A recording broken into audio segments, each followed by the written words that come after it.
Sean and RJ on 105.3 The Fan. Good morning, Metroplex. We are live for show number one, morning number one in San Francisco from Radio Row. It's Sean Sharif, RJ Choppy, and Bobby Belt on the road as Peyton Russell is also rejoining the program. We are live on the Fan Cam, Twitch, and YouTube.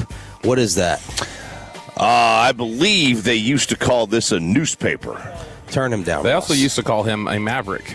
They did. Yes, they did used to call him a maverick. Apparently there's such a thing called the California Post. I think it's a great idea to start a newspaper company in 2026. What's more identifiable to young Tolos on the Fan Cam? What you're holding in your hand or what you posted to Peyton on Twitter? It's a great question. Great question. But there is a payphone out here. Really? Yep, out there by the bathroom, because that's where you got to use the payphone, is by the bathroom.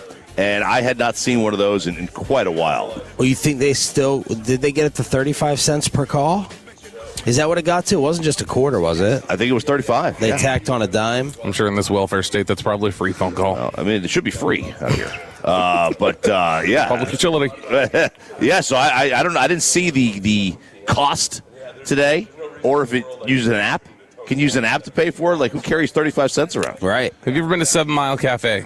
The ones they have around DFW? Yes. So they've got one in Louisville now that when we went to it recently, they looked like they had like a really classic phone booth. And I was like, oh my gosh, this is cool. And they seem hipster enough that it might be in there. And then I opened it and it was where they keep baby trays. And then I had to walk away because I looked like a creep. Oh, Peyton Phillip Russell, welcome back from Vegas. What's up, guys? How are y'all? Doing great. A little bitter? How was the flight? Yeah, very bitter. Not a little, very bitter. Yeah. You're damn lucky that there's some idiot in New York who thinks McCarthy's a good coach, because he would have won worse steak last week. He's talking to you, Peyton. Yeah, Peyton, Oh, me? Wait, Yeah, what was my worst take? Your fake invitation to your bachelor party in Vegas. Oh, baby. Yeah. My fake invitation. Yeah, you didn't really see. He's that confused by it. Yeah. He doesn't even remember. Like I extended even a bit invitation to you guys. We were a little disappointed. We weren't invited. To All go right, hang with the boys. hold on. Well, let's use our brain a little bit here. If I invited all you guys out there, how the bosses would never allow that. You know that. That's not your problem. It would be the weekend before your week-long trip. Like, I thought all this out, guys. I thought all this out. It sounds like you structured it so that we couldn't go, Just feels like a little wall up. A little separation. which is fine. That's why we're gonna have our dinner, and we'll be good. Will you? Yeah. And Jacob, why will you be have a really hat good on there today? too. Oh, that's right. What did you think? Stop holding up Luka's stuff, making people bitter That's a good back headline, home. though, right there. That's Luke who's talking, L-U-K. Is that today's edition? What date is that? It says Friday, January 30th. It's a couple Okay. days old. They probably don't do a weekend. His You would think they would do conditioning's a Monday. slipping. He's looking a little pudgy. In That's that what I'm saying. That looks like an old. An old one. What did you think of Bobby getting the head shaved on the Fan Cam, Peyton? How did you tune into that? Amazing. I woke up at, I think, 8:55, and I saw Sean's tease, I think, the day before, and I was like, okay, if I'm going to wake up, because the timing, the timing of getting back, I didn't get back home till almost 10:30. Late flight back into DFW, the time difference, everything. I was up till past midnight, so I was like, I don't know if I'm even going to wake up. I'm tired. I got maybe 5 hours of sleep every night. I was in Vegas.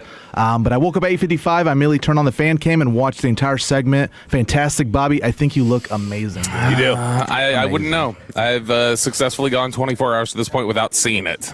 I have not taken off my hat. And when I've taken off my hat, I've been away from a mirror. There's no way you opened up Twitter and didn't see it. Yes, because how could you control that? I'll show you right now. You look away? Because I know already you don't believe me. But You would have at least gotten a glance. Nope. Because what I did was, if you'll see, Never hit your mentions because it blew up all over X. no, I literally changed my mentions to only be like a handful. I content filtered my mentions on Twitter so I couldn't see it. I could see that. He would do that. What happened when you called your family? Had to FaceTime. Laura cried. The youngest saw it and literally burst into tears and ran away from the video call. So she did not like. And then It's a better look. Addison just looked scared, and then Kristen didn't react because she said, I'm going to turn the phone so they can see it. Don't take your hat off until I'm not looking. And then she still has not seen it. What is wrong with you all? What is wrong with you? Kristen, You should be kissing our rear end instead of this bitterness and your reaction. You let him walk around with those patches up top for as long as he did. Let's look up. My hair is not choppies. It is not patchy. It's thinning. It's not patchy. It was covering. It was just it was thinning. If I were your wife, I would kiss your head because then she'd be able to kiss the same thing that just touched my you-know-whats. Oh, that's morning. true. Yeah. That's what I would do if I were you. That is what you did, didn't you? Oh, that's what you should. No, I He did insisted yesterday as he laid out his tools of the barbery that that he was like, I've never used these on anything else. Those Don't are too worry. powerful for down there. I've never used those down there. Way That was too powerful. the one time I've been blackout drunk. I tried to use those down there, Yeah, and absolutely not. did not even remember till the next day when I woke up with blood down my leg. Yeah, there's no chance of using those down there. And speaking of down there, that was your first message to the group once we walked into the hotel room? Yeah, because you guys need to figure this one out. If you haven't gotten on this train yet, I'm telling you.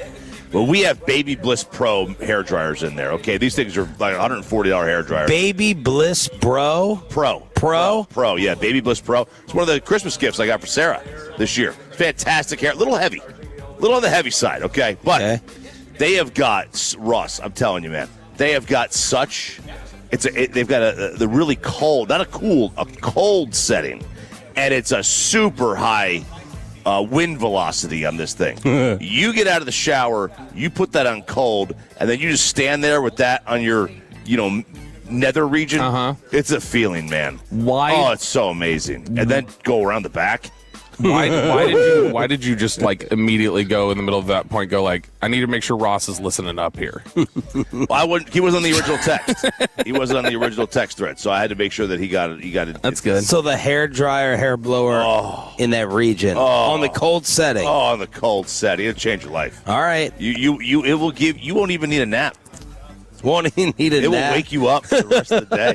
Give you all the energy you need. Hit us up on the Franklin Frankel text line if you've tried that or any other observations of the trip so far from the other shows at 877-881-1053. 877-881-1053. We are brought to you by Stella Artois and Tide. If it's got to be clean, it's got to be Tide. I actually thought, Bobby, that you were going to be in much worse shape this morning. Night number one, We went out to dinner. Myself, Bobby, Nick Harris, Tommy Yarsh, and the Nosebleeds. So far, Wolchuk has been in charge of food on the trip. He's picked 2 burrito spots. Pretty solid place yesterday. Choppy, you went out to dinner with your sister who moved back out here. Yeah, she did. She moved back out to, it's like kind of near Napa. I guess on the way to Napa. Of course. It's on the way to Napa. It's not actually Does Napa. she have a Napa. wine cellar in this house? So they downsized. Okay. They downsized only like 4,000 square feet. How humble. So no, they built a wine cellar in their garage. They have like a section of their garage. I didn't go to the house. We went to a restaurant. So they said they did build a wine cellar right next to the indoor golf simulator. Oh. Yeah, indoor golf simulator. At their house? Yeah. How was the restaurant? Awesome. What was it? It was Italian. Yeah, linguine and clams, of course. But I wasn't even going to get that. Because I wanted, it was a white wine sauce. I'm not usually a white wine sauce guy. Yeah, you But, called white wine something last night in the text, in the messages. Yeah, But this was it's a limited. It's a new menu every night. So this is what they had. That kind of place. Okay. But she was like, the Italian food here is great. The Chinese food here is great. We went to the burrito spot and then we got back to the hotel. Now, I was trying to pregame a little bit before dinner, so I was kind of down there by myself for a good 40 minutes. I had a beer, and then Zach came. Man, he's shameless. He ordered like some $17, $18 bourbon or something like that. And then he sipped it and he went, give that back. That's not what I thought it was. Did he do that? No, and I was like, the bill? I was like, all right, I'll get the same thing. And the bartender is like, 1 check or 2, and Zach, like before the bartender finished asking, Zach goes, "Thanks, man." And I told him, I said, I didn't interrupt and say 2. Yeah, Like he's paying for his own. I said to him, I said, I didn't offer to fully pick yours up. at that point. You know what I mean? Yeah. But I ended up doing it because, he's suggesting burrito places out here. So I'm trying to get a little buzz on. Chiofalo's walking around the lobby with a whole bottle of red wine that apparently he got because we booked so many rooms at this hotel. And then on the way back, I think they bought a bottle of Jack at the store. So we ended up back in the lobby, and I really wish you were there when I was there solo. There was some Tennessee volunteer crazy sports discussion taking place. Rocky Arsenault, Zeke's agent, eventually was there, but these were 3 athletes, and I couldn't put my finger on who they were. There's one from the NFLPA. There's a white guy who looked like he had to be an offensive lineman or a center, Bobby. Cade Mays. Oh, yeah, the Mays family. I don't know that was him. I'm just assuming. Yeah. Did he play at Tennessee? He did. I think he's a center for Carolina. Caden Cooper. Good players. And the father was there when I was there. Okay. Legacy Vols. So they were talking it up, and everything that the other shows were talking about with the hotel was 1,000% evident when we walked in to check in, because these guys were going out to some function. Yeah. Dak, Pickens, Quinnen. Did you say you held the elevator for Micah? Yeah. He was he looked like he was hurriedly trying to get in there, and I was like, what's he trying to get away from? Then I ran to the corner and I saw DeMarcus Lawrence, and I was like, okay, that's what it was. Awkward situation, but no, he was like, doors open, and he was going to have to use his little crutches. So Tank was in there? No, Tank was in the lobby right behind where Micah was coming from. Chiofalo is living in this weight room. He goes, you see this free water they gave us? You see this? Go in the weight room as often as you can. They have the best water in there. Go refill it. Jalen Hurts is in there right now. Jalen Hurts is in there, and they're like, everyone's like, well, alone, right? Because he's got no friends. And he was like, yeah, he actually is. He actually is alone. But when we get back, I'm like, okay, it's been a long day. I hate traveling. 8 to 3 with the sleep. I'm going to go upstairs. Nick Harris was yawning. Bobby kept talking about drinking and talking about he hadn't had a sip. And then I get up.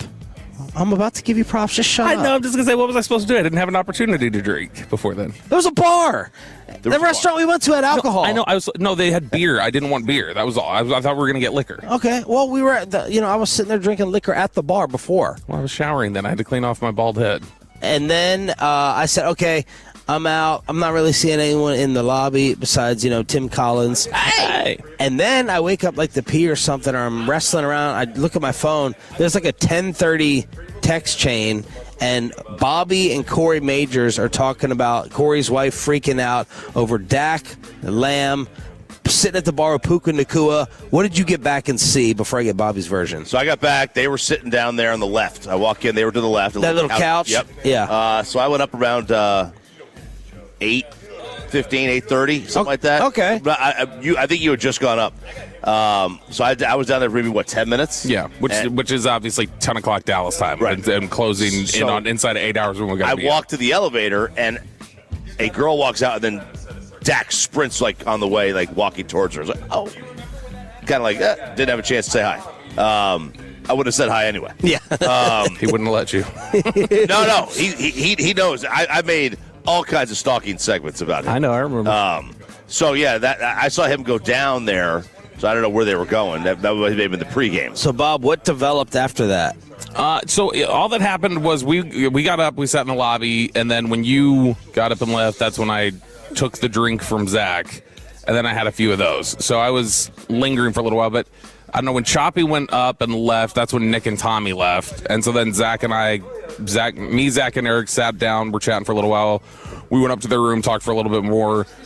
Eric had a lot of questions about what Nick Harris had showed him at dinner from threads and social media. He just was still kind of dwelling on what he had seen on the social media posts of a certain individual. Yeah, I'm going blank. He was, but he was. Oh. Yeah. So play-by-play voice? Yeah. So he was still very hung up on that and wanted to discuss that. But then, I was already up at my room when Corey texted. So I went to my room, got in the room, and then Corey texted that he was down at the bar. And so then that's when I was replying and outing Zach as Dak walked by, drunkenly going, "What's up, broski?" So drunk Wolchuk is a management situation for you? He's just no, most places he's fun. Drop him in this setting. and drunk Wolchuk is a ticking time bomb of awkwardness and confrontation. None of it happened last night, but it just you kind of felt like, you know, when moms go to a park and they got their kids playing and they're talking to their mom friends, but they keep like having to like look over and like, guys, don't go over there, I can't see you. That's how I felt about Zach. It was like, Zach, come back here, just sit down right there, let me make sure I can see you. Yeah, and it's definitely funny to watch the female stragglers in and out of this hotel. The weed, I mean, I'm getting smacked by weed everywhere. It's, all over the place. It's crazy. It's insane. And then you see the female stragglers, because a lot of these Pro Bowlers, you know, they're all staying there like an NFLPA hotel. And I think the number one seed of the late night stragglers is Mr. Derwin James. As we were all in the lobby walking out this morning, and here comes Derwin walking in to the hotel. Now, to be fair, he is an LA Charger, so that was a legitimate 3 o'clock in the morning for him. Right. It's not at 5 o'clock in the morning or 6. He's not like coming from one of the other time zones, so he's adjusted to this.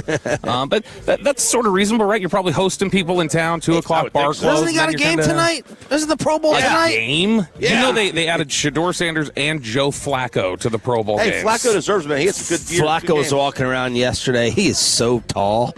He's large. Like 6'6". Corey, I think Corey was sitting down there with Puka and Flacco. What a combination! And I'm going to be fascinated to hear how things went, because Corey is 100% the one who would go, let's just talk to him. Yeah. Let's just start asking him about, like, you know. Zach and Eric even got afraid with Jake Ferguson. Yeah, so Ferg came downstairs, which they had him all year. And we already know from the fact that we had him in training camp before, they stole him like they do. That's what they do. They steal guests of ours. But we knew, like, Ferg is super laid back and super personable. Would be the easiest one to approach. Yeah, would not be awkward or rude at all. And so he was down there, was like, go say, hey, you guys had him all season. They're like, I don't know.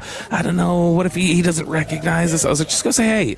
So they did. They walked over there. He instantly recognized him, was dapping him up, had a great little conversation, and they came back and they're like, oh my gosh, he knew instantly.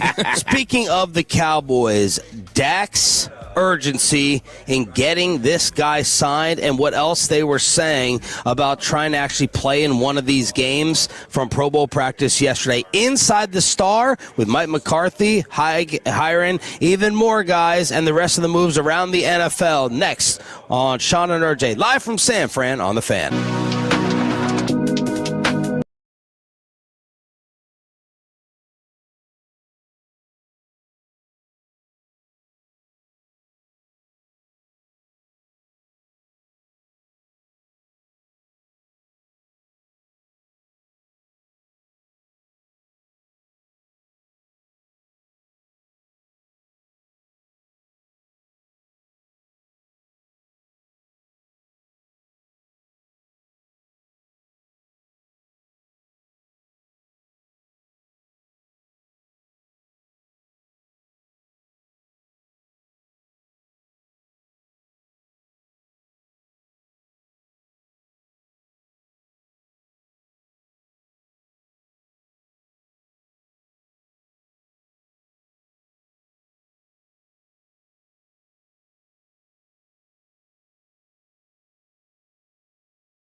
Injury Lawyers. Frankel and Frankel. If you've been injured in a car or truck wreck, call Frankel first, 214 or 817-333-3333. With Frankel and Frankel, there's never an out-of-pocket cost. They only get paid when you win. Frankel and Frankel, to go to car and truck attorneys in Dallas. From news and notes to the coaches and players for America's team, let us go inside the Star on 105.3 The Fan. Inside the Star. Inside the Star, brought to you by Wild Fork Foods, on-time experts, air conditioning and plumbing, and Best Buy windows and siding. It's Sean, RJ, and Bobby live from San Francisco for show number 1. You're not next to a radio station that would get irritated by that. Oh, yeah. No. Who was it that got irritated? This is our sister station. We got our guys, Sports Radio 610 in Houston. Jim Rome got irritated. Jim Rome. Oh, of all people, he found something irritating about the way someone was broadcasting. But look, phenomenal. It was freaking obnoxious. It was so loud. It was so obnoxious. Chris Arnold, that was in New York, right? It was Phoenix, New York.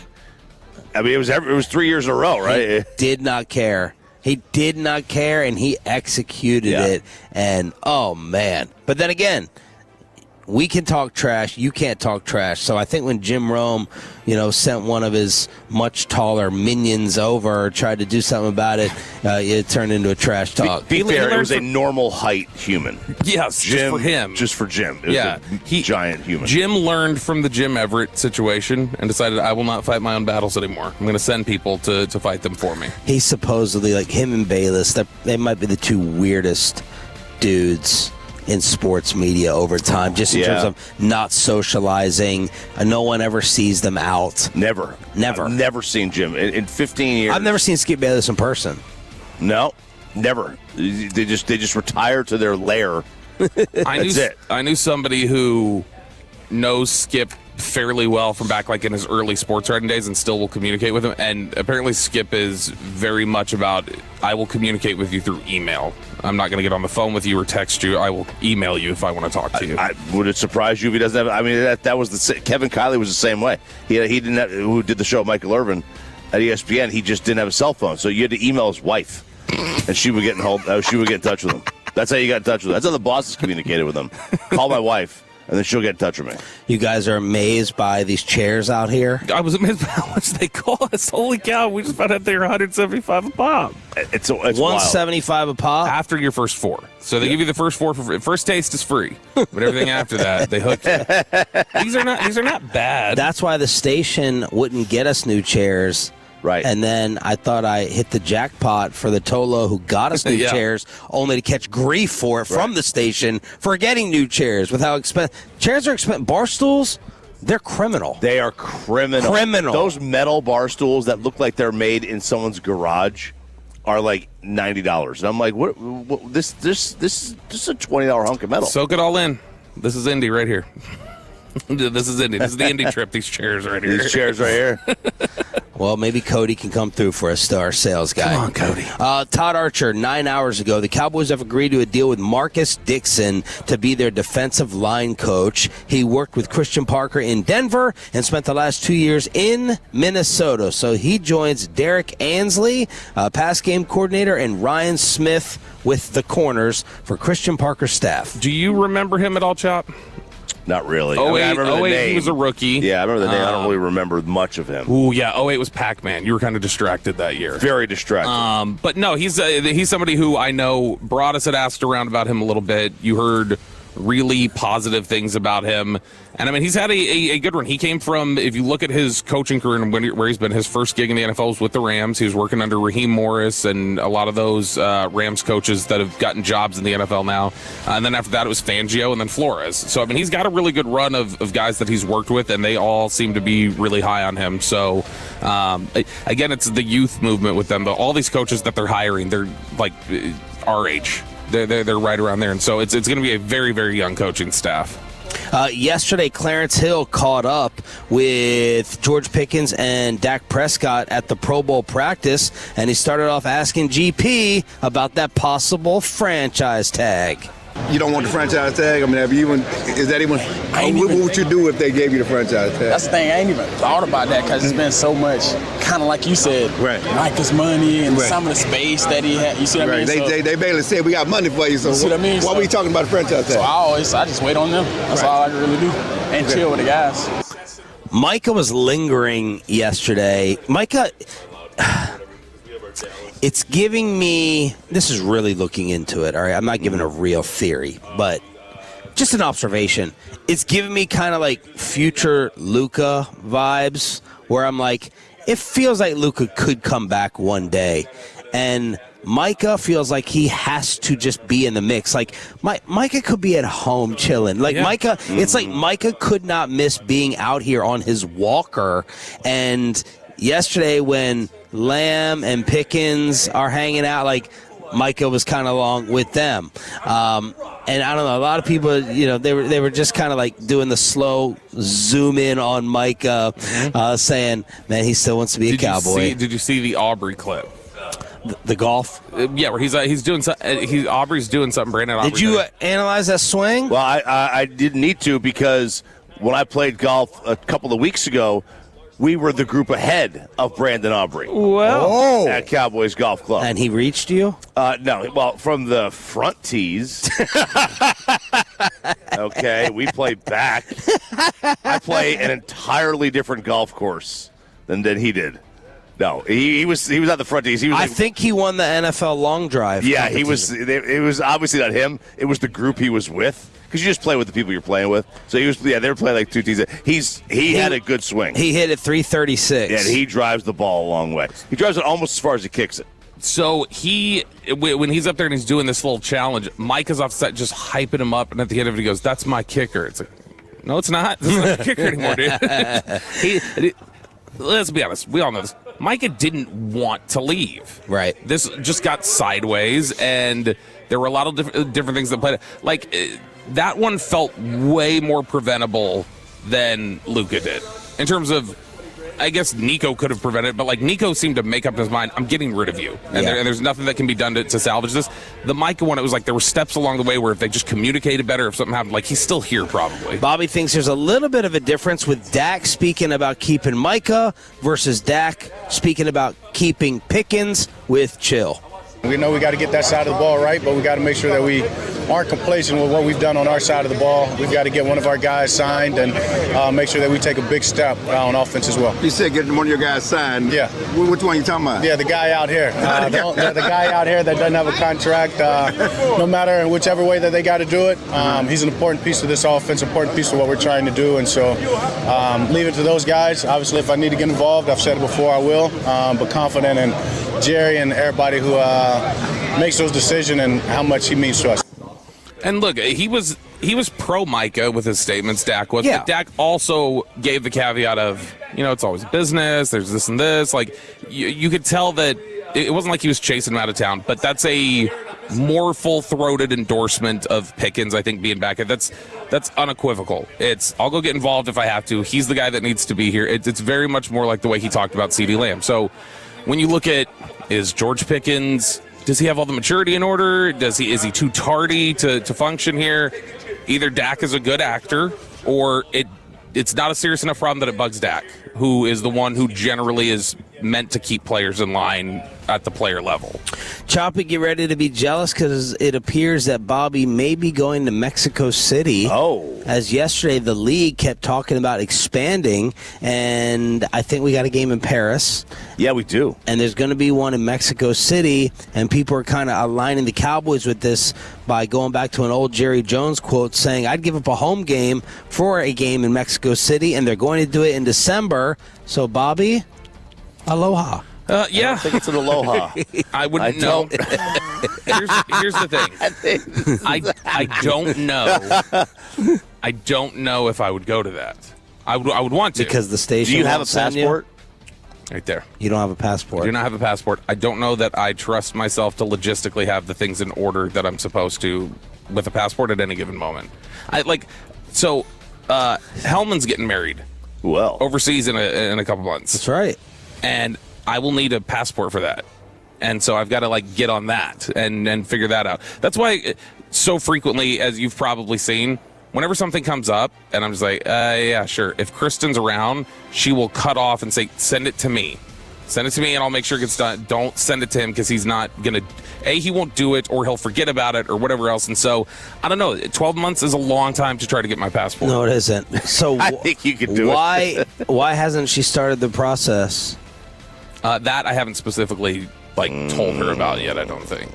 She knows that she needs a passport for the wedding? No, I don't think so. Does she know where the wedding is? I don't think. I told her there was a wedding that we were going to have to go to. She doesn't know where I don't think I told her it was overseas. And she's going to this too, and she doesn't have a passport, or she does? Yeah, she doesn't. No. She doesn't know where it is. She doesn't know where it is. Yeah. We can't say it because it's Dave Hellman. I can't wait for him to join us Wednesday so I can announce. I'll get his permission to announce so you guys can stop acting like this is a Kardashian. He's going to get stalked by the press. I was trying to. That was no me, one's going to go him. crash his wedding in another country. Who would crash it? Who's the enemy? Someone from the Ringer? Who's he? Mike Leslie showing up in those jorts of his or whatever, probably. So Mexico City, maybe. They didn't announce it, maybe. I support this way more than anything going over in Europe. I ain't getting up for an 8 a.m. football game. Not going to do that. Not do that. Saturdays and Sundays, we sleep in at the Choppy household. Okay, you folks that have like young kids, you get up early. I got teenagers. I wake up when they wake up, which is around 11 o'clock. Get just in time for football. So, yeah, I'm all for this one. There will be we'll save that one. Mike McCarthy continues to add to his staff. With every addition that's announced in Pittsburgh, Bobby just gets a little chuckle. Yeah, I mean, it just kind of depends on which hires. Every now and then I see a hire, and I'm like, oh, pretty good. Nice little hire there. That's good. But he is just starting to, stack up his staff with everybody that was on his failed staffs in Dallas in 2020 and 2024. So he's already added Adam Henry. What are failed staffs? The 2 years that went completely bonkers sideways and logistically felt like a nightmare for their staff. 2020 was awful with COVID and everything else. And then 2024, there was just that meltdown spiral that was bad enough that when Schottenheimer got in his exit interview, he went like, oh, yeah. I'd say number one thing is you got to revamp everything, how it works culture-wise around here because it's trash. And so he's hiring just basically everything. Scott Tolzien, the quarterbacks coach for the Saints, he's got an interview to be the offensive coordinator. They added Scott McCurley as their outside linebackers coach. McCurley had been here. McCurley twice demoted, I think. He was demoted in Green Bay and then demoted in Dallas. So he just keeps adding to that staff with guys that have failed. So I'm sure you were anti-Kellen hiring Scott Tolzien. No, because Kellen's a genius. Good job, Choppy. Yeah, you get we need to hear about Vegas and the bachelor party that we had no part of. None. From Peyton Phillip Russell. He's back. It's PP in the morning next on 105.3 The Fan. But let me go ahead and get you hooked up.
to you by Classic Chevrolet. If you're in the market, upgrade your vehicle. Get a Classic Chevrolet in Grapevine today. The back-to-back #1 Chevy dealership in the world. More new Chevys than anyone else, all priced to sell. Visit ClassicChevrolet.com. This is Texas. This is Classic Chevrolet. Together, let's drive, relax, enjoy the difference based on new Chevrolet registrations 2023 and 2024. Well, congrats to Peyton, man. He has found himself on the most toxic show on The Fan, and there's no number 2. He put together the single worst 30 minutes in live radio history. That is right. It is Tuesday. It's time for a little PP in the morning. A little PP, man. He was all over Vegas. Oh, third person.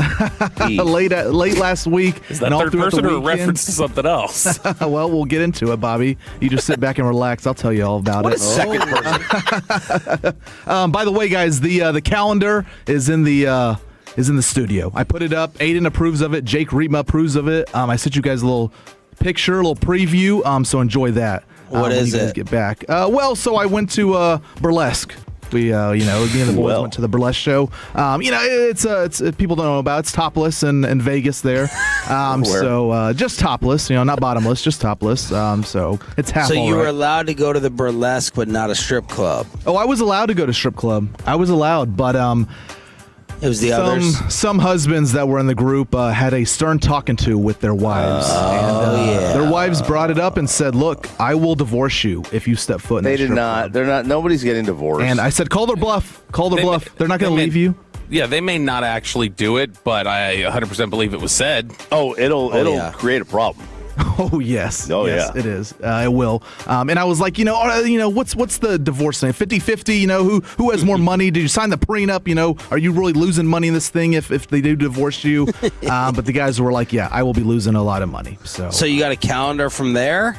Yeah, so my friends, because they were buying, stuff, they paid for the hotel, they were buying tickets here and there, and so they bought my burlesque tickets, and so I didn't know which burlesque we were going to, and we were sitting front row, and, I don't have many pictures from there, because you can't really take pictures, videos for obvious reasons, but they told the host ahead of time, hey, it's for our boys' bachelor trip, if you guys can do anything for them, they give them a shout out. So the host that was in there, was talking to me. I went up on stage for a little bit. It was dancing around, and then they gave me a calendar. And they said, after the show, go get it signed by the girls that showed up. So I went and it was like a meet and greet thing with all the girls that showed up. Now they were clothed, so it was, disappointing, but, but yeah. But they were telling me congratulations. They brought up that it was Mackenzie and mine. We were getting married in a few months, and so it was my bachelor trip. But yeah, so I had a fantastic time doing that. And they got a bunch of reaction from the crowd. A lot of guys were walking out with their wives in there and telling me, hey, congratulations, happy wife, happy life, all that stuff. Give me advice. So that was really cool, but really cool at night. So you didn't want to keep the calendar for you two at home? Oh, I showed Mackenzie. She was going through it, and she was like, yeah, I can't have this in here. I can know you go to these events, you see what you see, but I don't need to be waking up and getting coffee or tea in the morning and seeing half naked girls on the fridge. Well, yeah, that's why you put it in the bedroom over the headboard, right where she sleeps as well. Yeah, right, 100%. And how did the what you got? I'm glad Tara Reid's found work. That's who that looks like. It That looks does look identical like to Tara Reid. And so it's good. She had it back a couple years there, and it's good she's working now. So how did the gambling go? It went well. The first 30 hours, I think, the entire group was up, and I had my 2 weeks' notice typed out because I was up almost $1,000. Everything I touched was making me money. Craps table was going crazy. I was pressing my bets, Chop. left and right. I was getting money back, and so I think the first two hotels I was making $300, $400 a piece. And so I was up about $970 after 30 hours, and then Friday night, all day Saturday, we just got destroyed. Absolutely ran through. It was taking our money left and right. I was passing on my roll, Chop. I was passing because I was rolling. I would roll the point, and the next one's 7. Now, and I could tell my friends were so disappointed. And it's the worst feeling when you're playing craps is when the other people there, the strangers, just get up after your roll and leave. It's like that, or during your roll, or when it's your turn again, and they don't put any bets down. They don't put any bets down. They get up, they say, I'll pass on this one. So that hurt my feelings, but yeah. And then Sunday I was like, you know what? I was around even.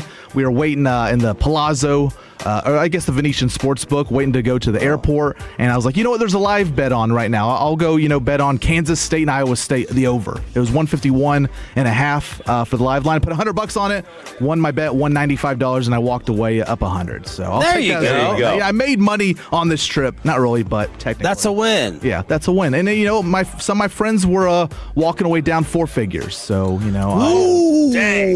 And they thought the strip club was going to be the worst part of their. And you rage? Did you rage? I mean, you look like you were posting all hours of the morning. Oh yeah, we were out and about walking the streets. We actually found I think it was Friday afternoon. We had an Uber driver the second day there that we really liked and everything. We were talking the whole time, and he was like, "Well, here's my number. If you want to ride, we'll give you a discounted rate." So I was like, okay, I think we need to hit this guy up. He was cool with us. He didn't seem like a creep or anything. And so I hit him up for the next, 2.5 days, and he gave us a ride wherever he wanted. He said he worked the hours of noon to 9 a.m. He was sleeping late, or I guess that doesn't make sense. 3 p.m. I think to 9 a.m. But he was working all throughout the night. We were calling him at 3, 4 in the morning. Hey, can you come pick us up? I was like, yeah, I'll be there in 10 minutes.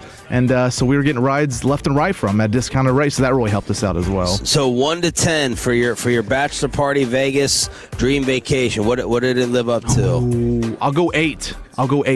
Wow. 8 as good. 10 is high. 10 is high. But look, the guys. All downhill from here. Yeah, the guys, they were buying Stars tickets because they wouldn't tell me anything. I didn't know anything going into this. They weren't telling me the hotel, what activities we were doing, where we were eating. We went to the Wynn Buffet, fantastic buffet out there. Yeah. So, we did that, but they weren't telling me anything. They were like, shut up. You'll just go wherever we go. And I was like, you know what? Fine. I trust you guys to do this. So we did that. And they put on a show, man. It was incredible. We did the high roller out there, high roller with the bar, the Ferris wheel.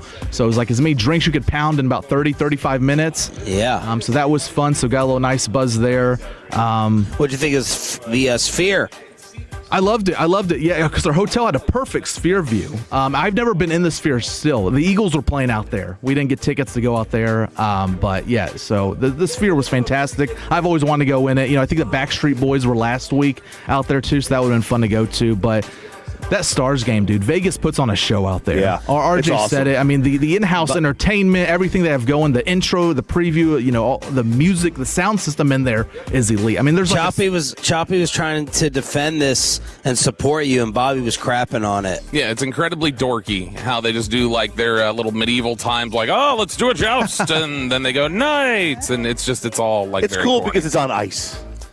Sure. Yeah. I mean, I've always said that. It's unique. It's very unique. It's a very unique. Is it a show? Is it entertainment? No, they roll out a black carpet, and he goes out there on a horse and goes how about you? And then they drop something, and then I wish they would get horses out there and joust. That'd be cool. But it blew you away, Peyton? That's what it sounded like. Yes, absolutely amazing. I mean, I slightly had to cheer for it. I'm wearing my Stars jersey, but I had to applaud, their in-house entertainment and everything. And just like I said, it was like there was a subwoofer in every seat out there. Pretty insane there. But yeah, it was my first time, cheering for one of my sports teams on the road. And Stars fans traveled out there, man. I mean, obviously it's just because it's Vegas, but the Stars fans were everywhere out there, man. For a Thursday night game, it was incredible. And then, of course, the game goes to a shootout. I've never seen a shootout before in hockey. By the way, the overtime rule in hockey needs to stay throughout the playoffs. 3-on-3. Let's get this thing going. 3-on-3, 5-minute periods in the playoffs. Oh, man, that would be entertaining. It's fun, but it's not hockey. It's so different. By the way, Miko, easily 7 a.m. Easily a top 10 goal. We'll do it next. So, have you guys, because this is the first time Peyton done it, have either of you ever watched your team on the road? Yes. I don't know how well a regular season hockey game would translate. When I saw the Mavericks in Denver one year, and it was just a regular middle season, that is a ton of fun if you crave conflict. Because I was loved. I went in there with a Rangers hat, and we were watching the Mavericks play, and it was nonstop. People want to chirp at you the entire game. Eric Chiofalo is scheduled to join us at 8:20 this morning. So let's play what you were talking about at the start of the G-Bag Nation from here in San Fran, Peyton. All right, let's do it. Yeah, you guys mentioned the G-Bag Nation was out in San Francisco on Sunday. They got there a little earlier. They were already setting the mood for what could be a week to remember. And it all started probably in the first 60 seconds of crosstalk yesterday with KNC Masterpiece. We'll play a couple audio clips here, but this is how the boys started things off, and they were already getting a little crazy. We'll start with Eric here.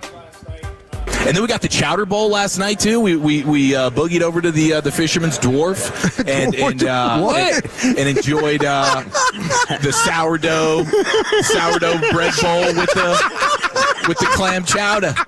It was beautiful, man. Yeah, with sleeping and dopey. I didn't realize they actually have a Velcro wall. What was the name of that place again? The Fisherman's Dwarf. It dwarfs all expectations. It really does. Doc and then we're all out there. Grumpy came out with the sourdough bread bowl. Said, "You want some Tabasco in there? Do it yourself." Yeah, we put the crab meat in there. Put the crab meat in there. And no, it was delightful. It was really, really good. That was awesome. I think Worf is the name Eric Chiofalo was looking for there. But Dwarf, we'll say that as well. Yeah, Worf. That's the guy from Star Trek. He was the lead good Klingon or something. Did Zach drop a B word on somebody? He did. Yep. Did he really tell her to do it yourself? He would never do that, unless I guess he was drunk, as you said last night. Yeah, because when there reaches a point, you guys saw that on the beach in Oxnard, where he goes, "Hey, my friends don't like you. You need to leave." That it's like, okay, well, awesome. Yeah. Zach has no filter then when he starts. There's some undercover dark snappage at this station. There's some people who they can turn on a dime, and it's like, whoa. Yeah. Okay. Yeah, Zach's got a little bit of that, because Zach can show you the full spectrum of emotions, where he'll be like super accessible and sit there and want to cry with you through hard times. Then other times he'll want to bite your head off. I'm glad they found the dwarf, the Fisherman's Dwarf, apparently, because this is such a great food city. And those two are going to sit there and just go to burrito spots. Oh, my God. This is probably... So your sister told you that the burrito place they chose night one, and now you're going to judge them overall. She said it's not good? The viral one? She judged. She judged. But I would say... She's a snob. She's a snob. She's a cook. Is she? Oh, yeah. Big time. Big time. She lives at Pampered Chef. Lives there. Lives there. Yeah, she's Napa and built a wine cellar in her garage. It sounds like she judges I think a lot this is probably a top 3 food city in the U.S. Ooh. New York and Vegas. Okay. I don't remember us hyping it up last time we were here. Well, because we were dodging dodging crime. Yeah. But yeah, this is fantastic. I can't wait. I can't wait to go to Chinatown. Cannot wait to go to Chinatown. How far away is Chinatown from us? It's not really a walk, they said. They could just get an Uber. Okay. Japantown, they said best sushi you'll ever have. Wow. Okay. Bobby can't have that, but Sean and I love sushi. I've been to San Francisco before, and I absolutely loved it. Went about 10 years ago with the family, but we absolutely loved it there. We have a... developing situation? We have a developing situation. It is not just Bill Belichick that is going to be talked about for missing the Pro Football Hall of Fame. We'll talk about that, and your Dallas Stars are starting to catch fire. All of it next. From San Fran, it's Sean, RJ, and Roberto, live from Radio Row, brought to you by Stella Artois and Tide. If it's got to be clean, it's got to be Tide. Stars on fire, and we got some breaking Hall of Fame news next on Sean and RJ.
Broadcasting Studio. This is Sean and RJ on 105.3 The Fan. We have breaking news here in San Francisco on the home of the Cowboys and Rangers with Sean and RJ. Thanks for being a Tolo. That stands for Turn It On, Leave It On. Bill Belichick will not be the only big-time snub in this year's Pro Football Hall of Fame class, which will be revealed on Thursday night here in San Fran. Have you seen the name? I'm not. Okay. Guess. Let's see. Player or contributor coach? Well, that would give it away. Okay, Robert Kraft. Yep. Robert Kraft. Who are they voting in? So it would be Roger Craig, Ken Anderson. Okay. So the way the contributors work, there's 5 people. You get one coach. Well, you get one coach, one contributor, which is owner, right? And then you have 3 former players. So the former players are Roger Craig, Ken Anderson, and Len. Bias? No, not Len. Yeah. No. It's so there's the 3 players are going in. Okay. Anderson, Craig. Good. You got to vote 3 in, 3 of the 5 max. I will say I like that Roger Craig and Ken Anderson are going in. So that's positive. This is clearly, I don't know. I am starting to wonder now with Kraft doing it too, if it's just sort of what Choppy talked about. LC Green was the other one. Okay, he doesn't deserve to go in. The reason being that, like, do they just look at it and go like, yeah, these guys, their time's running out though. We're going to get those guys in the next time. Right. So they've got plenty of time. I wonder if it's just an efficiency thing. Is Kraft? Who's the greatest owner in NFL history? Well, I mean, Kraft's run of 30 years is, it's tough to say anybody different. I mean, I guess you could say the Rooneys just because of the longevity. Yeah, it would be, the only names that would probably come up would be Kraft, Rooney's, Jerry. Those Davis? are the ones that, Al Davis too, yeah, because Al Davis also coached.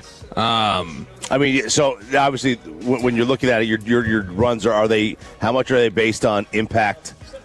Kraft's is like, impact of the game, not necessarily on the field. Because Modell did a ton for TV. Do we just give a blanket, credit to all levels of an organization when they win that many titles? Because, I wonder, what was it? Because now it's just not just Belichick versus Brady. It's like, how many people do you have to say they have to go in? Like, how much did Kraft do it? Or how much did Brady do it? Or Belichick? We're going to have to divvy up that credit. And it's like, it feels like somebody may get kind of hitch a ride into the Hall of Fame with, hey, this is really those people had the success or drove it the way it was, and you were there for it and you didn't blow it up, and that's good. But I just wonder, at what point does it trickle down and go, all right, but you who were there during that run, you didn't contribute enough for us to justify putting you in?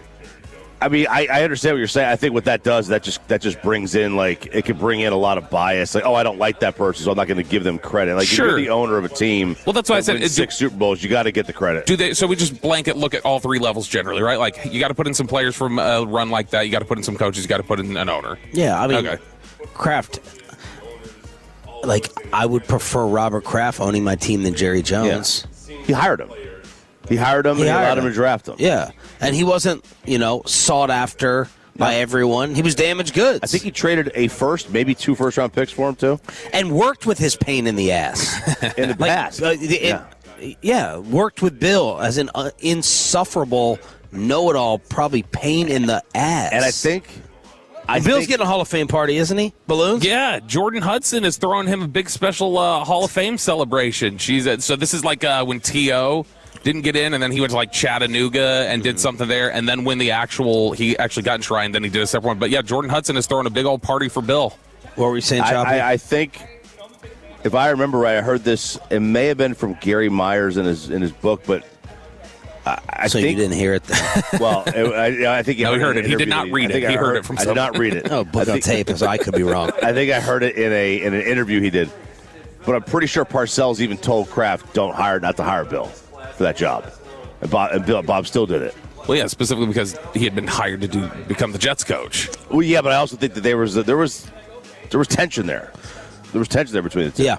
But he still did it. And it's a great hire. So Robert Kraft is not getting in along with Belichick. Oh, that could have been a funny chuckle for Kraft over Bill. You know what? They'll end up going in together, I guess. Have we always thought of? I don't know if y'all have. We always thought of like baseball as being the most stringent, like not anymore. But when I was growing up, I always felt like baseball was the most stringent. I'm starting to think it's probably football. Because they are holding guys out the for a little bit. last 2 years of classes have really, to me, watered things down. This part of this year, they let too many people in these last couple classes. In my opinion, they did get worried because of all these committees. They did get worried it was becoming the Hall of Very Good, so they made it a little bit more difficult. Yeah, and so like if you want to narrow it down, that's fine. But like I start thinking of the fact that Gary Myers came on here and told us like Parcells actively works to tell him these people need to be voted. So how difficult is it to convince a voter on who to vote for outside of their own mind if Parcells lobbying people privately to do something isn't enough to get those guys in? As a historian of the game and as somebody who loves the game and understands it at a high level. Choppy referenced it at 6:40. Now let's really give it its praise. Up ice for Itzkovian, leaves for Rantanen. Rantanen to the inside, nice move, backhand, he scored! Oh, wow! What a goal! Victory Plus with the call. That was nasty. Nasty. Top 5 goal of the year, top 10 goal. This is a tremendous play. It reminded me a lot of the McDavid goal in the playoffs against the Stars. Just weaving through people. Just a fantastic stick handle. Gets by 2 Jets, dekes out, hella sick, and then pulls it through the crease onto his backhand. Tucks it in, Stars up 1. With the backside of the stick, too. Just fantastic. Fantastic by Mikko. It's an all-timer. You're going to watch this goal. This goal is going to be on, when they make his statue, it'll be that goal. Finished with a goal and an assist. Thomas Harley scored 2:05 into overtime as the Stars make it 5 in a row with the 4-3 win over the Jets. All 5 games in the winning streak have been decided by 1. Ottinger played well, came up huge in overtime, stopped a Winnipeg breakaway, which led to the Stars going the other way and scoring when Duchesne set up Harley on the partial breakaway as well. And one of their most dominant deserve-to-win-o-meter performances of the year from Money Puck, Sean. 75% for them. And the Harley goal in overtime was a really nice goal, too. You get more space because it's 3-on-3. And he had basically not an empty net, but an open look at the net, just one-on-one with the goalie. But that was a really, really good goal as well. Putting Hellebuck on skates literally right there. Nice win. Nice win by the Stars. Stars' final game before the Olympic break is tomorrow night at home against the Blues. Spits and Suds for more hockey content. I have not looked in the last 20 or so days at what the rink in Milan is going to look like. But it was not ready. It has not been ready. Do they have dressing rooms? Do they have seats? Do they have concessions? They have fans? They have ice. They have ice. That would be nice. Do they have ice? The Bucks are starting to counter offers for Giannis. So the offers are coming in, and now Milwaukee is starting to counter a little bit. So hopefully that gets done quickly because I want him on another team fast. Yeah, and then yesterday you started to see some buzz about like some of these offers are starting to leak out or what some of the proposals can be. And we got Miami, Minnesota, Golden State, the Knicks are believed to be the most active suitors, even though Windhorst said the Knicks are like, oh, we're good, we're fine. Yeah, we're good. We haven't won a title in what year is this? 53 years, whatever. We're good. We're good. We're good. Yeah, it's like I was saying. It's like, yeah, I've decided not to pursue Sidney Sweeney. I'm not going to do that. I'm out of the running. No, Shams yesterday on SportsCenter said his understanding is the Warriors have made a pick-heavy offer, the Wolves have made a player-centric offer, and the Heat are somewhere in the middle. So it's Goldilocks offers. It's just right. And now they're going to be offers for Harden. Harden, what's out? Yeah. He is about to put on 30 pounds. He is the NBA's cold-blooded, dead inside assassin. He does not care what you've done for him. He does not care what his setup is. They sound pretty surprised in L.A. that he wants out. And Kawhi is like, yeah, that's my boy, but, I understand. I respect all decisions or whatever. Harden's still getting it done. I'm surprised he's still playing at this level. And then people are freaking out, justifiably so. Kawhi got screwed by the All-Star voting process. They put LeBron in, and Kawhi scoring 27 a game. Out. 27, 6, and 3, along with 2 steals, leads the NBA. 50, 40, 94. First player in history to average those numbers and not be an All-Star. And they just rolled out the carpet for LeBron, who probably doesn't even want to be there. Probably not. Back to Harden. Dude, his game is not – his player efficiency rating is basically the same as his career average. I can't believe it. I'm stunned. Yeah. What are his scoring numbers? 25 a game. 25. How old is he? 5 rebounds. How old is he? He's going to be 35, 36. Let's see, more info. 36 and a half. Wow. He is right now he's not going to be 50, 40, 90. He's a 90% free throw shooter, 42% field goal, 35% from 3. Can't believe it. His player efficiency rate is at 22. He's got 5 win shares already this year. That's crazy. Doesn't this make you more angry, though, about, you always got to turn it back to this, but doesn't it make you more angry about the Luka trade when the comp, like some of the stuff you heard in the immediate aftermath was like, well, like what if he's James Harden? Like he doesn't take his conditioning seriously and the play style similar. It's like, yeah. James Harden played well into his 30s and then had a downslope, but rebounded and is playing fine now. And that's Luka had a triple-double in the first half the other day. Is that good? 26, 11, and 11. And then stop sending me reminders. We did it yesterday. I'm reading your prep, and you put another thing in. And now he's holding up that stupid newspaper, Dawn of a New Day, California Post. The California Post. I should go trash that table with the newspapers or all the Luka newspapers on it. I'm a big fan of the Post. And just trash the entire thing. 1 year ago, Luka was traded, of course. Since then, Luka he was 13.6 wins above replacement. AD has 1.6. Christie has 2. Oh, good. Ooh. So Max Christie was the crown jewel of that trade. That is so awesome. 10 given by Dallas to the Lakers. And it was ranked worst of all time? Worst of all time. Bleacher Report did the 50 worst NBA trades of all time, and there's only 2 that involve the Mavericks. Thankfully, there's only 2 that involve the Mavericks on the whole list. There's just a problem here. What Choppy? What are you signaling back here? Oh, I was just waving to my old boss. Oh. Number 17 on the list involved the Mavericks. It was the Hawks trading Luka's rights for Trae Young. And then the number 1 worst trade on the entire list is Luka Doncic being traded to the LA Lakers, which, I don't know. If I looked through it, I bet I could find some. I think if you want to just talk about efficiency, this top 50 list should include the Quentin Grimes-Caleb Martin trade because of how bad that was too.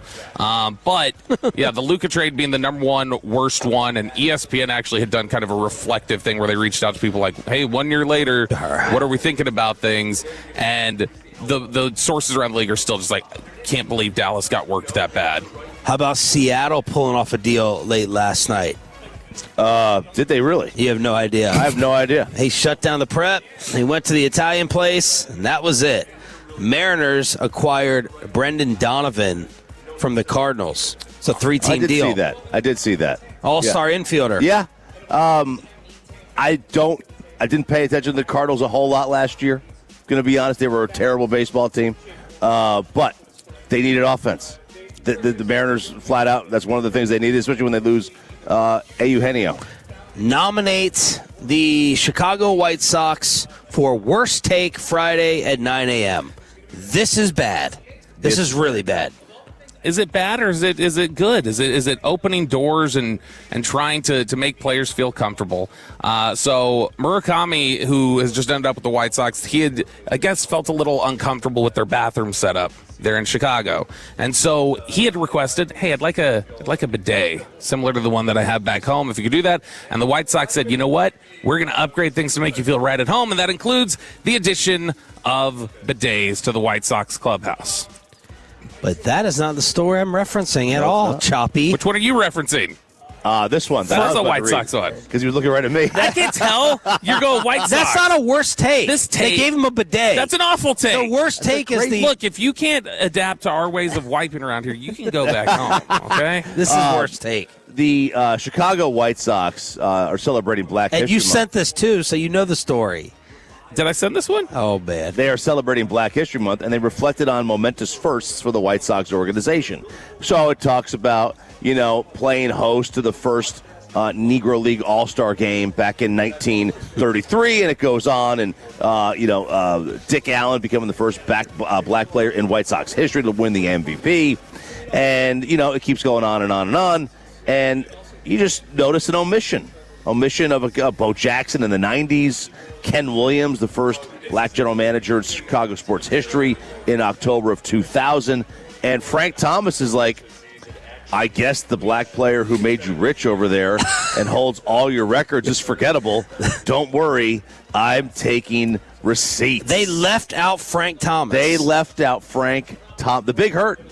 The big hurt. The big butt hurt right now. He's hurt. He's hurt right now. And I don't blame him. That's disgraceful. Worst take. To leave Frank Thomas off the list. Holy cow. 877-881-1053 to hit us up here on Sean and RJ. It's DFW Sports Station. We're going to ask Reddit at 7:40. Chiofalo sits down with us in the 8 o'clock hour. But let's get you two brand new players with the latest mock draft out for your Cowboys. Commercial free in the Expressway. Live from San Fran after this. After we get you over to...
and it's brought to you by the On-Time Experts. We are commercial free. We're going to ask Reddit at 7:40 if we have enough time. Bobby is going to walk us around, or RJ Choppy, Radio Row with video on the Fan Cam, Twitch, and YouTube. It's Sean Sharif, Roberto, and Ralph. We got Ross running things here. Pepe is back from Vegas, and we are brought to you by the On-Time Experts, Air Conditioning and Plumbing, and Best Buy Windows and Siding. Do you think Chiofalo will make it at 8:20? Yeah, he's been, when we've had questions about him before, I feel like on the road, he's usually pretty good. Yeah. He's one of those like 5 a.m. get up and go to the gym guys. And so I think he should be up. But he was up at last night. It would have been like midnight Dallas time. So you were not here when Corey and his wife arrived? No, I had just gone back upstairs. And so I guess when I got upstairs, he went down to the bar area and they went and got turned, it sounded like. Yeah. And it sounded like he was trying to prevent her from having like saying hello. Yeah, her to and my some of the wife. stars. Her and my wife would fight over CD probably. Yeah, so CD and Dak and Quinnen and Pickens all downstairs. Puka Nacua as well. You see anyone that you're starstruck by so far? No, not star. I mean, look, when I saw Dak walk in the elevator, it's just like you're not expecting it. So to me, it's not. It's more of the unexpected. It's the same thing with snakes. I'm not scared of snakes. I'm scared when I walk up on one and it pops out of nowhere because you don't know what it is, right? When you see it from a distance, you can assess the situation. I'm concerned whenever I sit in a setting like that, like I was telling you guys about when we were walking over yesterday, of just like if I don't recognize somebody right away being in the room, and just by some freak accident, if we're talking about football stuff, I have just referenced them. Or there's like some sort of reference where it's like you're clearly talking about somebody that they know or whatever. That happened last night to us where Zach was talking about something and it was that the person was right over his shoulder and I was like, that guy is right over there. Oh. And then he was talking bad. Yeah, and then Zach goes, where? I don't see him. I'm like, you're looking right at him. You don't know what he looks like, but that's him. And he's like, I was like, yeah, because as soon as you started talking, he looked at you. And so it's one of those where it's like, I try to just, I don't normally do it, but I try to lower my voice in those settings where I'm like, I don't want to potentially not know that somebody's right around the corner. I think your funniest tactic was coming downstairs to meet us for dinner with your headphones on. Mm-hmm. And I know yesterday you hated the comparison that everyone was sending of your bald head to, what was it? Oh, yeah, it was Private Pile. Private Pile, yeah. Private Pile. But it is uncanny and impossible to get away from the Warren comparison. When you're walking around with these headphones and you're... Have you seen my baseball? Your justification for doing it is... It came across as very arrogant. No, see, this is again where you've done this before. You've assigned that you'll say that I'm doing something arrogant when it's like, no, it's the complete opposite. It's the...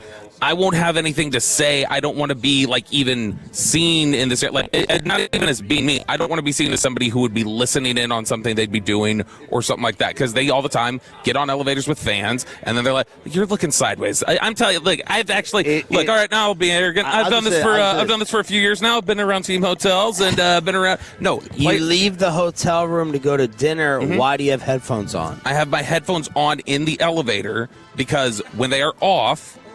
Like players will sometimes just choose not to get on an elevator because they're like, go ahead. They don't want to like jump on there with a fan or anybody else. So if they know I'm media, they wouldn't want to get on there. Or if they just think I'm a fan, they don't want to get. I just headphones on. I'm invisible. Don't worry about like waiting for it. Just go ahead, do what you got to do. So it's for the elevator ride down and up. Yeah, and that's why to walk on the street. street. They're on my ears, and then they pop back up. Okay, but then you guys. But you're taking them to dinner. You're taking them for the rest of the night. You're walking around with headphones. Do you know how many times I have salacious things I'm trying to show somebody in public that I then have to go here, put my headphones on? It's actually a tactic that saves you from professional trouble. athlete with awareness 99 in life. The first thing Devontae they look Turpin for is in town. You know that, right? The first thing they look for is not, are you armed? Are you a threat? It's, are you wearing headphones? Here's the That's thing. the first thing they look for. With Are you engaged? Are you an attractive female? No. That's the first thing they look for is when you're getting on an elevator. Are you engaged? Are you like if you're just like, you can get on the elevator, whatever, like I'm literally invisible here. I'm not even like acknowledging that there's somebody there. How about it's just rude? So if I'm looking at my phone, I can sell them that I'm not spying on them just by looking on my phone like 99% of people in an elevator or going down Okay, we're going down. Dak Prescott walks on the elevator, and I sit there and I'm scrolling on my phone. Yes, you're describing the exact reason why I put headphones on now. Like the exact situation. We were in Green Bay. I'm on the elevator. It went up instead of going down. Didn't know why. Doors open. I always try to just all right, give players space. They always feel weird like Saturday night where it's like they don't want to be around media work because it feels kind of like they're home. You're kind of in their space, and so you try to be as invisible as possible. So in that, I was doing that. Face down. I didn't even see who got on the elevator. I knew people got on the elevator. When it gets down to the bottom, doors open, and I heard people talk about it, and I look up, and Dak was like staring at me and goes like, hello. And then walked. I was like, oh, so now he just thinks I'm being a rude dude. Screw him. No, but I'm just saying. You have the politeness. You have the same right to the elevator as Dak Prescott does. I know. So Screw him. His thing was that I didn't acknowledge. Like I wasn't just making eye contact. I was just basically being. I think this is a tism over thing. How many times have we thought there was tism? But okay, I'll do this. When I first got on the morning show, we went to we went over to your house for dinner. We were having a good old time. It was great. You grilled. It was awesome. And the topic came up about McCarthy on the morning show interviews. And you were convinced, you're like, he has no awareness of what you say or anything else. You're overthinking this. And then you slowly over time realize I was right. And we've had some of those things pop up where it's like, I was right about their awareness level. You were trashing him nonstop on the show. Yeah. I think it eventually got to him. I don't know if it got to him 2 seconds after because Laura Oakland followed me on Twitter. I think it's a very, is aloof the right word? I don't know. It's a bad, when you're wearing the headphones in. I don't think there's anything bad about it. I just don't want you to look weird walking into the lobby and around the rest of the night with headphones on. Yeah. It gives me, I'm in my own world. I'm more important because I believe we should be headphoneless at the gym. I want to communicate with everybody. Last night on the BART, I do. But last night on the BART, I was the only one on my phone. I'm sitting there. I'm just looking around. Everyone's on their phone. You're a jackass. Shut up. No, you drive at every stoplight with your phone up. Oh, I know. You're holding the phone, so what's the difference? Well, I don't want to talk to you people. But there. You know. Yeah, you want to talk to these people out here in San Fran sleeping on the train. Head on a swivel, baby. Head on a swivel. Nobody was getting me. I was looking like a cop out You're on your phone more than anybody. Yeah, no, maybe not Bobby. You're second. Last night. You can't take an airplane ride without Facebook Messenger. So now what? I was counting masks and septum piercings on this thing. On this train last night. 17-3, by the way, in my car. 17 masks. I'm on my 17 phone. masks. Okay, in my car. and you got the shot too. Shut up. I'm on my phone. Two of them. I'm on my phone where the Choppy is, but I am much more capable of hearing what's going on and being able to control. Yeah, when Choppy is looking at the phone, he is gone. He is like in the upside down. He's not even present with anybody at that point. All right, those are our scientific social studies that take place when we are hanging out together on the road in San Francisco, Radio Row, commercial free in the Expressway. Let's draft 2 new players. Let's do it. Matt Miller over at ESPN. This is mock draft season. This is where they all start. Content machine gets going, and they're saying, all right, Matt Miller, Jordan Reed, Mel Kiper, Ben Solak, whoever else over there. Who was the guy I made mad one time because he heard something I said? The little fantasy football guy, Field Yates. It's y'all's turn to go out there. And I don't think he was as little as I thought. Yeah, I think I messed up his measurement. He's not as tiny. Like, he was a football player. He's kind of like built a little bit, but he's still his height, right? Yeah, he's like 5'10" or something, I think. I'll go on. Yeah, I can't say nothing. But Matt Miller has his first mock draft coming out after the Senior Bowl. We're starting to get lead up to Combine, and so all the All-Star games are pretty much over now. So he has released his first 2-round mock, and that means 2 new players for the Dallas Cowboys, or I should say 1 new player for the Dallas Cowboys. Because the pick at number 12 that they project is the same exact one that literally everyone keeps projecting over and over again. Sonny Styles, linebacker, Ohio State.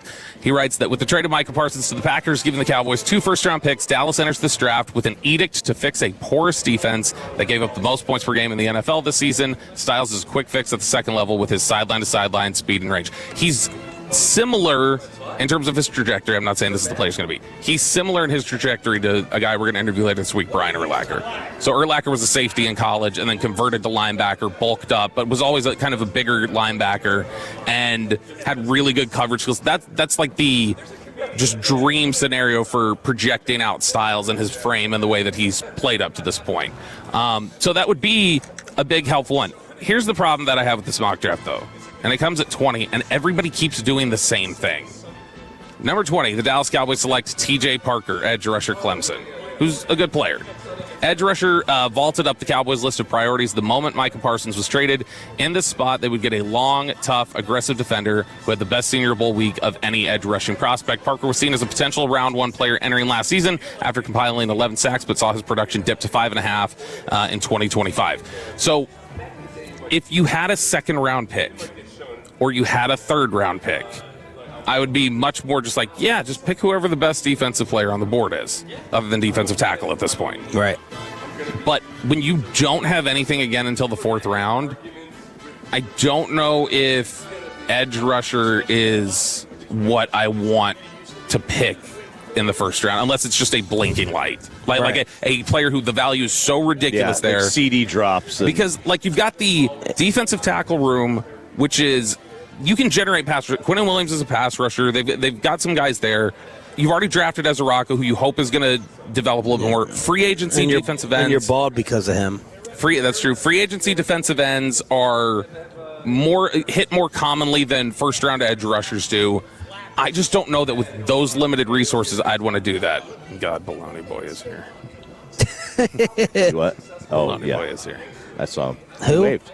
Ask him how much a pound of bull. See, that's why I hate sitting on this side. I should have taken your chair. Oh, baby. I can't see the venue. I can't see what's going on. Yeah. You have... And now you guys are whispering. I don't know what you're talking about. I do know what you're talking about. You need to explain it more to the audience because they don't know what you're talking about. They know about Butcher Boy. Who does? Joe. Oh, yeah. Yeah, exactly what it is. But edge rusher, to me, at this point, I don't want to mess with that in the draft. I mean, you can get somebody in the 4th round or whatever, but like if you're talking about how to apply these resources, because this is huge. This is it. We were talking about it yesterday walking around the airport. Them having 2 first-round picks, given where they're at right now, this is the moment of you either jumpstart the franchise again, you get the Diggs Lamb type of drafting, jumpstart things again, or if you mess these up, you're in a hole that it's going to be really hard to get out of with, 1 or 2 drafts following this. If you pick 2 Mozzie Smiths, you're starting to screw this core, and it's going to be a tough reset. And free agent and drafted defensive ends right out the gate were slower to contribute immediately. Yeah, slower to contribute immediately, and even the hit rate is lower even over the course of their career.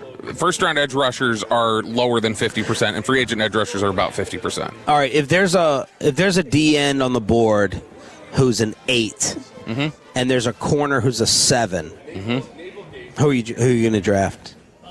The 8 defensive end. Okay. Because so that's not a blinking light. It's a better player. And I agree, draft a better player, but a blinking light to me is like, oh my God, Jalen Carter has fallen. CeeDee Lamb has fallen. Yeah, so with this would be like David Bailey for me has fallen from Texas Tech, who now there's like talk he's going to go in the top 5. He was initially thought to be top 15. That looks like it's going to be top 5 at this point. But when you look at what this corner class is, there's a lot of questions about all of them. So you're already talking about a risk there, even if that is a 7. And the other aspect of it is corner as well is a position that's really difficult to make work right out of the gate. It's just hard to get a contributor there right away. That's why I'd say I would much prefer, if you're going to go ahead and pick somebody like TJ Parker, trade back from 20, pick up an extra 2nd or 3rd, whatever it would be. Go ahead and pick an edge rusher at the end of the first round if you want, and then you need to use that day 2 pick on getting a safety. And then you go linebacker, edge rusher, safety, fine, whatever it is. But at this point, I don't think you have the luxury to be able to just say slam dunk best pick available right there, because you have just those 2 pieces of capital in the draft and so many holes that really need to be addressed. Trade backs. And yesterday we were out to dinner with some guys who were watching and studying tape, and they did not sound too enthusiastic about this class. No. Someone said, I'll get his permission before I repeat it, but he was like, I feel like this could be the weakest draft in the last 7 years. That's what a guy said. 7. Really? So think about it. Fernando Mendoza, I mean, like, I'm not, like, I love Fernando Mendoza's personality, but, like, I'm not looking at him and saying that's John Elway. No. I mean, he's going to get drafted there because, he's a quarterback, obviously. So when you don't have... This is the last 2 drafts. Cam Ward and Fernando Mendoza are not classic number 1 picks. Right. Either one. They're picked there because of the quarterback. They're Alex Smith. Sure, and Alex had a nice career. No, yeah, Alex had a nice career. But this is not, oh my gosh, there's Caleb Williams and Drake May and Jaden Daniels all at the top of the draft. Yeah, I don't want to draft Alex Smith 1. No, that's not what I want. If I have the number 1 pick, I'm disappointed if I have that. I mean, you get like Cam Newton is like a really interesting test case for like what is a successful or not successful number 1 overall pick. Right. He won an MVP. He played 10 years. Well, got to a Super Bowl. He didn't have consistent top line play every year. I mean, he had a better career than Alex Smith. Sure. Yeah, oh, for sure. That's the biggest football argument I've ever had with David Hellman was Cam Newton worth the number 1 pick? Because he was just like saying it so flippantly. It's like you'd agree, like Cam Newton was a home run at number 1, right? And I was like, no, I would not agree with that. I think he was a successful number 1 pick. Successful, he was fine. Yeah. He's fine. Successful fine. I'm happy with that if I'm a Panthers fan. Yeah, passing grade, home run, like, oh my gosh, that's everything you dream of a number 1 pick? No, not at all. Commercial free in the Expressway. Look, San Francisco is getting rave reviews so far from all the guys. F in the coffee area. This is a disgrace. We've been here since 4 a.m., no coffee, and now apparently the coffee's out on the 3rd floor. That sounds like it's the third. There's an the 3rd level. How long is this walk? There are some. Is it a commercial break? It's probably a full commercial break. But I mean, those are 2 of the slower escalators I've ridden up to. I started running. Yeah, but it's long. It's a significant amount of steps. Like, you're really walking uphill. Huh? Maybe there's an elevator. I mean, other years, like a little bit earlier. Yeah. How about having it downstairs a little bit? I mean, it's we are 5:30 right here. And there's several people in here. This is not dead. Yeah. This is not a dead day. Vegas was last year? No. New Orleans was last year. Vegas was 2 years ago. Vegas did a good job. So Phoenix was the one that you hated because it was West Coast time. They did the same thing. They didn't have coffee out for the first 2.5 hours. And that was the one where you had to walk to another building to get it. Oh. Disgraceful. That's the big black mark so far. They need to put it right there. Just a big pot right there. Wheel a cart. Yeah, they got an espresso machine over there. Does anybody know how to use one of those? Yeah, why don't they have coffee for you at jury duty? Why don't they just have coffee in this room? That thing looks fancy up there. I don't know how to use it. There was one thing that we kept stealing the coffee one year before people showed up. Right. And we kept taking it. That thing looks like a gourmet machine. It does. It's an espresso machine, but it's got the beans. I'm going to YouTube how to do this thing. Yeah. I'm going to figure this out tomorrow. Yeah. Okay. It's a Tolo Tuesday. We are in San Francisco for our Radio Row Super Bowl coverage, brought to you by Wild Fork Foods, your number 1 meat and seafood source, and Tide. If it's got to be clean, it's got to be Tide. And, of course, we are expecting Eric Chiofalo to show up at 8:20. Bobby was very disappointed that Chio wasn't present for this. Do you have a question, Kelly? Yeah, I have a lot of questions. Number 1, how dare you? 877-881-1053, 877-881-1053. That is the Frankel and Frankel Injury Attorneys fan text, where you can weigh in here on Ask Reddit, which we do every Tuesday around 7:40. This is where we take the most viral questions being asked over on the Ask Reddit forum, and we kick them around with you guys on the text line, also on the fan cam if you want to check that out at Twitch and YouTube. And we kick them around here at the studio ourselves. Well, we're not really our studio. We're on remote today. But first question here. And by the way, you're giving Odyssey major praise. Was I? For what thing? The setup. Oh, yeah. No, the setup. This is the first time y'all have been in the middle of the room. It's the first time since I've been here that we're in the middle, and they've got this big, we got a camera. We got a giant camera this year instead of the Stupid iPad. Setup. Stupid spot. It is. Great spot. Tim was right. They Stupid setup. It's ridiculous. But the investment, the equipment. Yeah, they have these $200 chairs or whatever they are. They got the cameras. But isn't everyone in the whole place get these chairs? No, but everybody gets 4. We got 12 of them. We got we went above and beyond. This is Jacob Ray's cleaning fee. This setup right here, just having 2 of them. Oh, in the Uber. Yeah, the Uber cleaning fee that he had to do. All right, let's start off with Peyton Russell. Because, Peyton, you've been out for a little while, and I know you like to think on these things. So, Peyton, what is the worst thing she can say is no. Men, what's the worst way you got rejected by women? Okay, so this was in college, and I thought about this for a while here. I'm talking to this girl we had met at a party and stuff, and so, I got her number, and so we were talking, chit-chatting. We met at another party the next week, and I'm thinking, okay, well, I think I was a senior year of college, and she said she didn't want to do long distance, and I was like, okay, valid excuse. I don't want to do it either. probably going to end up in a bad way too. So, don't want to even get to it. But then I asked, well, where do you live? How far away? And she was like, oh, about 45 minutes down the road. I said, oh, long distance, 45 minutes away. I was like, so you just don't want to be with me. I get it. And so I took that to heart, and I was like, all right, we're done here. I didn't know long distance was a drive from Denton to Dallas. So what is the exact question? So the phrase, the worst thing she can say is no. Like, I'm telling you to just encourage you out, then it says, men, what's the worst way you got rejected? Okay. No.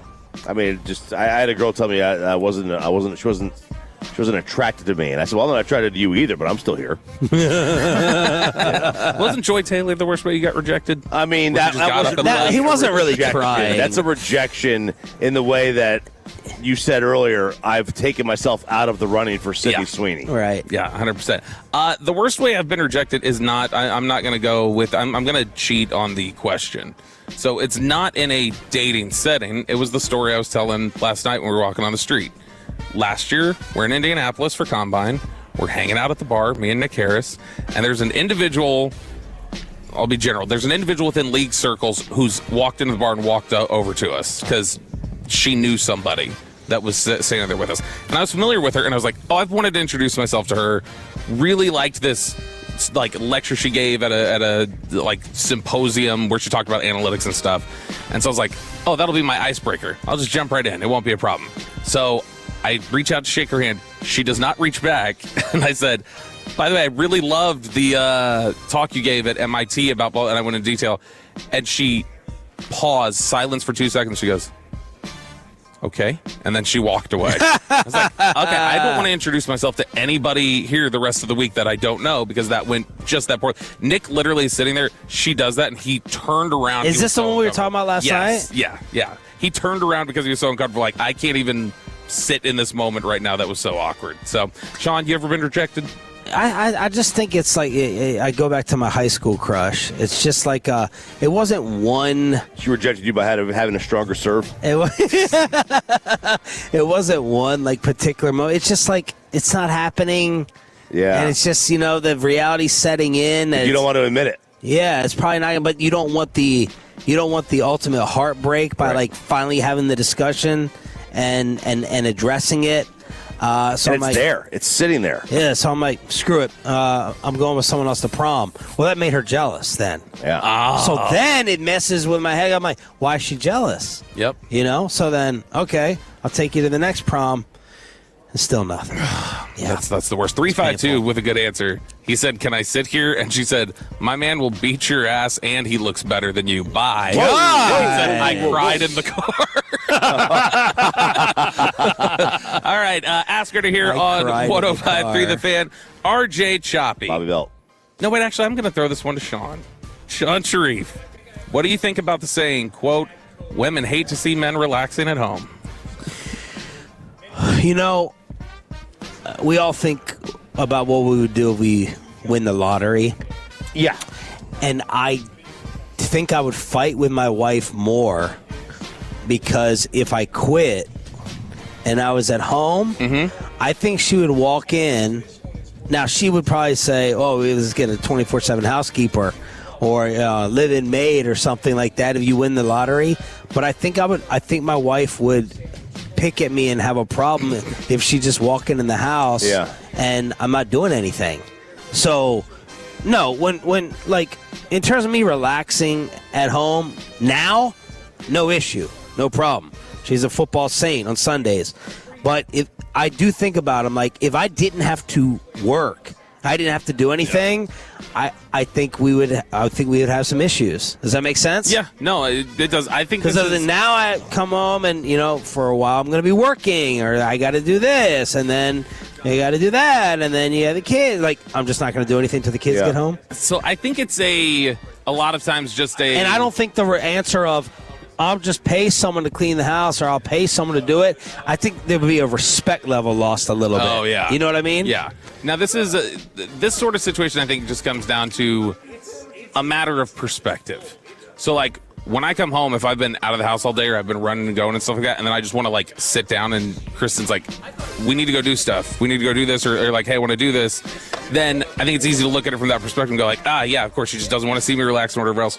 I think what it ends up being is more just like, I've been waiting around to do this all day because we need to do it. And like what? Just, give me an example of like the couch shopping. The couch shopping, for instance, that we had to do the other day. Like that sort of thing where she feels like that needs to get done. Where she's like, we have stuff that we need to get done. And I'm just like, I just want to like exhale. I just want to like stop here and just not move for a little bit and just be able to decompress. And for her, it's like, I've been doing stuff all day, ramping up for like, this is what needs to be done today. And you've got a window that's this thin for us to be able to go do it. So I'm sorry, but we got to do it there. And it's just the and you're working like 3 jobs. Yeah, exactly. I think it's real. There's no doubt about it. Like I don't take naps during the week. On Fridays, I'll occasionally take one. Yeah. Which yesterday in the airport, I thought you were going to fall asleep. I was looking at you, and I was like, you need to take more naps. You're just like this, waiting for the plane to land. You look tired. On the plane? No. When we were sitting waiting for the plane to come in. Oh. Like you do your choppy like. Oh, yeah. I just do my little dad nap, 10 minutes. I mean, your eyes weren't closed, but they look like they could have closed. Yeah, I'll just zone. Like on home, she doesn't love me taking a nap if she's home. She's like, oh, it's my time with you. Not, if she's out, she doesn't care. Right. If she's at work, she doesn't care. But if she's not, she doesn't love me like taking a nap on a Friday. I also think my life would be much worse if my wife had a full-time job. Oh yeah. I think right when you are both working, like I don't have to be as responsible for the house. So like then that would put more pressure on me. Now there'd be more money in the household obviously, but that would screw me over in terms of like having to do more in the house because she's also coming home from a job. Right. You know what I mean? So it's supposed to be a 50-50 house split. Yeah. So I'm like, no, just stay home. See, that's the thing. Yeah, when you're like, do you want to go get a job? Then in your head, you're secretly saying, please don't. Right. Don't do that. Don't call my bluff here. Yeah. The whole nap thing. That's how I know it's a miscommunication thing with me and Kristen, or just like a different perspective thing. Because last year when she was locked out of the hotel room and I was napping, and she sat outside the hotel room for 90 minutes. Wow. And I was like, what why a saint! Like, why didn't you knock? And she's like, you don't get to sleep that much. And I was like, what a saint! That's very nice, but knock next time. I don't want you just sitting in the hallway. Yeah. Peyton, then you locked her out of your new apartment twice. No, she locked me out after that. Peyton? Yeah, Mackenzie for a while has asked, she finally realized how much money I made, and she was like, so when do you, I don't know, make more or ask for a big raise? When do you thrive? Because a bunch of people in her family, it's always been the husband works, the wife stays at home.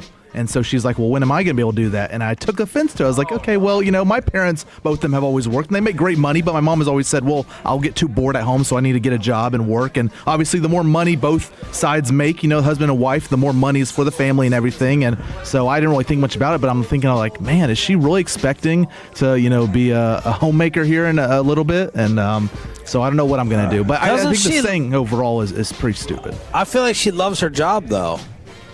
She does. She likes it. I don't know about loves it, but okay. She likes it. Work. She's a teacher, kindergartners. But yeah. Is she dying to be a mom?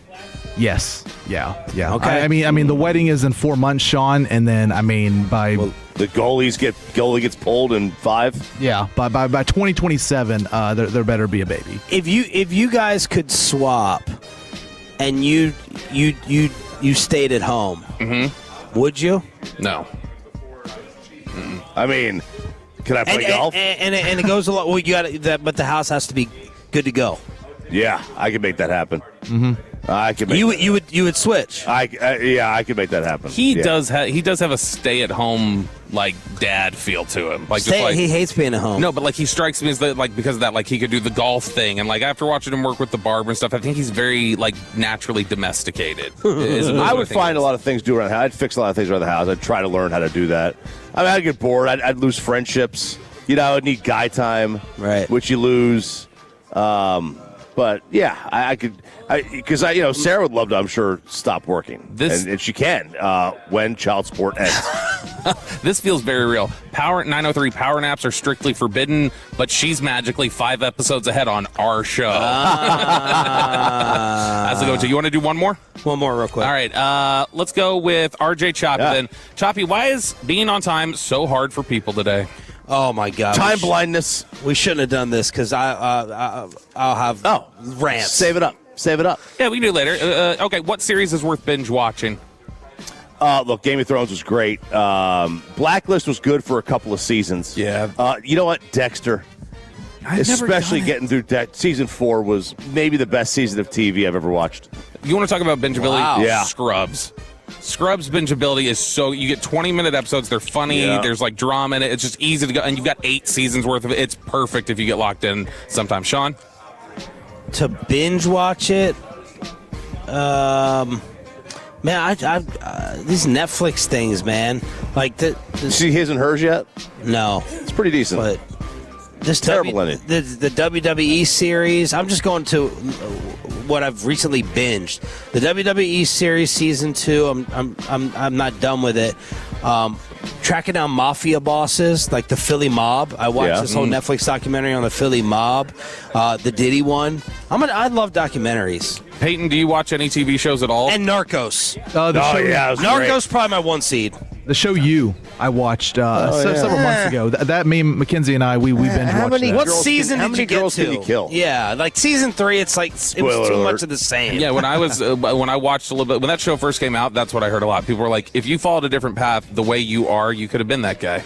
All right, what did Roger Goodell say about Jeffrey Epstein? No black coaches hired, and what do players really think about Bad Bunny performing? That will depend on whether Chiofalo shows up or not. Live from San Fran with Sean and RJ right here on The Fan.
o'clock hour here on the home of the Dallas Cowboys and Texas Rangers. We are in San Francisco. It is Radio Row. Day 1 for us. Day 2 for the G-Bag Nation. Let's see if Eric Chiofalo shows up to hang out at 8:20. We are brought to you by Stella Artois and Tide. If it's got to be clean, it's got to be Tide. Thank you guys for the coffee run. Speaking of Tide, he may be tied, but Eric's awake.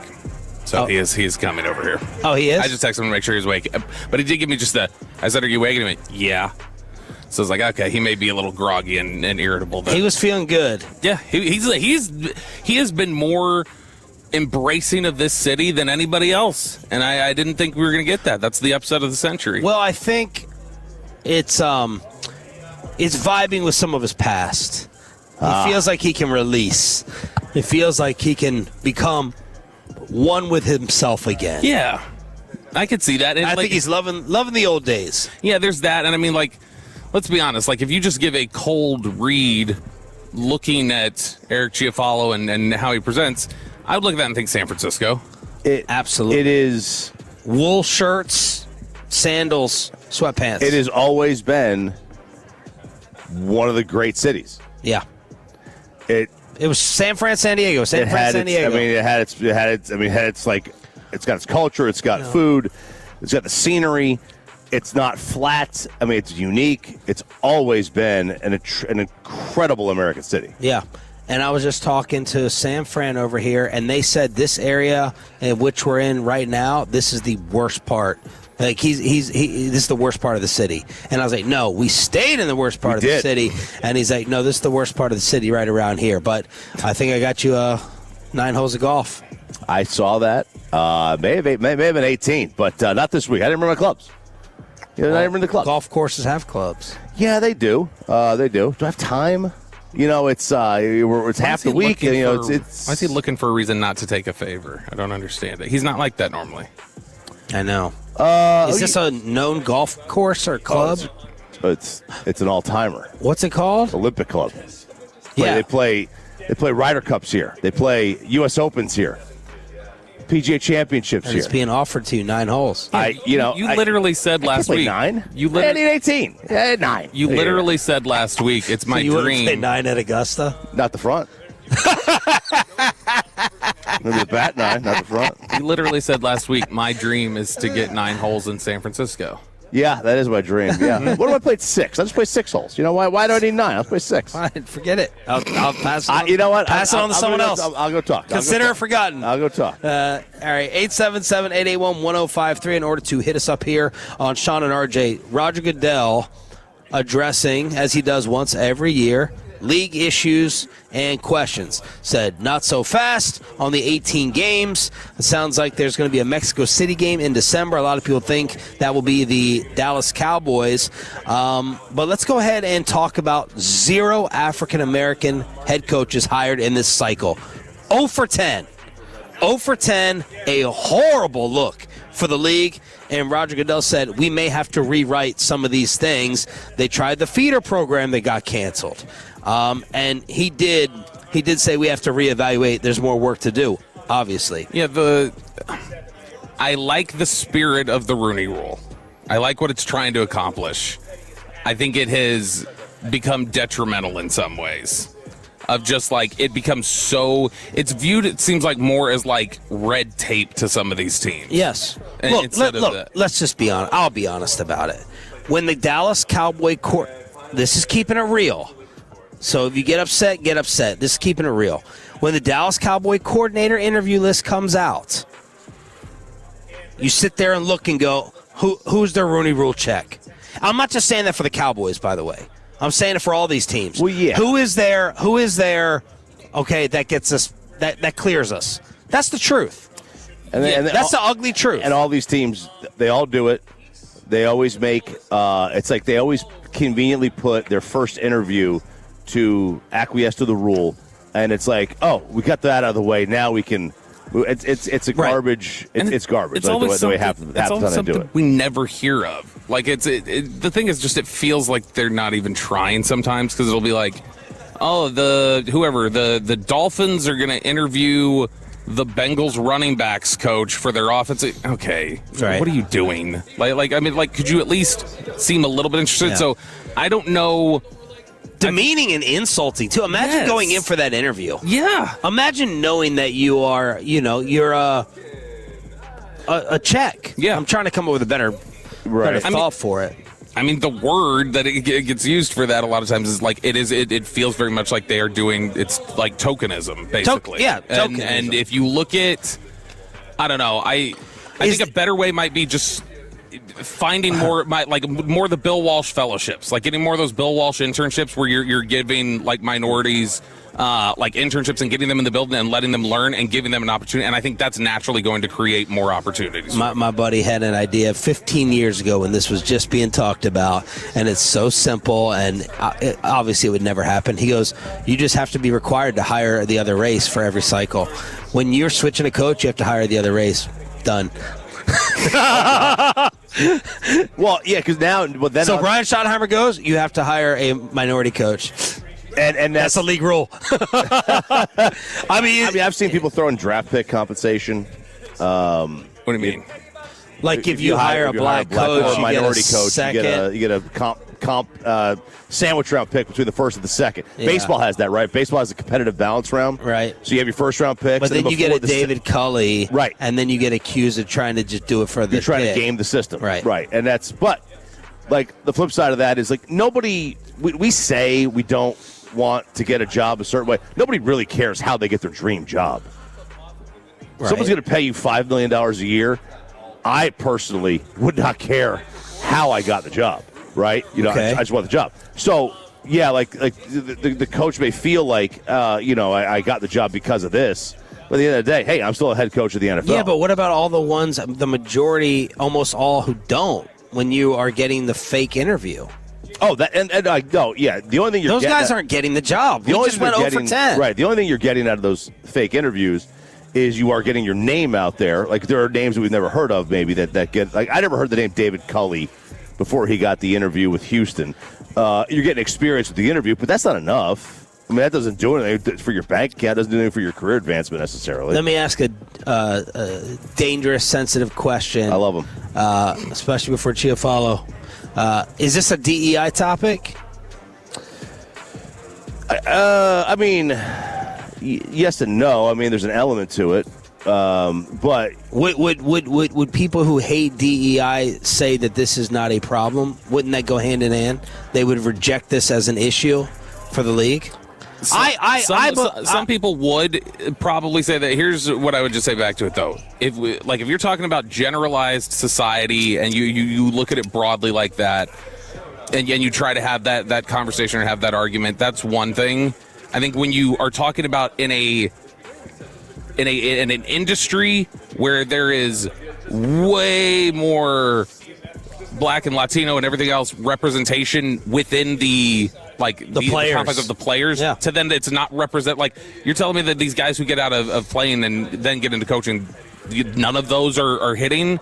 That just doesn't seem. I agree. That doesn't seem realistic to me. Look, I don't think it's an active like. I genuinely don't believe that in most instances this is like an active like racist thing or anything else. What I think this is probably just decade. No, here's what I think. I think going back to the past, decades of the way it had been set up back when it was probably more about that, and then just there weren't enough things done to like undo the foundation of how like your whole core was basically white coaches.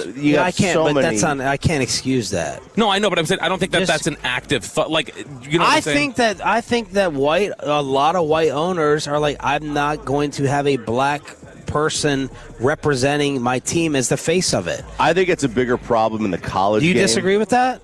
Yes. I don't think there's maybe there's a few. I don't think that's like you saying you had a racist great uncle, and we haven't really changed our thoughts through the decades of our family because like we just didn't undo the thoughts that were passed down. No, so like for instance, I'd say this is that when there were those sort of problems, this is what I'm trying to get at.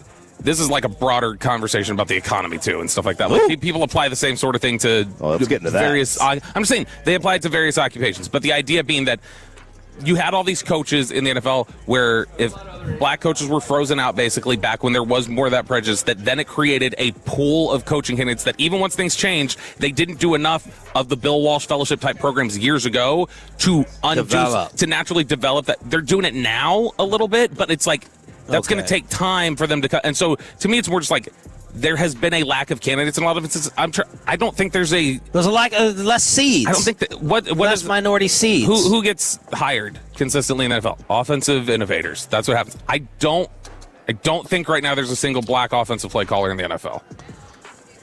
No, Bieniemy will be. He won't be the play caller. Bieniemy's not going to call plays. That was always the issue, right?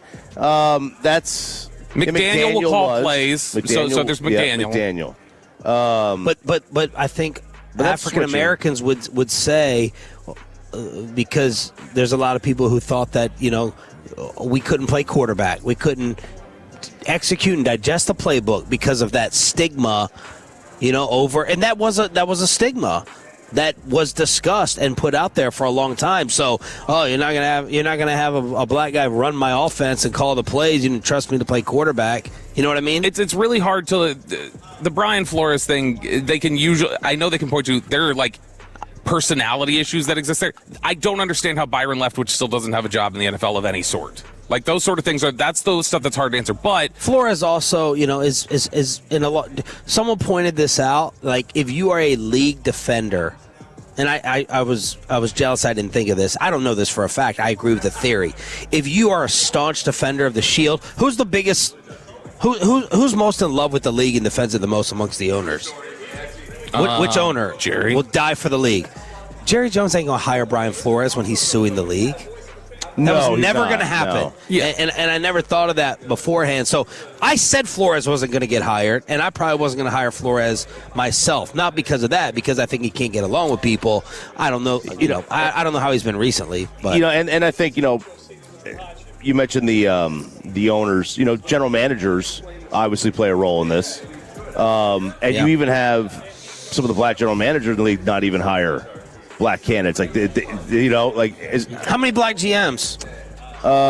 Did Minnesota hire O'Connell? Did the guy who just got run hire O'Connell? He hired O'Connell. Andrew Berry, Brad Holmes in Detroit hired Dan.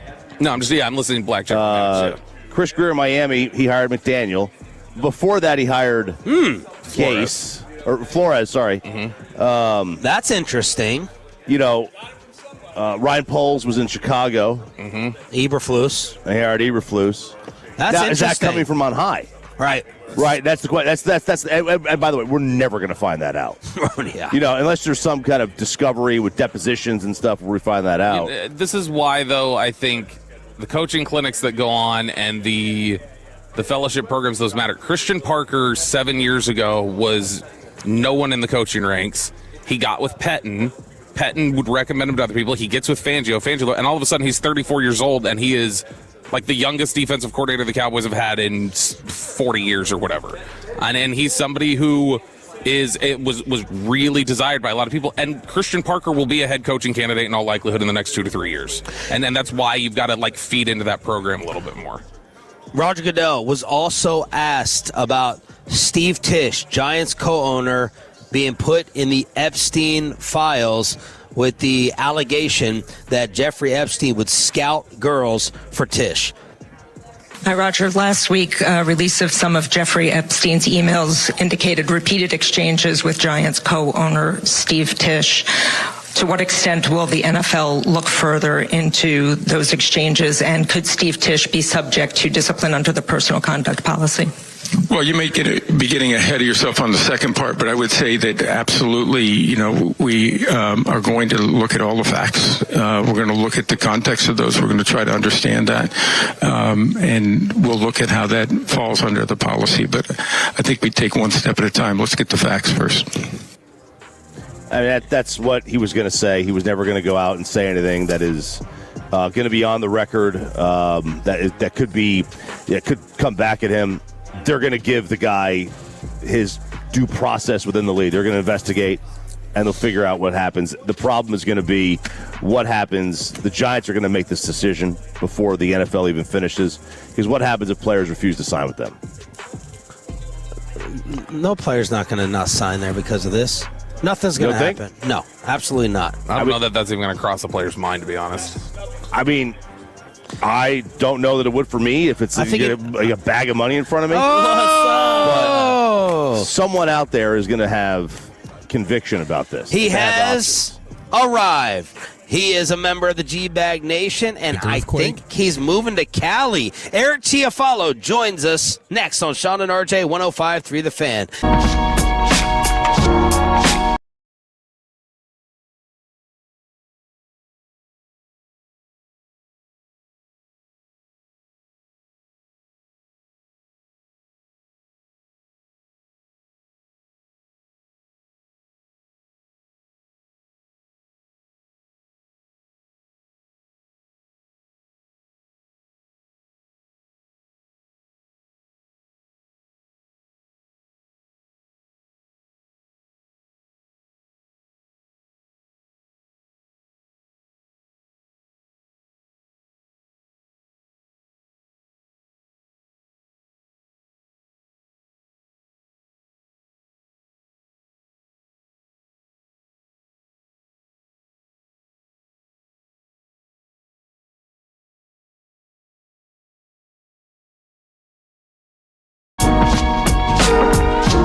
Frankel and Frankel. If you've been injured in a car or truck wreck, call Frankel first, 214 or 817-333-3333. With Frankel and Frankel, there is never an out-of-pocket cost. They only get paid when you win. Frankel and Frankel, the go-to car and truck attorneys in Dallas. Joining us now from Radio Row in San Francisco in the Wild Fork Foods hot seat is Eric Chiofalo from the G-Bag Nation. The Good fisherman's morning. dwarf. I want to hear that whale drop. Yeah. Put that whale drop in, baby. First guess. Let's go. Now, that was a bit that y'all have continued, right? The dwarf? Yeah. Yeah. Okay. Yeah, Wolchuk actually made the honest mistake like a handful of years ago when we were still doing the night show. And and so I was like, what the heck is Fisherman's Dwarf? I thought it was like some place where it's like you're bowling these guys and you're launching them on the Velcro walls, and turns out I had no idea. What? I don't think you could say that. Yeah, A-Rod. You can say that. Yeah, you can say That's it. the preferred term. You are loving this city. I am. You are loving this experience. It's. I mean, the food is awesome. Weather's chill. And you haven't even been to a good spot yet. Always nice to see palm trees. His sister shamed y'all's burrito place. Called you white trash. Tutti Flutie over there in Napa Valley. Yeah. This guy. She's a pampered chef, literally.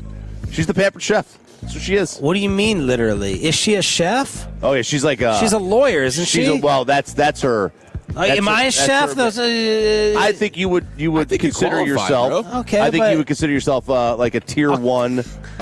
Tier one. Like of the non-employed cooks, you would consider yourself to have a great knowledge of cuisine. Okay. And I would put her on your level or a step above. Okay. And because she's more than just meat. And she said that you all's burrito place was overrated. She said that they went to that's not very good. It's a bad one, and there's a better one in town at the same company. And you're in a Mexican family. Yeah, I mean, it felt California. It's completely different. It felt pretty authentic to me. And this guy back here, morning show host San Fran, named that place as a spot to go. Thank you. I got some buddies that have spent quite a bit of time here. Yeah. And they're like La Taqueria. Okay, I'm gonna. Oh, that's authentic. I'm not saying La Taqueria. All right, I'm going to here. This will be the measurement. I'll put the Sharif measurement factor in. Last night's place was what in your mind, roughly? I would give it maybe a 6. Okay. 6 was the exact number I was thinking of. Now, the other thing I is, agree. You got to know.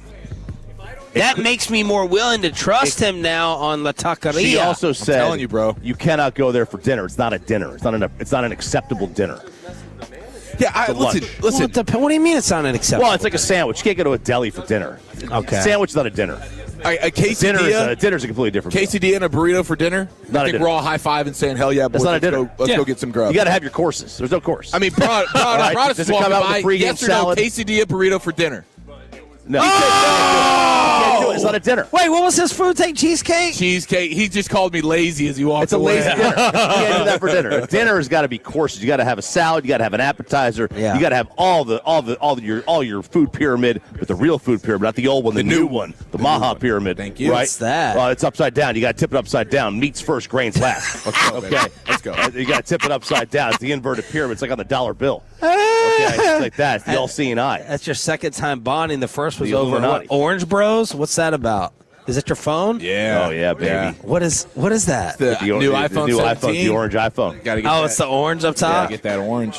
I've never seen a company more effectively just brainwash people with colors, like orange, green bubbles. Yeah, what a cult you guys are part so of. last night was a 6. The burrito first night was a what? Yeah, I mean, and again, I think the quesadilla actually stole the show for me personally. Okay. Perhaps the best quesadilla I've ever had. Goodness. I'm on like the Better than Spencer McKenzie's. I'm in the 9s. Yeah. Well, so this is like an asada. You know, Spencer McKenzie's you're going with the seafood. So I judge it on different scales. Yeah. But it was great. So Bobby is standing up because he's in anticipation of a tweet that we all just got. Mm-hmm. This happens every year. Barrett Sports Media releases the top shows in the country. And we've been living at what, Bob? 6. 6 for the I went low. We were 6 last year. morning shows for the country. We were 6.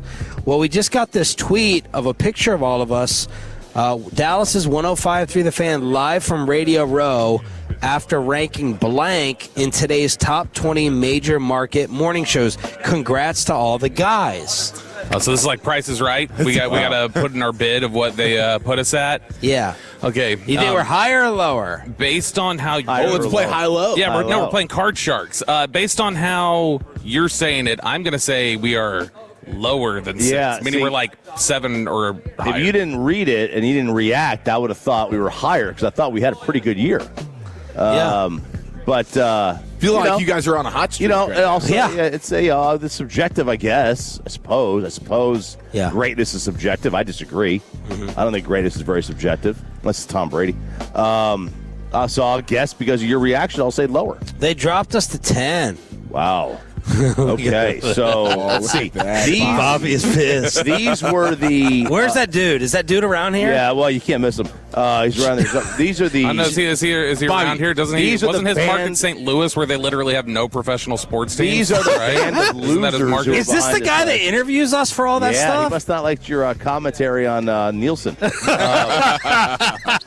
No, Bobby, this is not a Papacito. So these are the. We got dropped. This is our highest. 11 people voted against Belichick too. This is our highest ratings ever. So this is the band, 11 voted this is the band of losers that were behind us last year. Okay. This is the band of losers. We had a Minneapolis morning show behind us last year. Yeah, tell me about the Leroy Butlers, the 1 through 9 that are ahead of us now. Guys wearing a Hartford Whalers shirt. Oh, my God. We had the Detroit station. 10! If we're 10, what are you guys going to be? No.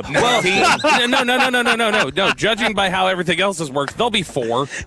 Even though. How is this judged? Oh, AFC South G-bag. I want to talk. Let's see. It says on here. I want to talk to this guy. I want this guy on this segment. I want to cross guys. I want to cross-examine this dude. I don't even know what he looks like. This is the industry voters. Collective feedback, so it's I don't know. Oh, jealous PDs. This we have our monster.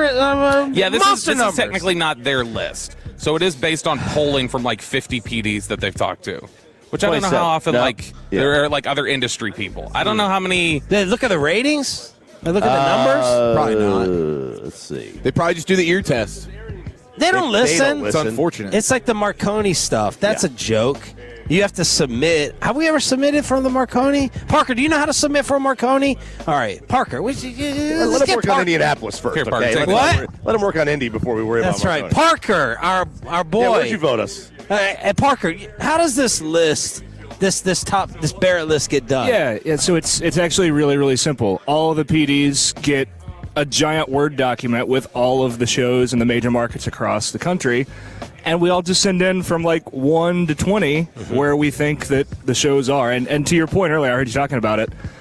I would imagine a lot of these PDs haven't listened to every single one of these shows every single day. So it's, Parker, it's subjective. Where did you vote us? Where's your list? Where do you think I voted you guys? I know you voted us higher than 10. I mean, we have to be. Yeah. I did not screw with him. I never screw with Parker. No. We were the great good Parker Hillis. Now running things at 6'10". Do you remember your top 5 or 6? I definitely had you guys top 5. Okay. And I'm not just saying that because I'm standing here on the airways. All right, Parker, you can come back. I give a lot of respect to you guys over here at the station that I used to work at. Did you vote your morning show over us? Yes, I did. Okay. You have to. Okay. Where'd you rank us in G-Bag, though? Do you know? You guys were way low. No. All right, well, I want to find this Momola guy. Get the wireless set up, Ross. Let's go track this dude down. Thank you, Parker. So there it is, Bobby. That's cool. I like that. We're going on the hunt here for with the wireless because they come up to us and they want to do these interviews. And last year we were like, okay, we'll do a little bit of an interview. Like 6 is still a little bit insulting, and we insulted all the voters and all the PDs. That probably didn't help us. You think, Chop? We insulted every program director who put us at 6. Yeah, that may not have helped. 6 is, it's a lot of people. To be fair, people out there. Whoever this would be, Mike Mamula or whatever his name is, he would just be a curator, I would guess. Yeah. So this would not be his response unless he doctored the results. That's right. So there it is. That's the news that's coming in. No wonder, Jay Ochoa, no wonder Bobby's still in contract negotiations. First year Bobby's here, morning drops. No, he's been here for a couple years now. Oh, man. But this is it's not going to help your leverage whatsoever. What if they brought that up in the talks and they go, well, Do you think that'd be the same as like players when they're like a team throws PFF rankings? Like, shut the hell up. You dropped from 6 to 10. All right, last night. I thought it was getting shut down soon. Nick Harris was yawning. Yeah. You guys, I thought, were kind of reached your level. How much longer did the party last, and who else was in the lobby? Were you there when Corey showed up and his wife geeked out over CD, Dak, and I guess Puka Nacua and Flacco? Yeah, no, we had just missed them because I had just gotten up in my bed ready to call it a night when I saw that text, and I was like, dang it. I had a little FOMO, but I was just too tired to get back down there. But you've been living in the weight room to people watch, too. Yeah, that's the hot spot right there. Like, Chop, I'm telling you, after the show, I know Let's go. You're going to run over there. Let's go. And, yeah, you could see, I mean, Micah's rehabbing the knee, Dak's walking in, chit-chatting with Micah, getting after it in there. Who's been the most impressive in there with their work? Was it Hurts? Be honest. Was he squatting? Yeah, Hurts was the only one that I saw like really doing something. Like Micah was doing the rehab. Okay. When Dak got in there, I was getting ready to be done. So Dak was still kind of warming up. Foam roller. Foam rolling and doing his thing. So Jalen Hurts was doing like some single arm farmers carries. Good core. Very good core. Very good core. He put a big job balance. Yeah. I think it's also a bit of a that tracks with him though. That is a look at me. That is a look at me type workout. It's an aesthetic workout. Yeah. That's a look at me. And just like Jerry, I'm more advanced than you guys doing your regular stuff. Hey, how much to like watch the weight room, watch for a player to go in there, and then you walk in and start like saying like, "Hey, do you need a spot?" or like start criticizing their form or something. Oh my god! Like and record yourself like acting like you don't even know that's a player. You shouldn't do it like hey, bro, that. you can do a couple extra weights. You want a spot? Or find their chief rival and say, "I saw them doing like double." I saw them doing more. Speaking of that, are the Eagles and Jalen Hurts heading for divorce? That's next in B-Lo, right here with Eric Chiofalo joining the morning show live from Radio Row right here on The Fan.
Get a classic Chevrolet in Grapevine today. The back-to-back #1 Chevy dealership in the world. More new Chevys than anyone else, all priced to sell. Visit ClassicChevrolet.com. This is Texas. This is Classic Chevrolet. Together, let's drive, relax, enjoy the difference based on new Chevrolet registrations 2023 and 2024. The great Bobby Belt. Bobby Belt is an idiot. Don't make me take off my belt. Don't make me take off my belt. We're not. Over to you, Bobby. Why is the snack shack 3 floors away and a dead sprint so that I'm out of breath when it's time for my teas? Let's talk about it in Below the Belt, which is sponsored by Academy Sports and Outdoors. Eric Chiofalo barely even getting back. He just got back here just now. You've got to run up the escalator. Yeah, that is a lengthy escalator, and it's very, very slow. You got to keep your knees up. As I think Eric will have to tell you during the break, Eric was sort of talking smack about somebody that passed us on the escalator. And that escalator is so slow that I'm almost positive they heard what he said because he thought enough distance had been placed. But no, it's so slow, we were not that far from them. Just like Wolchuk talking trash to the agent last night. He didn't talk trash to him. He was loudly around him, and he was noticing. Did you think Zach was a little volume was off? Volume was off for sure. Now, he had no idea the agent was right there. No, that's it. And he looked at him and went, "Where is he?" And I was like, "That's what I'm saying. You don't know who's standing." So just like, be aware that you may be talking smack about somebody who's standing right next to you. So did he have a drunken interaction with Dak? No. He didn't do like a Dak, what's up, broski? No, he when Dak walked behind us, he said something like, "What's up, broski?" That was a separate thing. Okay. Yeah, but there was a player agent there that Zach was talking loudly about his player. Yeah. And I guess the agent was just staring a hole through Zach. Heard Zach say the name, and then he turns his head and then watches him to like just stare at him through the completion of his thought. And I was like, "Oh, that's good." And you got associated with it? No, I was just sitting there, but I just noticed it. And I was telling him, like, just so you know, he's right there, so it's a little uncomfortable. All right, let's talk about Jalen Hurts. Let's talk about the Eagles. Let's do it. Let's talk about how the try-hard in the gym here at the hotel. Oh, man, I can't wait to troll him today. Really isn't trying that hard, I guess, to find the next Eagles offensive coordinator, which they settled on Sean Mannion. But a couple of weeks ago, Nick Sirianni was up there doing his end-of-season press conference, and the question was asked, okay, how much is Jalen Hurts going to be involved in this process? Because you would imagine Dak, go through really the rest of the NFCs, Jaden Daniels, maybe even Jackson Dart at this point. They would at least be given some, hey, input. What do you think about this? How do you think about the process of us getting your next play caller, the guy that's going to work with you? Dak has been very involved for the last 5 or 6 years, I'd say, whenever they're getting a new play caller. So he's involved when they're talking to Kellen or his position coaches like Nussmeier. Quarterbacks are very particular. Apparently Jalen Hurts is not, or at least the Eagles don't want him to be. So after Nick Sirianni had said that he would be involved in the coordinator search, Jeremy Fowler was asked about this recently in an interview with Philadelphia media, and he had said that Jalen Hurts' involvement in the coordinator search was, quote, minimal at best, and there's some speculation about already within some people in the Eagles and around the league that they wonder if an inexperienced coordinator like Mannion will even be able to connect or be respected by Jalen Hurts. So this sounds like he was not even involved in the process at all. And now I wonder if when we start seeing Bo Nix talk the way he does about Sean Payton, or the way stuff gets talked about with J.J. McCarthy, I kind of wonder if this is one of the early indicators of we're starting to, the marriage is falling apart a little bit. Jalen is going on this now kind of career judgment, a little bit like Lamar. Now, Lamar has won 2 MVPs, and I think everyone is settled on a high Lamar placement. But back to those Jeremy Fowler lists. 1 year top 10, 1 year off. 1 year best player in the NFL, the top 100 in the NFL Network, 1 year out of it. We couldn't decide. And I feel like we've done that with Jalen Hurts. You know, there was a period where, we got to take him over Dak Prescott right now at this point. Is he a beautiful deep ball thrower? Is he putting it all together? And now we are settled on Jalen Hurts. In my opinion, I know Tom Brady disagrees. He got proven really wrong in the playoffs. We've settled on Jalen Hurts being an issue. Yeah, I think that... Have you? Oh, yeah, for sure. He's absolutely a problem. But have you changed your mind multiple times on him? I feel like we have on him. I a little bit, for sure. I mean, when you see a guy go... Not Bobby, but... Yeah, the top running backs list always fluctuates. Guys get hurt. Their production changes. I think that's the big thing. It was when you have the superpower of running, you have to factor that in. Yeah. And it's like... He can run. But then this year, he did it. Yeah. And you can see how that affects him. Yeah, I'd say he runs from accountability. He does that pretty well, it seems like. They're in Philadelphia. Yeah, it's the other thing that's very difficult with him is figuring out what type of dude he is. We have missed on that, too. Coming out at Alabama with what he did, selfless, right? Always $1 million smile. Can I make an opposite comparison? The Lamar one's good. Can I make an opposite one that's... All my comparisons are good. Number 10 is the trajectory a little more similar to Russell Wilson? Yeah. Where Russ, when he came in, was just like, oh, he's this bright, smiley guy. Look, he's winning Super Bowls already. Some people are like, he's kind of a runner. Can he really throw it that much? Russ had a period where he went through one of the better passers in the NFL. So that's probably the difference. So it's like a more compact version, it feels like, of what happened with Russ, where people are like, we love him. Then very quickly it turned into like, he's kind of a douche. The moment it doesn't seem like he's really that winning way. Super Bowls. Yeah, but because when he came when he was at Alabama, we thought ultimate teammate. He goes to Oklahoma, resurrects his career. Everybody felt happy for him. I didn't. Everybody felt happy for him at Oklahoma. When he comes to the draft, it's like, you know what? We'll see. We'll see. Smart pick, leader, maybe we'll see. Yeah. And then his career has been, we thought, really good leader, whatever. Turns out, not the case. And, we've been told from people who were close, he's a diva. Russ is a good one. But I don't think Jalen is getting to this peak that Russ hit in about 2017. He went 34, 35, 31, 40 touchdowns. Yeah, and when did that end? That ended his last year in Seattle. He threw 25. So, it sounds like Brian Schottenheimer really was what he needed. I just know. But, I think that's the difference. It's almost like a mini version of what Russell Wilson did. It wasn't like the full scope. It's almost like a Cliff Notes version of this is kind of what happened with Russ's career, but without the actual details of... It'll be hilarious if they draft a quarterback. Man, there's been buzz coming out of there that he is sensitive to that in previous years. Like, he does not want them picking even 7th round quarterbacks because he doesn't like it. There's still... I can't speak. Obviously, I can say what I hear with regard to stuff in Philadelphia. More specifically, though, for years, there has been chatter in Texas high school circles about how difficult he was when he was playing in Houston as a high schooler. That how just intensely difficult he, and I think it was his dad, that they were really, really diva-like even back then and difficult to pin down. I kind of wonder if something broke with him, though. You know how you were talking about, Mike McDaniel broke at some point this season? Yeah. And it's like, where the guy who's just, I make jokes, and then he comes out and he starts talking like Joe Mazzulla. When you go back and watch Jalen Hurts do the John Gruden quarterback camp, that does not seem like the same human being at all. He's super personable, and he's laughing, and he's not mumbling, and he's playing along with Gruden's stuff. And he was I remember watching that and being like, wow, he's got a big personality, and he is the exact opposite now. He is just mumbling. It seems like death, and maybe that's honestly what Philly takes out of you. Yeah, I was thinking the same thing. I mean, you don't want to make a mistake, so you just say nothing. You get kind of forced into a shell. Yeah, and those fans take it as a badge of honor. It's just become really bizarre that early on the comparisons with him were actually Dak. That was what people tried to compare the most frequently. They're like, he's kind of an intangibles guy more than anything else.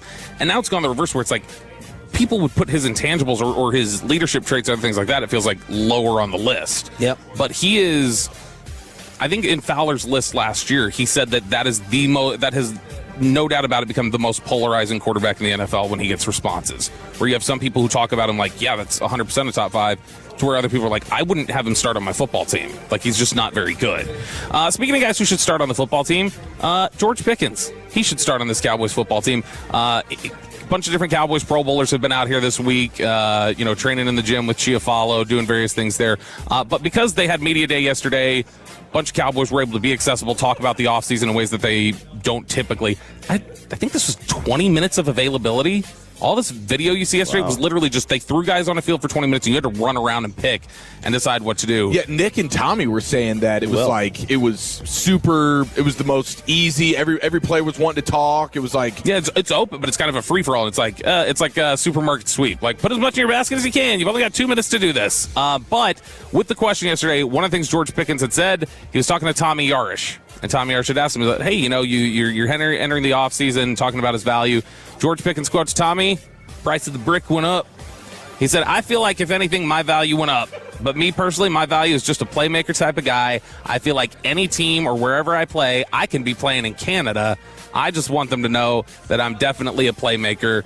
And this is And Calvin Watkins reported they have not started discussions. Yeah, well, I mean, because they would only have them directly with George, it sounds like. Anyway. So, but this is the indicator that we've had that it does feel like we're heading for.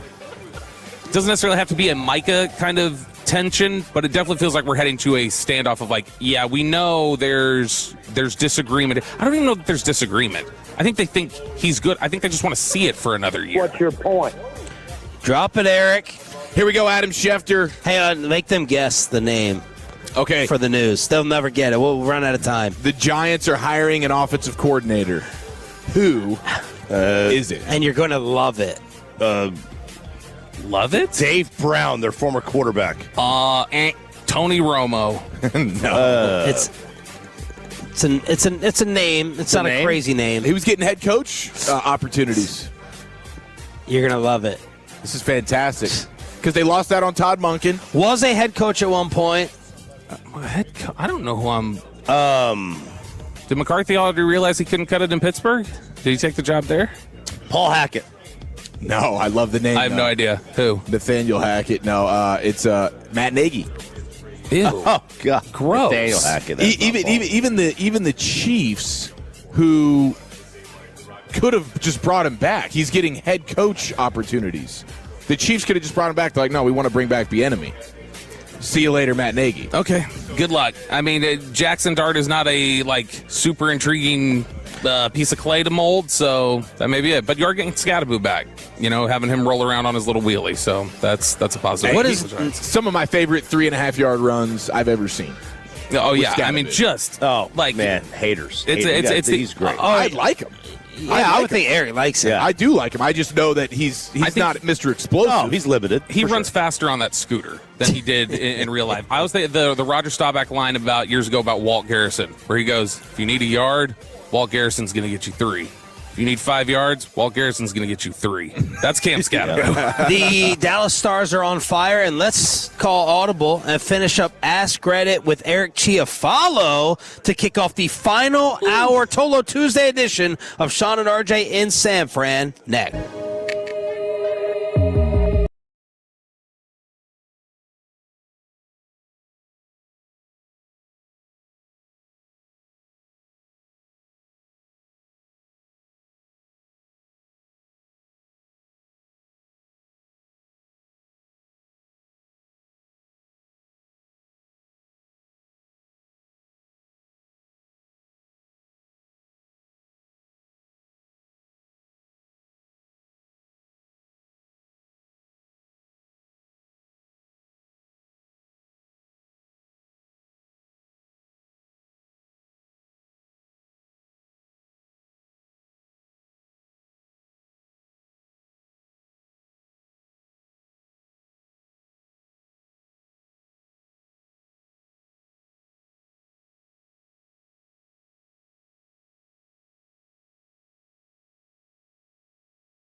A&M Leasing Studios, this is Sean and RJ on 105.3 The Fan.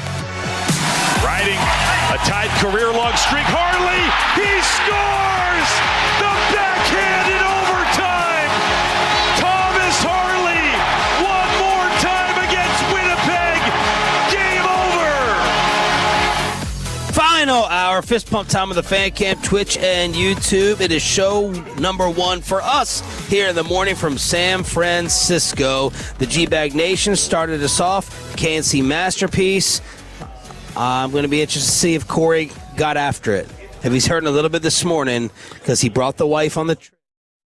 After it, all right. She was loving it. Well, she was loving all the players downstairs, apparently. Maybe she got after it then. Jeez. She's scouting him out. He rages a little bit on some of these trips sometimes. He's had some ones where he's played, but like he's gone. He's usually one of the like top 2 or 3. I feel like going hard when we go on trips. Yeah, especially like Super Bowl, absolutely. And doesn't he freak out on the plane or something? Does he have to freak off? Drink on the plane? Yeah, he does. Does he have problems with that? Yeah, he likes to have that pre-flight beer, maybe a little hair of the dog mini bottle. Yeah. We are brought to you by Best Buy Windows and Siding, the highest quality windows at the lowest prices guaranteed. We played you the clip. Thomas Harley scored 2:05 into overtime as the Stars make it 5 in a row with a 4-3 OT victory over the Jets. All 5 games in the winning streak have been decided by a goal, and Miko put up an all-timer. The Miko goal was a top 5 goal of the year, top 10 goal of the year. The Harley goal was no slouch either at the end. That was tremendous. I mean, it's obviously 3-on-3, so a lot more open ice. But Miko puts on a show with that. Very reminiscent of McDavid in the playoffs against us. Duchesne had 2 assists to extend his point streak to 5. Red hot. He is red hot. They needed it. I was trying to find him on Underdog. I had a Tolo who finally made some hockey plays. I have not made the hockey plays yet. No. I should have bet on Ovechkin. I knew that night. I was like, he's going to score this record setter, and I didn't do it because I didn't have a second one I could figure out. Jamie Benn notched an assist to give him 5 points, all assists in his last 3. Spits and Suds with more hockey. Spits and Suds. Whenever you want it. And final game before the break. As we were wanting to rush to the break to stop the bleeding, now you don't want the break to happen. With the winning streak, it's going to be against the Blues. Yeah, you don't want the break now, but now we're going to have, 2 weeks off, 3 weeks off. You know, it's a lot of downtime. Good news is you get healthy. You know, you get some rest, assuming, because you don't, there's going to be players in the in the Olympics. Half of Team Finland, for crying out loud.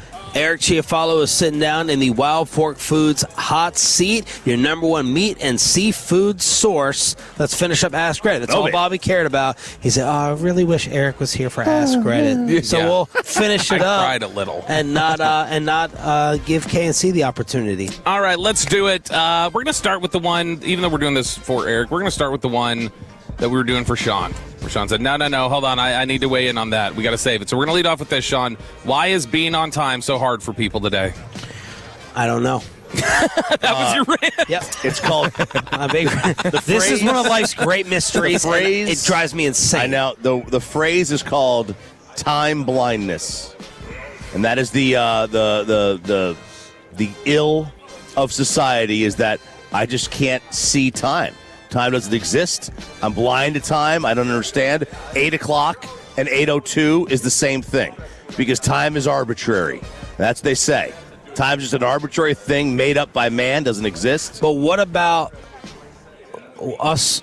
Let's ask. We're supposed to meet at a time. I know.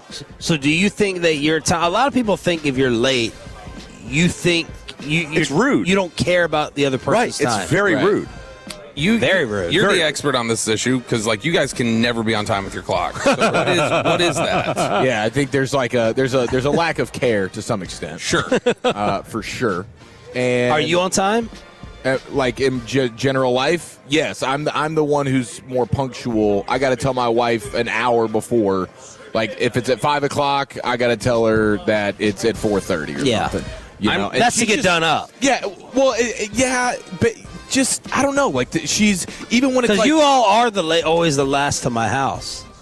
Yeah, well, that's because we live freaking how far away? other side of the dang state. Yeah. So, but yeah, like she has no idea of how long things take to go. Like, you have to understand what the commute and all this stuff is going to be. And that's a great point. You know, like, and I think you missed this too. Oh, no, I was about to say I'm bad at this, and I was going to explain why I think I am. If I'm like, all right, let's go Saturday day drinking, let's all meet up. Peyton's the only one. Peyton is so punctual, very good. And I'm like, why didn't you look it up? The traffic, how long? Right. And Bobby will be like, I didn't think to do that. Or Choppy a lot of times even. No, he won't look it up. I'll look it up, and it's just there's like when I look it up, it's normally a 30-minute drive. I can look at it's 30 minutes, and then when we go to leave, it's like, oh, there was an accident. Then all of a sudden, it's not like that. My issue is to your house, to going out to meet somewhere, whatever else. Me getting home, me telling Kristen what time I'm going to be home, routinely, I will be 20 to 30 minutes later. And it frustrates the hell out of me, but I've figured it out in recent months what it is for me. I just am awful about guessing how much time it's going to take for me to finish doing whatever it is I'm doing. Right. So if I'm working on something and I call Kristen, I'm like, I should be done with this in 30 minutes. Then I get done, it's like, damn it, that took 50. Right. Because I got sidetracked or something happened or whatever. And so my issue is I have a bad ability to judge how long things are going to take, and so then I leave later than I'm supposed to. But you always account for this. Well, it's a lack of respect. Like, there are things that they're like work stuff requires on time. It actually doesn't even require on time. It requires early. To be on time is to be late, as my son tells me all the time. Is he on time? Always early. It's coach. If you're on time, you're late. Yeah. I also think being in this job, premature, you might say, makes me time anal. Right. Now, if the party starts at 11, and always, I'm not getting there at 11. I think it's rude to show up first at the party. Like, why?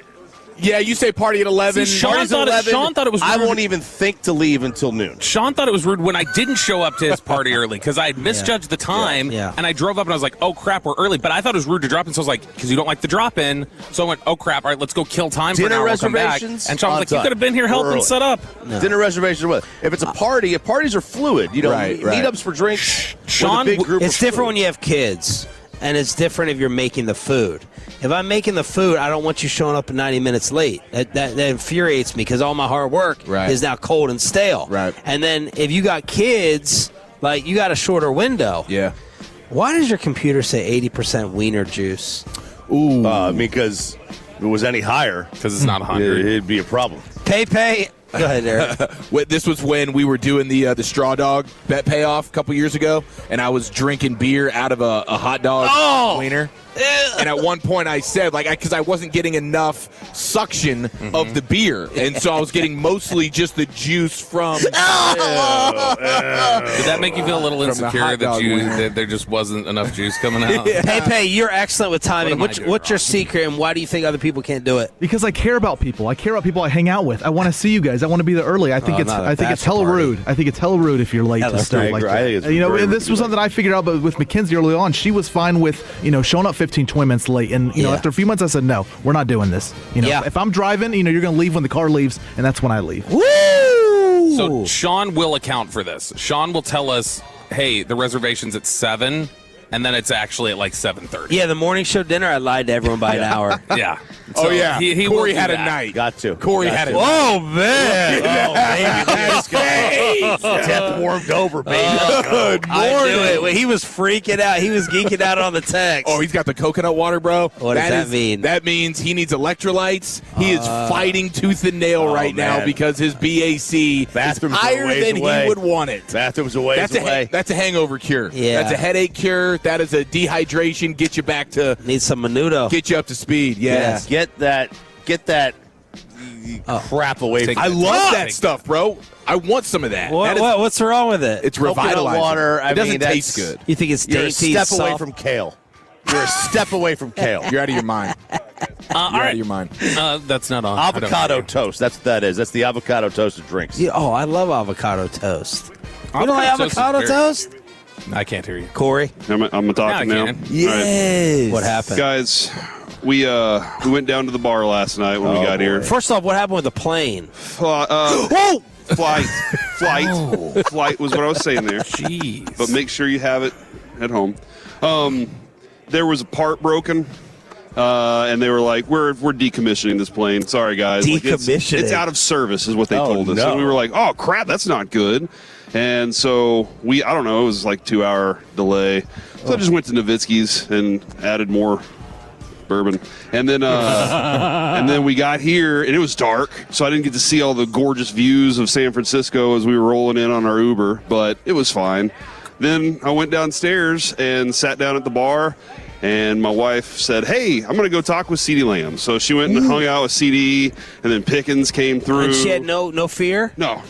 She had a couple of encouragements. Yeah, encouragements going on. And then then there was Yair Alexander. Flacco was sitting next to us.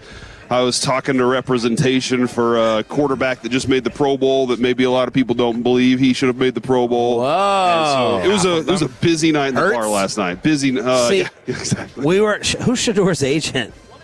We were nominating you as being the most carefree. Like Bobby said, he had to scurry you guys into the lobby to go get Ferguson. Y'all were scared to do it. I'm terrible at it. Terrible. Choppy's pretty good. He'll throw out a loud, obnoxious comment to break the ice, but you might be the 1 seed, Corey. And it was good, wasn't it? It He's ended up easily being the good one that you seed. did go Easily. out there and say hi to Ferg. He broed it up with It you. was great. Yeah, I think we booked him again for next year and training camp. I saw him this morning. I saw from him you. and Cavender this morning at the place where I got my vitamin water or whatever this is. So It's a Vitaco. There you go. That's what I'm talking about. So is Adrian? Or is she knocked asleep. out? She's asleep. Yeah, she was very, very asleep. So. And which player was the coolest to interact with?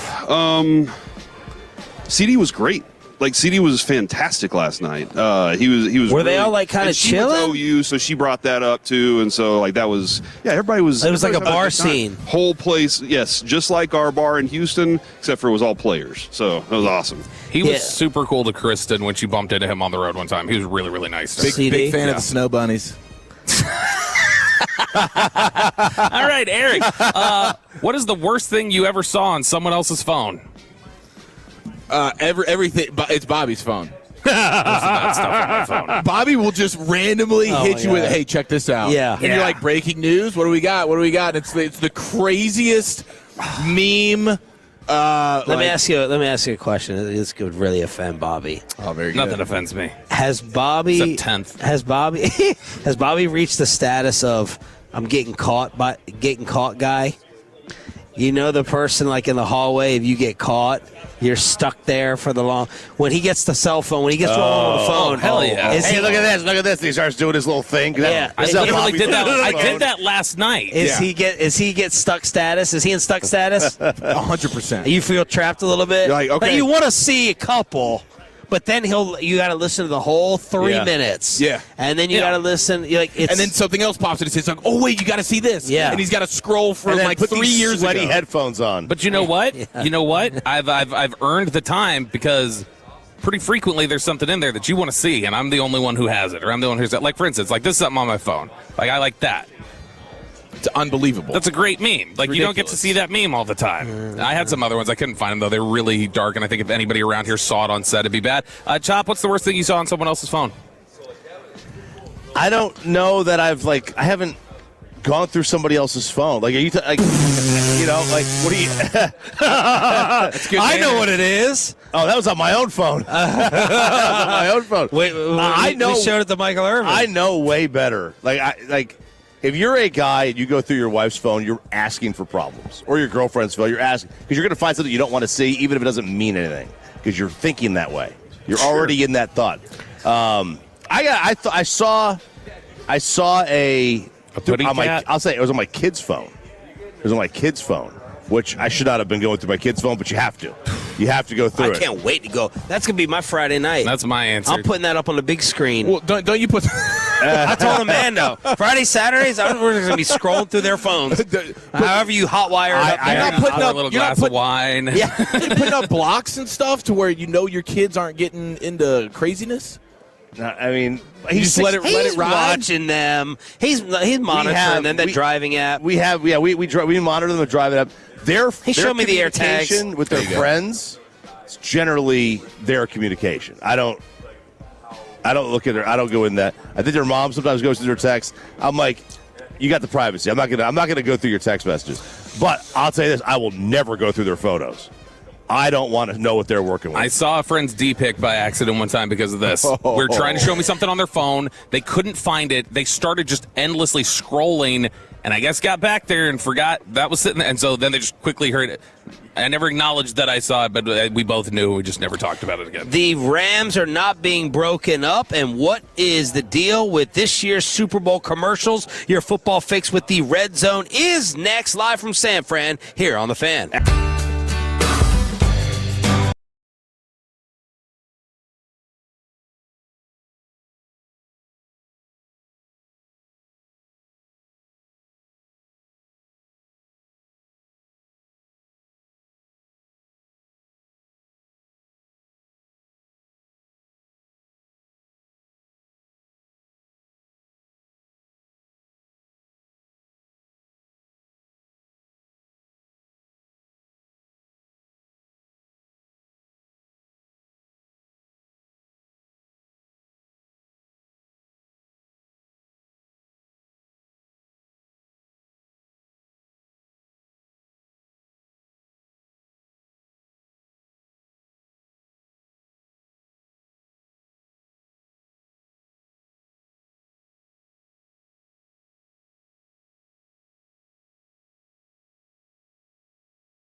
truck right, call Frankel first. 214 or 817-333-3333. With Frankel & Frankel, there's never an out-of-pocket cost. They only get paid when you win. Frankel & Frankel, the go-to car and truck attorneys in Dallas. How many people want to eat a W tonight? You know what I like about the media? They think you can just dial 1-800 and get a quarterback. It is the Red Zone, your football fix here from San Francisco on Sean and RJ with special guest Eric Chiofalo, brought to you by Tide. If it's got to be clean, it's got to be Tide. And Best Buy Windows and Siding will crosstalk with the KNC Masterpiece at 9:40 today. So Sean McVay is not burnt out because yesterday extensions were announced for McVay and Les Snead, the general manager in LA. Man, and the question around McVay was like, how long does he want to coach, right? Like we were talking about this. It seems like each of the last 2 years, there's been conversations about whether or not Sean McVay is going to want to continue this. Yeah. I mean, he's the kind of guy that strikes me as he's just so intense, he's going to get burnt out. He can't do this till he's 60. I just can't see how I know he's competitive. Well, had a kid, so time to sign that extension. Yeah, you get like one more run. Stay out of the house. Yes. So, but he might take a break at some point, but to re-up, I want to see him post Stafford because he's had first overall pick both times. I'm interested to see him just pick get a Baker. Yeah, maybe take a Darnold type retread, not a retread, but a guy who fell. Yeah, do something with a Baker this time. Oh yeah, but take a quarterback who has fallen off, like a Sam Darnold type, Josh Allen, and try to pick him up. Yep, or draft again. I don't know that he wants to do that though because he went through that with Goff and he was like, all right, he's just not mentally there yet. He doesn't understand the game the way Stafford does, and it's like you'll get there eventually, but at some point you got to find somebody. I think for him needs to be in the league 7-8 years. Someone off that tree, Kevin O'Connell, as the story trying to be spread that O'Connell wanted to keep Darnold. Well, Alec Lewis from The Athletic says no. Kevin O'Connell was the primary leader to draft J.J. McCarthy. So Kwesi Adolfo-Mensah, the general manager that they blew out, making him the fall guy now that Sam Darnold is sitting here in the Super Bowl. But this is Alec Lewis saying, no, Kevin O'Connell wanted to draft J.J. Yeah, he wanted to draft J.J. Now, I guess here's the only thing that you could argue is that if O'Connell figured out really quickly he can't do it, and so I need Darnold, that I guess both things could technically be true. He wanted McCarthy, and he also realized this isn't good because they look like they've made their mind up fast on McCarthy. It was, like I said, it blows me away that after 5 starts, including 2 where he won division road games against Detroit and Chicago, J.J. McCarthy, that after 5 games, Diana Rossini was like, they might move on from him next year. It's like, that fast, that quick, they're already done. And so O'Connell must see something that's just like, this is not clicking, this isn't working. Yeah, for sure. But I'm with you. I think both could be true. But when you claim your stake on a guy, and didn't they trade up for McCarthy, or do they just let him fall? No, they traded for. And you get aggressive to go get a guy in the first round. The expectation is he's going to be the guy. Here's the other interesting part of it. The Athletic articles talked a lot about Mensah was basically he was very analytics heavy, and he believed in a lot of just data driven analysis and things like that.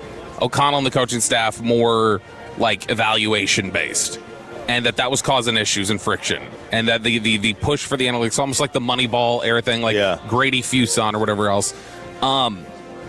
That fight is coming across every NFL team in the next couple of years.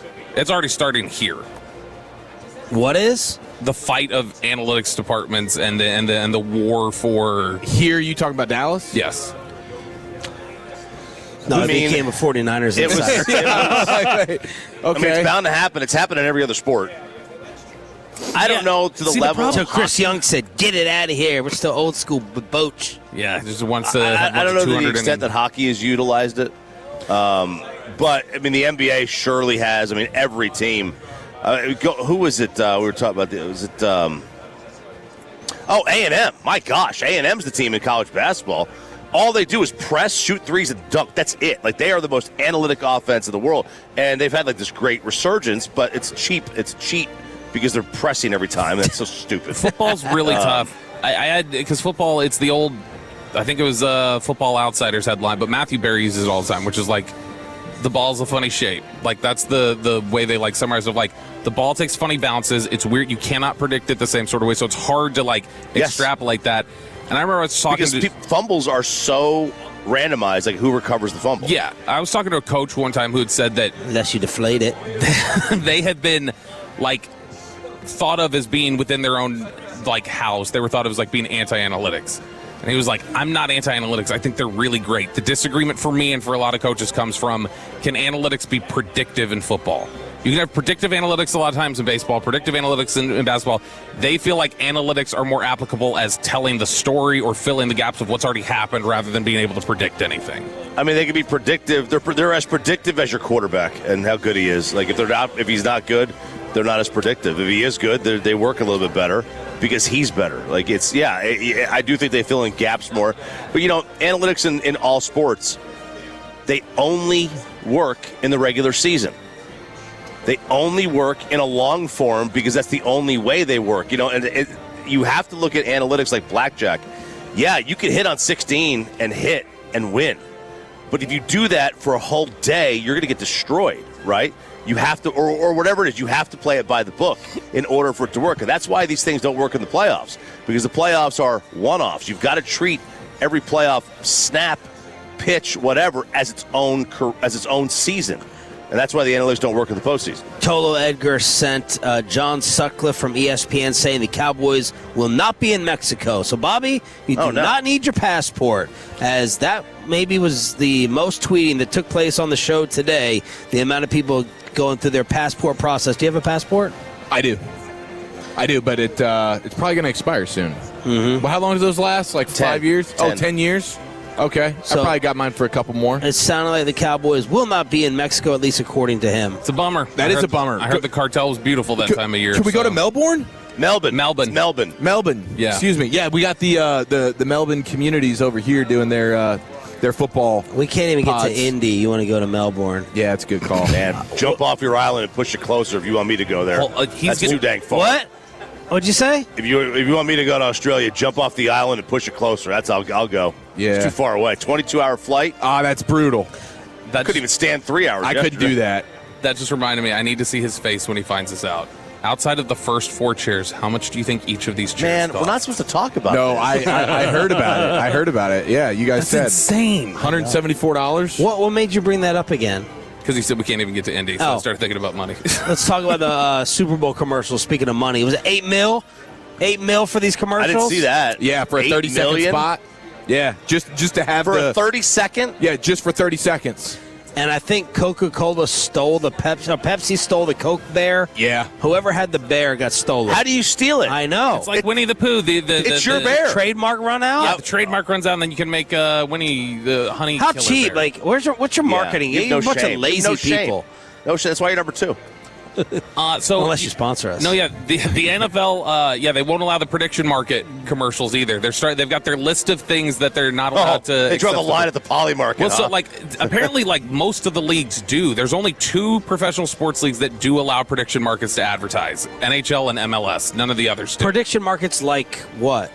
Like for the different things, like the betting, like betting futures and stuff like that. But like DraftKings, Underdog. Yeah, so they're not allowed. There's very narrow. Apparently, the NFL is the most stringent when it comes to what gambling ads are allowed to be used and how they're able to do them. But some of the other topics that apparently the NFL has banned for the Super Bowl, not allowed to have these in your advertisements. Adult content is not allowed. Tobacco. Good. And guns, among other what they say unnamed topics. I think you gotta allow Sam Darnold's grandpa to be in this Super Bowl. He's the Marlboro man. His granddad's the Marlboro. Is it Dick Hammer? Yeah. That's his name? That's a fake. That can't be his real name, right? Yeah, that's Dick Hammer. It's on the birth certificate. My kids on the passport. If I said that to my children, they would giggle for 30 minutes on that. You got to allow a cigarette commercial in there on that one at that point. I agree. 877-881-1053 in order to hit us up.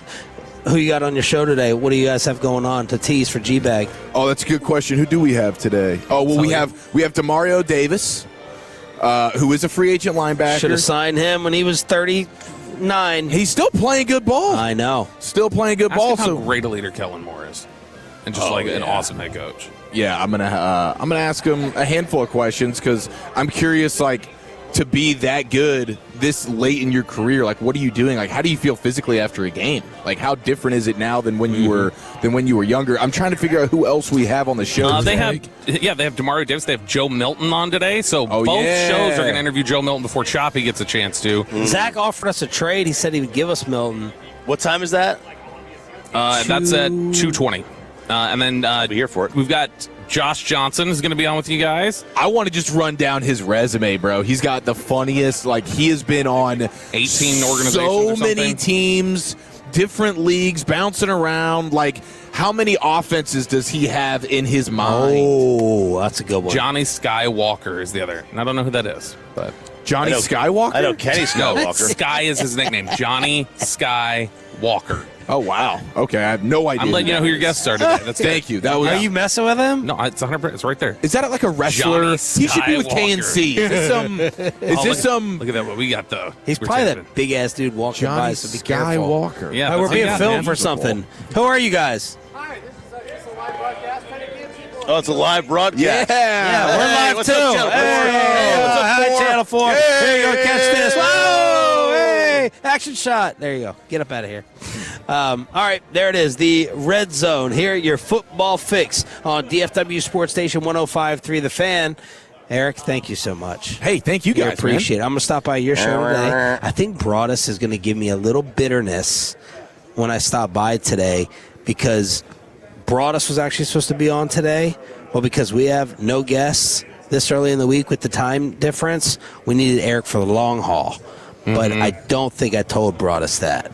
But he was going to be here anyway, right? Yeah, he's got to record Live with the Star. Yeah, You can see he was a man on the mission. No. He's got to do the Doing All Right pod. I was going to say, kill off guys. sure. When you Yeah, sit what are- down, yeah, what are the other for him, ones? just like before he can say anything, just go like, Brian, I love the stack. I've been watching the hell out of the stack with you, Aisha Morrison, and Zach Wolchuk. It's great draft content, and then he'll be buttered up and he'll be fine. No, I just won't. I have the power of leverage over him. That's true. Oh, you're the Dom? He Big calls Dom, that's me. what we call him. He calls me for station info every week. Yeah. So, I depending on how our relationship is, I give it to him or not. Week to week, just Week kind to of week, yeah. check the temperature. Jump. I need to start getting on these calls, man. I need to start like You don't want to be on a conferencing phone in. call. That's Or right. you guys could just start having meetings. You could do that. Yeah. Why don't you guys have meetings like we do? Let's change the subject. Let's cross-talk with the KNC Masterpiece next, right here on 105.3 The Fan.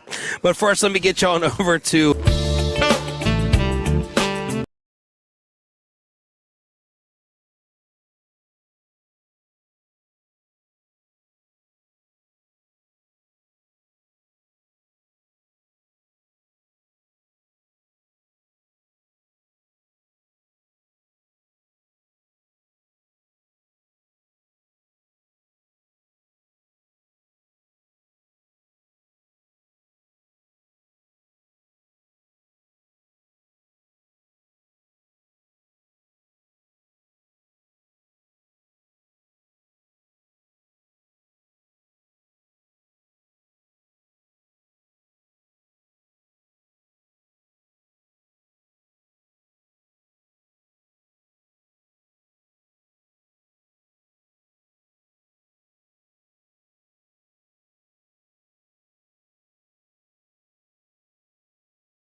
in the world, more new Chevys than anyone else, all priced to sell. Visit ClassicChevrolet.com. This is Texas. This is Classic Chevrolet. Together, let's drive, relax, enjoy the difference based on new Chevrolet registrations 2023 and 2024. Let's crosstalk with the KNC Masterpiece here from Radio Row in San Francisco, brought to you by Stella Artois and Tide. If it's got to be clean, it's got to be Tide. Oh, neat. Oh, man. Dude. Don't eat those, though, RJ. Tide Pods.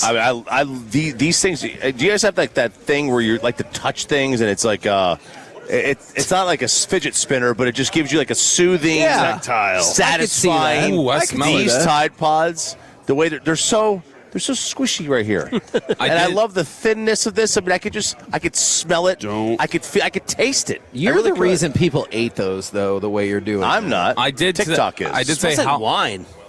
Huh? I'm smelling like red wine. I asked him how much money it would take Corey. to just bite one open and not swallow it, just like, and then spit it out for like his confessional or something. Yeah, I'm not going to do it because I don't do that. He didn't have an answer. Yeah, I didn't have an answer for it. How was your first night? Who did you run into? The bed. We didn't get here until like 10:30 Pacific time. So I just went to my room and set my stuff up. I did not. I saw Quentin Williams. Oh yeah, Adrian Corey's talked to him wife too. went to go talk to him. She walked up and she goes, "Hey Q, how's it going?" She did? Yeah. That could have been cute, like interpreted as cutie. He was nice. He was really kind to her. Like, Yeah. That was he had a giant group of people that he was taking pictures with down there too. So it was awesome. So are they going to play the Pro Bowl game tonight, come back there and hang in the lobby, and then all gone tomorrow? I would assume that's why you see a lot of the players that are interviewing Wednesday through Fridays, because I assume a lot of them are just going to hang around. And do media. Not all of them, but it's going to thin out some, but I would guess a lot of those guys are just going to stay through the end of the week. You're already here. It's a party. When's NFL honors? Thursday. So, and that's here, Thursday right? night. So, they're probably are staying gonna through stay. till Friday. When they announced that Robert Kraft will not get in either. That's the news this morning. No Kraft, no Belichick. I know someone that can help him out, though. Make him soothe his sorrows. Yeah, I do too. Yeah. Who? I don't really know what their name is. I don't know. What do they do? Well, I think you know what they do. I'm not familiar. BetterHelp.com. I would be very surprised if you didn't know what they do. What's coming up, Corey? Guys, coming Lots up, more massage place innuendos is what we're doing. Coming up at 10:20 Texas time. That is, we will have Katie Nolan join us. Looking forward to that. Thanks for the trade off there. We also have today Lindsay Rose, who used to be with the NFL Network. Now she's with Summer Sports, and we also Sumer. I think it's Sumer. Sumer Sports. My apologies. We also have Big E on later today, and Sean Merriman. There's Big E tomorrow. No, Big E's today. Yeah, and Sean Merriman at 1 o'clock. So we'll do better than busy day. 610 did with him, I'm sure. Who's Big E? I'm just kidding, Mark. He's wrestling the new day. Oh, See, that's a New Day guy? It's a new day. I get it. There are people like I don't know that you're outraged by. Yeah, The wrestling like- space is mine. Who do you think that I would be outraged you didn't know that I know? Some like really popular Bravo person. I think you would like a probably know them. housewife. Okay. Do you know Maybe. Andy Cohen? Yeah, he hosts. He like talks to everybody, and they drink together, right? Yeah, that's right. Tim Gunn? Yeah. Well, because he did Project Runway, but he did it before we started watching it. He wasn't on the ones I've seen. Did you get what are you going to do with your wife this evening? Goodness. Out and about. Unfortunately, Did you try to get our media we pass? received some bad news this morning. Oh yeah, he's not kidding either. Yeah, her. I don't know if she wants me to talk, but we did receive some bad news. I'm not sure if she's going to stay. Oh. So, were you trying to get her to the media party? No, I've never. I don't think I'm allowed back at the media party after Vegas, so I don't think I should be going back and rubbing elbows with anybody there. Was that your favorite Corey? Oh, he wasn't there that night. Oh, I've never had a favorite Corey. Yeah. None of us were at that media party in Vegas. Yeah, you were with Amanda, and Bobby and I were at the hockey game that Bobby stayed at for 11 minutes. Yep. Why did you leave? Because I realized moneypuck.com would tell me everything I needed to know anyway. Yeah, Eric Chiofalo has a video of me that he has sworn he will never release, but he is keeping it forever, he said. So I've seen it. It's a Release the files. Yeah, it's a. I had a good time that night, I guess. So Choppy and I are going to hit Chinatown. Do you like pot stickers? What's so funny? Do you like pot stickers? Of course. Who doesn't? They have, I found. She said it's the best pot stickers you ever have, and I found a Neapolitan pizza place. Your sister said all this? Pizza and pot stickers? Well, we could. No, we could. Oh. It's I don't want fun. pizza in Chinatown. No, pizza in Little Italy. Pizza in Little Italy. How far is Little Italy from Chinatown? I don't know. It's called North Beach here is Little Italy. Oh. The Chinatown is just called Chinatown. There's also Japantown. That feels fair. Fair. You are going to need to really. He's made like 10 strong claims from his sister just on this show. I believe her. Yeah, you're going to need to fact check a lot of this by the end of the week. Yeah. I mean, just coming out and crapping. How many degrees do you have? Crapping on the guy's burritos. You know. Oh, Eric, and you always say they were awesome. And you always say food is subjective. It is very subjective. But now you're making it not subjective. I would think that you would have a closer understanding of food when it's your sibling because you grew up with the same food. Yeah. Although you think your mom was a great cook? Yeah, her Italian food was. The rest of her food was like it is what it is. Yeah. But we have the same taste of food. Like so great for her to be judging Mexican and Chinese. Well, again, it would be the same thing as me. But Chinese food, we grew up on Chinese food. That's what we lived. We ate all the time. But we also have to say that we never seen E.T. either one of us. What? My dad? E.T.? My Choppy wouldn't watch a movie with an alien. The old man made all the rules, and That's getting. we had this conversation last night at dinner. You don't realize what idiots your parents are until you're like 40. Then your parents are like, oh wow, they were wrong about this. They were wrong about that. What other things do you think your parents were wrong about? I know a few things they were right about. Okay, we'll answer that. Well, they were a little too right about them. Oh, I get what you're saying. But we never saw E.T. They didn't. You could go watch that of your own accord. Too late. I think it would ruin it because it's bad graphics. There's no way that BMX bike is flying. I never would buy it. But okay, so just real quick, you watch Fast and the Hold on. You have no problem with the conceit of an alien, but the bike flying is where you've decided. I could believe in an alien. I could buy it. You don't think an alien can help a bike fly? How the hell do you know? Well, I didn't think of it that the alien was helping the bike fly. What do you think happened? He's using the his kid made it levitation fly powers. with love? Well, the whole concept is just doesn't make sense, But yeah, if I were to believe on one thing, what would happen first, an alien or a bike flying? I would say I think the alien. The alien made the bike fly. How did they make the bike fly without a spaceship? I don't know. How did he get here? Alien magic. I don't know. I didn't write the movie. Listen, again, this is. Blame my dad. It's not mine. It's my dad. Are you going to try to go to the media party? No. No, actually, as soon as I'm done today, I'm going to go take a nap immediately. What time did you stay up till? I think it was like 1 something. When does that bar shut down? Oh, I don't know. It looked kind of. Well, it wasn't open for service. I guess 2, right? Probably. Oh man. Yeah, it was popping, dude. It was later? a busy bar last night for Stay sure. at the bar and almost be ready for work. Yeah. I mean, I won't redo what happened in New York that one morning. We weren't invited to that one. Well, you were still on the C team. Damn. So we'll see if you finish higher than 10 today. Have you guys talked about that a lot? Yeah. Okay. Yeah. We vented. We tried to track down the guy who sent the tweet. We asked Parker who he voted for.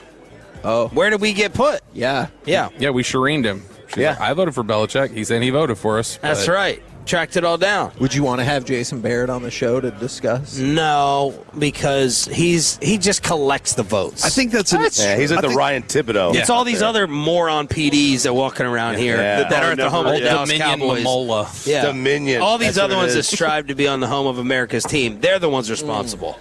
Hell yeah, man. I think it's interesting that he created something like that, though. Like, that's the thing that It's a great idea. The whole industry looks at it and starts to check things out. Yeah, but it really is dumb. It's difficult. And so yeah. it's just like the Marconi crap. Like, you submit a 2-minute or sometimes you don't.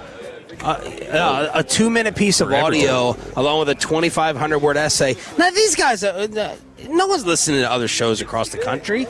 No one listening to any of this stuff. 2,500 words? 20 for some essay with a 2-minute audio clip, and that's how they apparently decide. Kind of feels like it should be more about like the actual audio and the radio than your ability to write an essay. Exactly. ChatGPT's ability to write an essay, I think, probably now. Ah, gotcha. You should get ChatGPT. You should submit for us. Get ChatGPT to come up with ours and see if we could win a Marconi off of AI. You could absolutely You'll hack into an probably have email to pay account. the entry fee, though. No. ChatGPT writes that you're not winning. I read it, we're winning. I'm going to write better than AI. And their little hyphens that they love so much. Give the guys your impression of San Fran as a city, driving in, architecture. It looked like the slums of Brazil, the way the houses were all stacked on top. I loved like the like residential design of this, of like, hey, you know how we have like a whole city that's on a fault line that could explode in a second? Let's stack homes on top of homes so that then they can just cascade down on top of each other. I don't know why I really thought you were going to be like, oh, it looked really nice. No, it did look nice in parts, but it's like the most like, it's like this, it's just this hodgepodge of like, okay, we want this to look like Chicago, make this look like Detroit, make this look like Bangladesh, make this look like, whatever they do else. have to work with the topography for sure, more than a lot of places. That you is get the like this smartest word random I've hill. ever heard And did you guys try RJ's hair blower trick? I'm sorry, what? Yeah, I didn't understand. No, not the other part, but did you really do that?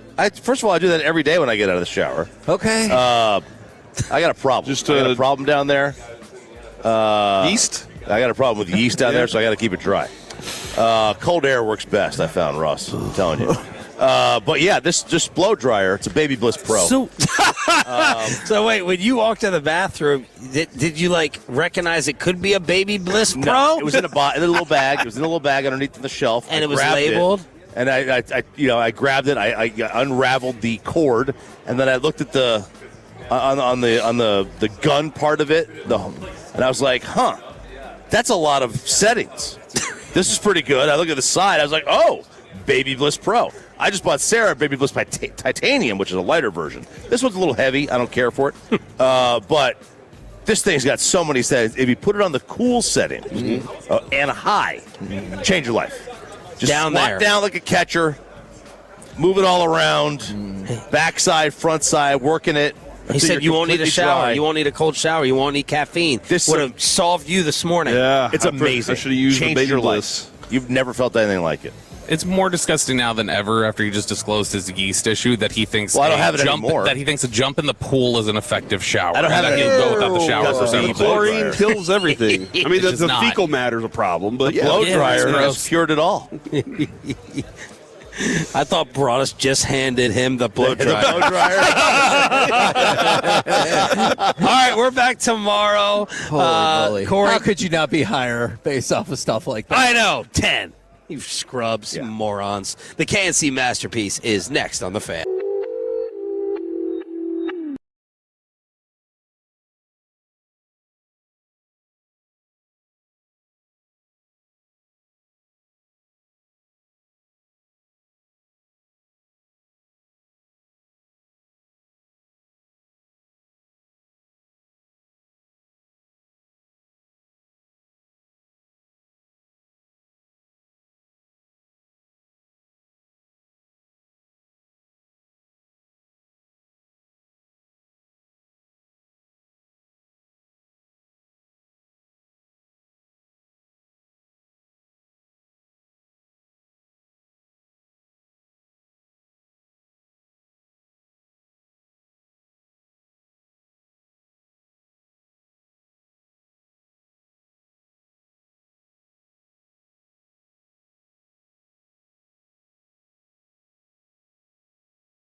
It's the KNC Masterpiece on 105.3 The Fan. KNC Masterpiece right here on 105.3 The Fan. I made it. You got me, Kevin Hagelin. You got, man, Corey Majors. And back at the studio, we have Alec Medford as we are live from Radio Row. Big game coverage on 105.3 The Fan is presented to you by Tide. If it's got to be clean, it's got to be Tide. And, of course, Stella Artois. Gentlemen, how you doing today? How is everybody out there in Radio Land? 877-881-1053. Frankel injury attorney text line, or the Twitch, or the YouTube. We got so many things happening today. Kevin, there we go. I saw our first guest moments ago. As I was going to the restroom, she was walking Katie in. Nolan? Yeah, Katie Nolan. She was walking in to get her day started, and I was like, "Hey, how's it going?" And she waved back.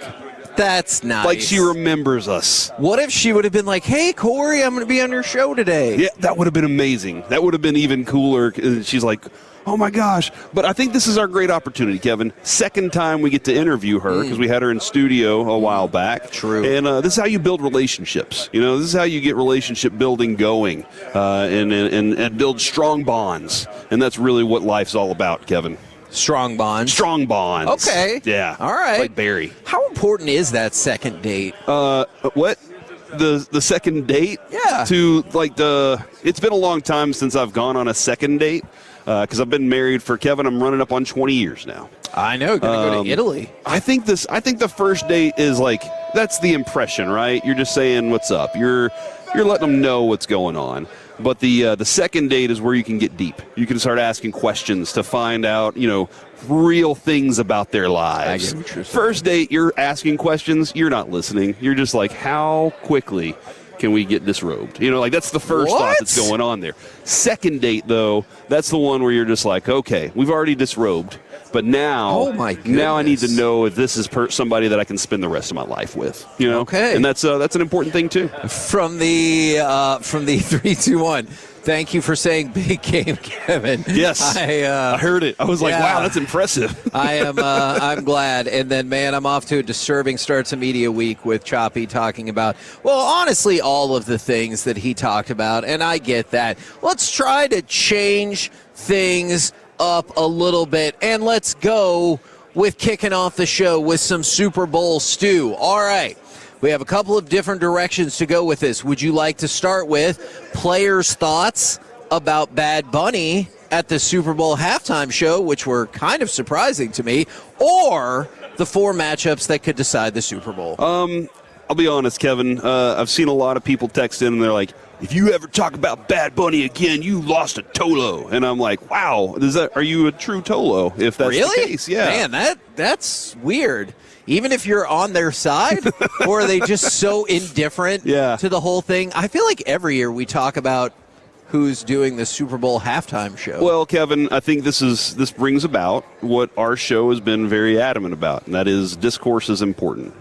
Conversation is very important. Having a talk and getting to know why people think a certain way, I think, is an important factor in being human. And so that's why we have the conversations without judgment, and that's what we try to do. Now, do we judge other players? Absolutely.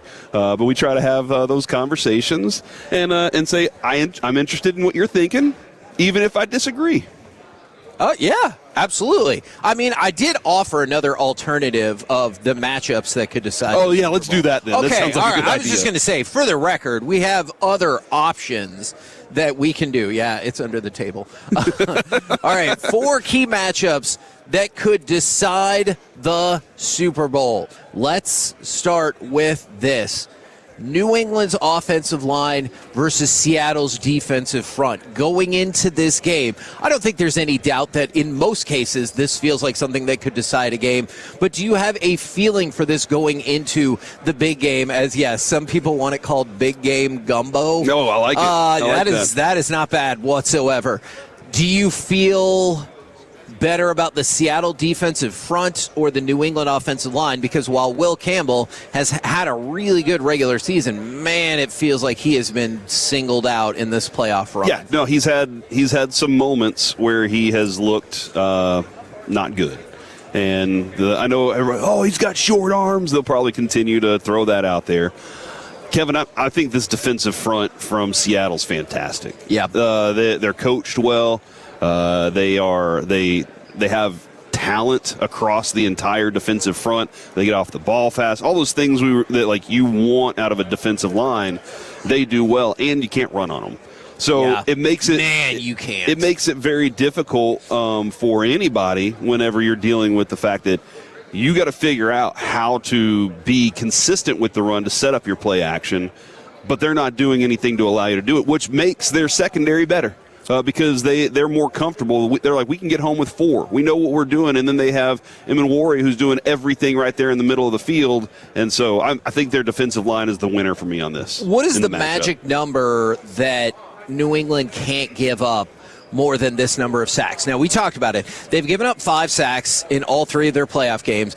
They are in danger, or Drake May is in danger of having the record set against him for most sacks against a quarterback in a singular postseason. What's the number, or is there a number for you where you're like, if they get 4 or more sacks, they're done? Yeah, if they get to 5, I think that's a bad day. Yeah. That's a real bad day. Now, that being said, he's been able to have a day like that and still win. Yeah. But I feel like that's like in this game specifically, the big one, if you will. In this game specifically, I think that the more pressure you're getting on Drake May, the worse it is for them because you can't run. Here's what's going to end up happening. You can't run, so you go into pass situations. Seattle knows. They pin their ears back. They come at you all day because they know. We don't even have to think about it. They're in pass situations. If Sam Darnold and Jackson Smith and Jigba get out to something special early, which I'm very interested because Christian Gonzalez is phenomenal. Sure. And so that could be the matchup right there that is the biggest matchup throughout the day, watching that one, seeing how they rotate around with him.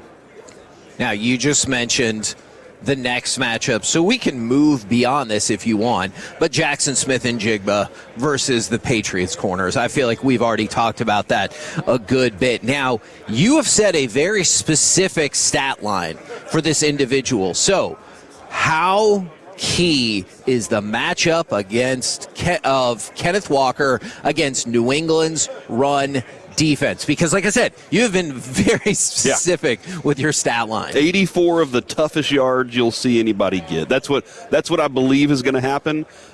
He is a tough running back. He plays with power too. Dude, I'm very interested to talk to Lindsey Rhodes about this because I was watching some of the videos of what they do up front and how those stats. I'm interested in those numbers. But they're a very powerful offensive line up front, so they create that kind of space. Now, New England's defense, very good. Very well coached. Their run defense is really good. And their linebackers play like Mike Vrabel. They are warriors, dude. They get in there and they fly to the ball. They hit hard. They're violent. So that's why I think it's going to be tough whenever Kenneth Walker has the ball. But he's a tough running back. So I think it's going to be it's not going to be a bunch of explosive plays. It's going to be he's grinding throughout the entire day and puts the team in good position on third down. You know what's really interesting about New England's run defense is they are very good. They only stack the box the 24th most in the NFL, which means you're almost at the bottom 4th of the league. So they don't stack the box, but they are still really effective at stopping the run, which I think speaks to how good their defense is across the board. Because if you stop the run and not stack the box, well, simple numbers will allow you to believe you'll be better set up at the second level, but especially in the secondary. All right. The Patriots, their rushers against Seattle's guards and centers. So while there has been plenty of discussion about these struggles of the New England Patriots offensive line, not to the same level of discussion about Seattle's offensive line. How do you feel about New England's ability to rush the passer versus the Seattle's interior part of their line? I'll say I go back to that game against Minnesota when Brian Flores basically before the game said, we're going to blitz Sam Darnold off the bus. As soon as we get off the bus, we're blitzing. And if you go back and watch the games that Sam Darnold struggled in, that was the ability to get that kind of pass rush. Wasn't just the front four, because that offensive line's pretty tight. They're pretty good. But it was sending the extra guy. It was sending that extra guy to get the pressure on him, disguising it well, forcing him to read pre-snap and get all those things going. And Sam Darnold struggled mightily in that game. And in the last game of the season, kind of similar stuff too. The Niners had a really good approach to him as well. So that's where I think that that if you're planning this week and you're watching, go back and watch what Sam Darnold struggled at, and then replicate it. Try and figure out how to replicate that. And I think that the best approach to that is to disguise and then terrorize him for the entire day. I think they can because they have the players to do it. I would really key in on Anthony Bradford, one of the guards for the Seahawks. Now, he's not highly ranked per Pro Football Focus. If that doesn't do anything for you, let's just get down to the numbers of it all. He's given up 4 sacks and 25 hurries this season. Okay. So you can't help but wonder, like, if you're giving up 1.5 hurries per game, let's say it gets to 2, but obviously if you give up none, hey, feels like Seattle's going to be in great position. But those 2 hurries, will they be run-of-the-mill plays that just turn into a 2nd and 10 and you're still good? Or can those be a hurry on a 3rd down, or forcing a lengthy 3rd down that could switch the game? So I don't know. Stroud had the biggest struggle because he didn't know what to do with the ball whenever he got pressure against New England, right? I think that Sam Darnold has the experience to not screw things up whenever getting that pressure. He's like, big game, I'm gonna throw the ball away. Now, there have been moments this season where you've seen him try to make a play when he didn't need to while being pressured. He's not going to go run for 50 yards at a time. But he's going to try and get the ball out. Drake May might make one of those decisions. Okay. Where he's like, look, because he's young, lack of experience, super big moment. He thinks he has to do something special. This is a game. It is, you make those plays later in the game probably whenever you're like, all right, I'm a little more desperate right now. Early in the game, though, you got to take care of the football. Make sure that you're not giving them good field position ever. Now, what do you think about the idea for this segment being big game bouillon? I like bouillon. Beef bouillon. Is that just like soup broth? Bouillon is, you got a couple of different options. You got the cube that you can drop in the water and let that, dissolve and turn into what it is. But you also have the little jar. You have a little jar that you can open up. You get a spoonful, drop that in there, bam, there you got some beef bouillon. Okay, I think that's a viable option. Now, I want to throw this out there. Hopefully, if you don't agree, you'll still find this information interesting. What do you think would be the player split of do you like the NFL selection of Bad Bunny for the halftime show? Well, and Katie's already here if you want to just go break. 60-40. Yeah, actually, that is almost in favor or against? In favor. Okay, that is exactly on point. 58.5% yes, 41.5% no. But our very first guest is already here, so we're going to take a quick break, and we will be back coming up next. We are going to have host of the Casuals with Katie Nolan and our buddy, it's obviously Katie Nolan, next right here on The Fan.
Injury lawyers, Frankel and Frankel. If you've been injured in a car or truck wreck, call Frankel first, 214 or 817-333-3333. With Frankel and Frankel, there's never an out-of-pocket cost. They only get paid when you win. Frankel and Frankel, the go-to car and truck wreck attorneys in Dallas. KNC Masterpiece back here on 105 through the Fan. We are live on Radio Row in San Francisco. And right now we bring to you, she hosts a live show fan service weekdays at 11 p.m. Central on Sirius XM Mad Dog Sports Radio, and hosts The Casuals with Katie Nolan. You should probably be able to figure this out. It's Katie Nolan! Imagine if it was somebody else. That would, it feels like kind of a rope-a-dope. Yeah. Right there. Hi. We should do that the whole week. We Good should to just see you guys. set up guests as somebody else and then present somebody else all week long. Just to see. Yeah. Just to keep people on their toes here at Radio Row, which I'm just arriving. It's a low dim like here. There's not yet a big, it doesn't smell bad in here yet. No. It's there's a lot of people, but it's not as crazy as I think it's probably going to get. The scent of leftover beer from the night before. Guys that have been living in their hotels for a little bit. Some takeout food. Yeah. And then that's why we opened up the jar of Tide. You cracked the Tide pods. It smells nice. And here. I can snack on these for free. You're if saying? you'd like to, no. yeah. Now, Katie, if our guests started to die, that probably wouldn't be a good selling point. Katie, we have a confession here. We traded to get you on the show. Okay. Yes, we had we actually traded. So here's the question. Did we win the trade is the first one. We'll have to present who we traded. Sure. Oh, I'm nervous. Do you believe we wanted you as a guest or just didn't want the other people? Wow. Okay, I'm already going to answer that one. I would hope it's the first because we know each other. We're old friends. That's we go right. way back. Yeah, I definitely think when we tell you the trade, you're going to hope it was the first. Oh, no. We traded a 2-for-1. Jeez. Yeah. That's how bad Number we one wanted pick. to start. Wow, guys, stop. So we traded Seth Payne and Chris Mad Dog Russo to get you. Yeah, that's how important you are. Just to a us. reminder, you can hear Katie Nolan on Sirius XM Mad Dog Sports Radio. I don't know if you think that's related or not. Wait. But do you think we What? won the trade? It feels like you don't. I couldn't possibly say that you did. He's a legend. You have a Hall of Fame broadcasting legend, and then just me. Just a little lady. Do you think it's too late to trade back? No. Is Seth? Is he I think Seth is here? over there. We might be able to Damn. just swap this back. What's Mad Dog doing here so early? He's here? Yeah, and he's Absurd. I think tomorrow. So yeah, we were able to Got wheel it. and deal Kevin Costner draft day style, except not terribly. Nice. Yeah. So we got all our picks back. Yeah, absolutely. Now, This happened to me in sports media. It was alleged that they tried to make a trade for me. ESPN and Fox. This was a million years ago. Wow. And I was like, I didn't know you could do that. I didn't know for your that. employment, though? I didn't know sports media worked that way. Do I get a say? Nope, you just show up where they tell you to. Yeah. And say the words. And here I am. Hey, see? So clearly you made the right decision to be on with us. I would have been upset to be on with anybody else. You guys are my guys in Dallas. Hell yeah. And see, now we get to try out things like this. I know a lot of people were making a big deal about Bill Belichick not making the Hall of Fame. As they should. I want to flip this table, but there's things on it. But hear me out. Don't you think if he waited 49 years for his girlfriend to be born, Oh, my God. he can wait Oh, one more God. year to be in the Come Hall on. of Fame? Come on. Do you think he was just waiting for her to be born? You think he was like, come on, baby? In retrospect, a little bit. I'm going to love you. Just a little bit. Now, we also heard this morning Robert Kraft not going into the Hall of Fame. And thank God. Yeah, okay. And thank God, just for this year. If Bill's not getting in, Bob can't get in, or Mr. Kraft, because then we would be spending this whole week talking about that. Right. And I don't know them, and I don't know their dynamic, and I'm sure they've got their issues, but they also respect each other, and that would have been a nightmare if Bob got in and not Bill. So I'm not glad he's not in. I think they should both be in. Given the circumstances, I'm happier that he's not in. Yeah, I'm with this you year. on that. Thanks. Okay, Do good. you think that Patriots fans should have had to suffer a little bit longer in order to get back to the Super Bowl? how are they back? us Yeah, Cowboys this must fans? really suck for places like you, This must be really annoying. Yeah. And now listen, not to make it about me, but I am the guest. When I said I would come to the Super Bowl, this is my first year back in a while, and I was like excited about it. But I didn't think the Patriots would be here. I was like, yeah, we'll just go do the Super Bowl. Yeah. And now the Pats are here, and I'm like, well, now this means something more. Now this is more important. Now I got to actually care about who wins. Now I'm like invested in this. But I'm very excited. I know the world is not excited for us. I know they don't care. No. I know they would like to see us lose. Does it matter that it's an entirely different regime? You guys don't care at all. That new because coach. you still have the same owner, and we have the same owner that used to get us to Super Bowls, but until not he anymore. goes.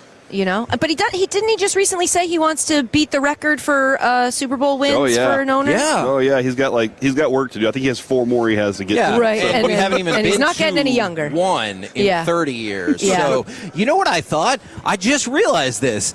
Bill Belichick's girlfriend wasn't even born the last time we made it to the Super Bowl. We don't actually know how old she is, okay? Okay. We don't actually know how old she Sorry, is. no, that one, the first one was planned out. This one just came to me. And if you're dating your granddaughter, I think it's gross. I mean, really, my gosh. it really is age difference wise. Her father splits the difference between That's their so- age. I know. What I know. older than my wife? What I know, but what a coach, though. Yeah.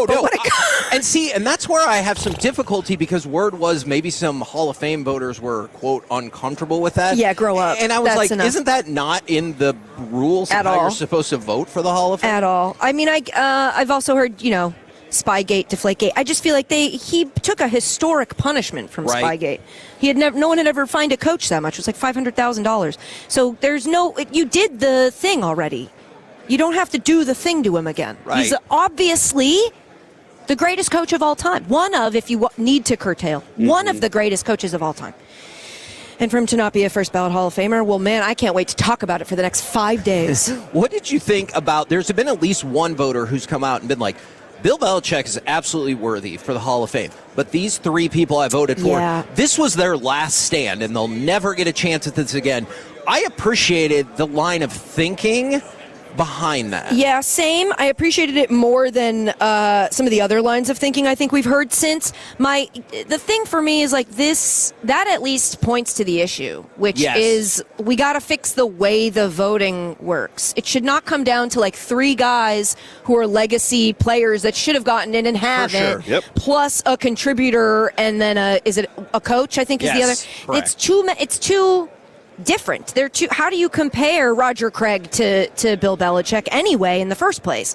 And it also leads to situations where someone goes, well, he's so good, he's going to get in. Yeah. I might as well give my vote to somebody who might not get it. Right. The thing is that will discourage you from being dominant because it basically turns dominance into a weakness in the voting, because what they're saying when they make that vote is like, he's going to get in, obviously. Sure. He barely needs my vote, so I'm not going to give it to him. When it should be, if it's obvious he's going to get in, the answer should be yes. Yeah. It should be binary, yes or no.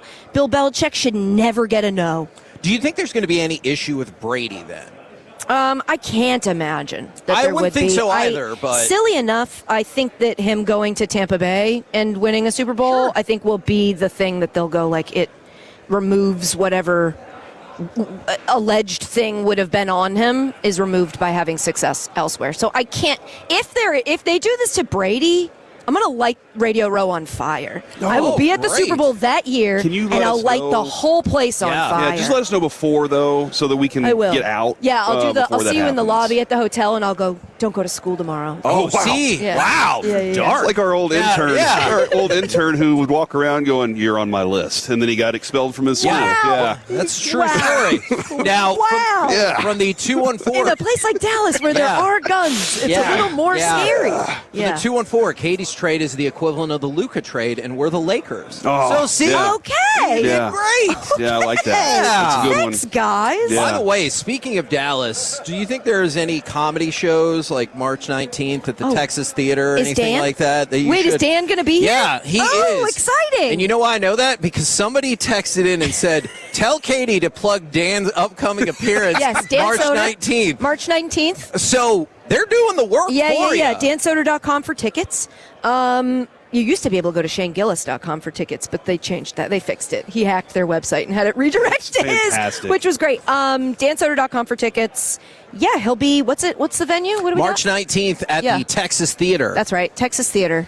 I'll in be Dallas. here. Probably not. I don't think I'll be. But Do you maybe get to see much of his stand-up? Like, I know if he's on the road, that can be difficult. Yeah, when I didn't have a job, I went to a bunch of them. Okay. Since I've got work back again, I'm at less of them. But he did the other day open up for Shane Gillis at Madison Square Garden. Ever heard of it? Yeah. Wow. That's awesome. It was crazy. I was nervous. It was like the biggest venue I've ever seen somebody who I love so much perform at. So I was like, what is this? He was great. It was awesome. But wow, in the round too. Were so you just surprised there weren't as many people. plants as you expected in the garden? Because I was. You know what? Yeah, and it wasn't square. Yeah, it's weird. Isn't It was circular. It is. Yeah. That is very circular. Do you think in the future, as we evolve technologically, it could be Madison Cube Garden? Perhaps. Like we take advantage of I all think the it's different something we space? should be thinking about. Okay. Yes, for sure. Did you kind of hope Shane Gillis bombed just a little bit? So Yes. everyone would be like, you know who is Dan really was really good. Dan. Yeah, unfortunately, the lineup was so strong that there was no way anybody was going to bomb. It was a crazy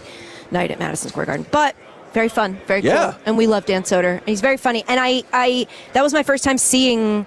I mean, it was a short set because he was opening for Shane, his buddy. But I miss seeing his like now. I'll watch his hour and I'm like, these jokes are so different than the last time I saw them. So it's fun to watch it evolve. Does he do jokes in front of the mirror at home? No. How does what's his process? He's been doing this for so long. I don't want to say a number of years because I'm sure I'm wrong, but it's a lot. He's been doing this for a really, really long time. And it's remarkable to me how little you need to practice. He gets up every, we live in New York City, so he'll walk down to like the Comedy Cellar or like the Stand, and he'll do his set, and he works out, as they call it. They'll work out their set. But it's, no practice at all at home. Fun is when you hear something you guys have had jokes about before, and he says it on stage, and you're like, that... But does he... Technically, I said that. Okay, but That's my joke. That was for my stand-up bit. Does he ever bring you into the set in terms he's like, whoa, I got to talk about my significant other? One of his most popular jokes is he is about a time that I was this was during the pandemic. I was showering to get ready for my appearance on the Dan Le Batard show via Zoom in the spare bedroom of our house that has no windows. For a Zoom. And I was in the shower listening to music on the Bluetooth speaker he had just bought me for my for Christmas or my birthday or something. And suddenly I was greeted with the sound of adult films coming through the speaker. Oh dear. And as I was trying to because when that hits you out of nowhere and you're not expecting it, you're like, what is wrong with my so I grabbed the speaker and it's getting louder, and I'm trying to turn it, and I'm like I'm like, what is this? And then it sort of clicked what was happening. I turned my speaker off. I'm like, I gotta be on live TV in like 20 minutes. I come out, he was standing there and he goes, I opened an email and I was like, we'll talk about this after. Oh my gosh. So I said to him, I'm like, look, that's going to be a really funny joke someday, but not any day soon. Right. And then once we figured it out, and he was like, hey, I think I'm going to start doing that joke. And I was like, all right, go for it. And he came home the first night he told it, and he was like, it's murdering. Also, did you buy the email excuse? No, of course not. Of course not. Okay. You could tell he was trying to read my energy to see like if I was mad. And I wasn't. It was just like while I'm getting ready for TV. Sure. It's just a weird and so you could tell he was like seeing if I understood what happened, which how could I not? He was jacking the volume up because on his end, I got a little nervous right there. Yeah, sorry, the volume. Sorry, Jack. You're like, this is a business shower, not a pleasure shower. Okay. He was come to find out it was because the sound wasn't coming out of his phone, and so he was turning it up on his phone to be like, "What? This lady looks like she's screaming her head off." And I like that. You got to have the sound. I appreciate that. Really, I think it's fascinating too that like you were already in the middle of it. He didn't start off with the introductions and everything. Yeah. Like you're right there in the middle of the action. That shower is only going to be so long. You gotta move. He skips the plot. That's what I learned about him that day. He skips through the delivery guy's here. I got no plot. Now, we're just going to totally change subjects. Is this not good for your listeners? No, it's great. Sorry. We just use our producer as our gauge, and he's loving it. All right. Would you like to talk about potentially doing a Macho Man impersonation or why you gave up rhythmic gymnastics? Those are the two options I would really love to travel down those paths. Let's do rhythmic gymnastics. Okay. Now, it sounds like you were a prodigy at the I won a Junior Olympic Olympics. gold medal at the age of 10. Okay. What happened? That feels like that puts you on the path to the Olympics. I don't know who runs the Junior Olympics, but what I do know is that they really don't feel that official. It was just a meet. It was just a regular rhythmic gymnastics meet. We were a group. I competed in group rhythmic gymnastics. There was 4 of us. Our team name was Fascinating Rhythms. Did you do the ribbons? I believe we won the gold for hoop. It was a hoop routine. Okay. We were very good at hoop. Ribbon's tough in group. I know your listeners know this. Yeah, ribbon is tough in a group setting because all of your patterns have to match. And there's 4 of you and you're 10. Yeah. It's tough to get everybody on the same page. But we were great at hoop. We were very dominant. And then what happened was so one of the girls on my team, my teammate, was her mom and grandma ran the dance center that we did all this out of, and she didn't want to do rhythmics anymore. So they just stopped having a rhythmic gymnastics team. And so it was probably for the best. I was headed into high school. I don't think I would have been. It takes a lot of commitment to rhythmic gymnastics, and there's not a lot of people doing it, so you have to do a lot of it in Connecticut. It was a lot of driving from Massachusetts to Connecticut. So let me ask you a medal-based question that I've been curious about forever. Let's say you would have won 2, perhaps 3 gold medals. Would you consider a scenario in which you would trade a gold for a silver and a bronze so you could complete the set and have all the medals? Maybe it's the OCD. This has been a long-standing theory of mine. What? I think you want to have one of each. Yes, Team Cheerios? Yes, I Rather do. than multiple golds, and he wants one that's of each. absurd. Yeah. That doesn't make well, look, the any gold sense. is not as good, but if you had 2 silvers, would you trade a silver for 2 bronzes? You have more medals. You have the whole spectrum. I like it. I don't want to ruin your weird bit. I did win a couple bronzes. Is that winning, of course though? I would. No, exactly. Yeah. It's losing the least. Well, the second least. Yeah. Shoot. Shout out Rhythmic Gymnastics. Shout out Fascinating Rhythms and All right, Anne-Marie's well, Dance Center. you know what? I want to let you know, we talked to Hillary Knight, who has Olympic medals. Yeah. And she said she would consider this No, plan. she didn't. Yes, She she was being did. nice. She was yes, being nice. She She was did. being nice. There's she no said she way. would bring Britt on, and they would hash it all out. They would Okay. exchange some. Because her medals partner has 2 bronzes, and she has gold and silvers. Right. They said they would be open for some trade. That's absurd. I She's agree. being nice. Yeah. Hillary's very nice and very accomplished. That is- Hers are she's real, by the way. awesome. Mine is Junior Olympics. It's Okay, to all reiterate. right. Now, I wasn't that good. I know everyone is enjoying this. We've got lots of positive feedback, but whether it's on fan service, whether it's the casuals, give us your pitch. Let's sell the show. My show? Yeah. Okay, so fan service is on Mad Dog Sports Radio, as we mentioned, and it is more catered to the sports fan, sports radio listener. We only get an hour right before Stephen A. Smith's show, and so I just open up the phone lines. I just take people's calls, and we can talk about anything they want to in sports. Sometimes people call in and talk about rugby. Sometimes people call in to talk about whatever the big story of the day is. It's just basically a help service line for sports fans for processing emotions, asking questions, celebrating their team, yelling at their owner. Sure. And then for casuals, the idea is basically like, I know a lot of people who go to games but don't listen to sports podcasts, and they don't consider themselves experts. They just like to watch the game. And so I wanted to make a sports podcast that didn't assume you knew anything and sort of kept everything entertaining so that non-diehard sports fans could be kept up to date on what's going on. Because regular podcast entertainment shows never talk about sports. Right. And so I feel like someone's got to really breach that.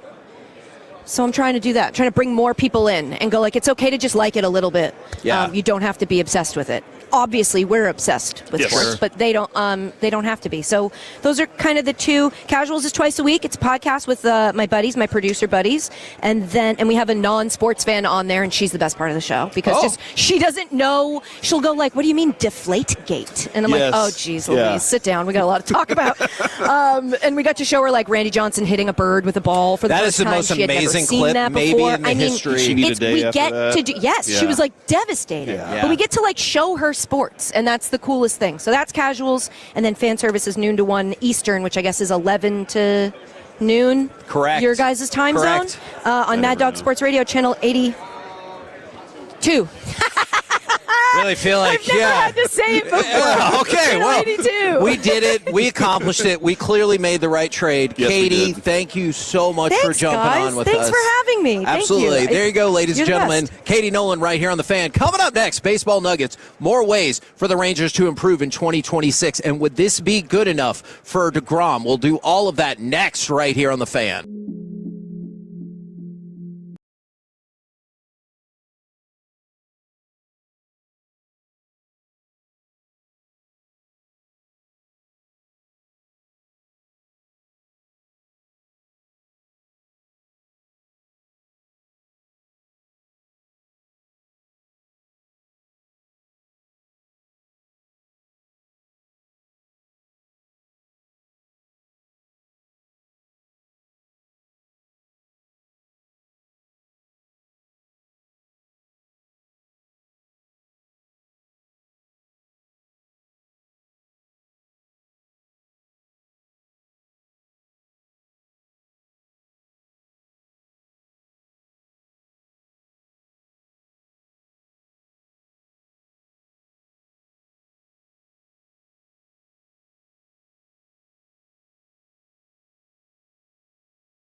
Classic Chevrolet in Grapevine. Back-to-back #1 Chevy dealership in the world. They've got more new Chevys than anyone, all priced to sell. Visit ClassicChevrolet.com. This is Texas. This is Classic Chevrolet. Together, let's drive. Based on new Chevy registrations 2023 and 2024.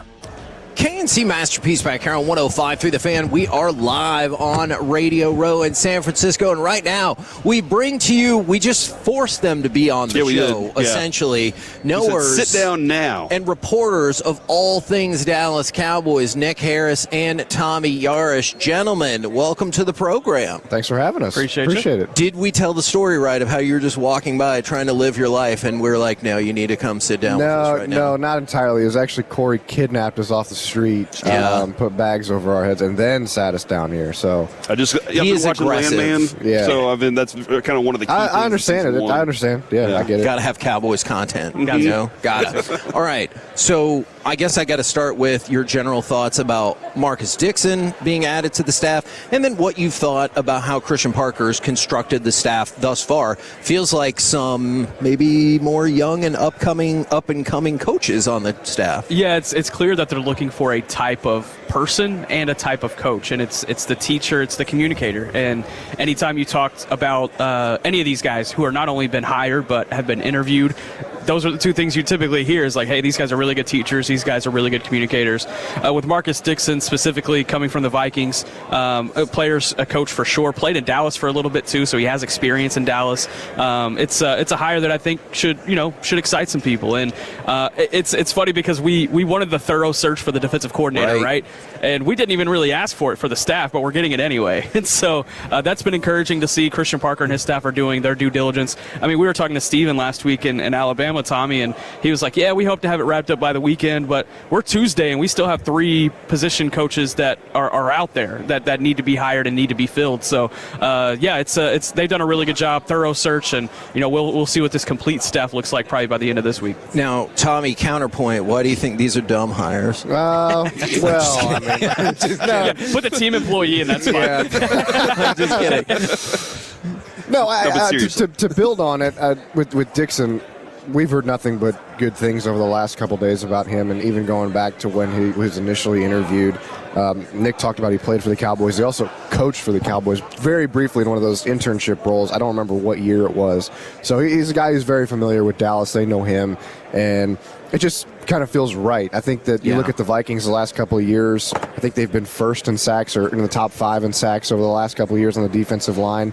And, a lot of people have high praise for his character and just what kind of a coach he is. So that'll be fun. And then, going back to just the Senior Bowl in general, I think one of the things that we heard a lot too was everybody we talked to is just raved about Christian Parker. Wow. And already? Folks, not just in Dallas, but other teams that have worked with him in the past, they have nothing but good things to say about this guy. I thought it was interesting that Will told us the same thing, basically, is in the whole process, we never heard anything negative about him. And I think that's been accurate based on everybody that we've spoken to. I think that the teacher part, obviously, communication is important to everything. I mean, when we're driving, we use blinkers for a reason.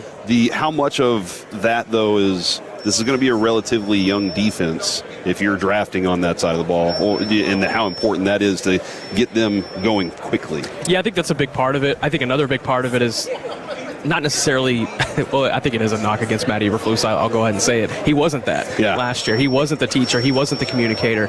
When they let him go, they were like, look, we actually do believe in this guy. Like, he is smart. He understands what he's doing. He just can't communicate it. And he was not a player's coach. And so they wanted that in the building. And when they set out on their search, the guys who made that finalist in-person interview round, all those guys had those traits, whether it was Christian Parker, who ended up getting the job, obviously, Durante Jones. Jonathan Gannon, I think, was probably the wild card there. I think that was the disaster class scenario.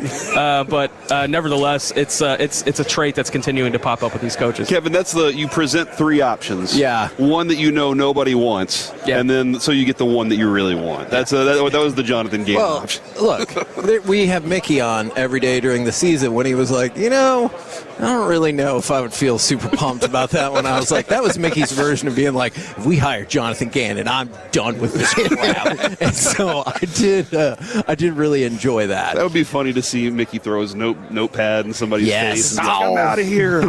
After all these years, That's the final straw. Yeah, exactly. He's like, I've put up with this crap for too long. And then he rides his bike off.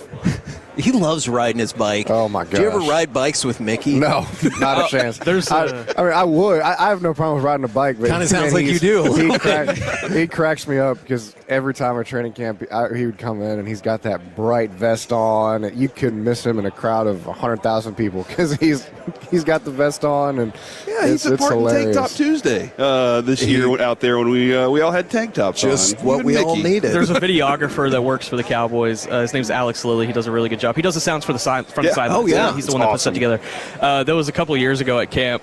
Mickey had kind of forced him to be his biking buddy, and Mickey was like, hey, we got practice later in the afternoon today, let's go bike 10 miles because like they typically do like 5. And Alex like, all right, cool. And they're biking and they continue to go, and he's like, man, I feel like we've done 10 miles already. And they get to wherever they're going, and he looks at Mickey, he's like, man, have we already gone like 5 miles? Like we're turning around and coming back. And he's like, oh no, we're doing 10 miles and then 10 miles back. Oh wow. And so they biked damn near a marathon that day. And then he had to film practice. By the end of the day, he was out of there. He was cooked. That was really shaky practice footage. Really shaky practice footage, no doubt. Now, we've talked all about the ways, and obviously y'all are familiar with this, all of the ways the Cowboys can create massive amounts of salary cap space, especially now that the cap came in maybe like $8-ish million higher than a lot of us anticipated. But then the question is, do you think that will actually happen outside of, hey, we brought back Javonte, we brought back George Pickens? There are all kinds of avenues in front of them if they're not afraid of screwing over their 28 salary cap, but it feels like they're very hesitant about that. I would think that if there is a time for them not to be hesitant, it's this year, because I think they recognize, and we've heard it from plenty of people like Will, Steven, even Jerry, that this defensive personnel they know is not good enough. And when you've got 2 first-round picks, you want to solidify as much as you can going into the draft so you can go in there and take the best players that you can. And I think, both of those players will probably be defensive players, barring some sort of drop similar to what they keep bringing up with CD a couple years ago. Speaking of drops, though, are we all going to party together for some reason? Caleb Downs is there. Oh, absolutely. Oh, you sprint to the podium. Oh, my God. I think, I would give him the card for him. Yeah, I think that would be. But that's what I'm saying. Yeah. If you want a Caleb Downs type player, you got to add in free agency, and I think that's what is going to make Caleb Downs a guy like Caleb Downs being added so much better. Is if there's veteran guys or even younger guys that are going into their second contracts that you can surround a Caleb Downs with and this defense with, so that you're not as bad as they were a season ago. And the good thing is for Christian Parker, it's very hard to be worse than they were a season ago. So it's true. it's I think you look at that's a positive for him because you get a good starting point, but you still need to make the correct personnel moves to set yourself up for that. Yeah, imagine you take a job, right, and your employer's like, hey man, we love having you in here. We just need you to be slightly below average. I'm like, where do I sign up, man? Job, actually, believe it or not. But no, with the cap space discussion, there's a quote that Jerry said after the season end press conference that I keep coming back to. And it's right. Blow it out. It's where he was saying we are going to have the potential to do things in free agency. So that makes me believe that they've already had the discussions about creating that cap space. I mean, just restructuring Dak and CD alone is going to give them a lot of room. But what do they do with the Quinnen Williams contract, the Kenny Clark contract, Malik Hooker, Terrence Steele? There's a few guys on the roster that they're going to have to figure out. And one of those people you just listed is not going to be on the roster. I think so. Yeah, and I'm pretty confident, maybe even 2. So I think it's going to be fascinating to see how that shakes out this offseason, no doubt. Well, we appreciate y'all's time very much. Tommy from DallasCowboys.com, Nick from Fort Worth Star Telegram. Anything else we need to know, or should we let you get back to your regular lives? Had fun at the Pro Bowl yesterday. Practice. Got a lot of good stuff from those guys. Did you mostly focus in on Shador? No, I got to him afterwards. We got George Pickens. We got Dak. We got Devontae Turpin, Brandon Aubrey. Am I blanking on anybody? Nah, it was a really good, productive day. Yeah. But the highlight of the day was seeing Micah Parsons, who's on crutches and like one of those grandma wheelchairs that like are motorized, and he's trying to kick extra points and play in the tug of war. I'm like, dog, like let it go, man. Go home. He just wants to be active. Got to be active. That's crazy. Well, guys, thank you very much, especially you guys. since we legitimately just like, hey, come be on the show. sit down. Yeah, absolutely. All right, coming up next, former NFL Network host, fantasy football analyst, and current Sumer Sports host, it is Lindsay Rhodes, plus a little bit of stars next on The Fan.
Leasing Studios, it's the KNC Masterpiece on 105.3 The Fan. KNC Masterpiece right here on 105.3 The Fan. We are live from Radio Row in San Francisco. And, of course, big game coverage brought to you on 105.3 The Fan by Tide. If it's got to be clean, it's got to be Tide. And, of course, Stella Artois, who is always helping us out on these trips. Right now, we bring to you former NFL Network host, fantasy football analyst, current Sumer Sports host. It is Lindsay Rhodes. Good morning. Woohoo! Are there ever enough introductions, to go along with? He's very good at this. I love it. So the energy was high. There you This go. is my first thing. No, this is not my first. I forgot. I did one in my room, a podcast at 6:30 a.m. Nice. I was like, Congratulations. my producer hates me. I was like, I'm like at 6:30. I'm a girl. I got to put on makeup to be on camera. Like, what are you talking about? Wake up when it's dark out. That's fine, Lindsay. That's good. Yeah. But this is lovely. Love this. Well, in about an hour, we're going to have Big E on. And He's I know, so great. And I am going to try to replicate his wrestling intro. I love it. And I think I can do it. I just hope it doesn't beat him down because he's like, I've heard that like a million times. No. First of all, here's what you need to know about Ettore. Yes. He is the nicest guy ever. I could see He that. likes talking about wrestling, or at least he has humored me into feeling like he likes talking about wrestling. Because when we were shooting our show, The Evaluation, which we'll talk about, I just sat him down at lunch one day. And I was like, so tell me all about this. And is that guy really hurt, or is he? And like all of the stuff, which is obviously some of the stuff he's not going to say here. But he actually like answered a lot of questions, and I am the person that's currently watching. Now we're talking about wrestling. Sorry, I actually am into That's this. his place. We're only going to Okay. talk Very analytics excited. with Big E. We'll talk wrestling with you now. We'll really make it work. So I am new to being into wrestling in the Okay. last year and a half because I have an 11-year-old son who decided he was into it, and so I was like, we're going to do this together. And Yeah. so we would watch Raw and then watch, the big events and stuff like that. We watched the Rumble over the weekend. I was going to ask you that. Mhm, Who I've are got your thoughts. favorite wrestlers? I'm a big fan of Seth. I think Seth Rollins is a guy who kind of checks all of the boxes. Like Yeah. when he cuts a promo. By the way, this is so funny to me Listen that to I'm her talking like wrestling this. speak. I know. When he cuts a promo, it's just so good, and it's different from the other guys. And then obviously the in-ring stuff is also very good. And I think that what they need is those kinds of believable dynamics of rivalry. Yeah. And he and CM Punk right now are kind of that story for me. And so him even missing from the Rumble because he's hurt, just felt like there was less juice. Yeah. So, yeah, he's my favorite. Are you more of a microphone work person or what they're doing in the ring? Which one I think it stands out all to goes you? together because I think, and this is actually what I was going to say coming off of the talking to E about it. Like I'm watching Unreal right now on Netflix. Yes. That's all the behind the scenes stuff about how they're coming up with the storylines, and they're admitting a lot of stuff that they have not admitted for a while in wrestling. That's been like, the dirty secret and stuff. I like to see them argue in the writer's room. I dig that. I think that the fakeness and the scripted parts and the storyline actually makes it cooler for me. Yeah. Because what they do in the ring is clearly athletic. Like, even if you're planning it ahead of time, like, it's mind-boggling. It's so hard, the things that they're doing. And then to kind of watch, like, them talk about where to take a story and how to create the story, and then as somebody on the outside that's trying to predict where the story's going, knowing that it is a story, I feel like there's an element of fun to that. And then seeing them pull it off too, like how they are creative to add to it. I love that part. Literally it's literally not choreography, but to a degree the choreography of having a fight, even if it's fake, quote unquote. Right. Like, how do you It's a great do dance. that? Yeah. How? It's a great dance. Like that in and of itself, that they can get on the same page to make it look real, is just mind-boggling to me. I think it's so rad. The wrestling show of record, the KNC Masterpiece. See, that's true. We're going to have plenty of wrestlers on throughout the week. Now, I know it deals with analytics and football intelligence, but for people who are not familiar with Sumer Sports, what can you tell me about what you guys are doing? So Sumer, I think, is a company that is so unique right now, and like perfect for someone like me that is nerdy in the ways that I'm nerdy about football, because we have a fully fleshed out scouting staff. That's like me. That has, I mean, okay, so we can do this all day. We have a fully fleshed out scouting staff with former general managers and personnel directors and scouts. We've got Mike Mayock and John Idzik and Mike McCagnon and Phil Emery, and like there are like tons of names that you recognize that work on our scouting staff. And then we've got a full data arm. And then our leadership has kind of built everything under a tech umbrella. So they're building out products with people who have worked at some of the biggest tech names, you know, in the business, and are so smart and so talented, and are coming to kind of put those two groups of people into conversation with each other to say, how do we solve football problems? Like, what is a stat? How could we better evaluate this position? It's is like there a the way stat the we could Dodgers- create? Okay. That, I'm so sorry to cut you off. Please do. We've been working on this for 3 years. Yeah. Can you guys please get us any further on reapportioning responsibility for interceptions? Because interceptions get tagged on quarterbacks. I don't know if it could be a half an interception. Okay, because we have been working on this for do you want to go pick it outside? A Should we little- like make some billboards and stuff to like a little bit, yeah. Quarterback interceptions matter. Totally. Because I would love to see a stat where like Jackson Smith and Jigba's having a great season. He's got 100 receptions, but also 2 interceptions. Like I would love something like that where they take a little bit we of also know that's the thing. Like, so for so long, and I have this conversation about counting stats too. Like for so long, it absolutely made sense to talk about passing yards and rushing yards and things like that, because we just didn't have the technology or the wherewithal to evaluate outside of those things. We do now. Yeah. We know better on all of these interceptions. Now, the only problem that I think people would push back on us about the interceptions thing is that we don't know what route the wide receiver was supposed to run. We don't know if he just wasn't in the right place. Did the quarterback, like, we don't know the answer to that. And so that's what makes it hard. But all of the other things, you know where someone is creating separation. Like, we can see it. We have something called Sumer Sight where we can evaluate on like an all-22 tape every movement from every player for every frame of every play for all season. Yeah, it's awesome. And then we're filtering that up into a bunch of different data points, and in some cases deciding, like we talked about the scouts and the data people being in conversation and creating data points that like track how they do in certain traits that they're looking at. Like maybe this guy's very good at this, but he's not good at this, you know? And so I think there is a lot of information that we do know and that we can use to better evaluate some of these plays rather than the traditional. Also, in terms of interceptions at cornerback. Cornerback's a tough one because honestly, you've got not this year, last year, I feel like 2024 season, Pat Surtain and Derek Stingley were the perfect examples of two cornerbacks who were very good in very different ways, and the stats told totally different stories. So in Surtain's case, he just is never targeted, which is the story. Yes. That quarterbacks are dropping back, surveying the defense, and going, not there, right? Which is like, because he's crushing. So his guy's locked up. Stingley was targeted a ton, but had a low catch rate and a low yards allowed. And so you're looking for different stats. Totally different stats told the story of those two guys being the best cornerbacks. Are there any stat evolutions or new things that y'all have come up with that you're like, this is my favorite? This is what I think gives a better perspective of what's really happening. There are, I mean, those are coming up all the time, and they're different for every position, to be honest. For sure. I would say the big umbrella stat that is my, when we go pick it outside about interceptions, I will also say, please start talking about EPA. EPA is the umbrella stat that drives me crazy that the broadcasters will not use it.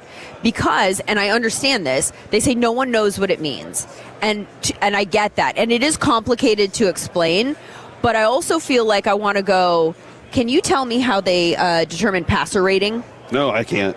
Nobody can. No. Nobody can. Algorithm, what's the mathematical equation? What does it include and what does it not include? Nobody knows, but everybody knows that 150, I mean, they might not know 158.3 is the perfect one, which, by the way, what a weird number. Yeah, how's it not 150? Like, oh, yeah, it's not 100 to 0. No, it's 158.3. Yeah. But we've all accepted that, and you just sort of know, like, if somebody has, like, a 90 passer rating, they had a pretty good game. If they had, like, a 130 passer rating, they, like, crushed. If they have a 60 passer rating, that was a bad game for them. These are things that we've all just agreed to understand without actually asking the questions about how it's made. So if everyone who works in the data space is saying the best storytelling stat in terms of whether your offense is good or your defense is good, and I think it can also be applied to quarterbacks because they are sort of responsible for all aspects of the offense, doesn't work for individual positions so much, but the best way to tell you whether your team is good is to look at your EPA per play. You know, I talk about the Dodgers are a great example of their scouting department. They said, we're going to take a scout and we're going to take an analytics guy. We're going to send them out on the road together. So smart. And look at how they've developed, and then they're like, yeah, we can also spend all the money too. There is that. Like right. Marrying the human element to the data, that's where those are the coaches that are going to survive and excel the most, are the ones that can say, I'm not going to just ignore that information. I'm going to use it. I don't have to live by it, but I can use that, and I can use the human element to know what my team is. We have a draft show coming out. The Thursday after Super Bowl, we put together a TV show, which of course makes sense for a data company. But I'm so glad that they did, because it's my kind of draft show. As a consumer, even though I'm a part of it, I'm also a fan and I look for information. I always want to hear, like, how can I get better at identifying who is good, who's not good, all this stuff. And so we put together a draft show with all of these voices in a conversation. Yeah. So the scouts do their evaluations of this year's class, and then the data says, here's how we see it from a data standpoint. And then we have a roundtable conversation where we talk about the like how to put the two of them together, and how do you, like, kind of front office type conversations that are probably having right now about positional value and opportunity cost, and can you take a running back early, and then just like talk through these different things. And I think it's a very smart show, and I'm really excited. But why I bring this up now, other than desperately wanting you all to watch it on February 12th, the Thursday after the Super Bowl, go to sumersports.com for links, is that Mike Mayock was on the panel, and he struck me so specifically because he's been around for a long time. He's more of an old school kind of guy. He's a little bit gruff in his approach.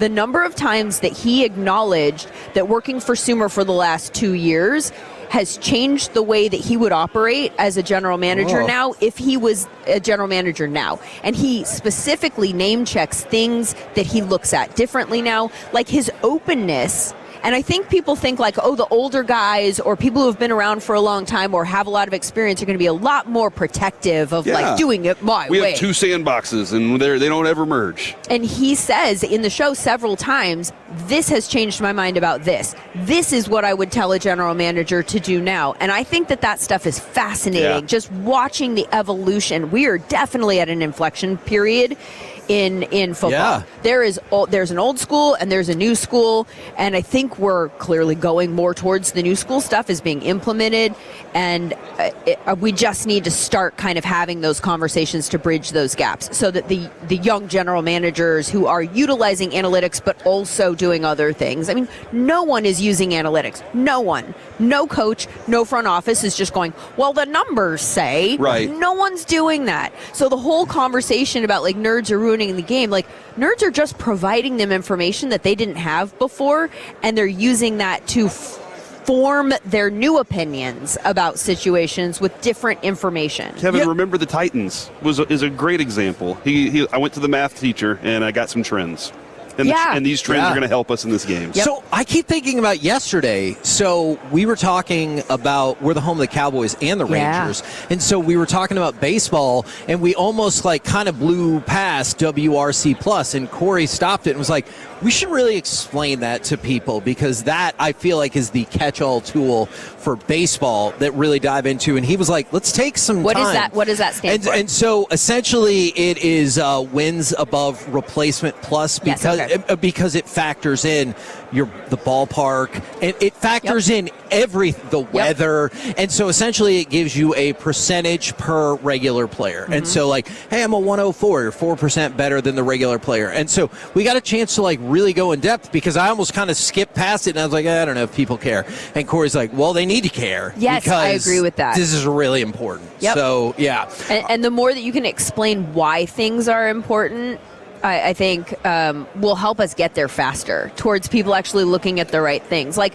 I talk about the counting stats, and just like, if this is my, this is the thing that I want to accomplish, is to get people off of the counting stats and into more efficiency-based stats. And the example that I use, And I feel like I'm always picking on him because he's always the example that he uses. Aaron Rodgers with the Jets last year. He was 8th in passing yards, but you're like, okay, but let's not even get into analytics. Why do teams throw the ball a lot? If you're doing a fantasy football, if you're trying to project, you're trying to project the script. Well, the script for the Jets was we're behind all the time, and so we're throwing. Well, why are we behind all the time? Because it's not working. Who is responsible in part for it not working? The quarterback, right? Like, so you're like, I don't even understand how we get to a point where we're like, but look at this number. It is high. Dalvin Cook rushing yards back when the Vikings moved off of him and people were surprised and they were like, but he had 1,000 yards rushing. And the people who were looking at the efficiency stats knew that that's only because he was still their feature back and they had to keep feeding him, but he was so inefficient and inefficient in a way that showed difference from the years before. So you're looking for whether or not, like, are we always here on this plane at this number and now all of a sudden we're down here? That's usually a sign that either the player is injured or they have found their cliff, right? And you're always looking for the age cliff. That information is baked into some of these numbers, so we have to be willing to go look for it so that your team doesn't pay somebody a ton of money who is about to not be able to produce for you. And that's why people need to tune in. Tell them how they can find all of your content. And then once again, when's the draft show? Yeah, the draft show, February 12th. It's the Thursday after the Super Bowl. There will be one episode every week on Thursdays, and we'll do a position a week. So it'll be quarterbacks first, and then you'll find like a different position every week. And by the way, we have some really special guests in addition to the scouts and the data and me and Big E, who you're going to talk about analytics with, obviously. We also have a guest that is like somebody who was a very good player at that position for a long time. So Eli Manning will be our guest for the first show. We have Marshall Faulk for the running backs. Like, people were very kind with their time with us, and so we're really excited about that. You can go to sumersports.com and find links to everything that we're doing right now, including, if I may real quickly plug, we have a live data dashboard that we launched at the beginning of the postseason that you can go look at now for all of the games that have already happened in the postseason. It will blow your mind, I guarantee you, and it will update live on Super Bowl Sunday. It's like a play-by-play feed, except as soon as the play happens, although secret, it's going to pop up before the play happens on TV. I know, spoiler alert, you might not like that, but from a data standpoint, it's wild how fast all of this information is going from charting to on your screen and turning into a metric. It will tell you if they were on that play. It'll go like Sam Darnold to Jackson Smith and Jigba for 12 yards. And then it'll also say 12 personnel, heavy box, man, cover 3, there was motion. Like, all of that will be in the play-by-play thing, and then it'll also populate stuff so that you can see how frequently have they used 12 personnel versus any of the other personnel rates. You'll be able to track it by quarter. You'll be able to see what coverages they're using. You'll be able to see what gaps the running backs are hitting and how efficiently they're hitting each gap. The amount of data that is on this, it is my favorite thing that we've ever built out because I need it for stories, for content, as a fan. So it's free, sumersports.com. You'll find a link to Sumer Live there. Lindsay, thank you so much for jumping on with us. This was outstanding. Thank you so much for having me. Absolutely. We're the KNC Masterpiece right here on 105.3 The Fan. Coming up next, we're going to do a little AM on the FM. We got the question of the day, plus I might have found the most insane high school sports record ever. Next on The Fan.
In a car or truck wreck, call Frankel first, 214 or 817-333-3333. With Frankel and Frankel, there's never an out-of-pocket cost. They only get paid when you win. Frankel and Frankel, the go-to car and truck wreck attorneys in Dallas. KNC Masterpiece back here on 105 through the Fan, live from Radio Row in San Francisco. Want to thank Wild Fork Foods, the on-time experts, air conditioning and plumbing. By the way, I love those people personally, aside from them being a sponsor. And, of course, Best Buy Windows and Siding. And want to thank all of our guests who have been on the Wild Fork Foods hot seat, your number one meat and seafood source for all of this. We got AM on the FM in just a minute. But first, I'm supposed to go to Corey. Thank you. For I don't know. Kevin, we, the text that we have as a group, just got a text from Zach Wolchuk. He said he's currently having breakfast with Joe Burrow right now. So, neat. Congratulations to Joe Burrow for getting to have breakfast with Zach Wolchuk. Did Wolchuk know who he was? Because I know sometimes NFL quarterbacks, he's not sure. We'll ask. All right now, it's time for this. What does this button do? Please, do not push the button. You have no idea what it...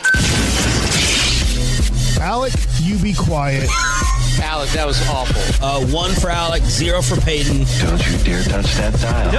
Don't you dare do it. It is time for AM on the FM. My name is Alec Medford, the man that they call the Pride of Mansfield, Texas. 877-881-1053. That sounds really good right now. That's the Frankel and Frankel injury attorneys text line to answer today's question of the day. Plus, I think I might have found the single most ridiculous high school sports record in history. It just happened in the world of hockey. We'll get to that here in just a little bit. High school hockey? Yes. By the way, have you seen ice football? What? Where they play football on ice? That's not a thing. It is a thing. What? Huh. Okay. So logically, look that up for another day. The next step has to be space, right? Yes. On the moon. That's what I want next. What's the simple response when somebody goes, "It is a thing"? Like, there's no other way to come back from that. You just have say, to believe them. All right. Yep. Just move on with your day. You'll learn something. It's a good day. It's a good day when you can learn. Yes, it is. We're going to go to the National Day Calendar, and I'm going to learn you some national days today. Today is American Painters Day. Like Rhino Shield. Should be National Rhino Shield Day. Shield it. I mean, who's gonna like justify it, like be the jurisdiction over if we change the names of these? I don't think anybody's gonna correct us. Alec, I'm not gonna lie. You know who I think it is? It's you. I think you are the person who gets to decide. That's valid. So I'd rather shield it than paint it. How about that? Yes. Nice. It is also Elmo's birthday. Elmo likes this segment. Okay, hold on, Alec. Now that he just did that, yes, you posted a video of oh my god, the worst Kermit the Frog awful in the history of the world. Kevin, you do a great Kermit. Alec, do you also do a Kermit? I do. That was my nickname in high school. I make that joke a lot, my nickname in high school, but that actually was my nickname in high school. Did you hook up with a bunch of pigs? Yes. Anyways, it's Feed the Birds Day. It's Feed the Birds Day. That was not cool. Yeah, I'm sorry. Go feed a bird, I guess. That was hard to pivot from. It's National Carrot Cake Day. That's definitely a choice. Do you like the carrot cake? It's okay. It exists. Like that's pretty much it. I love carrot cake. Okay. I think it's fantastic. As a matter of fact, if there was a carrot cake here right now, I would eat it. All right, well, we'll work on. I don't know what to do with that. I mean, it's the Super Bowl. It's the NFL. They have everything, right? They have all the money. They can get you a carrot cake. Yeah. I think. Do they have carrots in San Francisco? I would hope so. I don't feel like carrots are like this endangered vegetable. You got to be able to see, right? Yeah. What's the most endangered vegetable? That's a good question. They might be against orange things here. Huh. I think they might be. Think about that. It's National Golden Retriever Day. How high is the Golden Retriever on your dog power ranking? Very high, because they're just so energetic, and I've never met one that I didn't like. Like, they're all friendly. They're all nice. Everyone that I've encountered has been very well trained. So I'm just like, they're awesome. They rule. Yeah, and that's going to be the focus. Yeah, very loyal. But they're going to be the focus of the question of the day today. What is your favorite pet memory, pet story of all time? 877-881-1053. Your personal favorite memory with a pet. So this is going to sound weird, but there was a time when I did have hair. Oh. And I guess somehow when I was a kid, I fell asleep chewing gum. And the gum got caught up in my hair. And I woke up to one of our dogs just licking the crap out of that gum in my hair. And I was like, what the heck? And I woke up and that dog's like, blah, blah, blah, blah. And he's just trying to get that gum, man. Oh, man. And so, chew that gum. Yeah, I love that dog. Oh, is that dog still around? No, because that when I was a kid, so that was like, that dog is long since passed Do you away. think all dogs go to heaven? No, I don't. I think I think most of them do, but I think there's probably some just bad dogs. I do not disagree with you on that. I had a parakeet named CJ. What? That we would let him out of the cage, and he would fly around the living room and then land on my shoulder. And like every single day, I enjoyed that opportunity. Well, I guess now I have to share the sad part. One day my mom put him outside in the cage, and he was somehow able to get the latch open, and we saw him in the tree, but we could not get him to come back to us after that. So, but those days were really fun whenever we had him, flying around with us. So that was fun. Oh, that's nice. My favorite TikTok videos that I'll randomly get on my For You page are just the videos of the parrots that speak and say the most absurd things that they shouldn't be saying. What other kind of videos do you get on your TikTok, Alex? Not pigs, I can tell you that. But I get a lot. I've gotten past the AI videos like Derek posts on his Instagram feed. Holy I finally cow. escaped those. Derek, I love you, dude, but Yeah. I see him every day. He's just burning darts. Yeah, no T-Rexes and underwear and cigarettes and any of that. I've finally evaded that, but yeah. Kevin, Alec. he's pushing the button on the wrong box. I'm really and sorry. coughing. He's like, I got this. I'm really sorry if I have diminished your segment by pushing the wrong cough button on the wrong box twice. Hey. I'm an idiot. It's day one. Son of a gun. Hey, just like Corey and Mike told you after that one spring training show, you get to do it again tomorrow. All right. And the next All day. right. All right. And the day after that. Mike and the just day after texted me, and he said they definitely, he thinks there's definitely some homeless people in San Francisco. Yes, Regarding carrots, I he am doesn't know. well aware of what he thinks about San Francisco. And I think to answer my own question for National Golden Retriever Day, your favorite pet memory, 877-881-1053. Probably the day I got my French Bulldog, Finn. When I was a freshman in high school, I want to say, and he was totally a divorce puppy. I was sad. And my dad was like, I got to make the kid happy. I was like, I want another dog. And he was like, what kind of dog do you want? I was like, a French Bulldog, but they're expensive. And he was like, well, go find one and we'll get it.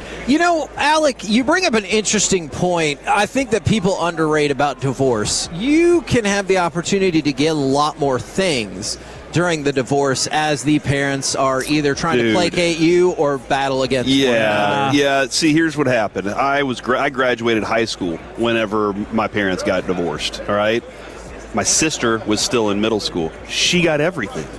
I missed the boat on this one, dude. They didn't care about me anymore. Get out of the house. Go do something with your life. They said you're 18, go get a job. Yeah.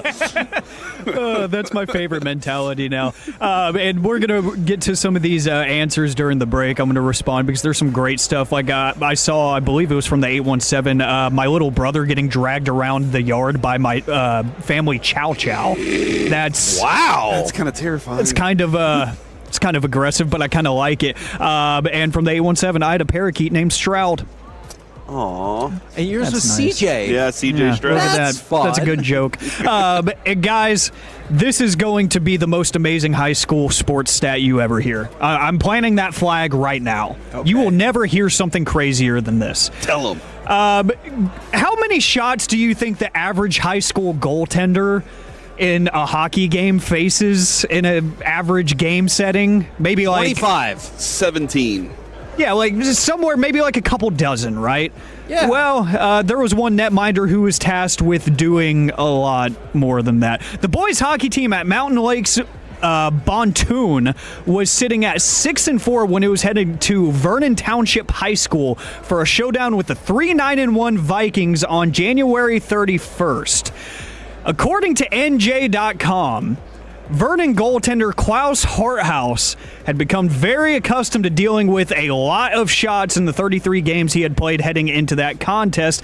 He had recorded an average of 54.7 saves per game. Damn. That grew to north of 56 by the time everything was said and done on that game because he was recorded with saving 104 shots in one game. The craziest part of that game, the score was still tied at 0 when the third period started, when he had 72 saves on his ledger and he gave up a goal on the 73rd shot. He didn't get much help from his offense because his team was outshot 108-4 in that game. I don't want to hear anything from anybody on the rest of that team during the intermissions. If anybody says anything to me that's not, I'm sorry, I'm not listening. Score an effing goal.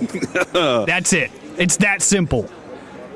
That's so many saves. That's incredible. Yeah, you go into that locker room and you just look at everybody else and you're just like, I get to eat all of the victory sticks today. That's right. All the orange slices, mine. We're the KNC Masterpiece right here on 105.3 The Fan. I love it. I don't know. Coming up, it made sense to us. Coming up next, it's time for Gridiron Gravy. Who is going to win all the NFL awards on Thursday? Next on The Fan. Coming up in the next G-Back.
Market to upgrade your vehicle. Get the classic Chevrolet in Grapevine. Back-to-back #1 Chevy dealership in the world. They've got more new Chevys than anyone, all price to sell. Visit ClassicChevrolet.com. This is Texas. This is Classic Chevrolet. Together, let's drive. Based on new Chevy registrations 2023 and 2024. Eagles at their 24. Hurts will hand it off inside to Barkley. And immediate penetration by Quinnen Williams. I live here now, sir. The previous occupant is no longer here. You might want to think about knocking at this door again.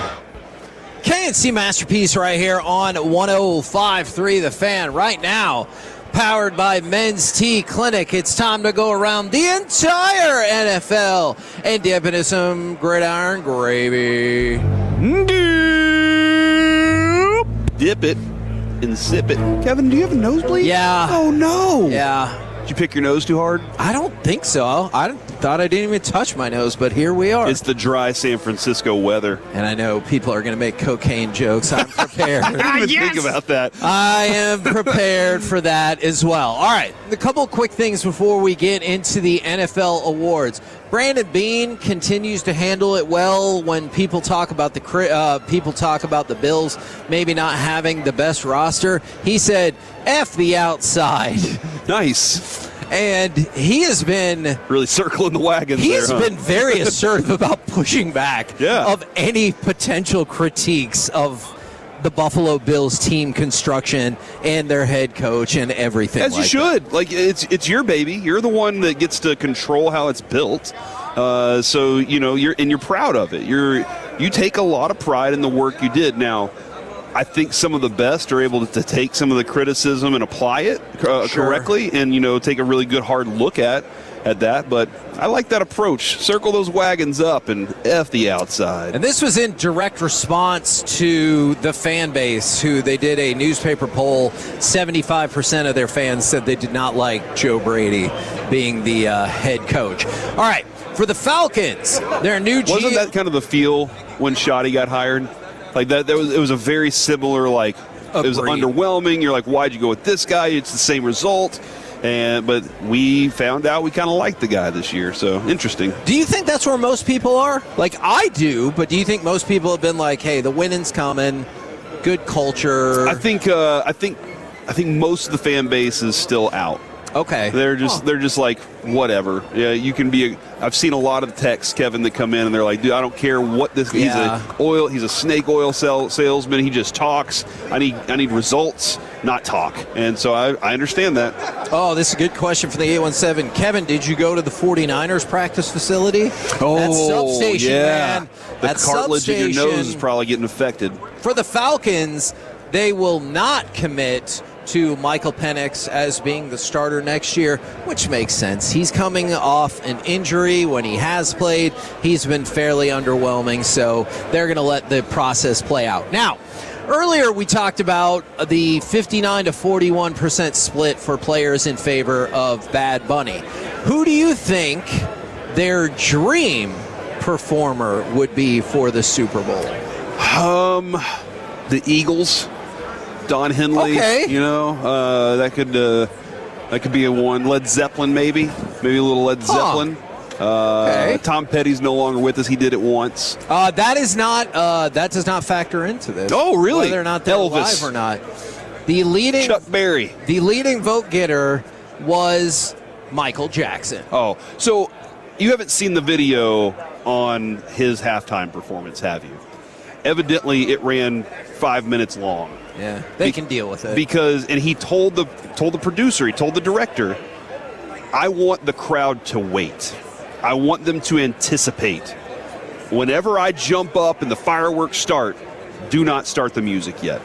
He said, whenever I go to my glasses and take them off, that's when you can start the music. Okay. And so, Kevin, he stood up there for 2.5 minutes.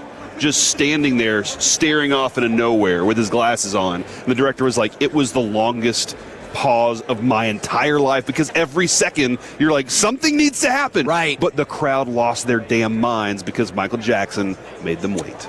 He got the most votes, followed by Drake, who was just 2 votes behind everybody else. After what happened with Kendrick, huh? Well, Kendrick had his shot. That's right. Yeah. Only fair. Now, Who is going to win all of the awards on Thursday? Let's go to NFL.com. Feels like they would have pretty good insight into this, but this is actually just based off of their writers, not necessarily inside information, or so they would have you believe. Ooh. Who do you think the NFL Network writers believe is, let's say, going to win MVP? Let's start Matthew Stafford. Matthew Stafford in a landslide, 22-5 over Drake May. That's not a let's get one for the kid or for the old man, right? I don't think he legitimately so, yeah. earned it this year. No, I don't think so. I think you can add that element to it, but I don't think it's the reason. Offensive Player of the Year. I mean, it has to be Matt Stafford. It is not. Oh, no. Remember, that's really not how they do that. Jackson Smith and Jigba. Jackson Smith and Jigba with 14 votes, followed by Christian McCaffrey with 3, Puka and Bijan Robinson both with 3 votes. Saw Puka, with 6 votes. Saw Puka at the hotel last night. Okay, He had a nice short haircut going and some glasses on. Okay. 2 people voted for Will Anderson for Defensive Player of the Year, but the other 25 voted for Myles Garrett. Wow. Offensive Rookie of the Year, Tet McMillan. Defensive Rookie of the Year, Carson Schwessinger. And Comeback Player of the Year. Is it going to be Dak?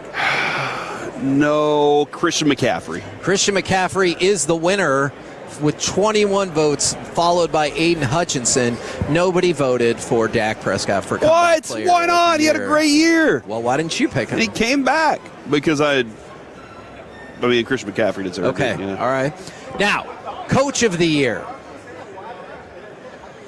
Well, have a 4-way tie. Kevin, like I'm going to go with Ben Johnson, Mike Vrabel, Liam Cohen. I would probably go, I think, Vrabel at this point. Now, the postseason doesn't have anything to do with it, right? No, it's regular correct, season? Correct. Then I have a hard time not going for Sean Payton, too, because of what he did with that team this year. But Mike Vrabel had a really phenomenal season. Him and Ben Johnson. Mike Vrabel is first. Kyle Shanahan is second. And Ben Johnson is tied with Mike McDonald. Shanahan for second, huh? Third, yeah. People are impressed at what he was able to do. No, absolutely. Now, something I want you to watch. The NFL, per Shereen Williams, is keeping a close eye on what's happening with Charles Badako. Okay. Are you familiar with that player? I don't know. No. Okay. So he is back at Alabama after declaring for the NBA draft in 2023. So he was able to go back to college even though he was already in the draft. So they were watching that situation, but now what they're keyed in on is Amari Bailey. Amari Bailey actually played 10 games for the Hornets. Okay. And is now trying to get his last year of college eligibility back. So the NFL is monitoring this situation because if the courts say okay, maybe come on home some disappointing NFL players. Wow. Or NFL draft picks, I guess. Yeah. Wow. That's a fascinating story. Yeah, and it's weird. Like I said, there is a player currently playing college basketball that was drafted by the NBA. It's weird. Let's talk about Quinnen Williams. We played the highlight. Pro Football Focus's most improved NFL players at every position. Saw him last night. I know. He's in our hotel. Yeah. Quinnen Williams, most improved defensive tackle. They said it's hard to call Quinnen Williams most improved. Since he came into the NFL, he's had 2 seasons of grades of 90+. But it dipped in 2024. His run defense was a career low grade, but he has bounced back. Do you like the selection of Quinnen Williams as the most improved defensive tackle? And has he been everything thus far you were hoping for? Oh, yeah, absolutely. And I'm looking forward to a full season of him with new defensive line coach, the whole approach that they're going to take next year, because we look at the best defenses around the league. Up the middle is where it starts.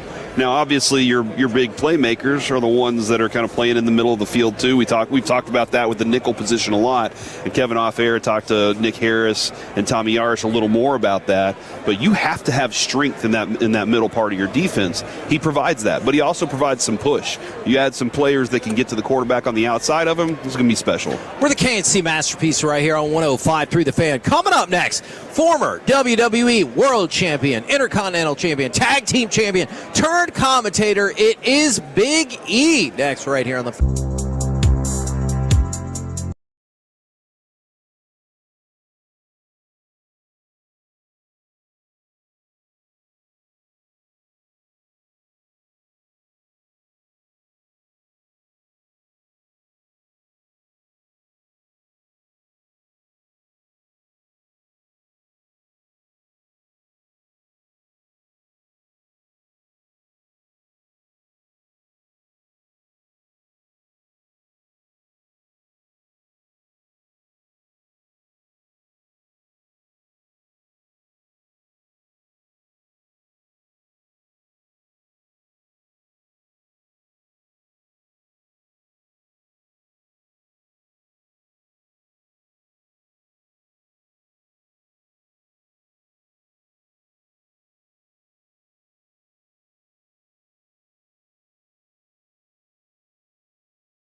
It's the KNC Masterpiece on 105.3 The Fan. Radio Row! Don't you dare be sour! Clap for your former WWE champion and Money in the Bank winner and feel the power! Wow, I didn't know. I didn't know that. Wow, sir, I am humbled. Much respect to you. You nailed that. You nailed that. Thank you very much. I was Parker worried. actually asked if you were going to do that just a second ago, and I was like, I think he is. And I was like, I hope that doesn't beat you down and you get it on. By no means. It's the first I've heard it today. Okay. Nice. Heck yeah. Nice. Now, we've got a whole lot of stuff to talk about. We've got Big E with us right here on 105.3 The Fan. Now, it's really funny. We had Lindsay Rhodes on about an hour ago, and we ended up talking way more wrestling. So we said, we'll probably just talk analytics with Big E, and I know you guys got the draft show coming up. But one thing I was thinking about from like when y'all came out of the cereal box at WrestleMania and then eventually here in Arlington and got beat down by all the legends, how amazing was it to be able to get that much emotion, both at first negative and then super positive from what you guys did with the New Day? Yeah, man, it was such a roller coaster ride. Getting the idea off the ground took us so long, and it was so difficult, and there were so many no's, so many people backstage who laughed at us, and we tell the story often of Big Show pulling Kofi aside in front of us, in front of me and Woods, and saying, "What are you doing with these guys? You're wasting your time." He wasn't joking. And I mentioned Big Show. There are other people I won't name. I mentioned Big Show because Big Show later came to us and apologized and said I was completely wrong. But we had some real difficulties getting the thing off the ground, but it was so rewarding for us because we just came together through it all, and we said, look, we're going to do things our way, and if we fail doing things in our own way, I'm okay with that. But doing things someone else's way and failing, we just weren't okay with that. So we wanted to sink or swim based on our own merits. And then when this thing finally took off, it's so cool to be able to look back at Kofi Mania, to look back at the Hell in a Cell match. I took a rock bottom. We were the #1 merch movers at the Dallas during that year in 2016. My son absolutely still has that box of Bootios and a shirt. Much respect to your son. Yeah, he's got good taste. But man, we had such a blast. And looking back now, my time in the ring is over doing stuff on the commentary side. But I can look back now, and I have no regrets because there are so many times with Kofi and Woods, we spent crying, laughing. We really enjoyed it. And I think too often in our business, so many guys get jaded. They worry about their push. They don't really enjoy the experience. And I can look back and think, man, I knew I was in the good old days when I was in the good old days. I don't look back and regret it. But I knew then, hey, soak it all up. Be present, because these are memories. Man, I have had such an incredible career. I talk about wrestling Randy Orton in South Africa. I've wrestled in Japan more times than I can count. I've been all over the world. I've had so many incredible experiences, and being able to entertain people truly across the globe has been one of life's greatest joys. Now, I've always wondered this. This can apply to you. It can apply to a whole bunch of wrestlers over the years. When I'm watching Unreal and they talk about Chelsea Green, and she's kind of slotted at a certain spot. What does it mean to you, like when you find out you were slotted at a certain spot, and then when you break through to be like, told you? Yeah, man, it's hard to hear when people think you're just a mid-carder or you're just an opening act, and that's about all you will be. Because I think one of the beautiful things in wrestling is the ability to move up the ladder, to get over with the audience, and to really climb. And so many times in our industry, it's a very political industry, and there are a lot of people in a room that make a lot of decisions about the rest of your career. And we didn't want to only be what people thought we were going to be. We thought our faction would be a great opportunity for us to elevate our careers, and it did in immeasurable ways. So shout out to the talent who are always grinding, who are always trying to be more than what people think they can be, because that is what that's what entertainment is as a whole, and you have to be okay with that.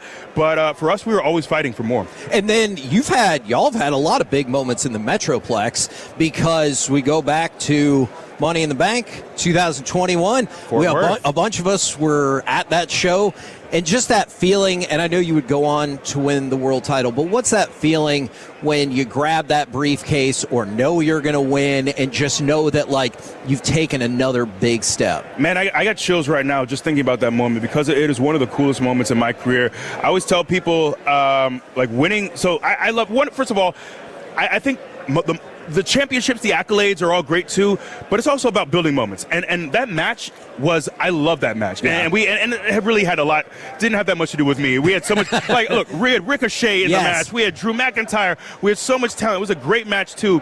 And being able to culminate by hitting Seth Rollins, one of the greatest to ever do it, definitely one of the greatest of my era, to be able to hit my finish on Seth Rollins from the ladder, climb back up and grab that briefcase, and to be able to look up. And mind you, this is shortly after the pandemic lockdowns had eased. This is one of our first big shows on the road.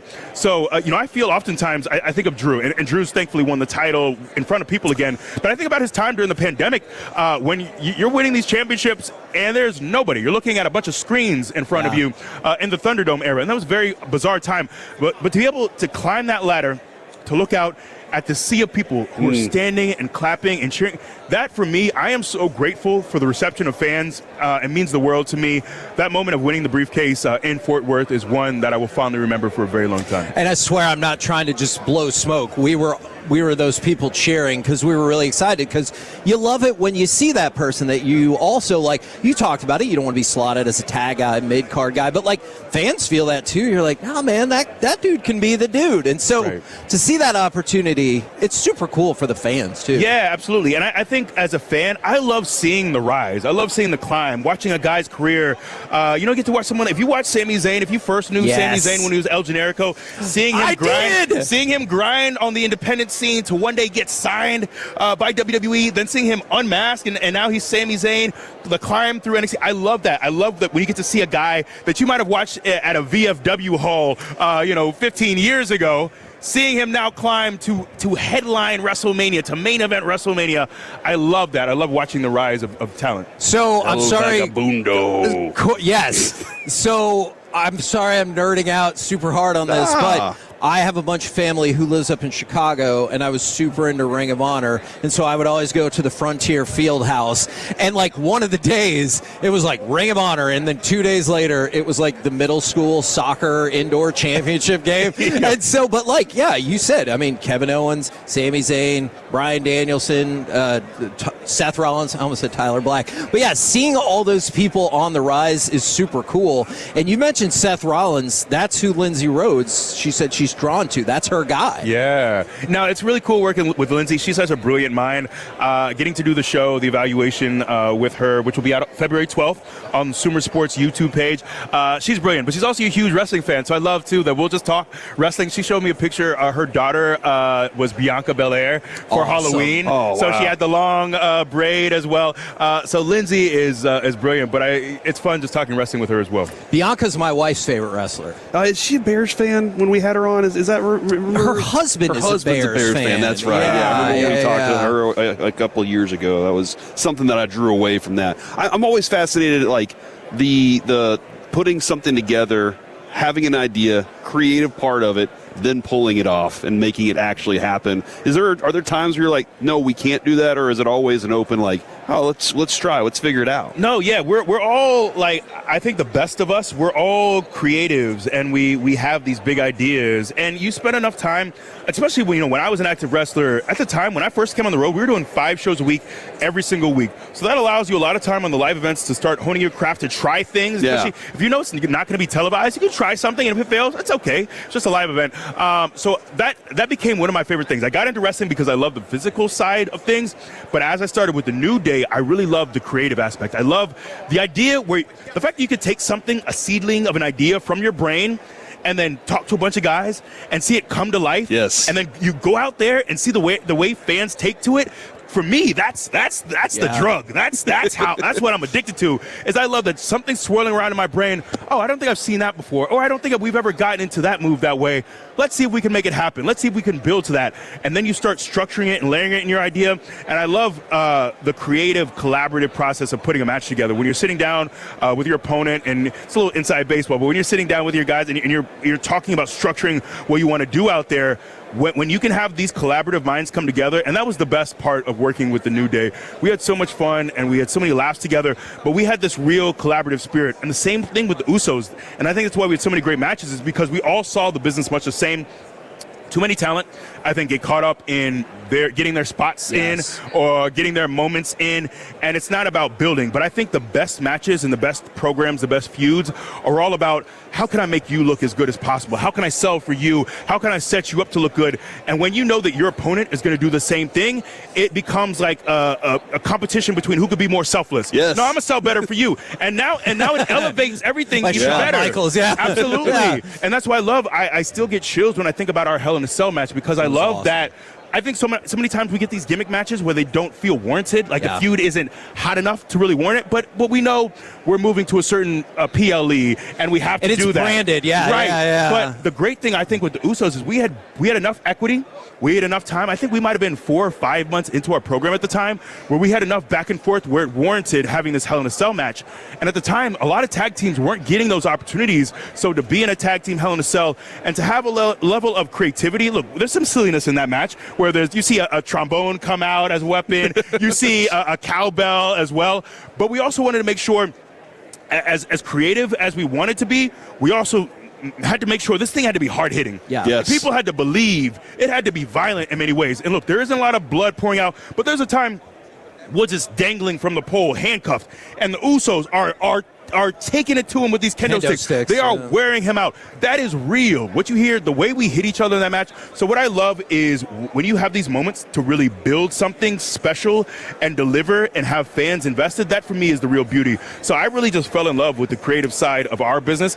And for me, that's really translated to so many things I've been able to do outside of the ring as well. And I want to talk some more about that, but just real quick, for the Usos, they feel like kind of a similar story of, I know they're a legacy with their family, but they were kind of slotted as well. It's like, yeah, you're part of the Samoans, but you're fine. Yeah, and before they kind of turned things around. We remember when the brand split happened around 2017-ish. I can't remember exactly, but I remember when SmackDown had its own roster, was doing its own PLEs, and that's when the Usos, they were guys who, like you said, they were wearing the face paint, they were coming out doing the haka as well, and people, they just kind of felt like this kid-friendly. They were always talented, but they felt like a kid-friendly act. It was like, okay, there's the Usos, they'll do their little fun little thing, and then we'll move on to the real superstars. But seeing them move over to SmackDown, reinvent themselves, lose the face paint, start with the day one-ish, go to the all black, really change things. So watching them also reinvent themselves was very, very cool. Now, you talked about it the Thursday after the Super Bowl, the Sumer Sports draft show, the evaluation. But you told us a story I'm hoping we could dive back into on air. How did you get from Wendy's to this draft show? Oh, man. So, yes, I was telling y'all that I used to work at Wendy's. I spent a year in high school. I only played 1 year of high school football. I love football. I always wanted to play, but my parents had me go to a prep school that didn't offer football, and there was really no way out. It was a great school, but football was always my dream. Obviously, your junior year is your most critical year for getting recruited, so I was behind the 8 ball. I finally, prep school gets too expensive. I end up going to a public school, Wharton High School, for my senior year. Get to play football. I'm super excited. I started out as a linebacker during the offseason. That wasn't the right fit. I ended up playing defensive tackle. Mind you, I am maybe 5'11", playing at 235, trying to play DT in college. Good luck. Good luck. So anyways, I have a good year. And I had some D2 interest. The school called Pittsburgh State offered me, but I wanted to play at a bigger level. But I worked at Wendy's during the offseason, had some lighter hours in season. But when my football season was over, I was still working at Wendy's. At the time, we had a very loose, lax manager who let you kind of eat on the job. And I was telling y'all, at one point, I built this 7-stack. I took 7 of the singles patties. Singles, I had a layer of meat, cheese, 7 stacks of that. I believe it's about 2,200 calories. Ooh. That is my greatest creation. So and not a big mouth. Yes, to your point, my fiance Kristen makes fun of me all the time. She says I have a very small mouth, apparently. So I had to really cram that thing down to fit into my mouth. Anyways, I spent that off season when the season was over from December until May, I put on 40 pounds. And that's not sloppy weight. I was eating and lifting, just getting bigger and stronger. And because of Wendy's, shout out to Wendy's. Wendy's is the reason that I was able to put on those 40 pounds, just eating protein, eating Frosties, stuff in my face all day while I was at work. That allowed me to get up to 275. So I was big enough, I was strong enough that I was like, hey, we want to offer you. And if it wasn't for getting to Iowa, I don't get to WWE. I don't get to have all these experiences that now I've been blessed to have. Get this man a Wendy's endorsement now. I've tried. I did a little thing for Wendy's a few years ago with Big Noon Kickoff, but they have a Big E bag, man. Why am I not? Right. Yeah. I've been trying for years. Wendy's come through. We're good hype people. We can help make this happen. Pass that along, Wendy's. All right, absolutely. And while we're hyping things, remember the Thursday after the Super Bowl, Sumer Sports, they're launching the Evaluation NFL Draft Season series. You're going to be a part of it. It sounds like it's going to be a blast. Absolutely was a blast, man. We shot this thing a couple weeks ago, and I had so much fun. So I got to interview Eli Manning. You're going to see that. You're going to see Marshall Faulk interview Joe Thomas. But we also sit down with all of these former scouts, these GMs, Mike Mayock,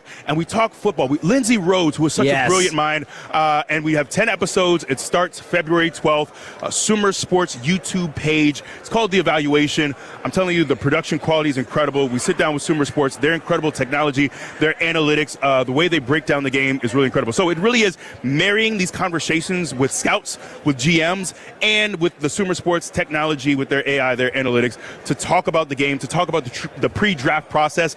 And I think we give you like the most incredible look at these players who are coming up, and we break down the next class of guys you're going to see kill it in the NFL. Man, thank you so much for the time and indulging us on so many of these things. Absolutely. We're the KNC Masterpiece right here on 105.3 The Fan. Coming up next, we're going to do some Super Bowl overreaction or reality as we move into the Expressway right here on The Fan.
I'm experts. Darnold looking at him again. Some pressure, though. Hit as he throws. Man open.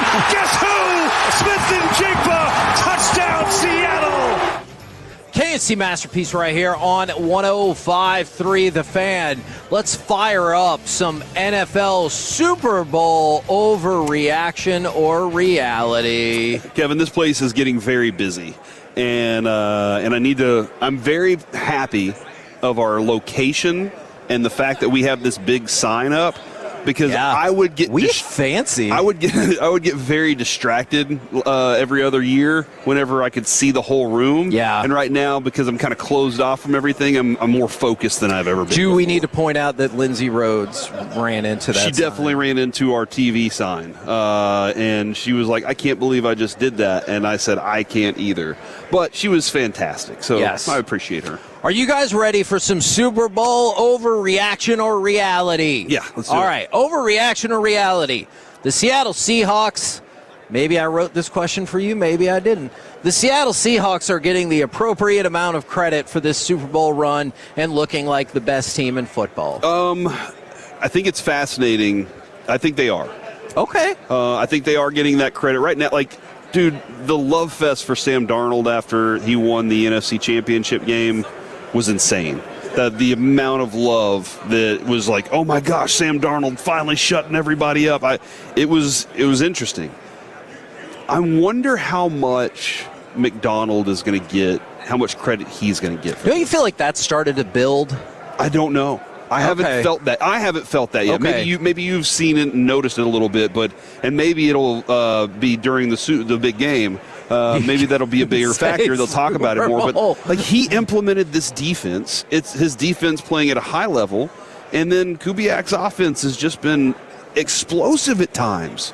This is a fascinating one. I think they're getting the appropriate amount, but I think McDonald's probably going to get some more here. People are going to start looking at him and going, "Hold on, is he a Belichick kind of guy?" With Sean McVay of defense. Yeah. Alec, you are also a well-known Seahawk hater. Do you feel like Seattle is getting an appropriate amount of credit for this Super Bowl run and looking like the best team in the NFL? I do think they are. I think they're starting to, and honestly, I think the week layoff going into the Super Bowl kind of helped. I can see that. I think a lot of people have had some time to kind of sit back and realize what they've done and how offensively they're just a juggernaut. Whether or not you like the quarterback that's playing the position, they're a juggernaut. The defense has been fantastic. I do think the head coach is starting to get a little bit more credit as well. So, yeah, I'd say that's a reality. And to have a relatively new team like they do is still it's pretty not. impressive. No, as well. I Yeah. see the text. Not a new team. All right. Overreaction or reality. New England's playoff defense is an all-time unit. So they have given up the fewest points through three playoff games since 2000, the Baltimore Ravens. And so while the Seahawks gave up 17.2 points per game in the regular season, number one scoring defense, the New England Patriots are giving up an average of 8.7 points per playoff game. Okay. They played Jarrett Stidham. They did. And C.J. Stroud looked clueless. Did they take responsibility? I will give them some credit for that. Okay. Like, they did a very good job of pressuring him, making him, look like he was lost. Their disguises were great. He hasn't played good football in a while, like good playoff football in a while, though. We talked about it yesterday. He's chasing his rookie season still. I agree. I will give the Patriots credit. I think that their linebacking group, their secondary, I like a lot of things about them. But the simple fact is they did have a pretty easy path with the Texans quarterback incapabilities and then Jarrett Stidham. Alex, question for you then. Overreaction or reality? New England's playoff defense is an all-time unit. I don't think I can go all time, but I do think that they're one of the best of the past, 20 years, something like that. One of the best. They're not all time for sure because they don't do anything fancy. They don't do anything beautiful, but they're just so consistent. You know that they're going to limit damage, and you know that they're not going to give up many points. It's just they're not going to do it in any sexy way. So, yeah, I wouldn't say all time, but I'd say they're very, very good. Okay. NFL overreaction. Hold on. I got a question now for you. If the Patriots defense goes out there and shuts down Sam Darnold. What does that say? Does that mean they are an all-time unit, or Sam Darnold is Sam Darnold? I think that does give some pretty darn good credence to them being. I'm not saying they're the best ever, but this would be like a pretty damn historic and impressive defensive run, because I mean, Sam Darnold, look, I know who Sam Darnold is, but he's been putting up some numbers, man. Yeah, no, I'm fascinated to see. I mean, obviously we got to wait till the outcome. The big game happens on Sunday, I'm told. So obviously we have to wait for that, but that the storylines post this will be a lot of fun. Now, to go along with that, Seattle's defense, though, overreaction or reality, will be the ones who decide who wins this Super Bowl. I think it's reality. Okay, now, to go along with that, they have the number one scoring defense. I just told you about that. Since 1970, the number one scoring defense has been in the Super Bowl 18 times. They are 14-4 in those games. Really? Okay, so that's what your prediction is then. Yeah. It is. That's like, so what you're saying, Kevin, is that defense wins championships. That's what I'm hearing. Number one defense wins championships. Regular defense? Yeah, if you're just a defense, you got to be a good defense. Yeah. Actually, the best defense. Yeah. In order to be I'll accept that argument. All right, Alec, Seattle's defense will be who actually determines who wins the Super Bowl. Who? I would say reality, because there's a couple different ways you can look at that, but I would say if they create more than one turnover, they're winning the game for sure. If they create more than one. If they create one, I still think they have a very good chance, but I do think that the inefficiencies that you have seen of the New England offense in the postseason so far are going to lend themselves to, if you make that one critical mistake, you're done for. Because we just talked a second ago about their offense and how high-powered Seattle's offense is. If you give them a short field, they're going to make you pay. So I do think that if they can force one, maybe two turnovers, then I'm looking at that game like, this is probably done. NFL overreaction or reality? I hesitate to ask this question. Sam Darnold has already silenced his doubters. I mean, he's made them quiet for now. Okay. He's in the Super Bowl, dude. Awesome. This is great. This is really cool. Can he elevate his game in this big of a game now? And there have been moments the last couple of years he's been very good. But then there were the big game questions. Yeah. Well, guess what? He had a couple of them already where he stepped up in big moments. So congratulations to him. Absolutely. I love seeing the story, the way it's turned out for him. Because, Kevin, so many times, you were just talking about this with Big E. So many times people do get slotted in a way that's what they are. That's what they're always going to be. He's evolved. He's changed. He took on the coaching. He was coachable. And, I mean, you always knew that he had the arm. You just didn't know if he had all the other intangibles to go along with it.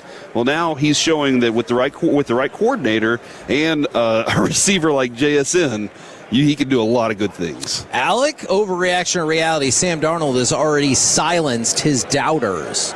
Overreaction. Social media is always going to be king, and people are still making jokes, and I just don't think people are going to take him seriously until he's holding up the Lombardi trophy. I really don't, because it goes back to, I mean, Corey even just said it a few minutes ago, whenever you pose the idea of if they pitch a shutout, the Patriots defense, did they do a great job? Are they amazing? Or did they just see Sam Darnold? You know, I think people are still going to have that idea if the Seahawks go out and lose this game. They're going to be like, well, if they had anybody different at quarterback, if they had one of these upper echelon quarterbacks, they would have won that game easily. If they had Drake May on that team, they would have won that game. You know, there's still going to be discourse surrounding him just because he was in some unfavorable spots in the past. So I don't think he quite has. I think he has a little bit for sure, but not quite. Bonus question, NFL overreaction or reality. Sam Darnold will never start in a Super Bowl again. Ooh, I don't know, man. Like, it's hard to carry over each year. Obviously, Building a championship team is difficult. Being able to do it consistently every year is even more difficult. Now that they're adding more games, right? Hey, let's add 2 more games, right? Plus the playoffs. That's a lot of games on your body. But I think you might have another shot at it next year. That's a tough division. That is a very tough division to be in. But I think that they are like the team, the way it's built defensively, that thing can carry over. Now, that's interesting, though. I say that because Choppy says defense doesn't carry over year to year. And he has the numbers to kind of prove that. But good defenses, they put you in good position to be able to be in this game again. Alec, overreaction or reality, Sam Darnold will never start in a Super Bowl again. Oh, that's so tough to look that far into the future. I'll go... You know what? I'll go overreaction. I'll go overreaction because of the things that Corey said. I think the GM in Seattle is fantastic. I think that roster is built to last. I think the defense is going to be good for a very long time. I think Jackson Smith and Jigba is going to be a Seattle Seahawk for his entire career. Like, all the signs point towards this is a team built for a bus driver. And if he can even be more than a bus driver at times, he's going to find himself back in the big game at some point. I like it. I hate you guys. It's a really good approach that Alec just had there. Overreaction or reality? John Schneider is a Hall of Fame executive. We talked about it. He is the first executive in NFL history to take 2 different teams with none of the same components back to the Super Bowl. Yeah. Not the coach, nobody. I think he is.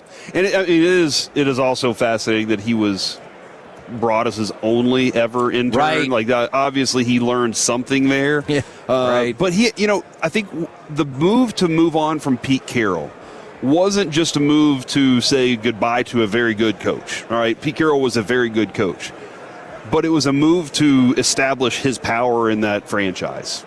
And he was like, as we've discussed with Jimmy Johnson, he's the one, he's like, I have the hammer. I'm the one that's running the show here. I'm going to put these pieces in place. You have to be able to catch them or coach them. I think he's done a phenomenal job at it, finding his head coach. I know you were telling us the story about how he could not wait to interview him. He prayed during the AFC Championship game. He knew exactly. So hold on, did he make the Mark Andrews drop happen by praying? I mean, I don't know. That he knew exactly what he wanted. Yeah. He knew exactly what he wanted, and he's made it work. Alec, what say you?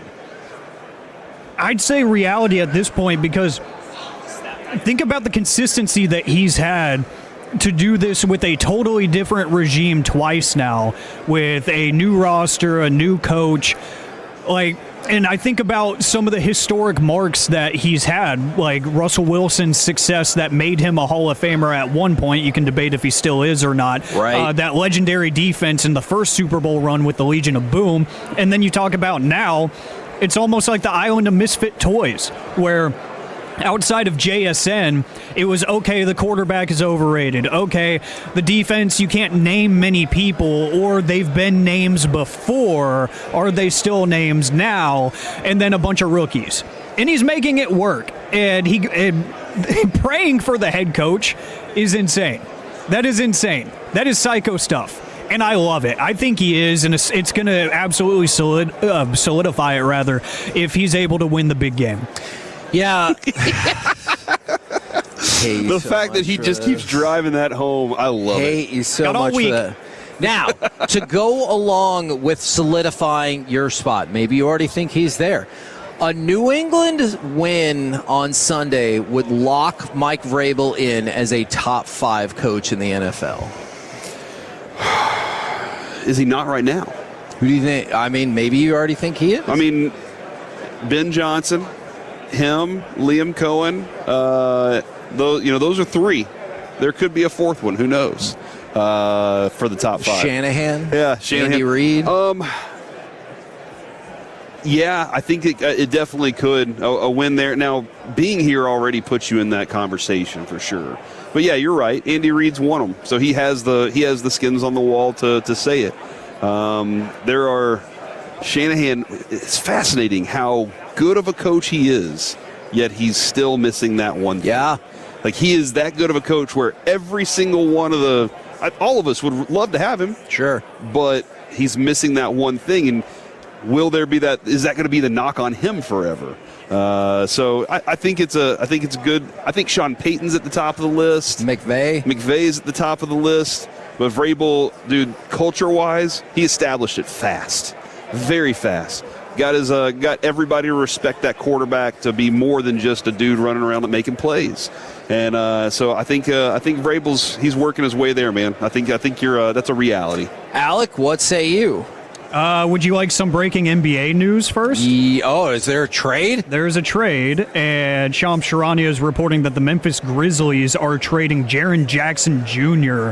to the Utah Jazz for Walter Clayton Jr., Kyle Anderson, Taylor Hendricks, and 3 future first-round picks. There's other pieces in that Grizzlies side of the trade, too. John Conchar, Jock Lawndale, Vince Williams Jr. also heading to Utah. So that's like, Holy 5 cow. for 4 and then a bunch of picks? Wow. A lot going on there. Jaren Jackson Jr. is a very good player. I got a question about him, Kevin, because my thought on him early on, and we had that discussion many times, was he will be the best player on the court, and then he will be non-existent.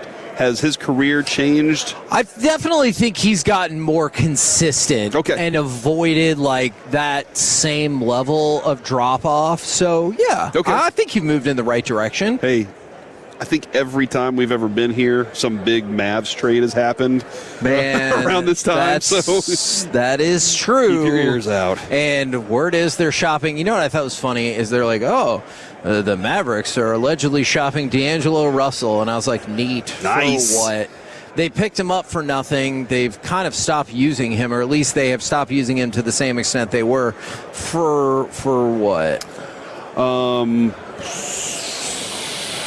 Dirk? I mean, sure. Dude, Fred Warner's behind you right now, and he just stepped behind he's over there. That dude is he is a physical specimen. That is what everybody wants their linebacker to look like, that guy right there. Jeez, man. This is an amazing place, Kevin. Do you want to go with baseball nuggets, or do you want to go some stars right here? Oh, let's hit some stars real quick. All right, Alec, can you go ahead and give me a stars highlight, please, sir, and we'll start talking about them.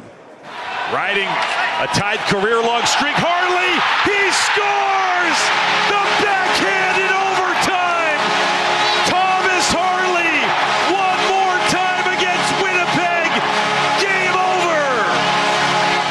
Now, Thomas Harley clearly is the bane of Winnipeg's existence. I believe it was the Dallas Stars Twitter account yesterday that said, if you could frame a video, and then they had that goal. But what's interesting about that is, I guess Connor Hellebuck, he said that the strap popped loose on the back of his helmet after a Heiskanen shot a second earlier, and he wanted play stopped. So he was complaining about, well, first of all, he's just complaining about Thomas Harley's existence probably, but he was also complaining that he thought play should have been stopped. Guess what? It wasn't. 2 more points and 5 straight victories for your Dallas Stars. Well, I think more than anything, he should complain about that terrible song. That's Connor Hellebuck. That should be where his complaint is driven first. But this is, dude, are they doing it dominantly, or are they doing it in a way where you're just like, they are scratching out wins, and that's important? I think every one of these 5 straight wins has been by 1 goal. Yeah, that's it. Obviously, you'd love to see it differently. Obviously so. But it is important that they're doing that at this point, because games that maybe you shouldn't win, you need to win. Yeah. And so, to see the streak that they had of bad games, this is nice for them to regain some of that confidence. Obviously, Dutchie, love seeing what he's adding back to this thing as he's gotten his feet under him again. I think you're going to appreciate this. This is from Gulletson, because we've talked about it. Right around Christmas, they started playing their worst hockey of the season. He said, I think the adversity has really made us take a look at ourselves and see what makes us successful and what makes us a better team. Yes, and he needs that too. As a coach, everything can go smoothly, right? Everything can go just fine. But as a coach, every once in a while, you need to find out what your guys are made of. You got to find out, like, whenever things – I always use this terminology. You always freak out. Roger Staubach said he wanted his teams to be teabags, his teammates. He said, I want them to be like teabags. Why? Because teabags perform at their best when the water's hot. And seeing how your guys respond in those situations, getting to know them so you know what buttons to push whenever you do get to the playoffs. And you know what? Because that's whenever you get the real intense moments and the back and forth, the emotions ride high. Seeing that now is a positive thing for him for the future. Now, just as an aside, Jake Ottinger, I saw this via Robert Tiffin, was talking about goalie fights. And he goes, man, I thought it was awesome. And then he added, I've never been in a fight in general, let alone a goalie fight, so I might have to start pissing guys off. Do you want Jake Ottinger to get into a goalie fight? Well, I mean, we did learn from Fight Club. How are you going to know anything about yourself if you've never been into a fight? That's probably true. That was absolutely something that we learned from Fight Club, and you're also not supposed to talk about it. But whoops. Yeah, I don't want to see Jake Ottinger get into a fight. He has never been on a fight without skates on. Like in general. Yeah. So I don't want him to say, do you think those guys are more comfortable on skates than walking? Kind of. Yeah. Sometimes I think that too. Is that weird? Yeah. There's no way I would be that comfortable on skates, but they are. I don't want him to. But I do remember this moment, Kevin, in time. There was a fight going on in the middle of the ice, and Andy Moog, I watched him take the puck and throw it into the webbing of his glove and then smack somebody across the face with it. Oh, damn. And it's like his roll a quarter. Yeah, this was before, like, you could run things back. It was just, it existed in time. And my buddy and I went, did you just see that? And we absolutely did. So that's the way to do it, man. Take your glove out there and smack somebody. Okay. All right. With the puck inside. Man, look at you making all kinds of suggestions, some goalie better fights than the rest today. All right, so there's some stars for you right now, brought to you by Reliant Air Conditioning. Let's fire up some baseball nuggets. And we didn't get to finish this, so I feel like it's only fair that we attempt to finish it now. More ways the Texas Rangers can improve their ball club this season. Let's go to the skipper, specifically Skip Schumacher and his coaching staff. Do you believe they will inject energy into a clubhouse that, let's face it, at least last year, and maybe before that, seems stale and lacking in some cohesiveness? Dude, the cohesiveness part, I want to just take that out of the conversation, if you're okay with this. The stale part. That thing, they looked like they had no identity whatsoever last year. Were we a home run team? Not really. Are we a base hits team? No, not really at that. They had no identity at all. And it didn't look like anybody was willing to say, I'll be the identity for it. So, yeah, man, I hope that Skip Schumacher can add that element to this thing because they need some energy. Josh Young and Adolis, when they're at their best, that's the energy. But you weren't getting that from either one of them last year because they weren't capable of performing. And we've discussed that sometimes when you're not performing up to that level, you think you can't be a leader on a team, right? Because you're not contributing to it. There's still, again, I say this all the time, find a way. Find a way to contribute to this thing. Now, this one feels like it will be epically important.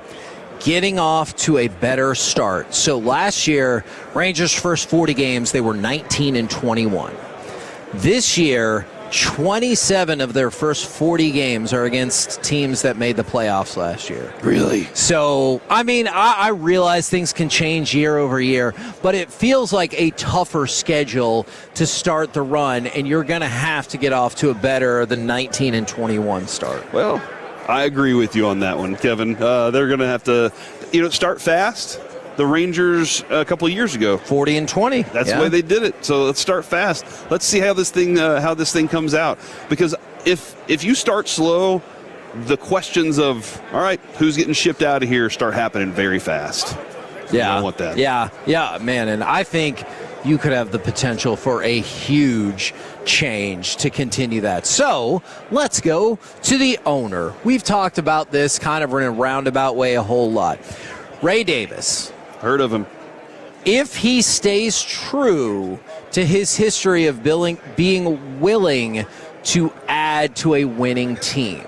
So they're far below the competitive balance tax. They're lower than we've talked about. They really should be by about $60 million based on their market size.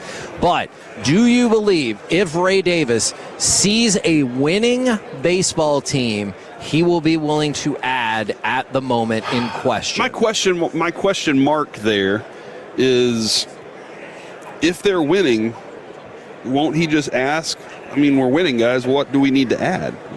Why should we add? If they have an answer for what they need to add. I will say this. I think that Ray Davis is willing to listen. Okay. I think that more than anything, he's willing to listen. I think he steps to the plate with a bottom line mentality. I think that's what he always has been. I'm trying to figure out what my bottom line is. That's where owning this team, bottom line's important to me. But he's willing to say, all right, explain to me why this is going to be beneficial and what it's going to provide for us. How am I going to be able to benefit from it, too? Is this going to get us in positions to have some playoff games that are going to help us reap the benefits of it? That could be a nice thing. But I think he's always willing to listen. He wants this thing to be competitive. Kevin, whenever we heard the line, we got tired of getting our asses kicked, I think that was probably a little bit of him saying that whenever he said, okay, let's go get Boach. Let's make this a World Series roster. Now, and you hope that the Rangers are willing to make some winning moves like that, because last night the Mariners, they were involved in a 3-team trade, and they picked up Brendan Donovan, all-star infielder. So great soccer player. That is Landon Donovan, okay. I believe is who you're talking about. So he's got offensive skill. He's got defensive versatility. He's a all-star, and he's added to a team that already looked like they were better than you. Mm-hmm. And so, I mean, I still think you can look at this going into the season and think the Rangers look like they're primed to maybe finish third. Yes. But when you see the two teams that were already better than you still trying to get better at a time where it doesn't really feel like that for the Rangers. What's your approach to that? Whenever you see, let's say you got these two teams that are already nominally better than you, do you feel like I should make a push to get as good as them, or you know what, we need to rebuild, restructure? Yeah. Would that be your approach? Since you said nominally better, I'm definitely not going to just tear it down. I think I might get more aggressive in my approach. Okay. Now, that just depends. Did you already think Seattle was way better than Texas? Yeah. Then if that's the case, I can see how people are kind of despondent going into the season. I believe it was the New York Times, so The Athletic, who gave the Rangers a B for the offseason, and that feels about right. I would probably say C+ or B-, but like, they don't feel that different. They made what they think are some upgrades. Some people think they made a couple of downgrades, but they feel about the same spot. I'm right there with you. If the players play well, this thing could look different. I mean, for like sure. If the hitters if Josh Young takes off, if Seager's healthier, Carter's healthier, Wyatt Langford takes the next step. If. Yeah, but then I can see how Chris Young's like, told you. See? Yeah, no, you're dead on, because all he said last year was, I just need these guys to play to what they're capable of. Yeah. And then the discussions we had with Mike were, but those dudes played way over their heads in a World Series season. Career years for all the players. They all had something that they played. You can't expect that ever again. Yeah. You have to find some happy balance somewhere. From the 972, Ray Davis deserves significantly more slander for being a cheap owner in a non-salary cap league. It's a disservice to the fans to not put the best team possible. Finances be damned. Look, I feel like we've been very loud about his lack of spending. Yeah, I don't come on this station every day having Googled new things about Ray Davis's cheapness and then say, all right, now let's attack him all day long. I don't do that. Not my approach. But I do. I mean, I think we've been very adamant. We understand what's happening, and we would like it to not happen. Yeah. We'd like to win. That's fair. Let's win. Okay, let's do it. We're the KNC Masterpiece right here on 105.3 The Fan. Coming up next, it's time for the C Block, starring Corey Majors and special guest, Sean Merriman, next right here on The Fan.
Broadcasting Studios, it's the KNC Masterpiece on 105.3 The Fan. KNC Masterpiece right here on 105 through The Fan right now. It's time for the C Block starring Corey Majors and special guest, our buddy Sean Merriman. Good afternoon, sir, or good morning. I keep talking to Dallas time zone. Yeah, it's hard to do, especially when you're on the coast, and it's a lot earlier here. So you guys losing 2 hours a day being on this side. Yeah, and then our airplane flight, all that stuff. That was chaos yesterday, but we're here now. See, that's a good question. All right. Would you have gotten on this airplane? So out of service. We were told that our airplane had a massive malfunction, and they were thinking about putting it out of service, but they were going to see if they could fix it. And then they came back and said, the plane's going to go out of service. And then 5 minutes later, they said, they decided they're going to try to fix it after all. Should we have gotten on that plane? You seen Final Destination? Yes. That thought crossed my mind. There's enough signs for me to say, you know what, I can go on the later one. Mm-hmm. But yeah, but then again, I don't like turbulent planes. Okay, yeah. Yeah, it was I think it was the extra bourbon that helped me go, don't worry about it, we'll be fine. Yeah. that was the one that was If you're going to go down, make sure you got bourbon. Right. Yeah. On team charters, are those always smooth flights? Or is it like, what's that like? I've had them, or we've had some ones that wasn't. Yeah. But you feel a little bit safer because they're not going to let a whole team go down, right? So some parachutes are going to pop out the bottom somewhere. Some flotation device. But, turbulent. I hate turbulent flights. Yeah, for sure. Now we've been talking about this a lot today, a lot in the last couple weeks. Do you think that Patriots fans should have suffered a little longer, like us Cowboys fans, and having to wait until they get back to their or next maybe Super Bowl? Chargers fans? Yeah. we ain't got to go there. Old wounds. I think with the Patriots, it was their time. Right, because their nucleus left with Tom Brady leaving, Bill Belichick leaving. It was time not only for them to have down years, but the other teams in the division to get a shot. Mm-hmm. Either Buffalo Bills or, Miami at one point got better, so they were competitive. And it was just their time, man. And now it seems like it's going to go back to that way. With Vrabel being there for a while. I mean, yeah. Do you love seeing this? Two really stout defensive teams with really good defensive schemes built into this thing? Yeah, and more importantly, both of these guys got defensive mindsets. Mm-hmm. Yeah. Right? I mean, and I think that we're going to see a shift in the NFL here soon where more front office is going to go for defensive-minded head coaches and find your next great up-and-coming offensive coordinator. You think so? Yeah, because you got to think of it. What are these coaches – what type of teams are winning late in the playoffs? Mm-hmm. Teams with great defenses. Great defense and can run the football. Mm-hmm. Not somebody that can go out and have a shootout. Buffalo's not here. Buffalo's had multiple shootouts during the season where they scored 30, 35-plus points a game. Yeah. It won't get you there. Not late in the season. You can have a shootout the first game of the year with the Ravens, but you can't have a shootout, second round in the playoffs because the teams are just too good. Yeah, the margin of error is so much Big smaller. Time. Yeah, and I think that's we got last year our Texas Rangers. Their pitching was the best we've ever seen. So like for us, we're used to big bats and bad pitching. It was like watching artists get on the mound and pitch, and it was like I can't wait to watch this through these playoffs. That's what I've been feeling like I'm watching. I'm excited to see these defenses get back out onto the field. And that's not a typical thing. I wonder how many other fans are feeling the same way right now. Look, we all love points, right? Mm-hmm. I mean, right. Even me as a defensive player, I don't want to see a game that's 10-7. Yeah. I mean, you want to see points. But also at the same time, now that the casual, the average football fan is understanding the game a lot more because all this information that's out there and the points and the turnover ratios. And so now that the fans, because football is gotten so like open behind the scenes with the hard knocks and how coaches break down plays and Madden and video games, like people are now looking strategically at defensive football games as not being bad anymore. It used to be that way. Yeah. And now they're respecting the fact that there's a chess match going on. And I think, Kevin, too, we know the difference between a sloppy game and good defense. Yeah. I think that's the other thing that we're seeing more than anything is C.J. Stroud played a sloppy game. He had now New England forced him into some of those moments, but he had a couple sloppy games, and that's the difference in watching really good defensive football. You played 3-4, right? Yeah. Now we talk about this a lot. Dan Quinn got here a couple of years back, and he was like, "Our base is 4-3, but we're really at 3-4," and it's just kind of all.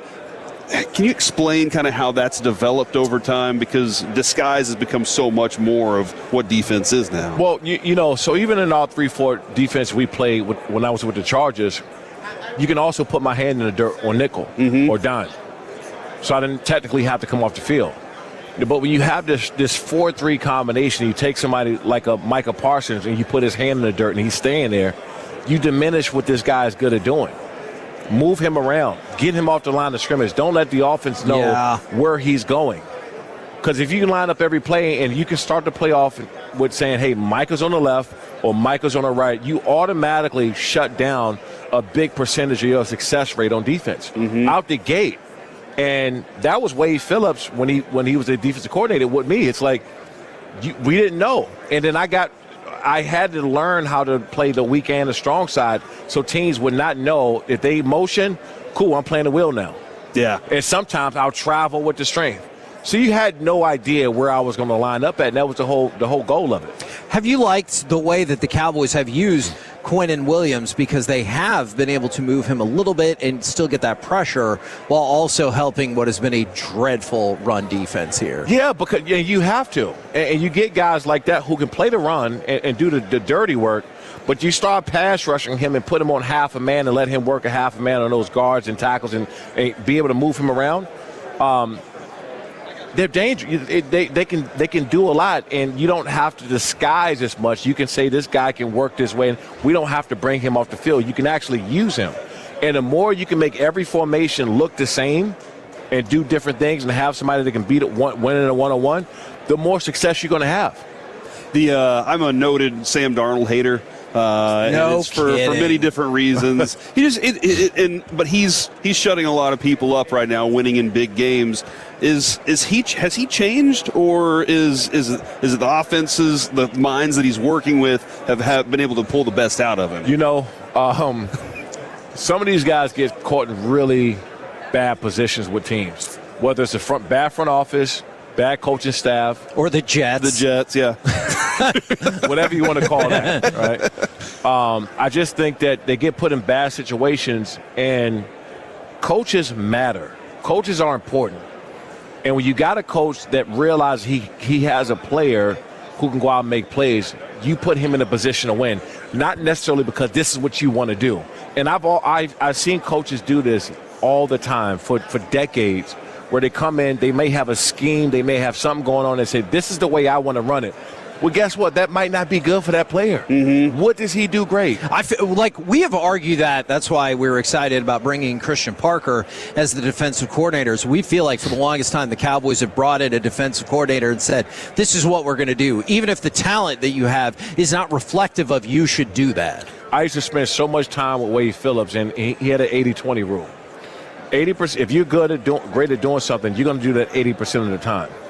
When you're not great at doing it, like covering a tight end down the field or covering a running back or Darren Sproles or Damian Thomas, and that's not what I do. Yeah. Can I? Yeah, I can drop, and I can drop into area of coverage or drop in the flats.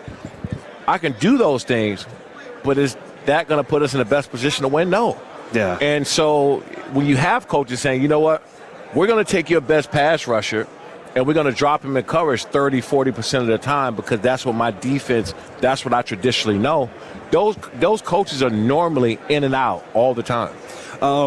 Your thoughts on Jesse Minter and what he did and now him with the Ravens? Yeah. Because you got firsthand experience watching him. Yeah, I mean, is it Adolfi? What's the pass rush that came from the Ravens? Oh, yeah. Oh, yeah. So take him for example. With the Ravens, 5 games, no sacks. Or 6 games, no sacks, something like that. Yeah. With the Chargers, like 7 sacks in 5 games. Yeah.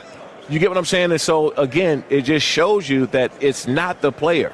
him coming out of Penn State, I think he came out of Penn State. He can play. He was like an early draft pick. Obviously, y'all saw something in his workouts on film that he can do. You don't just go to the NFL and be a bum. It doesn't happen. Yeah. Unless guys get injured or something catastrophic happens, especially as a pass rusher, we can get on the field and play right away without even having as much knowledge of the game because it's really your physical attributes. So if you don't find a way to get that one player to get the most out of him, it's not on him, it's on the coach. And that's why I say coaches matter. Now, every time that we get a chance to talk with you, love picking your football brain, but also your MMA promoting brain. Yeah. What are we looking at? What are we coming up on next with Lights Out? Yeah, we just signed a deal with ESPN Latin America back in December, which is massive for us because in all the Latin American countries, MMA is globally big. Yeah, but especially down in Argentina and Brazil and Mexico, and it's big in a lot of Latin American countries. And then, do you get those streaming number breakdowns when you do your events? Okay. They don't want to tell you everything because yeah, they got to pay you. But they've been great, man. I mean, and we're in the building process too. Now that the UFC's gone over to Paramount, and they had a massive first card. That first card they had on Paramount, almost 5 million people watching. Wow. And that's a massive deal. In fact, They got a million extra subscribers from UFC to Paramount already. Well, in that main event, how I know people watch, but how important is a main event like that to get more casual people in? So it wasn't necessarily like technical grappling and everything like that. They just beat the crap out of each other. Yeah, I mean, you look at it. So when I go to about 4 or 5 UFC fights a year. Okay. And I'm there doing the prelims. I'm like 1 or 2 fights in, and I'm there the whole time. I went to the fight in Abu Dhabi some months ago when they had a fight in Abu Dhabi. Yeah. I was out there, and I came the second fight of the night, and I was there until Kane. He got Tom Aspinall got poked. Yeah, I was there from the second fight all the way until the fight was over, so like 4 hours plus. Because I love the fighting, but in order to get the casual fan and more eyeballs, when you have those sluggo matches like that with those bigger name guys, it just brings more attention to the sport. Now, I know you mentioned ESPN Latin America. Before you go, where can people catch up on everything Lights Out? Yeah, you can check us out on Lights Out XF on social media, at Sean Merriman on social media. And you got UFC Fight Pass, you're still on there, Fubo and Amazon Freebie and Pluto. You can catch us Swerve Combat. So we got a lot of eyeballs. And you guys have been feeding people into the UFC, I love it. Yeah, we sent, I think, 7 guys to the UFC last year. Fantastic, man. Thank you very much for breaking it down, MMA and football all at once. We're the KNC Masterpiece right here on 105.3 The Fan. Coming up next, our NFL Draft Focus continues with a breakdown of Tennessee cornerback Colton Hood right here on The Fan.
Frankel. If you've been injured in a car or truck wreck, call Frankel first, 214 or 817-333-3333. With Frankel and Frankel, there's never an out-of-pocket cost. They only get paid when you win. Frankel and Frankel, the go-to car and truck wreck attorneys in Dallas. Pocket collapse. Pass is picked off. Colton Hood will high step it into the end zone. Touchdown, Tennessee. KNC Masterpiece right here on 105.3 The Fan. We are live on Radio Row, brought to you by Stella Artois. But of course, big game coverage on 105.3 The Fan is also brought to you by Tide. If it's got to be clean, it's got to be Tide. We continue our NFL draft focus, and today we're going to zoom in on a player that fits a position of need, and you've already seen mocked plenty of times to the Dallas Cowboys. Yeah, Colton Hood, who I do believe Wolchuk recently dove in pretty deep on him as well, and I'm glad that you brought his name to the forefront, Kevin, because this is a dude that whenever I watched him last night and a little more this morning, I nicknamed him Adhesive. Because he is always stuck to the receiver. Like this is, and Alec, I'm not sure if you got an opportunity to get your eyeballs on Colton Hood yet, but this dude, he's big. His frame, I like the frame, the build on the guy. 6 foot, 188 pounds. I think he may have maxed out like his weight on that. He might be able to add a little bit more, but he is big in the chest, big arms, and then he's got very long legs. He just sticks to receivers, dude, and it's kind of irritating the way that he does it because a receiver will be going downfield and he'll be right there on him, kind of lean him up against out of bounds a little bit, and then he'll just knock the ball down and stare at him, and it's just like, oh, man, that was awesome. He would immediately be a starter on this Cowboys roster, like immediately be a starter on this team. Now, you look like you have questions. I do. I want to start with this question again. I feel like we preface so many of these conversations with, you got 2.5 months to get there.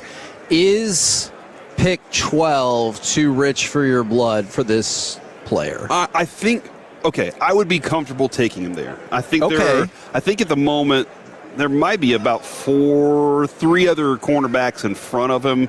Jermod McCoy, Delaney, and Terrell. Those guys might be in front of him depending on how things go. I like this dude's size, and I haven't watched the other guys yet. But the thing I like about him is his willingness to get in there and be a tackler. And Kevin, we saw a little bit of unwillingness from one cornerback that we had on this team for quite some time. What? Trayvon Diggs is the person that I'm talking about there. Okay. So there just was, I'm not going to say he was there. I saw moments where he would make a tackle, but for the most part, it did feel like he was doing everything he could to avoid having to tackle. And I get it. I understand where that was. But this dude's ability, desire to be involved in it, and he's actually good at tackling, that's something that stood out immediately on the film. He's very disciplined. One of the things I'm learning more about is I'm listening to Nick Saban talk about cornerbacks, coverage, playing in the secondary, and the different techniques that you can use. There were some moments where I didn't feel like he had the most disciplined technique, but he was able to. This is one of the things that Diggs did so well. Because of his athleticism, he's able to get by without it. If he makes a better technique, this dude will be a fantastic cornerback. And I think, Kevin, if you were to draft him, Christian Parker is going to make damn sure that he's going to play with sound technique, because you see that with Quinyon Mitchell, Pat Surtain, all the guys that he's had so far. They play with fantastic technique. This dude recognizes routes so much faster than receivers can turn into them, and that's the thing that's why it's irritating, because you'll be saying, all right, I'm going to make this stutter step move on you. He doesn't believe it. He doesn't buy it. He's already got you figured out. And then that's why he's able to make plays on the ball the way that he does. It's fun. He's a fun watch, man. Alec, what have been your thoughts on Colton Hood? Very physical, as Corey noted. He's a pest. He's very sticky, and he's definitely He's physical in coverage and run support. He won't be the best open field tackler whenever like you have an outside run pattern that's coming his way, just because he is so lengthy. He's got really long legs, so sometimes his hips aren't exactly as quick as the rest of his body, but the physicality is totally there. He's incredibly disciplined against different route concepts. Like his leverage that he uses, he's very calculated with how he approaches that initial get off the line by the receiver. He's always got a plan. He's got explosiveness vertically. He's always got his hands up whenever there's the high point catch situation. He's always going to try to get his head around to make it the cleanest pass defense that he possibly can. And he's got the want to in run defense, like Corey was hinting at with Trayvon Diggs not necessarily having it. Look, there's going to be some ugly misses on tape with this guy, but it's not because of a lack of effort. Yeah. Like this guy, he knows where he wants to be. It's kind of like how some of the plays, not all of them, but some of them that you would see with Kenneth Murray last year, where it was like, okay, he had the right idea, he just couldn't get there. And that's something that a guy coming into the NFL for his first season, you can coach that. But he's got above average stopping power too, is something that I noted, is whenever a bigger receiver or a running back or a tight end is running his way, you might think, oh, he's overpowered, he's oversized here. Nope, he's going to stand people up and he's going to wrap them up and try to tackle them. It might not work every single time, but he has all the want to and the desire that I want in a corner that is as good as he is in coverage. So he pretty much will do anything you ask him to do. But like Corey said, I really just like his mentality. He's annoying. Like he reminds me of those few really good years that Jair Alexander had in Green Bay, where he was better than you and he would let you know that every single play. See, I feel like Jair, by the way, last night downstairs. Oh, at the bar? Yeah. Man, yeah. If you don't know, everybody is staying, involved with the NFL that's not in the Super Bowl, is staying at our hotel, so much so that we might need to tell that VIP entrance story. But a couple of things. Annoying is a trait I do want from cornerback. And then the same question that I have for Corey, I have for you. Is pick 12, does that work for you, or is that too rich for your blood at clearly a position of need?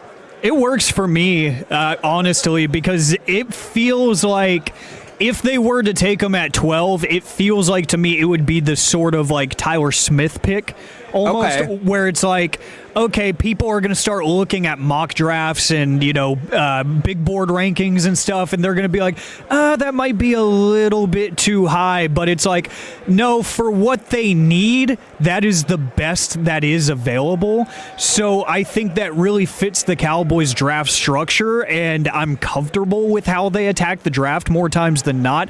So I'd say if he is the pick at 12, it's probably for a very good reason. Maybe there is a run on defensive backs that kind of starts there at the end, like maybe 7 with Washington. Maybe they're the team, I hope not, that takes Caleb Downs and everybody kind of panics and they're like, okay, corner, we need corner because DBs are starting to fly off. I'd be fine with it.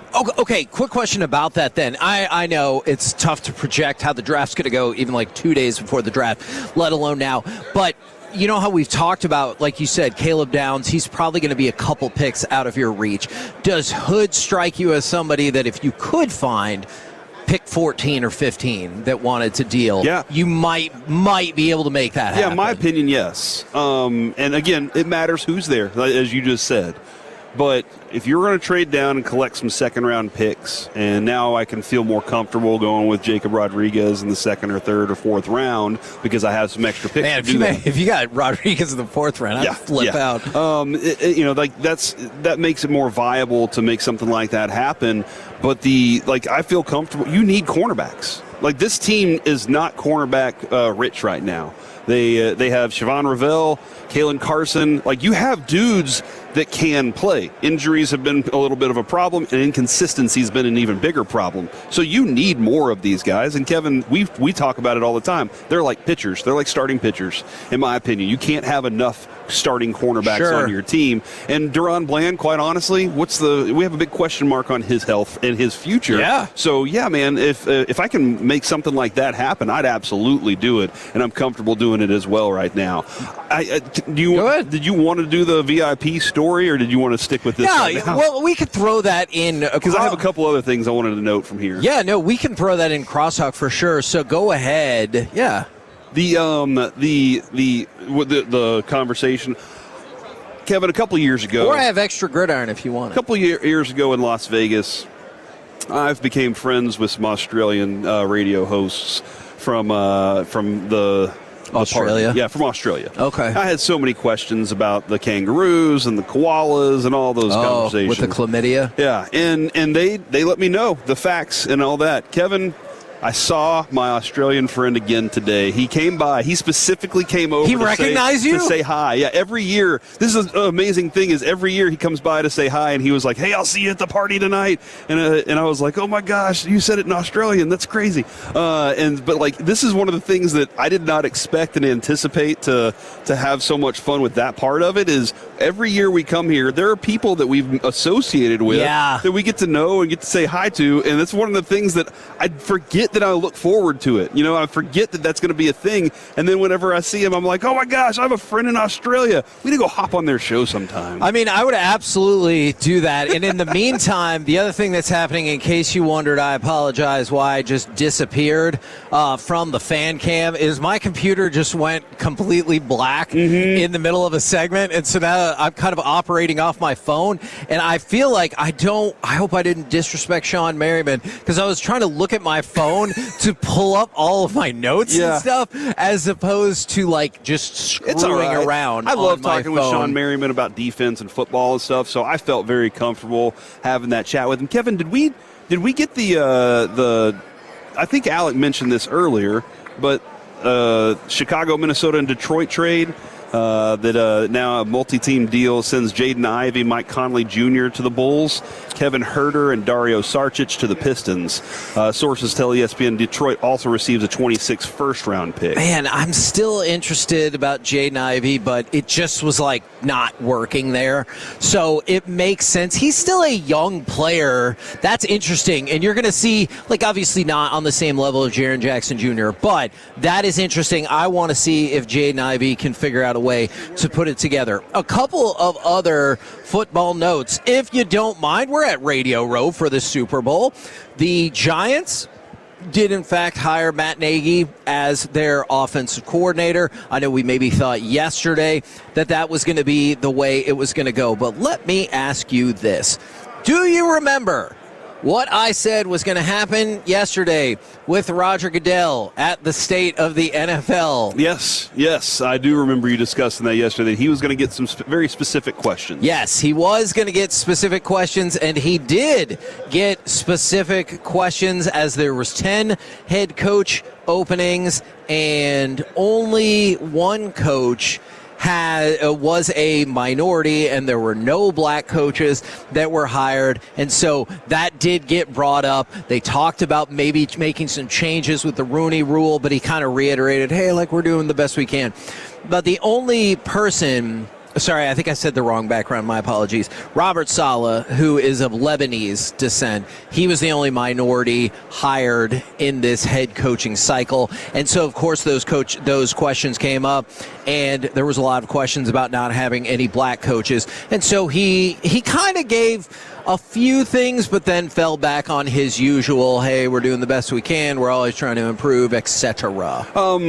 Yesterday, Kevin, when you brought that up, there was a couple of texts, and they were like, hey, don't forget, there's no Hispanic coaches. Did you see what my response to that was? I did not.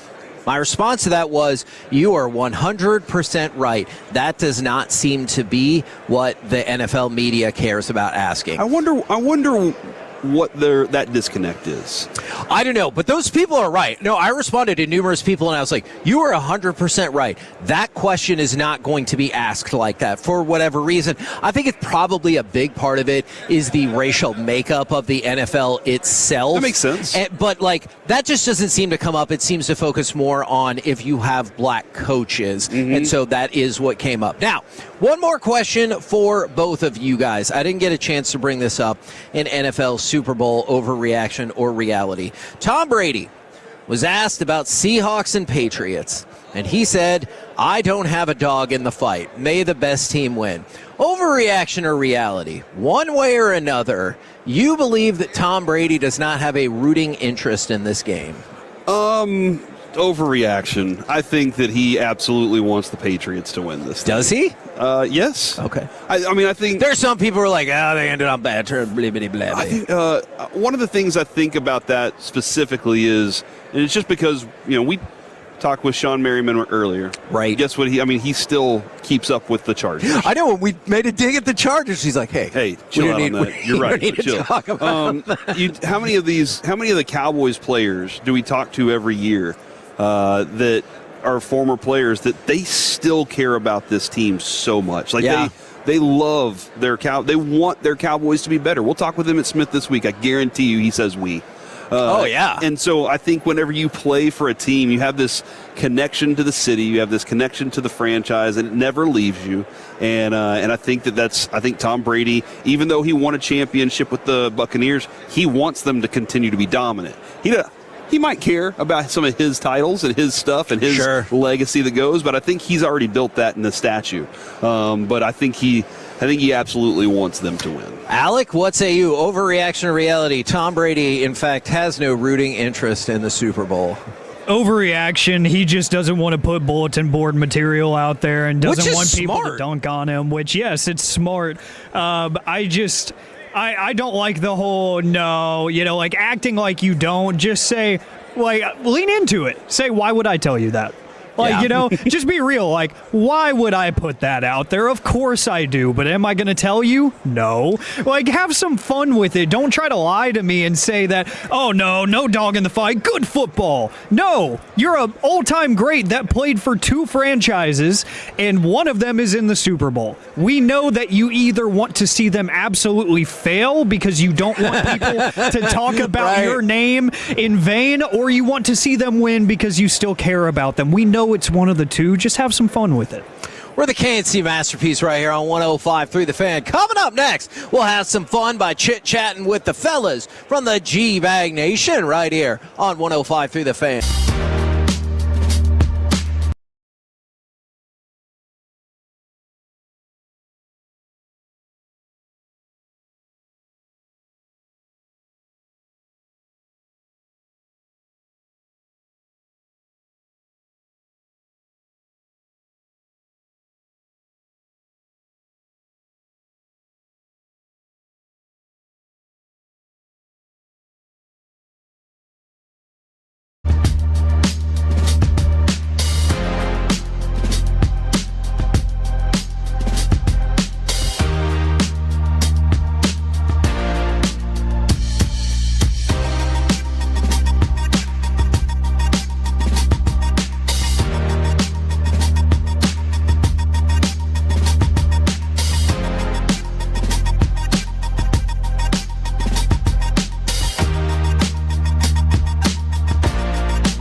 Your vehicle, get to Classic Chevrolet in Grapevine. Back-to-back #1 Chevy dealership in the world. They've got more new Chevys than anyone, all priced to sell. Visit ClassicChevrolet.com. This is Texas. This is Classic Chevrolet. Together, let's drive. Based on new Chevy registrations 2023 and 2024. Up ice for Itzkovian, leaves for Rantanen.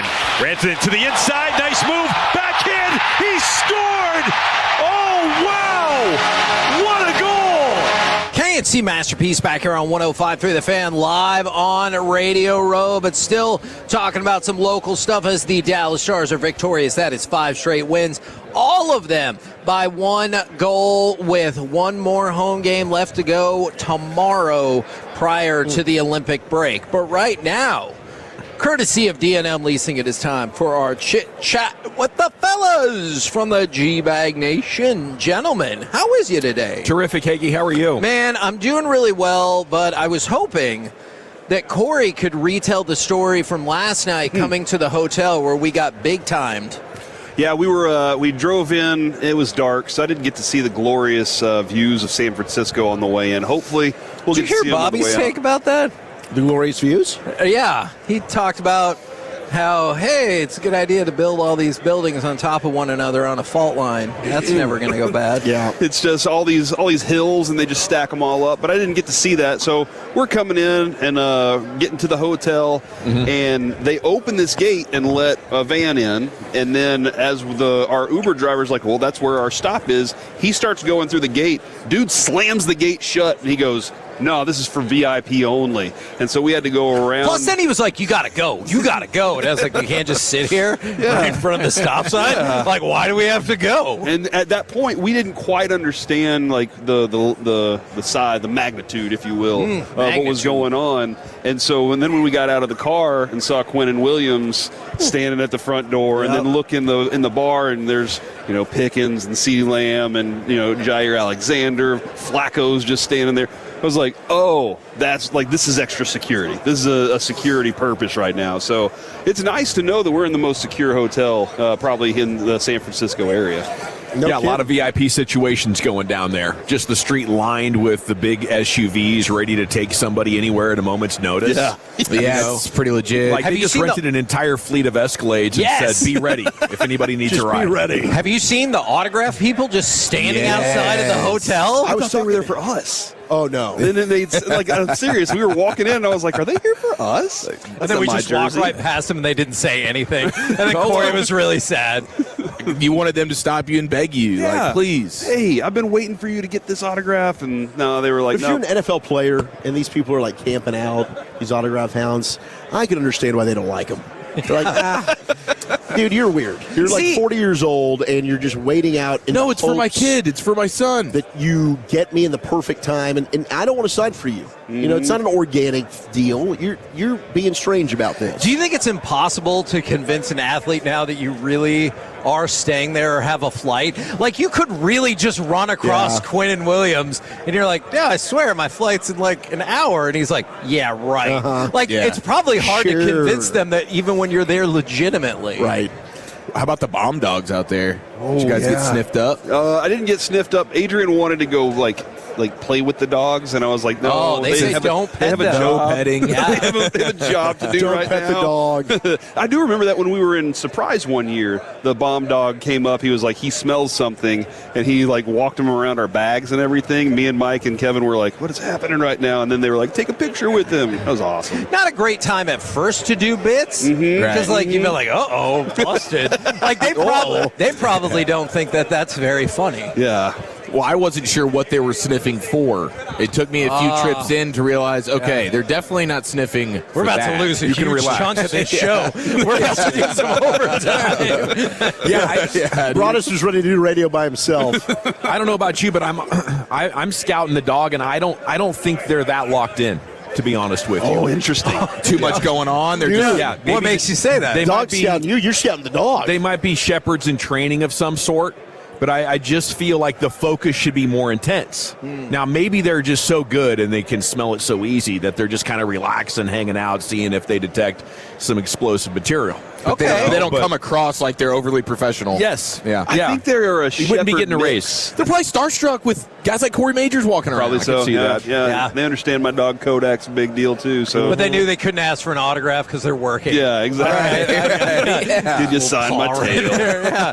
All right, so real quick, I want to see if you guys can power rank the problems that I've run into today. What you got? Twice I coughed loud and pushed that different. Oh, happened to Broadus last night. Yeah. So I did that twice.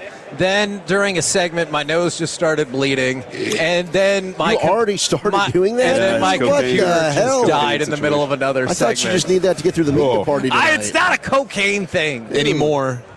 Every day is a new day to get better. Still got the septum damage. Comes back to haunt you. I got a deviated septum. Yeah. It's your lifetime achievement of all the work you put in. Holy I would And then say my computer just died. Yeah, computer number one. Yeah. You know, that's an expense that you're going to have to go make later on this afternoon. Yeah, a fun thing that I learned, DJ said it's the power cord.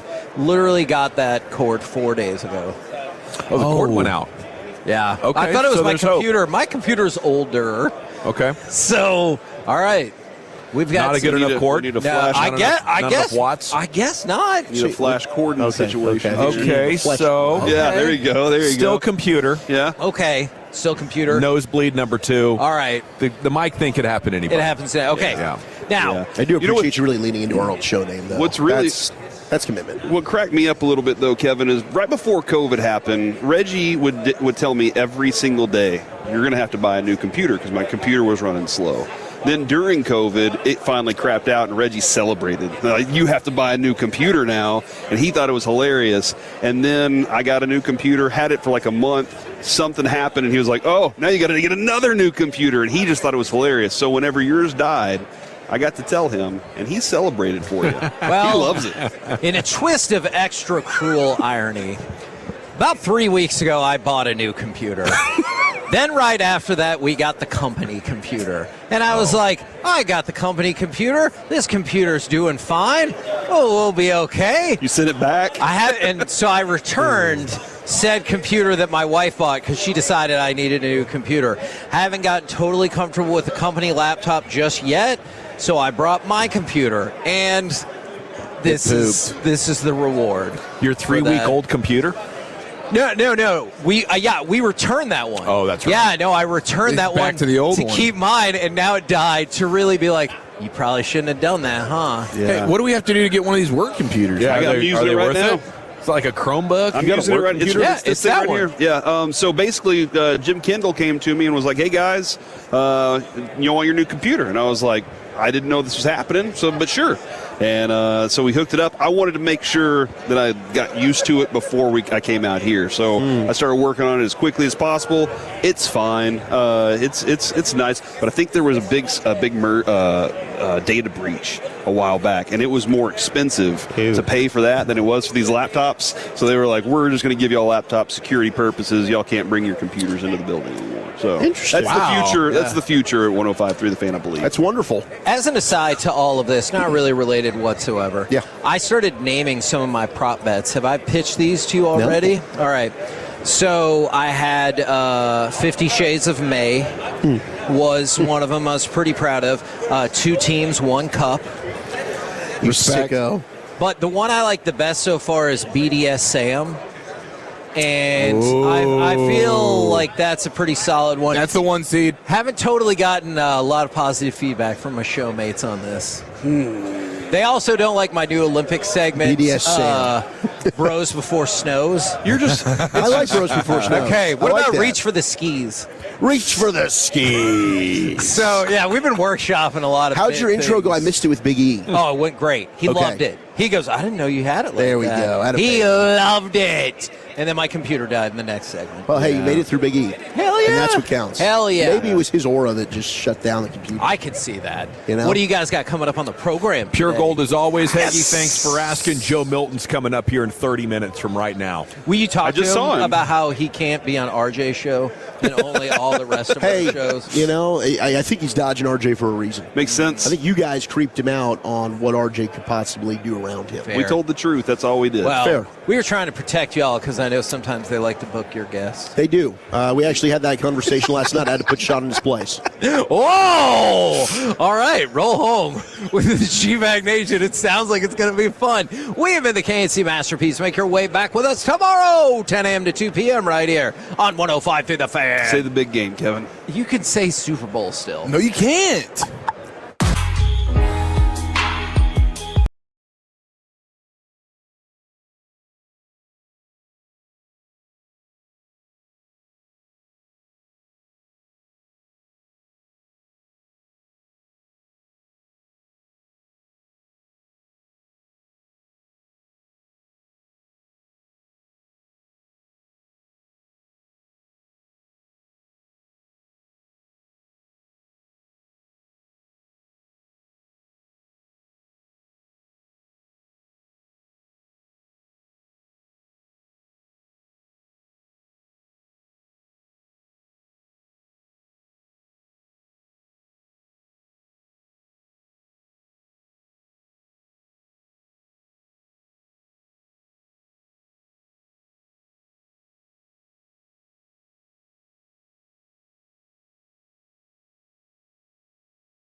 football. KRLD-FM and HD1, Dallas-Fort Worth. Let's go, Cowboys. An Odyssey sports station.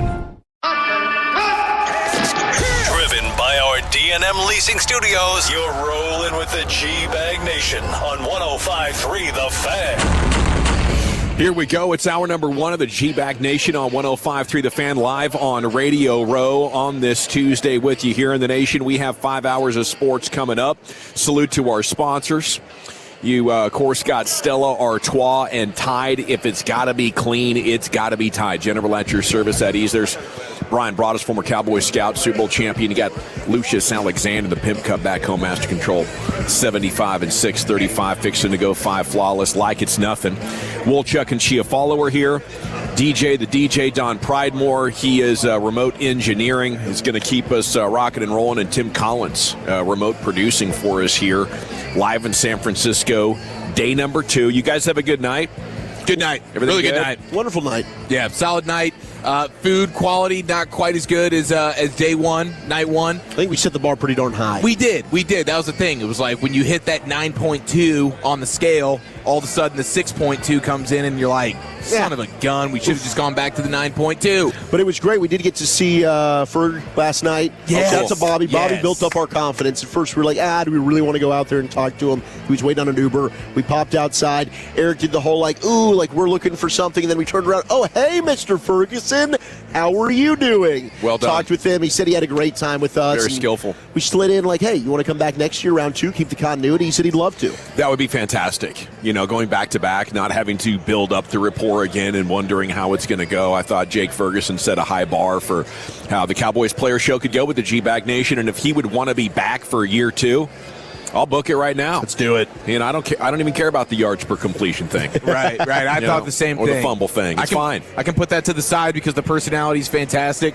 And, I think we went ahead and just pretty much got the verbal agreement. He was like, heck cool. Yeah, I'll be back, dude. Let's lock that in. And I was also wondering if we could get more detail on you putting Sean in his place as you declared during crosstalk. Yeah, so I basically said, I don't know what you're complaining about. You even said it on your own show. You've never had John Owning on. So the 10 times previously that we've had him on, I've never had to text you and say that. So this was a 1 out of 10 thing. And then you want to go complain about it? Spare me. I don't care. Wow. So, yeah, I won't be texting them ever again that we're having John Owning on. They're going to have to deal with it. Okay. All right. Claiming John Owning in perpetuity, I think, is what the Wooly Bully did on our collective behalves, and we appreciate it. Okay. We're off and running, though, and the trade deadline is just about 48 hours away now. Doesn't look like a lot of stuff is going to happen with the Mavs. If I had to bet right now that they're not going to do much of significance, it'll be just basically a player dump trade if it happens, and I think that's the right thing to do on a couple of fronts. Brian Windhorn says the Mavs would need to reduce their demands by electing to take back expiring salaries and perhaps one good asset, and then the possibility of trading Anthony Davis between now and Thursday at this time would increase significantly. Would you be willing to do that? Yes. Yeah. I'm really looking forward to the day that Anthony Davis is no longer a Maverick. Nothing personal with him. I just think kind of sounds like that. Well, I mean, it's not his fault, but he's just sort of the collateral damage in the nightmare that is the worst trade in NBA history. So we just need to sort of move on from that and really kind of whatever it takes. I'm game. Okay. You also have D'Angelo Russell, Klay Thompson, both of those guys on the trade market as well.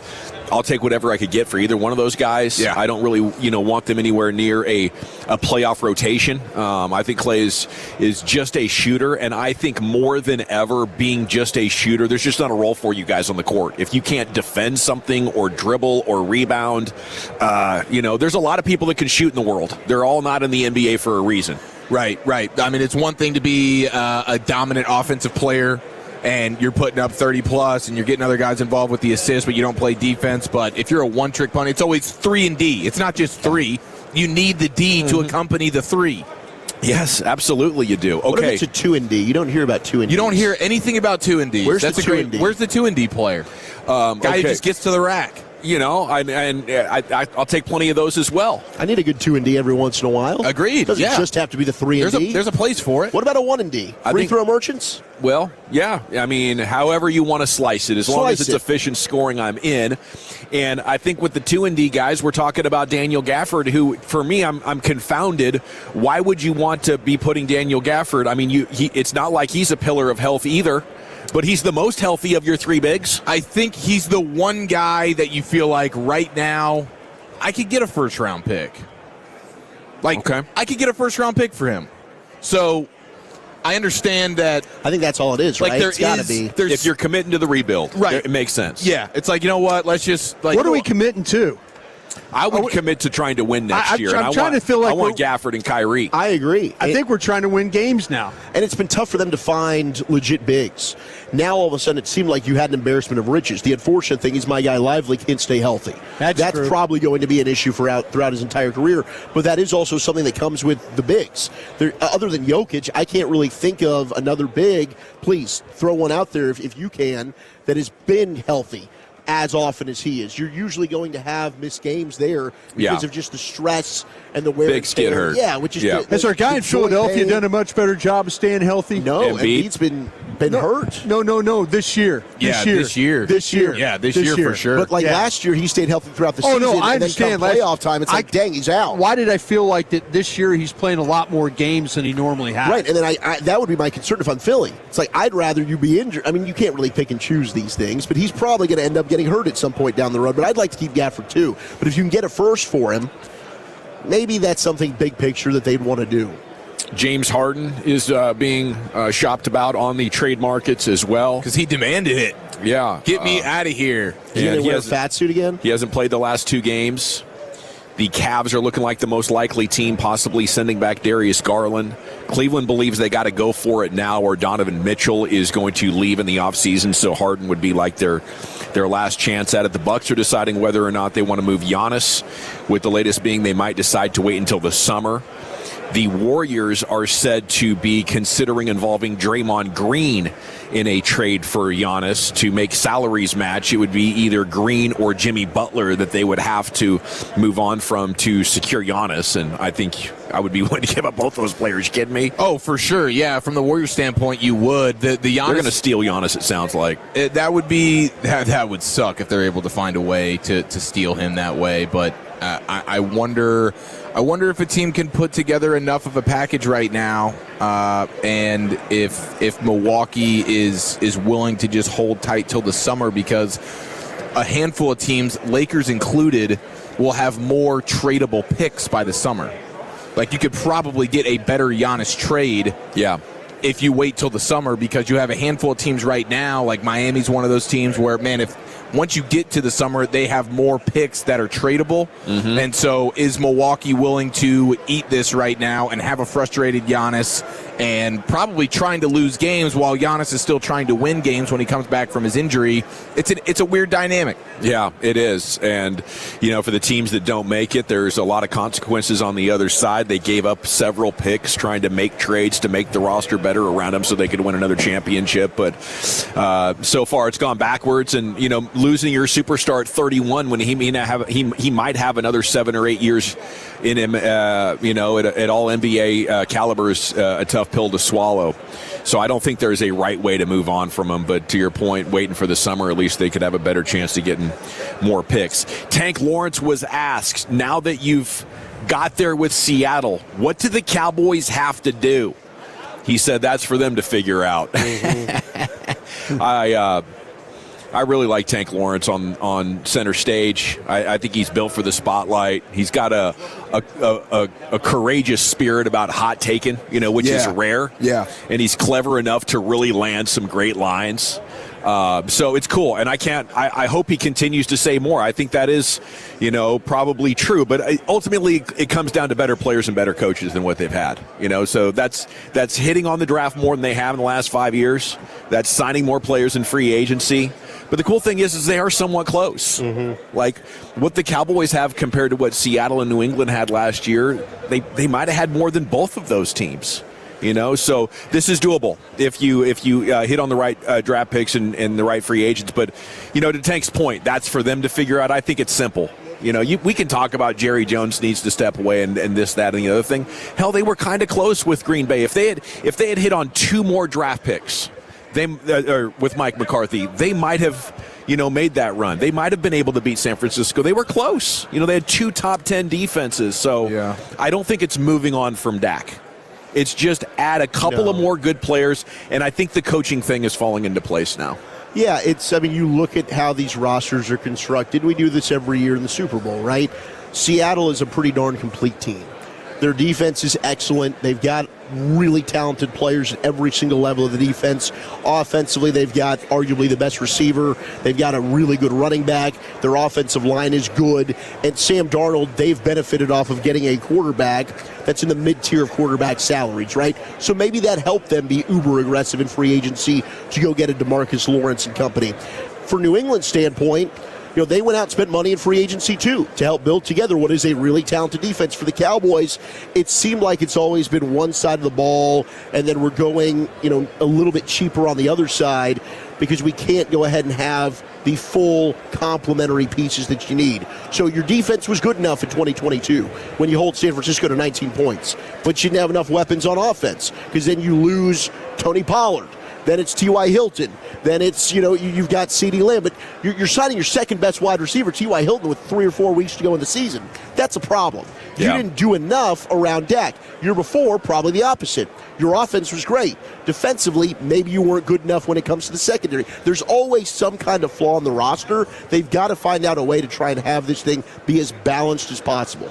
Yeah, they need a better linebacker play than depending on guys like Jalen Smith and Leighton Vander Esch, and they needed a really great defensive tackle and probably a good safety. And I think that that was doable. I think they could have won bigger if they had been more aggressive when the opportunity presented itself. They have agreed to a deal with Marcus Dixon to be their new defensive line coach. He worked with Christian Parker in Denver. He spent the last couple of seasons in Minnesota. So you're getting a guy who's been working with Flores, which is cool. And you're getting a guy who has really created some great defensive line play out of a collection of, good but not great players, I would say. Jalen Redmond, Dallas Turner, Van Ginkel, Grenard, Javon Hargrave. Like, that's a good defensive line group, and they crushed. 16 forced fumbles in that group, 9.3 sack rate on dropbacks last year. They gave up under 4 yards per carry and had a stuff rate of 20.6%, Brian. Yeah, there's going to be some questions about this guy, evidently, where really good defensive coach when it comes to playing the run might need to think some things around about the pass rush stuff. Is kind of some of the vibes that I'm getting about. Handles the room well. Everything about that's really positive. There was some questions in Minnesota, just talking to some people around the league. There's some questions in Minnesota. He handled substitutions. And like his first year, they kind of wore out their guys, their star guys, and they didn't rotate. Second year that he was there, that got better. So we'll see. They might be working on to get some coaches that are pass rush guys and let him handle more of the run fit stuff that the defense is going to need. Very interesting. All righty, as this defensive coaching staff rounds into form, you now got 3 guys. You got him, you got Ansley, and you got Ryan Smith, secondary coach. What do you guys think of Matt Nagy, Chiefs OC, former Bears head coach? He's going to go coach with Harbaugh in New York. Is this a big dub? It's a huge dub. Are you kidding me? Basically, Kansas City said, we're good here. We're going to hire Eric Bieniemy because you have not made our offense any better. Anytime it's funny because Andy Reid did this with Bieniemy, and he was like, yeah, he should absolutely be a head coach. Matt Nagy, you've got him rebuilding himself. You've got the Tom Pelisseros of the world that are putting out what he's been doing and trying to rebrand, and he should absolutely go out and get a head coaching job. He deserves it. The dude was a terrible head coach. He's been a bad offensive coordinator. So I am thrilled, and I think this speaks to Jackson Dart. There's probably not as much praise for him amongst coaching circles if that's the best they can land in Matt Nagy. Very interesting take indeed, and I think it is a pretty good dub. Like, it's been downhill for him since he took that Bears head coaching job. I don't think I've heard a good word said about him. All right, we got to step aside. Joe Milton's coming up next here. G-Bag Nation live on Radio Row. We'll talk with the Cowboys quarterback Joe next year on The Fan.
krld-fm for delivery. Choose protein that actually performs. We are back here on Radio Row. It is the G-Bag Nation segments brought to you by the Frankels. We have Joe Milton, Cowboys quarterback, with us. If you've been injured in a car or truck wreck, call the Frankels first, 214 or 817-333-3333. There is never an out-of-pocket cost. They only get paid when you win. The Frankels are the go-to car and truck wreck attorneys in Dallas. Joe Milton on the Wild Fork Foods hotline. And the segment's brought to you by Tide and Stella Artois as well. So salute to all of our sponsors for making this happen as Joe Milton sits down with us. How you doing? I'm doing great. Thank you for having me. You got it, man. It's great to have you. Can we? We're good. We got the mic. Maybe just pot it up a little bit so we can hear a little bit better. How'd the season go? It went great. Obviously, we didn't achieve everything that we wanted to, but it was great. We was able to come out the season healthy, and we got another year to do it. So, yeah. So how's the off season going for you? What are sort of your goals or your experiences so far? Off season going great. Right now, I'm just being a dad, new dad. So, congrats, bro! Yeah. Appreciate it. So I'm just doing that so far. I started back working out right now in Dallas. Probably like. In the Star. I'm working out at the Star, actually. Nice. Not at our facility, but with a personal trainer, Mo. Okay. So it's been great. Just trying to get the body get my hips more looser. Okay. So I can be able to maneuver how I want to and when I want to. So that's pretty much it. You doing that DAC thing? The hip swing thing? The hips don't lie, man. It's all in the hips. It's all in the hips. So this is your first baby? Yes, first baby. What's been your impressions of that so far? Was that part of the hip regimen? Nah, it wasn't part of the hip regimen. I'll say it's different. Since I'm the oldest of 7, I feel like if you're an older sibling, me telling you this is like, it's gonna be like, if I tell you that it's gonna be a kick in the walk or a walk in the park, it's gonna be easy, then I'll be lying to you, because raising my siblings and raising my daughter is totally two different things, so it's like, it's a blessing, but it's also like, it's what I'm here for, I have something to live for. When I leave work, when I leave the facility, like, I'm ready to get home. Yeah. Just because, like, everything changes. Like, she's about to be 4 months, so it's like, it's to the point now where her personality is coming out. So yes. When I can't walk in the house. She sleep. I can't walk in the house and yell or talk. She's going to wake up and start smiling, so it's time to play. Yeah. I think that's the best part, is being able to see your little girl smile at you. Well, 3 out of 4 of us are girl dads. I've got a 3-month-old girl at home. Okay. My oldest about to be 2. So we're kind of in that same with our youngest one. So did you get that immediate, like there's that daddy-daughter connection? Like Absolutely. That is very real. Absolutely. That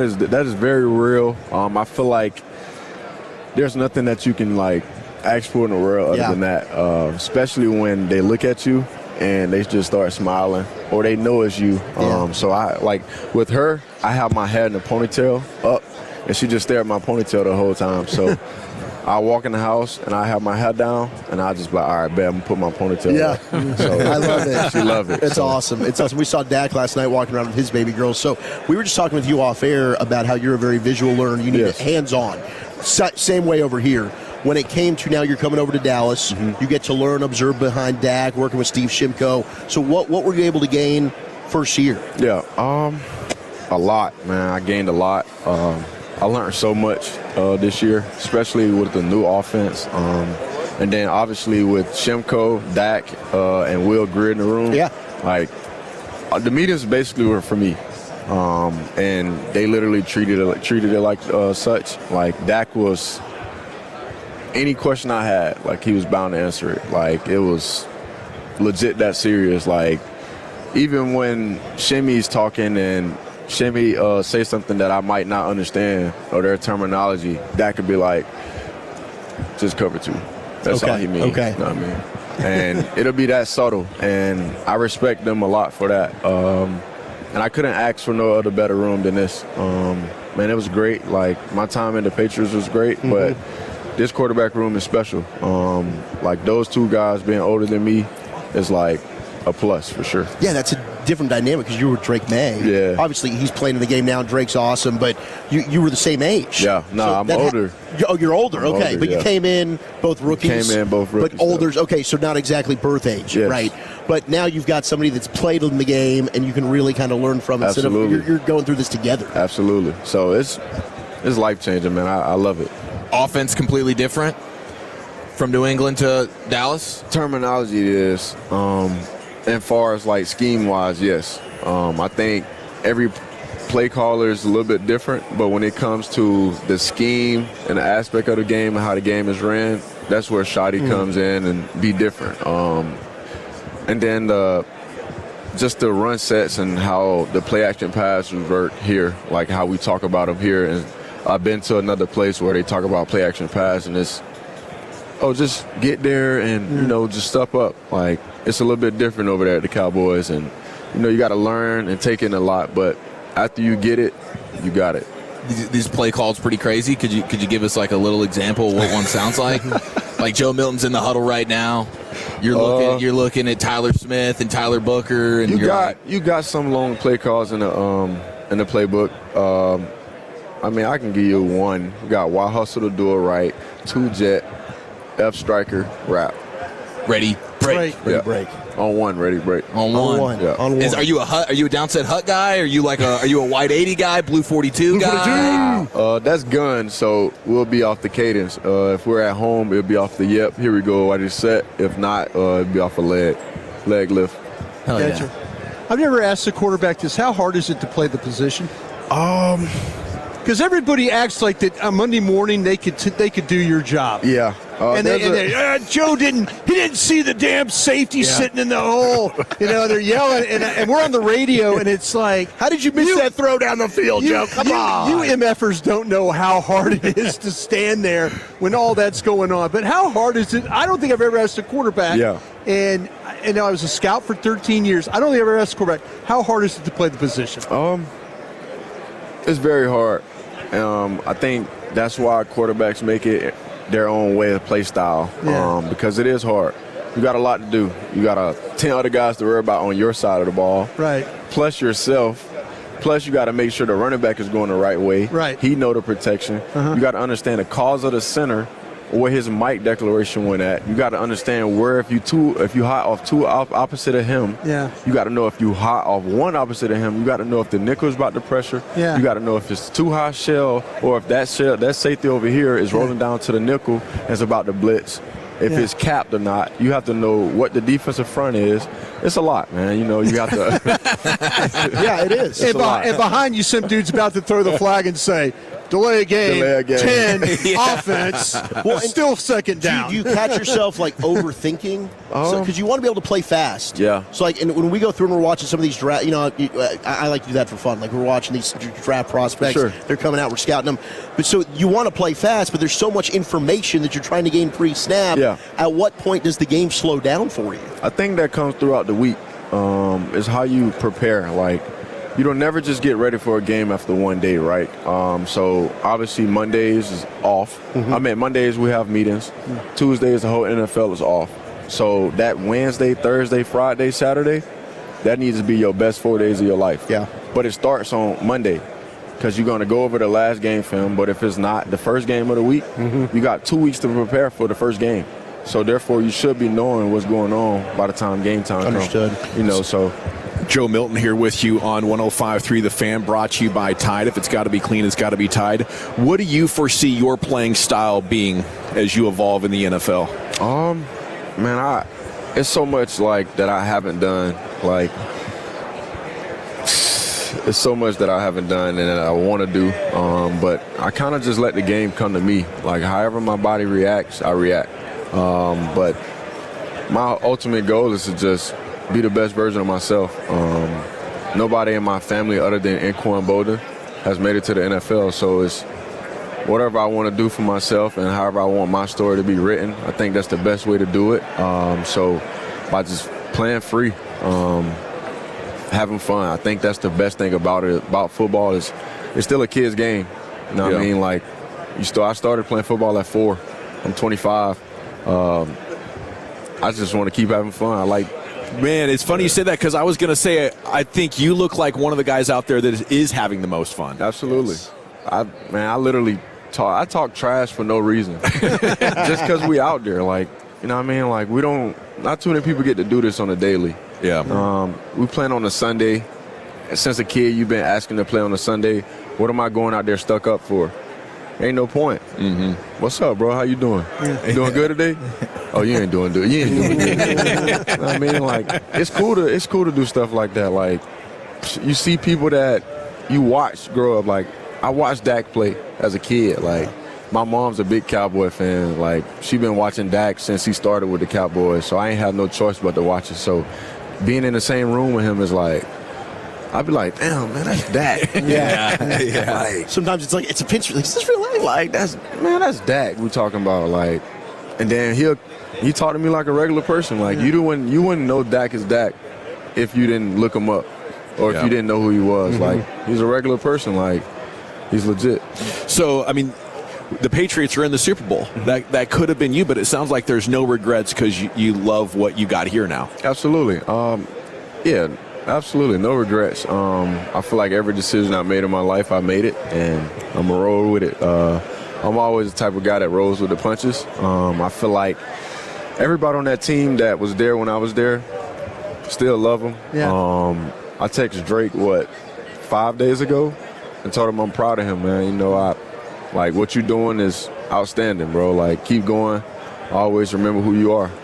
So it's great. Like, I talk to Pop. I talk to Pop pretty much every week. Rail, Gibson, pretty much everybody. Like, I'm cool with everybody. We still follow each other on social media. Still be playing the games together. Like, we still got that brotherhood because obviously we went through 17 games together.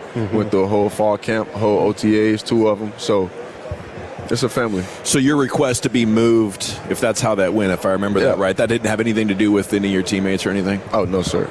Yeah. Nah, I just wanted a better situation for myself. Do you feel like with the ice storm we had in Dallas the other day, you had a little bit of a home field advantage? What's your experience in Massachusetts? Did it help you? Got South Florida blood. It was fake, man. It's fake? Yeah, it was fake. No home field advantage getting through that, huh?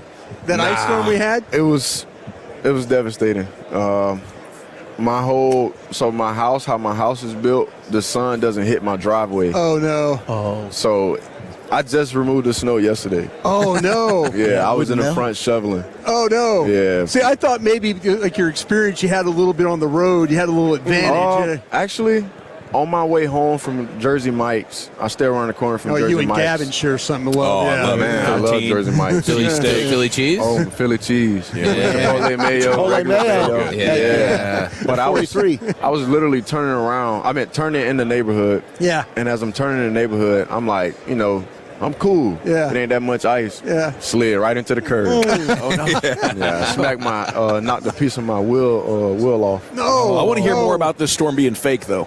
I don't think that ice was real because it was never snow, right? Yeah.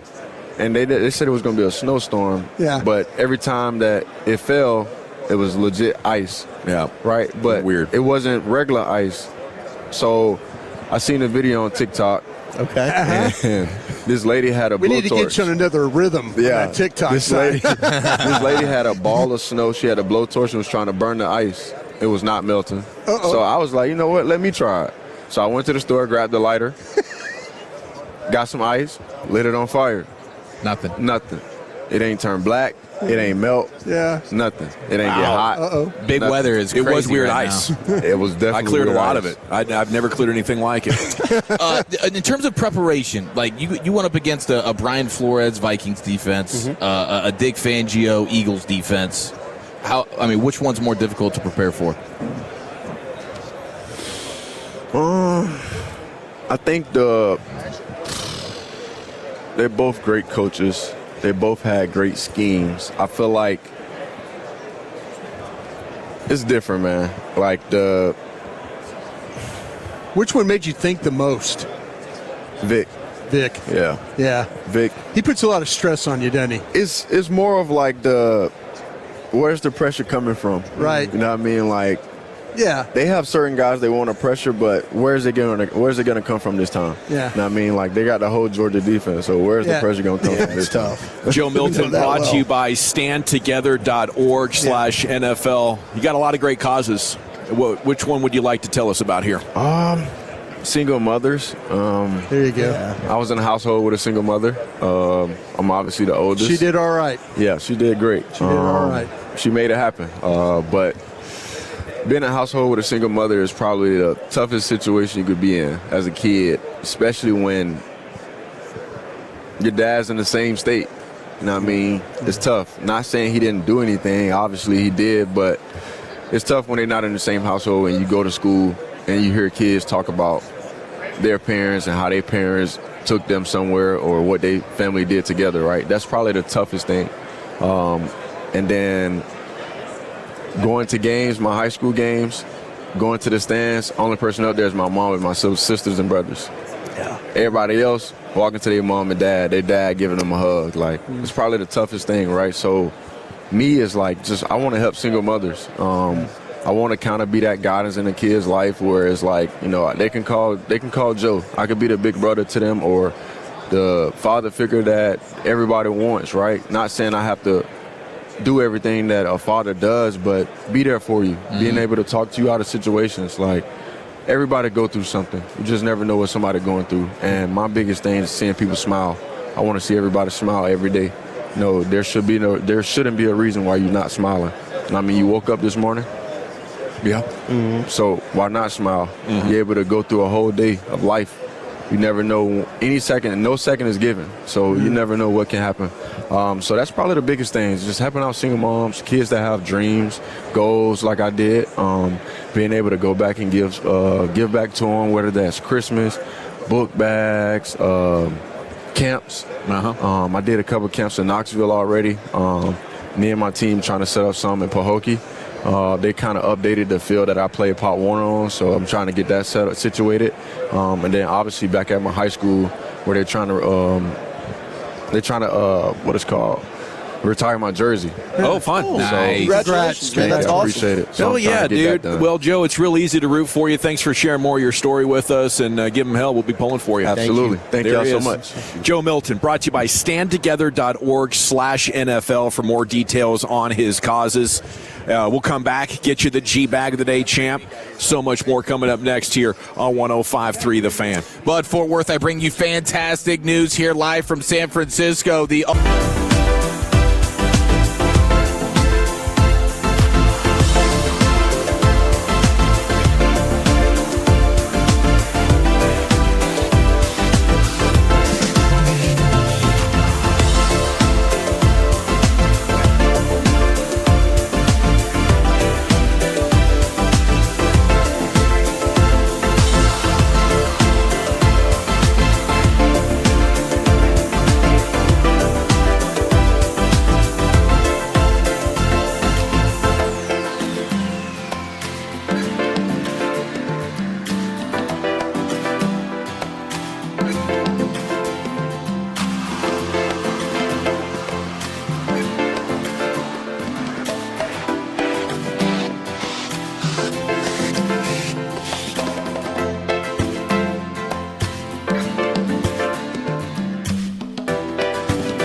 They've got more new Chevys than anyone in the all price to sell. Silverados, Tahoes, Blazers, Malibus, Equinox, and more. Visit ClassicChevrolet.com. This is Texas. This is Classic Chevrolet. Together, let's drive, relax, and enjoy the difference. Based on new Chevrolet registrations 2023 and 2024. Thank you, Lucius. We're live on Radio Row. Our coverage brought to you by Stella. Our twats brought to you by Tide. If it's got to be clean, it's got to be Tide. We are standing by for Josh Johnson. I think we got a few minutes to get the champ in here. I want to salute our other sponsors, Wild Fork Foods, the On-Time Experts, Air Conditioning and Plumbing, Best Buy Windows and Siding as well. And with that, let's head back into the Pimp Cup where Lucius Alexander has the champ. Make it fast, make it fast, make it fast, LA. All right, our winner and champion right here. Going for 2 today at 5:30. You don't want to miss that. I got some John Blaze lined up for you. I've been interviewing it already. Yeah, it's hot. But there was a South Carolina man accused of stealing a cop patrol car. Stole a car, cop car, then led the cops on the chase through multiple counties. Then he faced the judge and popped off at the judge. Your options for an attorney are you can hire an attorney. If you cannot afford one, you can apply for public defender. Well, Sir, please don't interrupt me. Since we're being videoed, we're on the news. I was not driving under the influence.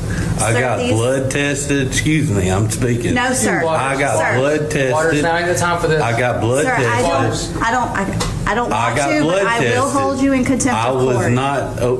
What court is this? This is I was Spartanburg blood County. tested. I did not drink and drive. They had a chainsaw, and they were going to cut me up. They were following me around the parking lot. People have been breaking into my sister's house. Demons have been doing non-stop stuff. Sir, listen to me, please. You will have an opportunity to give a defense for these charges. I'm not here to say you're guilty today. I'm here to tell you you're right. Well, let me tell you this. No, sir. If you do not listen to me and believe me, you will be charged. So if anybody can hear me out hired in this court, I want them to know that this is a bunch of BS. Sir, I'm holding you in contempt of court. No, you're not. Yes, I am. No, you're not. No, you're not. No, you're not. No, you're not. Oh, no. You tell me. Oh, that's rough, man. But I tell you what, if you did insert it was LSD, the rest of that audio clip makes a lot more sense, doesn't it? Yes. That explains a heck of a lot. Yeah, quite a hallucination from that man, but hilarious nevertheless how, some people just they can't defer to anybody. That's ego times 1,000 right there. And for that, he is your G-Bag of the Day champion. He'll face the challengers coming up at 5:30. Still standing by for Josh Johnson. Let's do it. Zach Wolchuk has your top 10 at 250. Perfect. Let's party. Let's make it happen. All right, so I just saw today, fresh off the press, we've got a new top 10 quarterback performances in Super Bowl history. Now, they rank the top 50. I'll just give you one's 50. The worst of the bunch. Okay, so this is 10. Specific to the quarterbacks in the Super Bowl. Quarterback play in the Super Bowl. Best performances of the 21st century. So they went with the top 50 ranking. We'll focus on the top 10, but who do you think's been the worst quarterback performance in the history of the game? I immediately go to the gross man. Ooh, it's pretty pathetic. I know it's hard to remember the specific game of how. Couldn't you have Peyton Manning versus the Seahawks? It's not. He was not ranked very high. So these are the worst games ever played by a quarterback in NFL history. It's the top 50 Super Bowl ranking. So Craig Morton. Craig Morton, Denver Broncos, 1977. He was terrible. Of the 21st century. I don't think Craig Morton. is going to be on here. Well, I'm sorry I didn't hear the early part. I was trying to find out why. Really. So 2 quarterbacks each over the last 25 years? Yes. Okay. Is one of the Mahomes dumpster fires in there? Yeah, the Mahomes one against Tampa Bay is pretty low, but it's not. You've got. I mean, he's in the top 40. He's actually the lowest one he has is last year at 43. Last year versus the Eagles, they lose 40-22. He was 21 of 32, 257, 3 touchdowns, 2 picks. He had a negative 0.26 expected points added per dropback, which was terrible. Success rate was just 35%, really rough. Yards per dropback, 6. He did have the second best defense that he was playing against. On this list, but no, the worst. Let's go back to 2000. Kerry Collins, yeah. Kerry Collins was brutal. 112 yards, no touchdowns, 4 interceptions. Oh my gosh. Oh my goodness gracious. That one stands out to me as the worst Super Bowl matchup of all time. Oh. Like going into it, it was like, what is this? And then when it was happening, you're like, gosh, this sucks. Like you knew the Ravens were going to crush them. Really bad. Really bad. And second, 49 was Rich Gannon. Oh, versus the Bucs. Yeah, 272, 2 touchdowns, but he had 5 interceptions, 2 of them returned for touchdowns. Goff was at 48. And then Peyton Manning in the Super Bowl win was 47. Oh, okay. So he was very close. And then Grossman was at 46, by the way. So some of the honorable mentions that didn't quite crack the top 10 of this list via Steven Ruiz of The Ringer. You did have Colin Kaepernick in here at 24. Tom Brady in his first Super Bowl win over the Rams came in at 23. Kurt Warner, and I thought this would be higher because I thought Kurt Warner balled out against the Steelers. He came in at 22 in that Super Bowl in 2008. 377 passing yards, 3 touchdowns, 1 pick. And that pick was the pick 6. It was. It was a big one, but I mean, it was a 100-yard interception return for a touchdown. Yeah, no, it was a great return. Amazing. Jake Delhomme was at 20. With that Panthers-Patriots Super Bowl in Houston. He threw for 323, 3 touchdowns, no interceptions. But as we get closer to the top 10 here, you've got Mahomes in that Super Bowl win over the 49ers in 2023, which they won in overtime. He had a couple of touchdowns, 333 yards, but also with his legs. He was big in that one. Tom Brady against the Seahawks, last time they played, this time in Arizona, 2014, is at number 12. Brady against the Chiefs with the Bucs was at 11. Number 10, Matthew Stafford, Rams-Bengals, 2021. I mean, one of the all-time iconic Super Bowl throws, the no-looker. Yeah. Wasn't that on 3rd down in a Game-winning huge drive. moment? Yep, to Kupp. The no-look pass to Kupp, who helped him. I mean, it was on a dime. Unbelievable. One of the coolest throws in the history of the Super Bowl. No question. No doubt. Yeah, that was awesome. Unreal. The number's not great, but the 3rd and 14 from midfield, they had a huge play, and then he has the play to Kupp, the no-looker, the game-winning touchdown drive. That's what helps him crack the top 10. Breeze in their Super Bowl win over the Colts comes in at number 9. Okay. He was 288, 2 touchdowns, no picks, 32 of 39 in that game. 82% of his passes he completed, second highest mark for a starting quarterback in any Super Bowl. Eli, 2011. Oh, Giants, Patriots. That Mario Manningham down the sideline was special. Best throw in Super Bowl history, they're calling it. Maybe the greatest throw of all time. Really? When he hit Mario Manningham in an impossibly tight window. 1 touchdown, no picks, 296, but he was 30 of 40. Pretty effective day there. But, I mean, my gosh. Wow, he had to drop back 40 times in that game? I know, unreal. I mean, to ask him to do that, it's just... You're asking for 3 picks. You're asking for a guy that's like thrown 108 touchdowns and 109 interceptions. But the beauty of it was he didn't throw the interception that day, and I guess they're able to find a way to win. I wish he had thrown about 7 of them. Yep. Jalen Hurts, in a losing effort against the Chiefs, comes in at number 7. He had 304 yards and a touchdown passing, but he also had 70 yards on the ground. Yeah, and that wasn't it the fumble that Nick Bolton house called? Yeah. That was a bad flub moment, but overall, I mean, he did put up some numbers. Super Bowl record rushing yards in the Super Bowl. I mean, he was good enough for them to win it. I'm happy they didn't. So these are all-time best games. Yes. Why did I think it was all-time Well, worst? because it goes to 50, so we just threw out like who do you think's the worst? Oh, okay. So that's where Kerry. Yeah, I was trying to help Dawson out with some info, and then all of a sudden I caught tail end. end. You just got the end of the convo. So the all-time best, but has Kurt Warner been one of these that we've talked about? The Cardinals, Kurt Warner. The Cardinals, Kurt Warner. That's so what the Rams Kurt wouldn't quite crack it, but yeah, the Cardinals Kurt was an honorable mention. Okay. I thought he should have been higher because I thought he was brilliant in that game. Rodgers is 6. In that Super Bowl win over the Steelers in Dallas there. 304, 3 touchdowns, no picks. And the advanced numbers aren't overly impressive, but Rodgers in the Super Bowl put on an awesome throwing display against one of the league's best defenses. He had that tight window touchdown to Greg Jennings on 3rd and 10, which is an all-timer of recent Super Bowls. How about Brady in a loss? 2017 against the Eagles. Yeah. I was wondering if Nick Foles was going to pop up here at some point. Foles is going to be high. I guess he will. I'm not sure I agree with it. But Brady at 505 yards, 3 touchdowns, no picks in that one. Jalen Hurts came in at 4. You had Tom Brady at 3 in the Falcons Super Bowl coming up 28-3. Brings them back 466, 2 touchdowns and the interception. I mean, I feel like a lot of that was just checking it down. He had the great catch from Julian Edelman, but a lot of it was like James White. Didn't he have like 10 catches in that game? Yes. He was checking it down, sure did. He's just crushing it.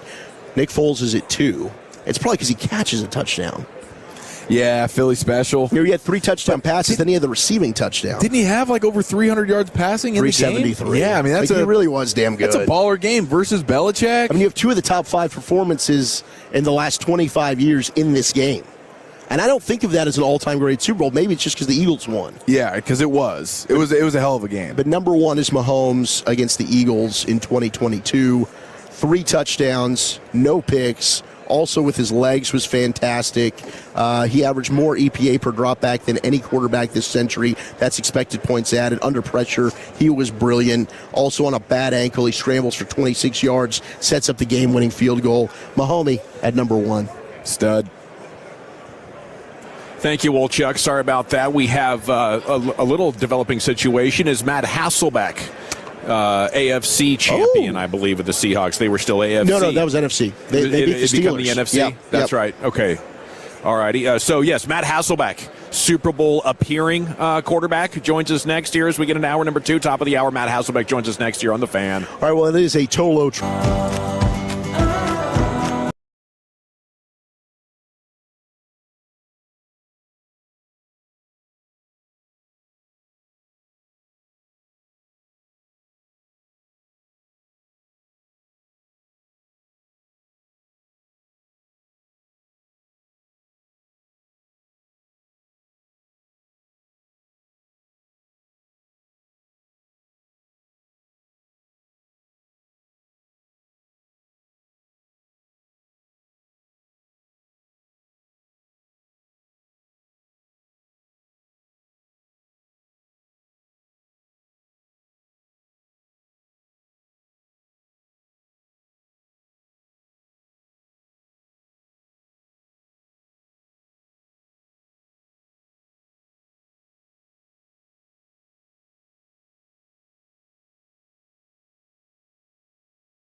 105.3 The Fan. Tolo, baby. KRLD-FM and HD1, Dallas-Fort Worth. An Odyssey sports station. Driven by our D&M Leasing Studios. You're rolling with the G-Bag Nation on 105.3 The Fan. Welcome to the nation. It's hour number 2 here on 105.3 The Fan. We are live on Radio Row. Our coverage brought to you by Stella Artois and Tide. If it's got to be clean, it's got to be Tide. And here he is on the Wild Fork Foods hot seat, your number one meat and seafood source. Super Bowl quarterback Matt Hasselbeck here with you in the G-Bag Nation. Good afternoon, sir. How the heck are you? I'm doing great. Thanks for having me. This is quite the crew you got here. Very knowledgeable group. Oh, yes. Yeah, we pride ourselves on it, man. Best draft coverage on radio in America. Well, you're not the best dressed, so you got that going for you. Yeah. Who's the worst dressed right here? Would it be me? Because my sweats. I got called out for stains. Trying. I got the stains. If I saw you outside this convention center, I'd probably give you a couple bucks. Hello, baby. Maybe a donut. That's fair. And I'd say buy thank you a breakfast sandwich. He would take it on that. Yeah, absolutely he would. So how close do you follow the Seahawks these days? Are you locked in? Incredibly close, because my daughter hosts a show on YouTube called the Seahawks Collective every Tuesday night, and I do a thing for charity every Tuesday morning on a Seahawks show. And awesome. Plus they're my team. I was there for 10 years, and this is kind of the team I root for if I do root for a team. How'd you get your daughter into broadcasting? Because I want to do the same thing. I didn't try. Okay. She was a college lacrosse player, played 4 years at Boston College, played in 4 national championships, won 2, lost 2. And in fact, I remember when she lost her first national championship, she's crying, and she's like, I'm like, oh, don't worry about it. Great year. You guys were so close. And she's like, you have no idea what it's like to be so close to winning it all and not win it all. You have no idea, Dad. Yeah, I have no idea. What could that possibly feel like? No. So are you also a big Patriots fan from growing up? Yeah, so my dad played for the New England Patriots, so it's my team against my dad's old team, and I grew up in Boston, and my dad passed away this April suddenly of a heart attack, and so the way the Patriots organization has kind of reached out to my family, Mike Vrabel, what he said, at the podium right after that, the Kraft family, how they've been with my mom, it's been really great. And ironically, going back to that daughter, who was here for the Super Bowl for Sports Spectrum anyway, the intersection of sports and faith, covers the Seahawks all year. Her other job is she covers the Patriots for Nesson on Fox, a show called Foxborough Rush, and has been doing that for 2 years. So I honestly, I get most of my football knowledge in this game from my daughter, and then I just kind of take it from there. But it's a great matchup in my mind, and I am rooting all the way for the Seahawks, but I'm friends with Vrabel, I'm friends with Drake May, so it's kind of dampened that excitement just a little bit, but I think it's going to be a good game, not a blowout. Well, okay, so selfish question here, because he's got 2 girls, 3 girls. I've got 2 girls, 4 months and 2 years. Yeah, girl dads, let's go. So absolutely. What's the best advice you can give to young girl dads? Well, I think understand that your daughters are going to, the standard you set with your daughters or even with your wife is what your girls are going to think is the line that's called normal for who their future husbands are. So I think when someone told me that, I felt like, wow, I got to really raise my game. And it's silly things like I open the car door for my wife. I try to, and even for my daughters, because I want them to think nah, this is what's normal. Mm-hmm. And so I think that's because when I grew up, it was if you have a daughter, have a shotgun and blah blah. And I don't really think that's been our experience with boyfriends and all that other stuff. It's more like, hey, raise the bar, coach these dudes up like you'd be coaching a young NFL quarterback. Here's what I think is normal: 4 hours on a Tuesday watching film. That's not called extra credit. Yeah. That's called being a quarterback. Yeah. Here's what it means to date my daughter. This is what I expect each and every day. So there you go. It's Matt Hasselbeck here with you on Radio Row, brought to you by Tide. If it's got to be clean, it's got to be Tide. So you're buddies with Drake May. You're probably biased here, but he seems like he's the next guy that's going to be on that top quarterbacks in the NFL. I mean, he's there. Already is. He's there. If it wasn't for Matthew Stafford having Matthew Stafford started out the year with a bad back. He couldn't even do handoffs in training camp, and then he's walking around like he's constipated at practice, and then all of a sudden he's like the most healthy I've ever seen him in his life. So he had this miraculous MVP type season. If not for him, I think Drake May might be the MVP of the league this year. Yeah. So, no, I'm a huge fan, and, I say I'm friends with Drake May. Like, I'm dying to be his friend because I think he's so good. Mm-hmm. He doesn't need me as a friend anymore, but when he was coming out at Carolina, we have a mutual quarterback coach friend. I was his mentor, assigned mentor at the Combine when he was coming out. Just so impressed with everything this kid brings to the table. And others. There's other impressive quarterbacks, but he's as good as they come, and I think he's just scratching the surface of what he's going to be. Shoulder okay? No, I don't think it is. And when I hear them joke about, the last play I stiff-armed somebody, it's not about you being able to stiff-arm somebody or you being able to do push-ups or bench press. It's about you being able to throw your fastball and every pitch that your arm has. And it's kind of like Sam Darnold's oblique that we've been kind of dealing with. Right. It's not that you're in pain, but you can't do what you're supposed to do. You can't throw the way you want to throw. So it's a blessing that they've got this bye week beforehand in modern medicine. I'm sure by Sunday it'll be okay, but he hasn't. Like, let's just take the first 2 days. He didn't throw at all that first day, and the second day he had the flu. Mm-hmm. Like, okay. Yeah. So we're not stupid, you know.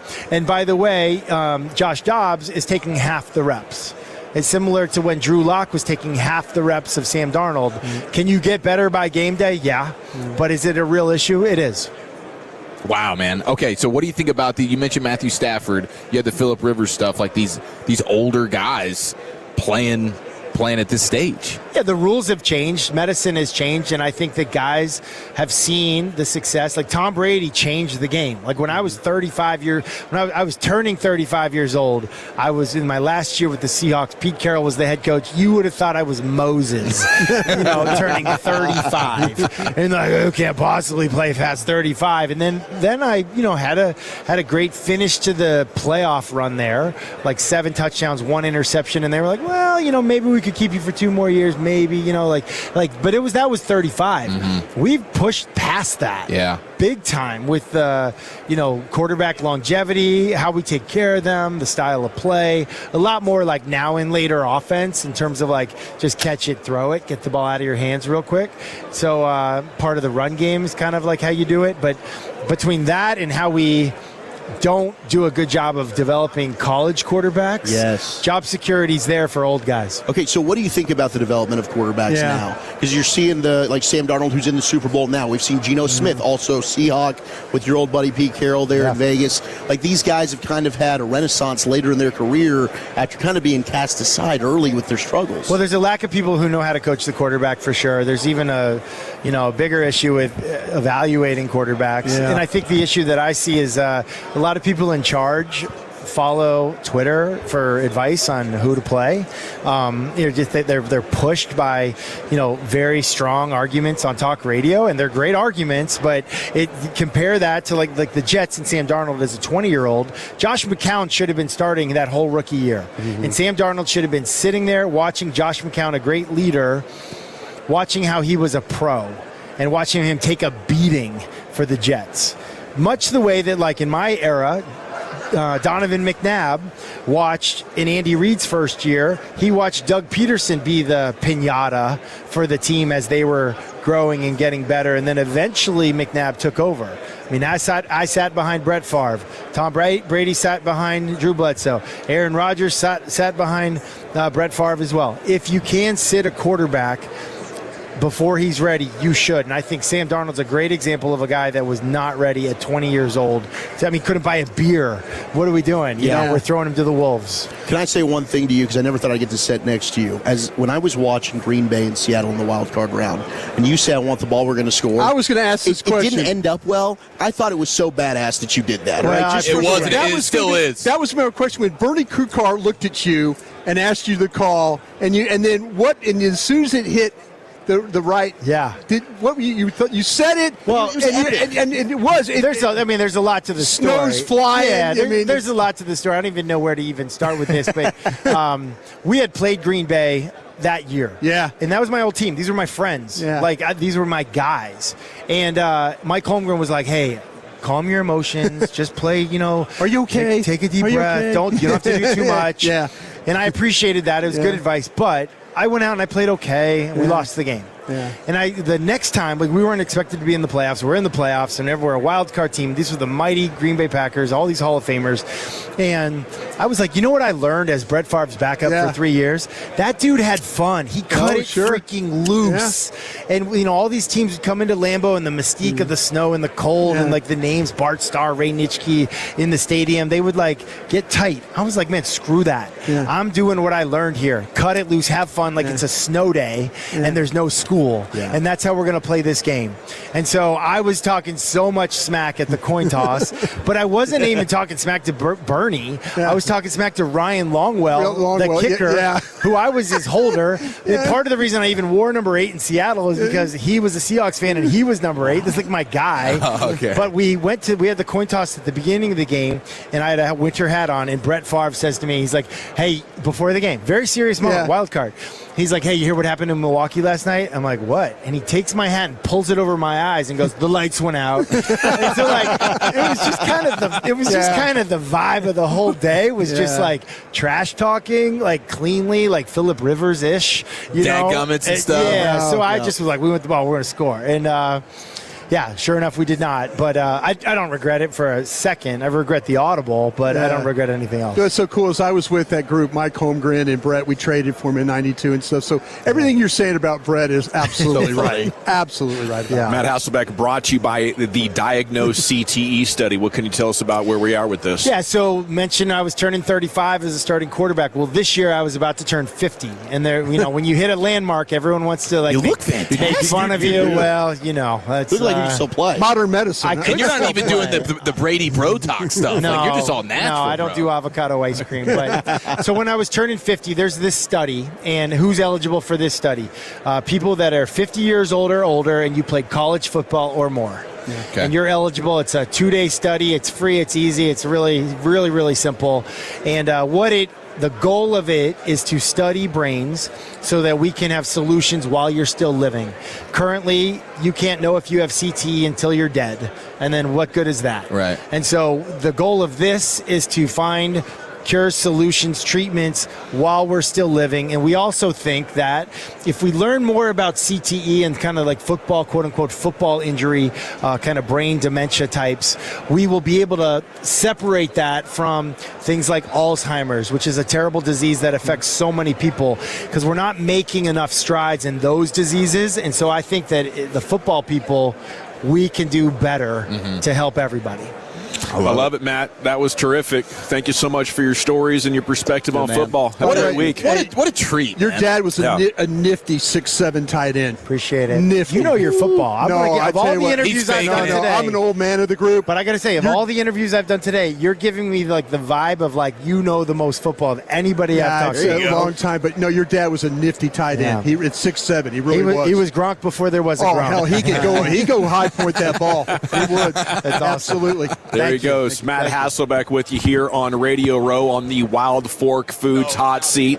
We got a full show. C-Note coming up next, Cowboys news of the evening, and then free agent linebacker Demario Davis, who says he's sure he is returning to the NFL. He's non-committal so far in the Saints. Can we talk him into maybe considering the Cowboys? We'll talk to Demario coming up at 3:40. We got the C-Note on the other side, Cowboys news of the evening, and we're back with that here in the G-Bag Nation.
welcome back. It is the G-Bag Nation here on 105.3 The Fan, and we are live on Radio Row. Our coverage brought to you by Stella Artois and by Tide.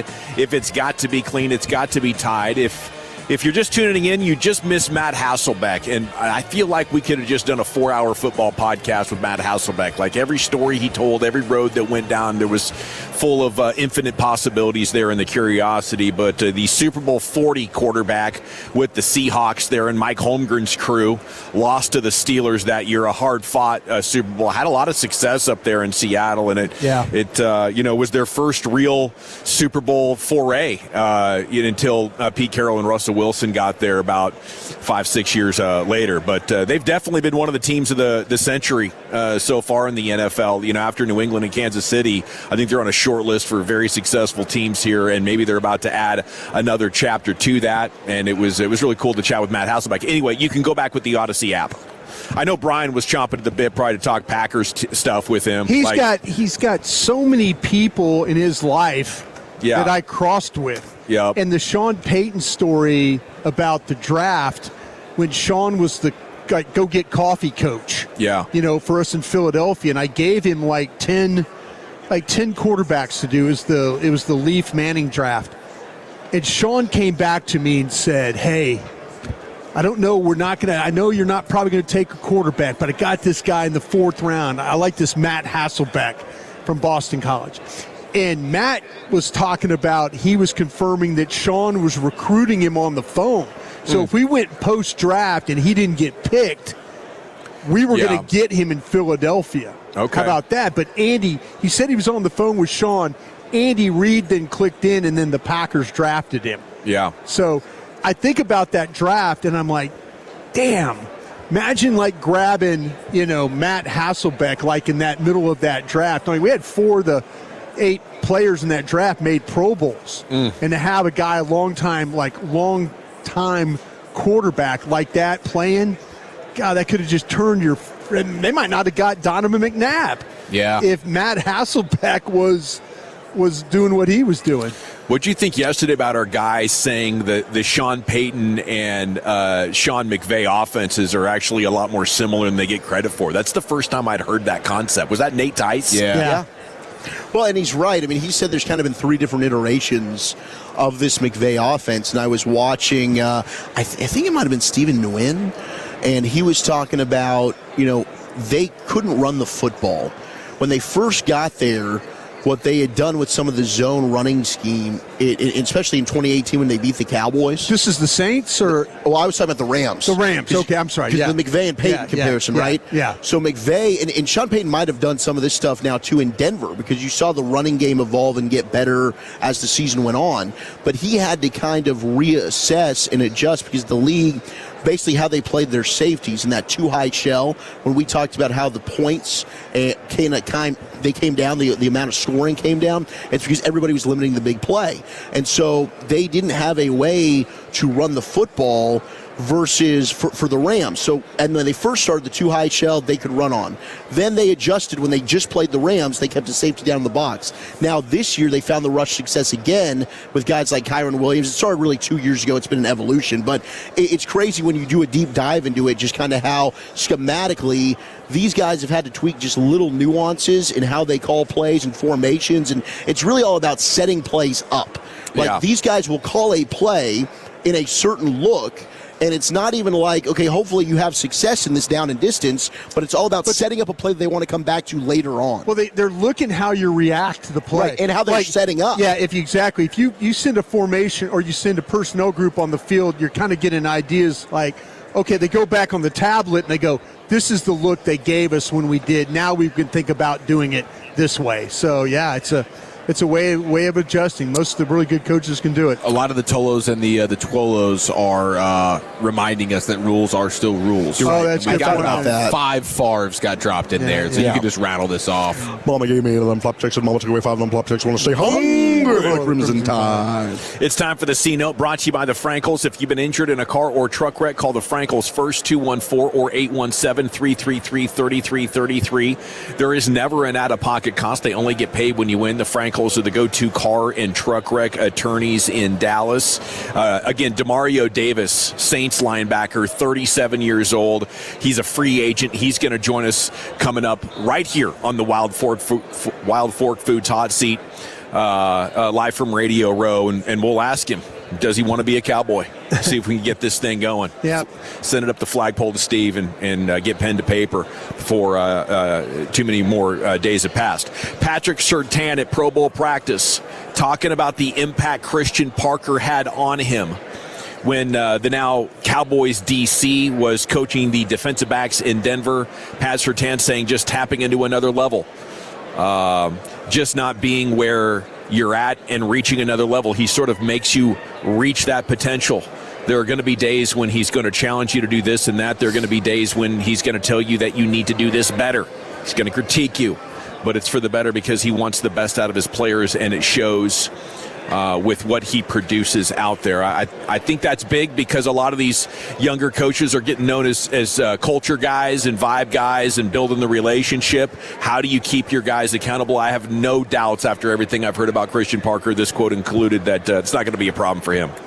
Yeah, 100%. I mean, he's that kind of guy that he's gonna call you out in a meeting and make sure that you're up to speed on what's going on. He wants you to ask questions. He's going to sort of pull that out of you, whether you like it or not. And so I'm really excited for what he's going to be able to do for especially a lot of these young guys here on this Cowboys defense. Speaking of young guys, there's a lot of them around, and it's crazy as you get older, Brian. I think like guys in their mid to late 20s now look like teenagers to me. I'm that's a high school kid over there. Yeah. Nope, he's 27. Yeah. Wow. Yeah. I'm in Hasselbeck, making my mid-century lap right now in the process. I'm just a couple of weeks away from the Big 5. Also looking fantastic. Well, I would never get to not 250, quite as good as Hasselbeck there. No, well, he had one of those poncho buttons up with the pearl snaps. Yeah, he looked good. You know, he's feeling himself. He called us out for not being dressed well. It's really been dominant. I think he was talking to Chief mainly. I think we're doing all this side of the table. Yeah, you guys are. I think you need to fix your collar a little bit, though, Wolchuk. Which one? The polo collar? No, the jacket collar. The jacket collar's messed up. It's kind of hunching on you. Yeah. Gosh darn it! Why are you telling me now? At least Wolchuk simmered down a little bit today. He's got sneakers on and jeans. Yesterday he was. What were you wearing? You wearing slacks and a friggin' I was dress wearing shoes. very comfortable khakis, but I did wear the dress shoes. Like he could have been going to a wedding, or he could have been going to Radio Row. He was bringing it. I was bringing it. Or you could have been going to softball practice. Yeah, well, I'm going to rotate the shoe game. Baseball. Yeah, the hotel gym, I think, is what he looks for. You know? Yeah. Your weekend warrior mode. The fact that he just said, if I saw you on the corner of the street, I'd give you $5. That was a bar, You bro. know what? I think you should go try it. Yeah? Maybe see, we'll film you. We'll film you. Try to look as methy as I can. You got to do your tweak dance. Do my tweak dance. What's your tweak dance? Yeah, I don't know what my tweak dance is. I'm gonna have to work on that. Just get on all fours and howl at the wind. But if you want the money, don't you have to act sad? Like, you can't be happy begging for money, right? You got to be like, I'm down in the dumps and like, please, sir. Hit me with $1. No, then you hit him like, let me give you money. You do that. Oh, I flipped the script on him? If I had it, I would. Now, Hasselbeck and Milton. We're 2 for 2, man. Yeah. Milton, how likable. Joe Milton is an outstanding, man. Outstanding human being. I mean, really, really fun time chat. I think the morning show didn't want him as a quarterback. Well, maybe Choppy did. Choppy wants him as I think as a lover. That Joe Milton. So. He wants him to massage him. He likes those man hands. He does, dude, and he does have the quarterback hands. I mean, Hasselbeck did. Milton's hands. I think I'm going to put a moratorium on any negative comments about his game from my perspective because I'm just rooting for him. I was trying to throw the morning show under the bus. I think it was our show. I think Dawson kind of I've been crushing him. Dawson was like... I did a couple of YouTube shorts about him. About how you've been out on him since the first training camp practice. There he is. There's our guy. He ain't got it. Over there. One of the most likable, friendly players on the Cowboys. Always having the best time. Always has a smile. Doesn't mind the fact that his career is probably going nowhere, you know. There's just, but that's your guy. He is.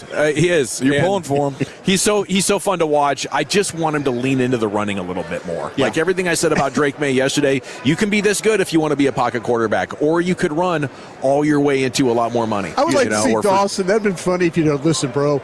We were talking about Monday morning quarterback Your and career's not going anywhere. Dawson, listen, I just want to tell you, if you ran a little more, you might have more success. The thought crossed my mind, and I was like, man, that'll be disrespectful. You know, he probably hears that all the time. Well, why don't you do it for every sport you interview somebody? You were already disrespectful in baseball. Just get you a football guy. Make it my bit. And then, it does come natural. And then when we get a basketball guy, you can be disrespectful there, too. It's happened. You know, it's probably going to happen whether I like it or not, so I might as well lean into it. Yeah. You know, and take the initiative a little bit more on it. Okay, we go to Nick Harris Twitter. He says if there's anything for certain for George Pickens and the Cowboys, it's uncertainty. Even with understanding his increased value, he said on Monday he's willing to do anything to be back in Dallas. I would love to stay, but when you can't control it, you kind of just hope for the best. He is very open-minded. Oh, snap. Look at this. Talk about dressing nice. Bro, you gosh. look damn good. Showing us up. We're live on the air here in Dallas. Demario Davis sitting down with been a big us. fan for a long time. In a So beautiful I'll talk to you. burgundy Yeah, suit. Wow, And bro. you can check us out right now at 1053thefan.com, Twitch, and on YouTube. He is a linebacker with 14 years experience, and he is still getting it done at the highest level. There's some Saints superfan that's invaded the premises, it looks like, and he's trying to get a handshake with this guy. Well, they're going to Demario recruit Davis. him to stay while we recruit him to Dallas. Yeah. 143 tackles in 2025, aging like a fine wine, which is maybe the theme of the suit here. Demario, welcome to the show. How you doing? Glad to be here, man. Guys, thank y'all for having me on. It's so good to have you. I've been teasing it all day. We're going to ask you, will you come to the Cowboys and help us with the linebacker? We need linebacker help, and I don't care what anybody that's texting in just because of you're 37. Your game does not age. Man, I appreciate How that. does it feel to have found the fountain of youth, and where can we find it? Man, first of all, shout out to God. So, I think you have to be incredibly favored or lucky, whatever you want to call it, to extend your career to this point. You just have to have a bunch of things go right. And so I've been very blessed in my career. I have a phenomenal team that helps me take care of my body year-round. So the off-season has a plan. The season has a plan every week, every day of the week. Maybe one day a week I'm not getting body work. So I have an incredible team and process. And I also was blessed to have came in the game with a lot of good vets. Guys who had extended their career past 10 years, DeBrickashaw Ferguson, Antonio Cromartie, Darrell Revis, Bart Scott, Dave Harris. So I had a bunch of guys that I could learn from, that I could watch. Ed Reed, that I spent time with, like really immersed in how they built their careers. And I think the game is different than it was when I first started. You know, the coaches are a lot more work smarter, not harder. So it's not this grit and grind them down where it's two-a-day practices and, full padded practices all the time. Not all coaches do that. And so it allows you to protect your body, especially later in the years. And so I've been blessed on my journey. It's created a path of longevity, and I'm blessed when I can finish the season and I'm here on, the season is still going on, and I don't have any major nicks or minor nicks in my body. I feel good. I feel like I can go out and play, and that's a good feeling that going into year 15. So how does the idea of Dallas sound to you? Man. I mean, you were open for business. You're like, hey.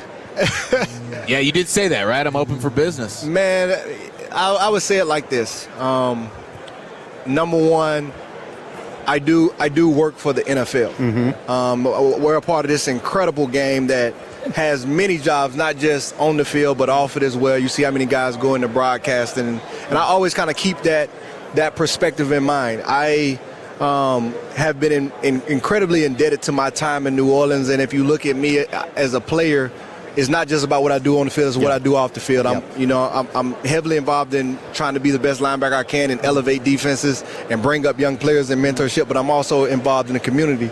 And I've been able to do that very well in New Orleans, and so no matter where I'm at, the things I do is always going to be, and they're not going to stop. That being said, there are a lot of intriguing teams that that you don't get a chance to think about when free agency is not an option. And I pay attention to Dallas. Yeah. So behind the Rams, you guys are the most explosive offense in the NFL. Yes, sir. Let's go, baby. It was incredible, the numbers that when you look at the real numbers that matter. What I saw with Dallas was very impressive because everybody knows the Rams offense. Everybody knows Sean McVay, Matthew Stafford, Super Bowl winning, and that they can put up a lot of points. And when I saw the numbers that Dallas puts up, that's impressive. And when I originally arrived in New Orleans, one of the most intriguing things was how explosive their offense was. Yeah. They were scoring 40 points a game and, still losing games. Yeah. I'm like, well, I think I can help the defense a little bit. Hey, we're in the same boat, bro. I mean, let's run that back full circle. I didn't watch you guys much, and so I don't know. That's just what I saw with the numbers. So I don't know how the defense was doing or wasn't doing. Well, you're blessed for not having to watch The defense was historically bad. But a young linebacker, Demario Davis, you could come over, help mentor. 2 first-round picks. Might end up adding another linebacker that you can add to and play with. Sonny Styles from Ohio State. Quinnen Williams keeping you clean. Quinnen? Yeah, Q? Oh, yeah. That was a great pickup for you guys. Yeah. I have a lot of respect for Quinnen Williams. The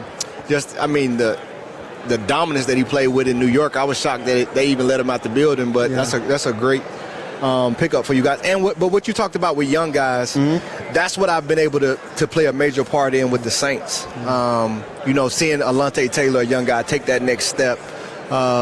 Seeing Chase, who's still relatively young in his career, take that major jump this past year. Kool-Aid McKinstry, helping young guys like rookies that have to play, that weren't expecting to play, Jonas Sanker. And what they really need is vets that provide to them what was provided to me. It's show them the way. Don't just talk about it. You got to be about it. And so a lot of those guys, I didn't even have to talk about it, though I would give general messages to our group. They just saw a consistent model with me, with Cam Jordan, and I think that helps those younger guys take that next step versus plateauing. Linebacker Demario Davis here with you on The Fan. How much has linebacking changed in your decade and a half in the league? Oh, it's evolved exponentially. So when I first came in the league, I came in at 239. I was undersized. It was heavily a two-back offense, running power. You had to take on fullbacks, guards pulling. And I tried to gain a bunch of weight so that I could be better in the run game. And I came from spread football in college at Arkansas State. Well, by the time I gained the weight, I was year 4, year 5. I'm 245-ish. The game was changing. And it was becoming much more of a spatial game. Everybody was coming out in spread. It was a lot more one-on-one. And I realized I was missing a lot of tackles in open space. And so Ray Horton was one of the first coaches that brought me in and just showed me on tape. He was like, if you can make these plays, it'll change your career. And he was just showing me, he showed me like 4 or 5 space tackles that I had missed. And I changed my training. I changed everything about what I was doing. And I started to train like a defensive back. Wow. And the whole summer was no more linebacker drills. It was all defensive back stuff. Kind of keeping a tight box, footwork, not crossing over your feet, playing low, but not from a linebacker, but more fluid in the movements, more like a defensive back. And when I came back to the Jets in 2017, I had, at that point, the most tackles I had in my career. Just my best year in coverage, most efficient year in tackling. And then that's how I ended up with the New Orleans Saints. And so that was the first evolution of the linebacker that I was a little bit ahead of the curve. And then they started throwing around this term 3-down linebacker. 3-down. A linebacker that doesn't come off the field. Right. And so I'd already separated myself from the pack in that regard because I was already doing it before it became a thing. But the next part of the evolution became linebackers who could blitz. And that was something that I took a lot of pride in. And as a linebacker, I want to be the best blitzer, I want to be the best in coverage, and I want to be the best run stopper. And it's like, you might can find guys that can do one of or two of, but who are the guys that can do all three at a really high level? And that's what I took a lot of pride in. And I think that's what has allowed me to continue to be at the upper tier of linebackers even late in my career. Wow. It's Demario Davis with standtogether.org/NFL. A lot of community causes. What are you passionate about? What are you here to talk about with us? Man, come on, man. I think Stand Together has been a tremendous partner. I got a chance to partner with them for My Cause, My Cleats. And what Stand Together is a philanthropic community that wants to empower change makers in society to tackle the country's biggest issues. If you look across our airways, it seems like there are issues happening, left and right. But there are real change makers who are on the ground who are bringing real solutions. And what Stand Together does a great job of is going to those solutions that are on the bottom and helping empower and scale them. It's based around the principles that those who are closest to the problems are closest to the solutions. That's how you create real change. You can't just go into an area and say, hey, I'm going to throw this in there and it's going to change things. No, you got to get on the ground with people You got to listen to people who are in the communities, who are doing the real work. And when you find those people who are creating those solutions, then scaling those solutions, that's what Stand Together is all about. And it's been incredible to partner with them. They have partnerships with the NFL now. They have partnerships with players. And I think they really understand that players sit in this unique space of credibility and trust in the community and influence. And if you can connect those players and their influence to these really important issues and solutions, then you get a chance to scale change in a unique way. And I think that combination is just a secret sauce in our society, and I'm glad to be a part of it. I love it. We're glad to have you here, and if we have a couple of more minutes, your guys aren't giving me the signal yet. We're big draft show guys, right? Okay. We love getting ready for the NFL draft. What are the traits you think, just building off that, modern linebacker evolution thing? There you go. What are the traits we need to be looking for? The modern linebacker. See, if you guys have superpowers playing linebacker. Yeah. But when you see a guy that plays with instincts and things like that, we always try and kind of find that with the most important traits for a linebacker for you to have success. How well can a guy get to the ball is the number one quality for a linebacker. Yeah. Like for interior guys, how well do they stop the run? Edge guys, how well can they get to the quarterback and affect the run game? Right. Cornerbacks, how well can they stop guys? Safeties, how well can they protect the roof? And linebackers, how well can they get to the ball? That's really what it comes down to. And so can this guy get off blocks? Is he slippery? Can he find a way to the ball? Does he have a motor that just keeps going? That's what the position is built on, and that principle is going to stand throughout time. You take this game all the way back to Dick Buckus. You just see ball, get ball. Right. And you can get linebackers who can do a bunch of things. Maybe they can cover, maybe they're sound in the run game or they tackle well. How well can they get to the ball? If I put you on the field for 20 snaps, how many times did you actually get and impact the ball? Yes. Yeah. That's what you really were looking for in a linebacker. And you got to really be able to study tape. Yeah. And that's what I think is maybe a lost art in today's game is how well can you study tape. So we're living in a time where it's a lot of analytics and it's a lot of relying on third-party sources to give you information about players. So you look at high school, college, people just looking at the ranks but you got to turn the tape on. You got to turn what we call silent tape on and watch these guys. Yeah. And if you turn that tape on and watch, if it's somebody that's on defense as a linebacker that's jumping off the tape, how fast they're getting to the ball, how dynamic they are when they arrive, how many splash plays they make it, and then watch the plays that they don't make and why didn't they make them. That'll tell you everything you need to know about a linebacker. How much of leading for you right now is helping the younger guys understand what they're doing and try to communicate with them either right before the snap or during a play? It's everything. So for me, I think I've elevated to a unique space in the game from a defensive standpoint that the way that I see the field is, let's call it, 12 feet deep in the water. Well, a lot of the guys, they're at 6 feet, 7 feet. So I have to be willing to go back to get them up to, because if I'm seeing plays and I'm trying to call it over to them, but they're not seeing what I'm seeing, don't help me. Yeah. So I have to be willing to go back and get those guys, especially when you have young guys around you. You have to go back to the 3 feet.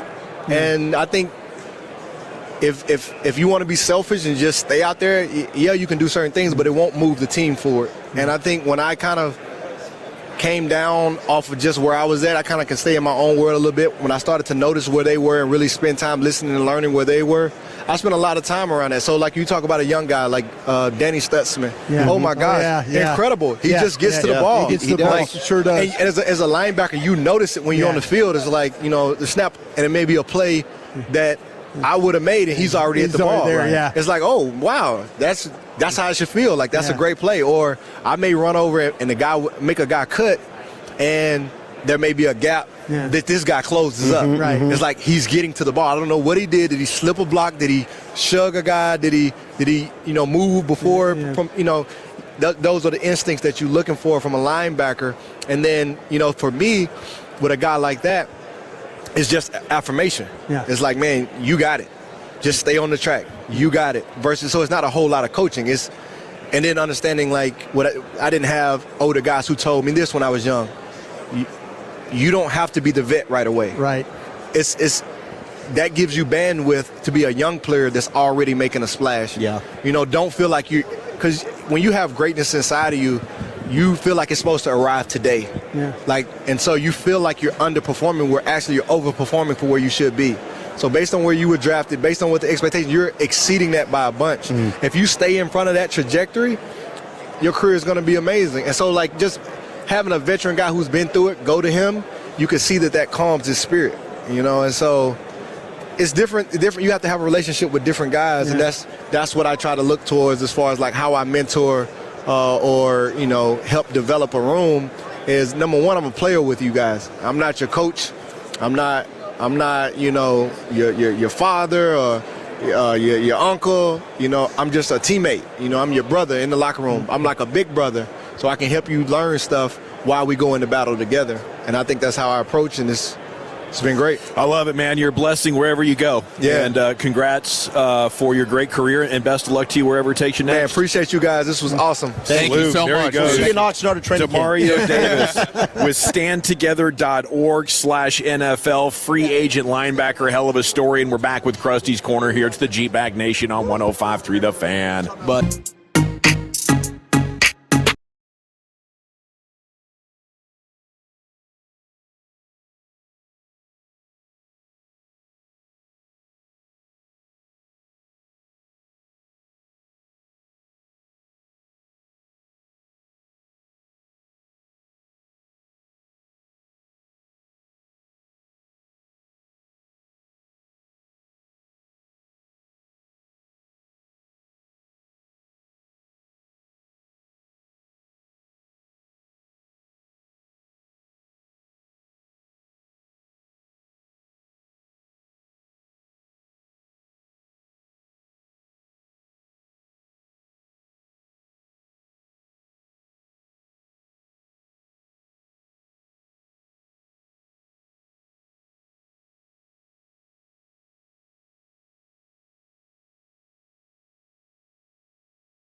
#1 Chevy dealership in the world.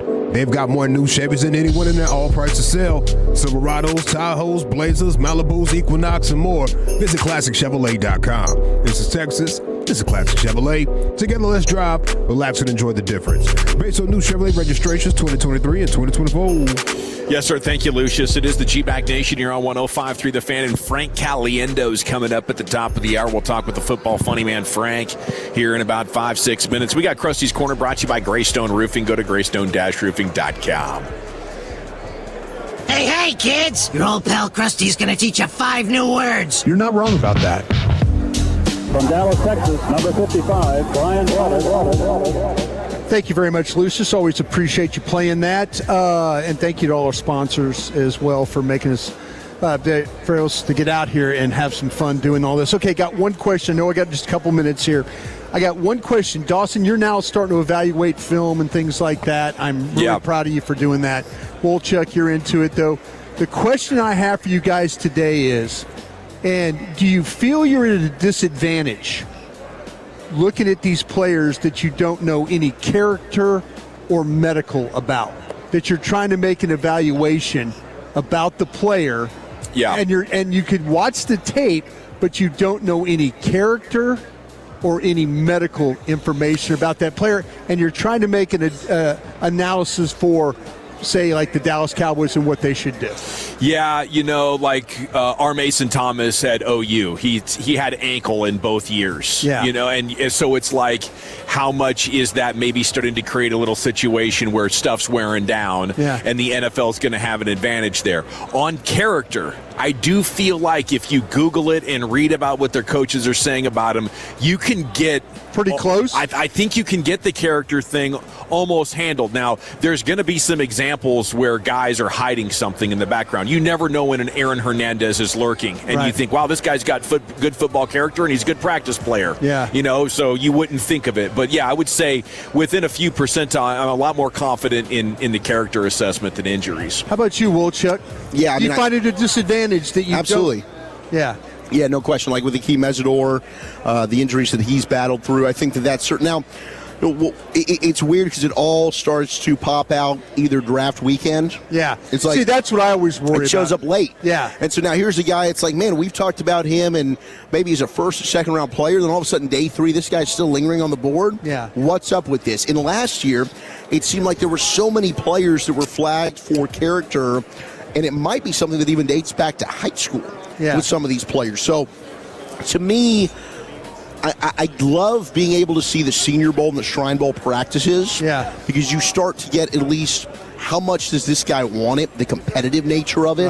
Right? Like, I need to know, and Will talked about this last year, the love for football. Yeah. How does this guy love the game? Yeah. Or is he just a freak athlete that knows he can make millions of dollars by playing the game? Yeah, I think we're at a disadvantage, though. Because we're trying to, put it out there. We're trying to make our best evaluation. But, man, I'd love to know, is the guy, is the guy, is he Tristan Hill? Is he Mozzie Smith? Is he a guy that doesn't love? Because that way I wouldn't have him as high up on the board and say, wow, this is the guy you need to have. Go get this guy. If I knew those things. And at one time I did. And I think the medical stuff, you're absolutely right. They catch it very, very late. We get to the combine, it's a problem. I'll keep an eye out for it. Thank you, guys. Appreciate that. Thank you, Brian. Krusty's Corner every afternoon, 3:40 in the G-Bag Nation. We got Frank Caliendo sitting down with you next on the Wild Fork Foods Hot Seat. We're live at Radio Row. Our coverage brought to you by Stella Artois and Tide. If it's got to be clean, it's got to be Tide. And we're back with Frank here on The Fan. I want to chat men's tea clinic.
HD1, Dallas-Fort Worth. Let's go, Cowboys. An Odyssey sports station. Driven by our D&M Leasing Studios. You're rolling with the G-Bag Nation on 105.3 The Fan. It's Hour 3 on Radio Row in San Francisco for Super Bowl 60. Our coverage brought to you by Stella Artois and Tide. If it's got to be clean, it's got to be Tide. As one of the most recognizable entertainers in the football world, Frank Caliendo, sitting down with us now here on the Wild Fork Foods hot seat. And a good afternoon to you, sir. It's great to see you again. Oh. It's on. I think the board needs him to come up. Uh-oh. Okay. We got Frank Caliendo here with us, and we're going to trade headsets. Oh, did you switch? Real quick, so we can make sure we hear him. You quickly find out who the least important person in the show is. Oh, no. He's our funniest guy, by the way, so we're going to need to get this fixed as well. Yeah, but that intro. Well, second to you now. No, yeah, of course. No, as long as I sell tickets where I'm going, I'll be the fifth funniest person. I don't need that. Doesn't matter. Show up. But it was like I was interested as your intro progressed about me. One of the most recognizable people in the football world as far as comedy goes today. It was like you were getting it down to. I was like, well, realistic. I was like, most people would be offended by it. I'm like, no. That's it was actually more honest than anything, so I'm good at that. Well, it wouldn't be the first time I was accidentally offensive. It's a great honor to have you on the show. Welcome to the club.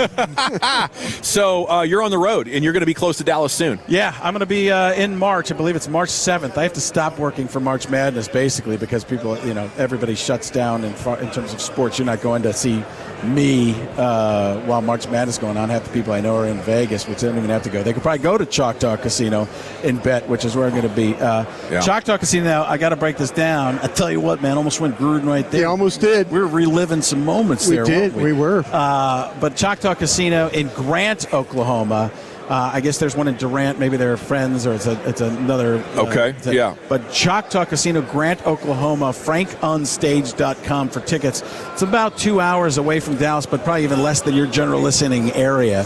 So FrankOnStage.com, Choctaw Casino, Grant, Oklahoma. If you go to FrankOnStage.com, there's a button there that'll get you to the link to the tickets, and you can find out exactly where it is, so you go to the right place. Cannot wait. As a guy like yourself who has so much material you can go to, do you refresh it? Do you enjoy the process of coming up with new stuff? Yeah, now I do. I got lazy for quite a while. It's like, you see like you watch like a sport and you see somebody, you're like they're in a slump or something like that, or the NBA in midseason, and you're kind of like, what's going on there? It's not playoffs. So I'm back in the playoffs of my career is kind of where I'm at. Is like working hard again and figuring it out. There was just a time where I was like, I'm doing a lot of the same thing.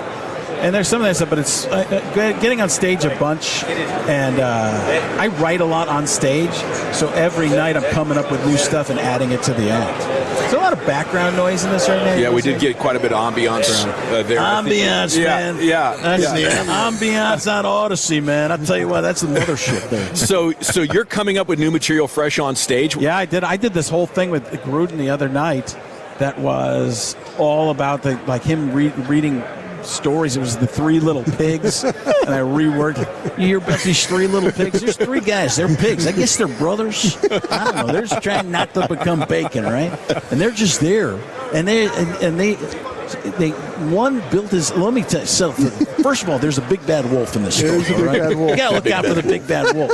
And he knocks on one of these pigs' doors. I didn't even know pigs lived in houses, but apparently they do. But this one, his house was made out of sticks. I'm like, that's the stupidest thing I've ever heard, till I hear about his brother who's making his house out of straw. So you got sticks and straw, but then the big brother, he built his house out of bricks. And I said, that's a brick house, man. That's the way to go. But then the big bad wolf, he huffs and puffs, and I don't know, but he ends up in Little Red Riding Hood's grandmother's bed somehow. It got a little bit awkward, but I'll tell you what, I would not want to be around that big bad wolf. That's brilliant. That is genius. All impromptu, huh? It just worked, and I figured out that I tried it a little bit before, but I figured out the energy, that angry Gruden is the Gruden that works in it. So it didn't.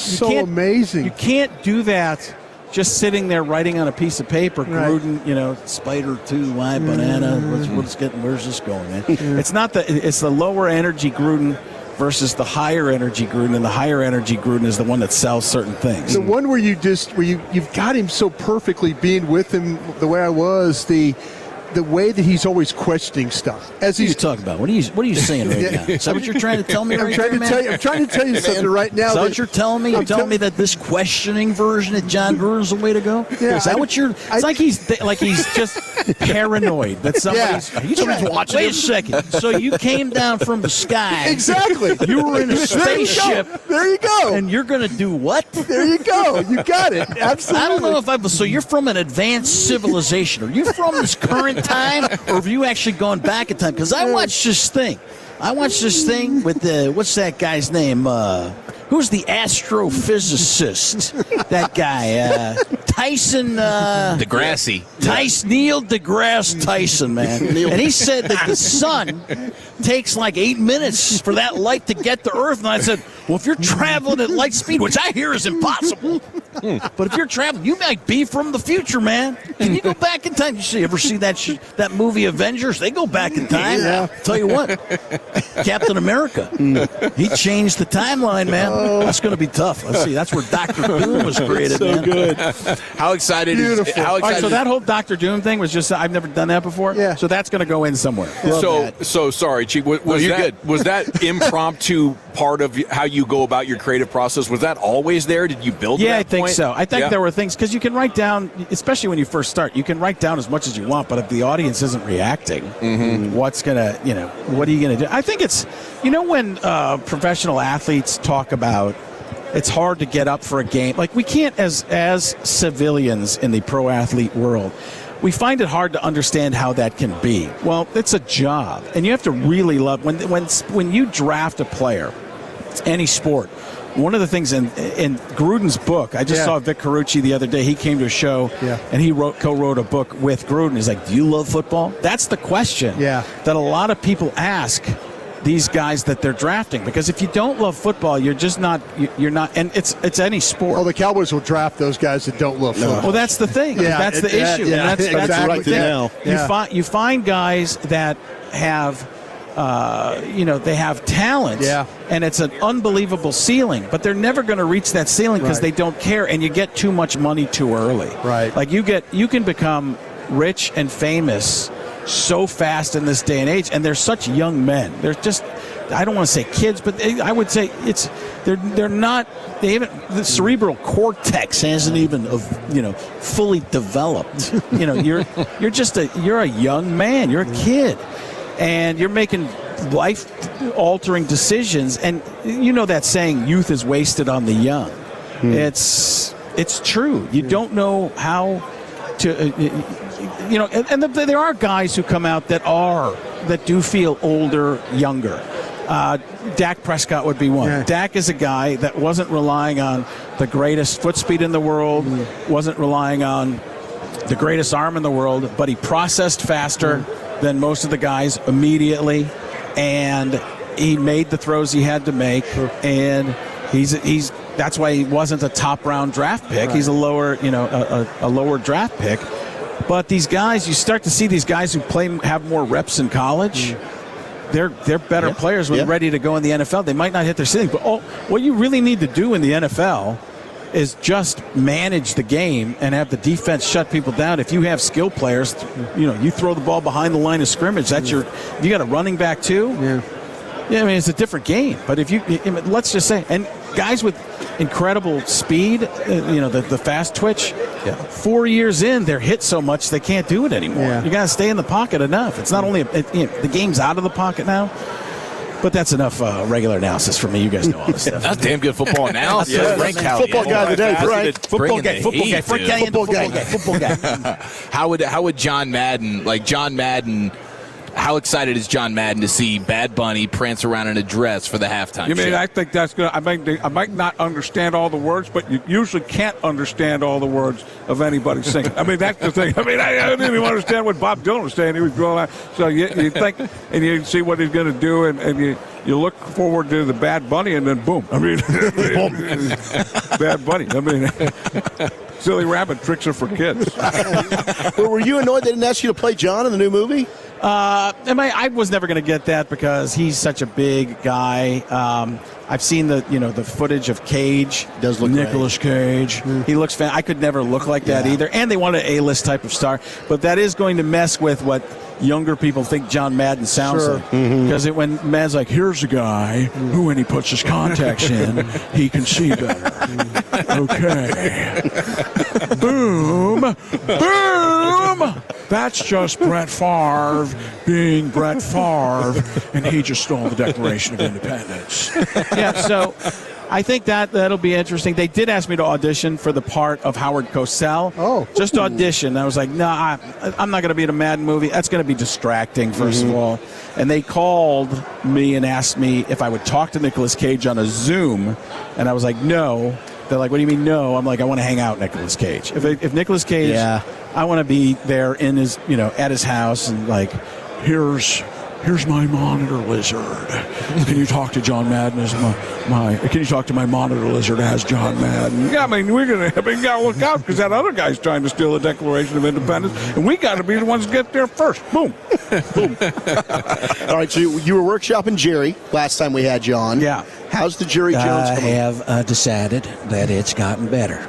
It has made a great way and gone a great set of lengths to eventually get to the point. I was watching America's Team, and I was like, did he write this himself? I'm like, this is he. I was texting people asking, did he have say in this because he was. Yeah. I have decided that as the owner, general manager, and part-time coach of the Dallas Cowboys, we will make sure this gets done correct. I left that documentary going, I want to be Jerry Jones. Yeah. I liked him so much during that. I'm like, oh, this is unbelievable. Yeah. It's fantastic. And it's funny how those things, that and Landman, when he was on Landman, yes, talking about his kids, and I heard Billy Bob talking about it. He's like, they had him be himself, right? And he was so good in that. He is. That I was just blown away. And that when you find something that you really like about a person, that's what it is. You guys, is Jerry still on the station? Jerry's on the station. Jerry's on the station, so you guys are worried about everything I'm saying. But no, you're good. Jerry likes it. Yeah. He likes it. He likes it. He enjoys the situation. Yep. And I don't have full-on Texas. I'm getting, you guys hear him and talk up to him all the time, so it's a little bit different. But you can fool the average person who's not around, and it's getting closer and closer and closer. But being around a person, like when I'm around Gruden, it goes up 5 notches, man. I can just do exactly what he's doing. He probably wants you to do him to him. Yeah, I mean, I had a thing where I did a Mark Ruffalo voice, and Mark Ruffalo tweet, he commented, if you can speak Spanish, you got the job. That's great. That sounds fantastic. Frank Caliendo, Saturday, March 7th, Grant, Oklahoma at Choctaw. Go see this man. Hey, get the tickets. It's right up the road. That's easy money. Heck yeah, that's an easy drive. I'll tell you what, man, it's going to be tremendous. Incredible, phenomenal. Jim Rome, right me, I'm out. There he goes.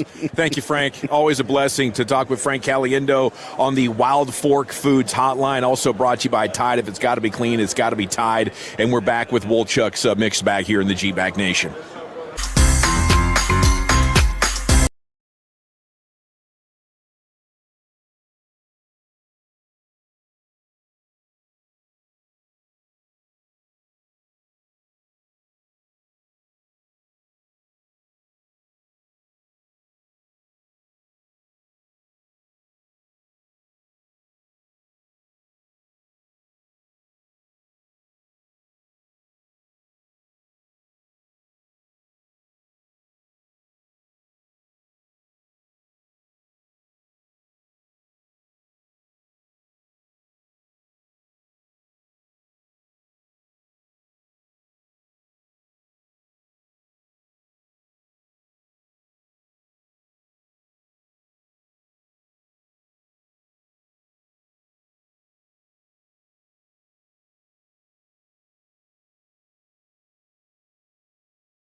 Endo for joining us. Thanks to Demario Davis, who joined us back there at 3:30, the free agent linebacker.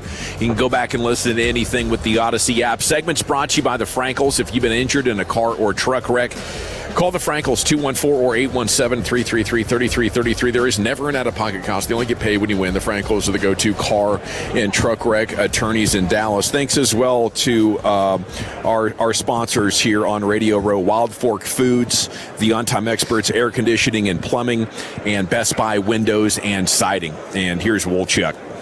All right, let's do a little football fix right after this. You think football is still fun? Yes. Sir. Wrong side! Left side! Wrong side! Left side! I use these for acid indigestion. So what are we going to use these for? Intimidation. You know I got to get my fix, man. Oh, so glorious. The New York Football Giants. Oh, they are looking so little right now as they hire Matt Nagy as their offensive coordinator. I think this is going to be an absolute joke of an offensive coordinator hire. This guy was shunned out of Kansas City. Andy Reid's like, yeah, I love him. He should get an offensive coordinator job. You loved him so much. Why wouldn't you bring him back as your OC, Andy? Because he wasn't any damn good. You brought back Eric Bieniemy because nobody wanted him in Kansas City, and nobody wanted him anywhere near their head coaching job either. Did he get interviews? Yeah. Was he a serious contender? No. So now he's going to the New York Giants, and God bless you, Jackson Dart. Yeah, good luck, pal. See you never. Robert Kraft. Oh, Bobby Kraft. Bob Kraft. You know, it might be the orchids of Thai or orchids of Asia. Orchids of Asia, Wolchuk. The Asian orchids. Yeah, that the rub-a-dub-dub. Hands-on experience. Guy not voted into the Hall of Fame class of 26. I don't know. Is that the reason? Are they holding that against him? Just for getting a nice little massage? Show of hands, please. Show of hands if you didn't vote for him. Who didn't vote for him? Show of hands. Who didn't vote for him? Who didn't vote for him? Show of hands. I mean, come on, Bob. What is this, his 11th Super Bowl that he's got his team into as the owner since he's bought the team? I think Jerry's laughing at him every day. I mean, Bob didn't make it. Do you think Jerry has anything to do with this? I mean, just reckless speculation. We love you, Jerry. Maybe Jerry's like, this is the one thing that I have that you don't.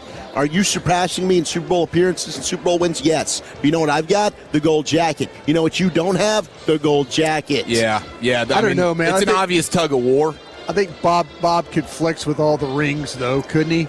He could. That's a huge flex. Yeah. It's a huge flex, and it should get him in here. But now, with all this Hall of Fame stuff, it's hard to know why some of these people aren't getting in that are pretty clear and obvious. How much was your blood boiling yesterday when Sandoz like poo-pooing, the all-time leading tackler of the Dallas Cowboys? Oh, I appreciate the argument. All I wanted to know is that he needs to consider that he needs to consider Darren Woodson. Don't have a closed mind about Darren Woodson and all that. I told him, I compared guys who are currently in the Hall of Fame. I point blank told him that those players are not as good as Darren Woodson is. Yeah, I've been thinking a lot about this owner thing, though, and it's not just relative to Kraft. Somebody pointed out last week on social media that it's weird in American sports that when you win the championship, the first person you give it to is the owner. And I thought, man, that is a good point. Like the coaches, the players, maybe they had more to do with it. But at the same time, like, you know, a lot of these owners, they set the leadership from the top, and the decisions they make on who's in control are, perhaps among the most important things. And I think it's with Robert Kraft or with Paul Allen's sister in Seattle. It's what they don't do. It's the knowledge of getting out of the way. And I think, Cowboys fans would love to have an ownership situation where it's less hands-on, right? Mm-hmm. Because, when you're in that position, I think it's very tempting to be in control of everything. But it's what Robert Kraft empowers other people to do that I think is part of the genius. Absolutely. But I don't know how you recognize that in a Hall of Fame context. Like you're smart enough to just get out of the way? Should that be a score like that the Hall of Fame committee is looking at? Like, dude doesn't get in the way, Hall of Fame? Well, putting people in the right place. I mean, you still have to hire the right coach. Right? You do. Yeah, and he's hired 3 different coaches now with Bill Parcells, Bill Belichick, and Mike Vrabel that have taken his team to a Super Bowl. Well, he did something to be said about that. He did mess up with that former linebacker, Mayo. He did, but he fired him after 1 year. Oh, and he got a lot of backlash for that because he's an African-American coach. Jerry's more in as a contributor. It's more the business stuff and how he shaped network and business. That's, as a contributor, he's made every owner in the NFL billionaires. Sure. They weren't billionaires when Jerry Jones did. Hall of Fame bag getter. He basically told NFL properties, like, listen, you can keep your $8 million. I do that a day in T-shirt sales. No, for sure. You can at the end of the year, every team thought getting $8 million was really cool when you're selling starters jackets and logo athletic and all that stuff. Every team's going, $8 million. This is crazy. Jerry's like, what? Are you guys insane? Watch this. Watch me get Pepsi. Watch me get Nike. Watch me get American Express. He made these owners open their eyes up that, like, whoa, we could be a billion-dollar business. I think he's in because of what he did that way. Yeah. I think it's the TV stuff, too. Yeah, absolutely. I think he's made so much money. He's grown the game. He's grown the game internationally, too, with his football team. 100%. Now, Tom Brady is claiming he's not rooting for the Patriots in the Super Bowl. That's a lie. I think so too. Like, is this football or ball sack here? Let's go. Ball sack. Podcast with Jim Gray said, I don't have a dog in the fight in this one. Yeah. May the best team win. And in terms of the Patriots, this is a new chapter in New England. And I'm glad everyone's embraced Vrabel, all the amazing players that have worked so hard to get their club to this position. We did it for 20 years. There was a little bit of a hiatus in there, but the Patriots are back, and it's very exciting for everyone in New England. Now, there are some that think Brady doesn't want to see the Patriots have success. Yeah, I was thinking about that too. It's like when it's your college, your university, there's always that like alumni support, right? Like Joe Burrow wants to see LSU win another title or whatever. He's in their Hall of Fame. Yeah, I don't know, but I think it's a fair thing to at least bring up of, like, does Brady actually want Drake May to go on some type of incredible run here and rack up a bunch of Super Bowls? I don't know if he actually wants that. Well, I can kind of believe it, He's a competitor. Yeah. And part of it might be positioning himself to the Raiders fan base. But I think at the same time, you leave an organization that wasn't under the best terms. I could see, that thing of, like, this is my town. Being there for sure. Yeah, and he's not. It is a little toxic, but hey, it definitely ended poorly. Now, he did seem pretty darn giddy during the start of that NFC Championship game broadcast when they won, and talking about Vrabel. Like, I think he was pretty darn excited for them. I think he is rooting for New England, but as a broadcaster, he's maybe he's doing that as, like, I got to pull back, and I can't allow myself to show a true allegiance. Game. No, but still, he's now a professional broadcaster.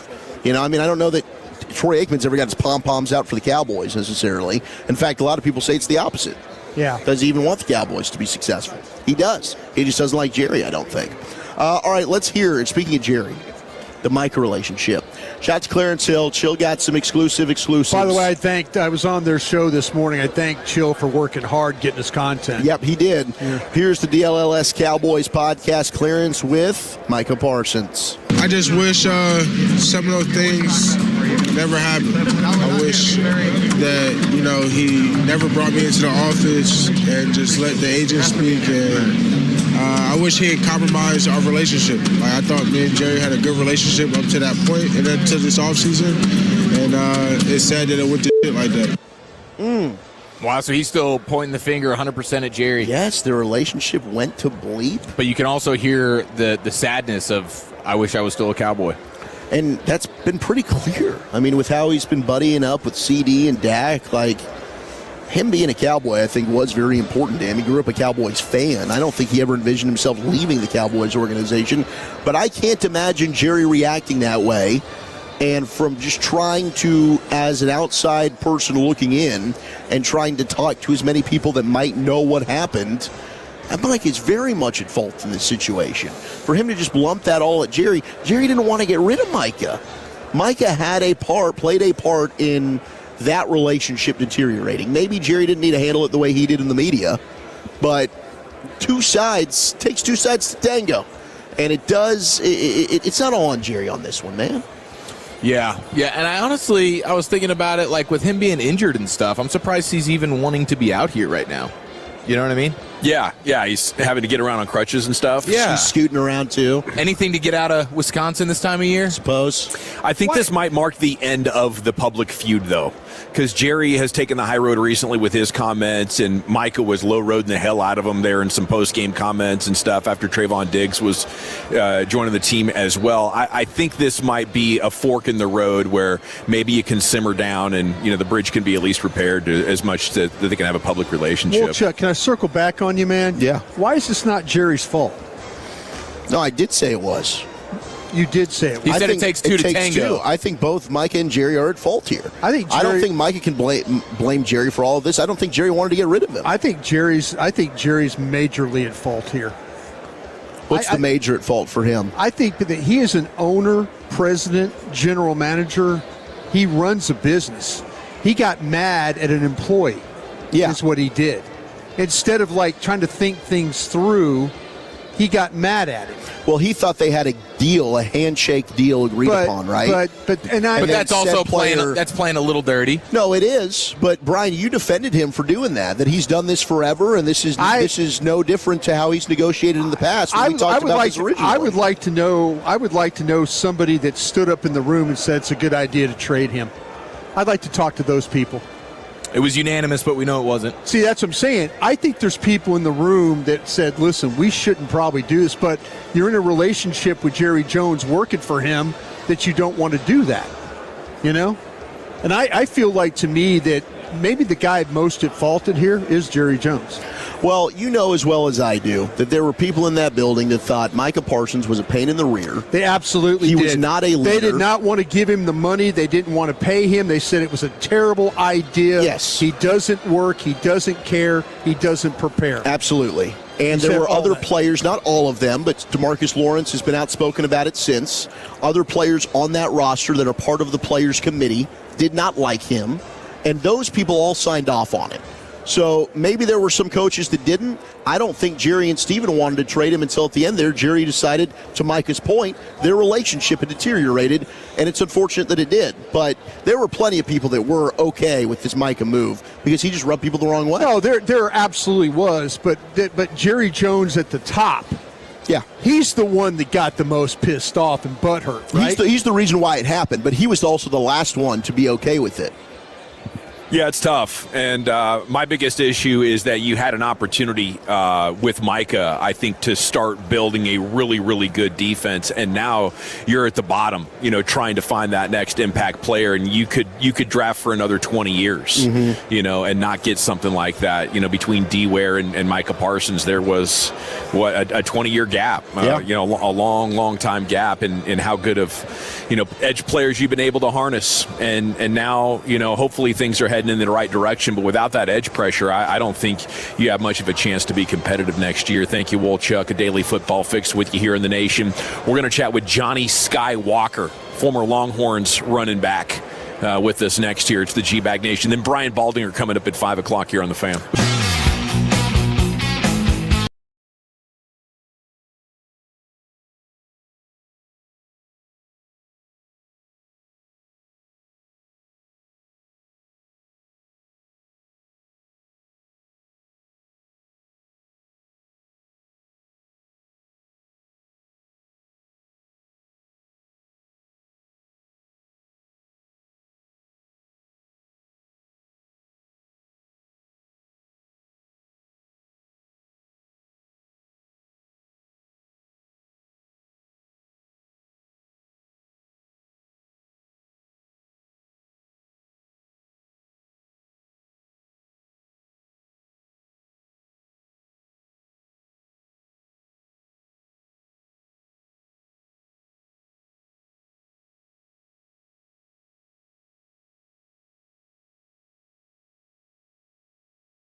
dealership in the world, they've got more new Chevys than anyone and they're all price of sale. Silverados, Tahoes, Blazers, Malibus, Equinox, and more. Visit ClassicChevrolet.com. This is Texas. This is Classic Chevrolet. Together, let's drive, relax, and enjoy the difference. Based on new Chevrolet registrations 2023 and 2024. Thank you, Lucius. We're live Radio Row in San Francisco. Our coverage brought to you by Stella Artois and by Tide. If it's got to be clean, it's got to be Tide. We have Brian Baldinger actually coming up here at the top of the hour for football's finest. Looking forward to that. And the Sean and RJ crew is down here on Radio Row. Sean Sharif sitting down with us now here. Buddy, how we doing? Doing pretty well. Just interviewed Bryce Young and Rico for tomorrow. Bryce is so nice. He made a conscious effort to walk around the table, shake everybody's hand. It wasn't just like a, hey, fist bump. Like, he made an effort to do it. So I'm rooting for him now. Right on. How was Rico?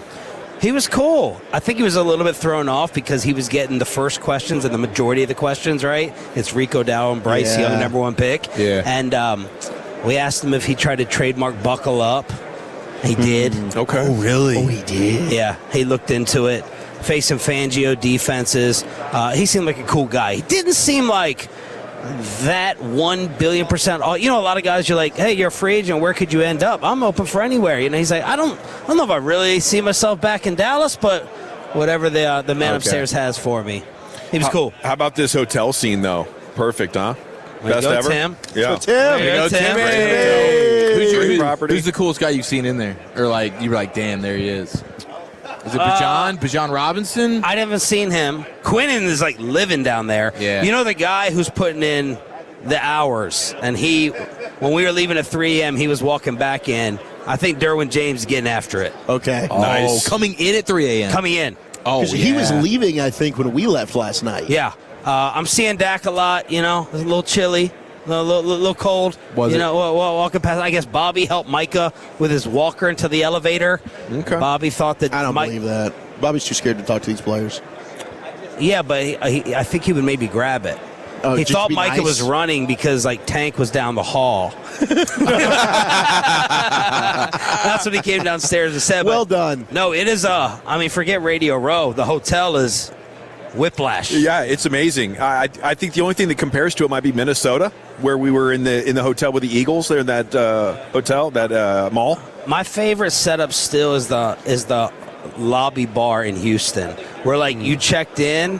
This is kind of like, right, it's a corner and you have a couple lounges. I'm telling y'all, this was like a humongous like theater, it felt like, and everyone just went and congregated there every single night. So this gets packed, right? This gets like 4 or 5 deep. And Houston, it felt like there was more room for everyone to go sit. But it's awesome. They're going to be here probably for NFL awards. Right? I thought they were just going to leave tonight after the Pro Bowl, but a lot of guys will skate. All these guys, I bet you they have their own planes, transportation, get the hell out of here. Nice to be rich. Yeah. I know. Where's your optimism you level on the Cowboys off season? Where's your optimism that this is going to be better? Well, let me tell you. Hey, man, this has been one of the worst damn off seasons. I can't imagine doing radio with these clowns. Every day I get a DM from a listener. Yeah. And they're like 5:30. They're time stamping for me to go listen, find Broadus. And I'm like, what's going on? I don't know what they're talking. He's like, they were like, Broadus got you. Broadus got you. So he just breaks in impromptu. He just decides. Something happens and then I get mad like you would. Look, I would go, God dang, everything. You know, they ask us to come on these radio. The damn chairs ain't worth a damn. I'm falling all over the place. Hey, there's a clock. Where's the last time a clock's been in this room? How'd you feel about? And you agree with me on all of it. You just throw me under the bus. How'd you feel about coming in 10th on the Barrett media rankings? Oh no. You know, there's 9 others. If I had anybody else on my show besides the clowns I got, I'd have finished in the top 2, maybe 1. Maybe 1. That's good. Did you like the Barrett post they put? Like the picture of you guys reacting right then? Like, screw them. I don't even want to be on it. I would rather be kept off of it. Did you feel better, though, Parker explaining what happened? Like, yeah. I don't know that these people are listening. Of course they're not listening. So that's how these Marconis get handed out, I found out from Parker. It's 2 minutes of audio you submit and like a 2,500 word essay. and say, this is why we should be considered and loved. And then it's like 2 minutes of audio. These idiots, these fools are not listening to all these radio shows. Worse than the Hall of Fame committee. Yeah, exactly. We got Belichick. Yeah, we got Belichick. I got Belichick. I got to peek at where we are. Trust me, it's not good. Who are these voters? Yeah, I'll show them. I know. They wish they could be on the home of the Cowboys, but I think they're going to spend. I think Bobby did this study that they spend big, New Year's of DCs. So I think they're going to go out and try to spend. So I'm hoping that they can get to average defensively. Hoping. Yeah, that's the prayer, man. Are you going to media party tonight or what? No, I'm going to go to Chinatown with Choppy. Ooh. Eat some noodles out of a box? He wants to find a place, he said, where we get our feet stuck on the ground, stuck on the floor. And massaged? Garlic noodles are not underrated. I've heard about this. Yeah. Yeah. Choppy, we all know, he's a caveman. Yeah. But his sophisticated sister lives out here in Napa Valley. He went to dinner with her, and she trashed the burrito place at the Nosebleeds. Well, she obviously has terrible taste. Yeah, you can't trust this lady. Loved. And she's like, a Choppy. I mean, you've got an RJ Choppy who's Italian, can't even eat pizza. I mean, so what are we doing? Did she go barefoot in public restrooms as well? I mean, come on. Yeah, that's what Choppy does around the building. And he did it with the 11th floor bathrooms, which there was always pee on the floor. That's oof. You know what I mean? The splash bar was You can bad. see it. Yeah. But she's giving all these, I got to go here or there. So we're gonna test out her suggestions. But these guys have been leading the food charge so far. Two for two burrito places. I tried Did you your like lunch last night? It was okay. solid. It's Yeah, fine. it was fine. I gave it a 6. Thought that was fair. I tried your lunch place today. They're closed. Every place here is closed Monday, Tuesday, and nothing. There's like downtown. These downtowns are dead. Dallas downtown's It's dead. crazy. Yeah. This downtown, there's So much stuff's I was closed. trying to walk. It took me 45 minutes to find a stick of deodorant. What? For real? Yeah, there's nothing downtown. The Target? I didn't You see missed it. the Target. Is it right there. Is it real close? That's literally right. Yeah, it's 5 minutes away. I don't know how to read a damn I'm map. sorry. I'd have helped you out there, man. Hey, stoop down like the rest of us and hop on that BART and get over to Mission Street and watch what's the some cool deal? stuff. Chief didn't bring toothpaste. What's up with Well, you what have you guys? done? Yeah, 'Cause you just- didn't borrow mine. Yeah, I just been water. Bobby told me brushing. at a hotel this nice, Tim, and Broadus may know this with the team.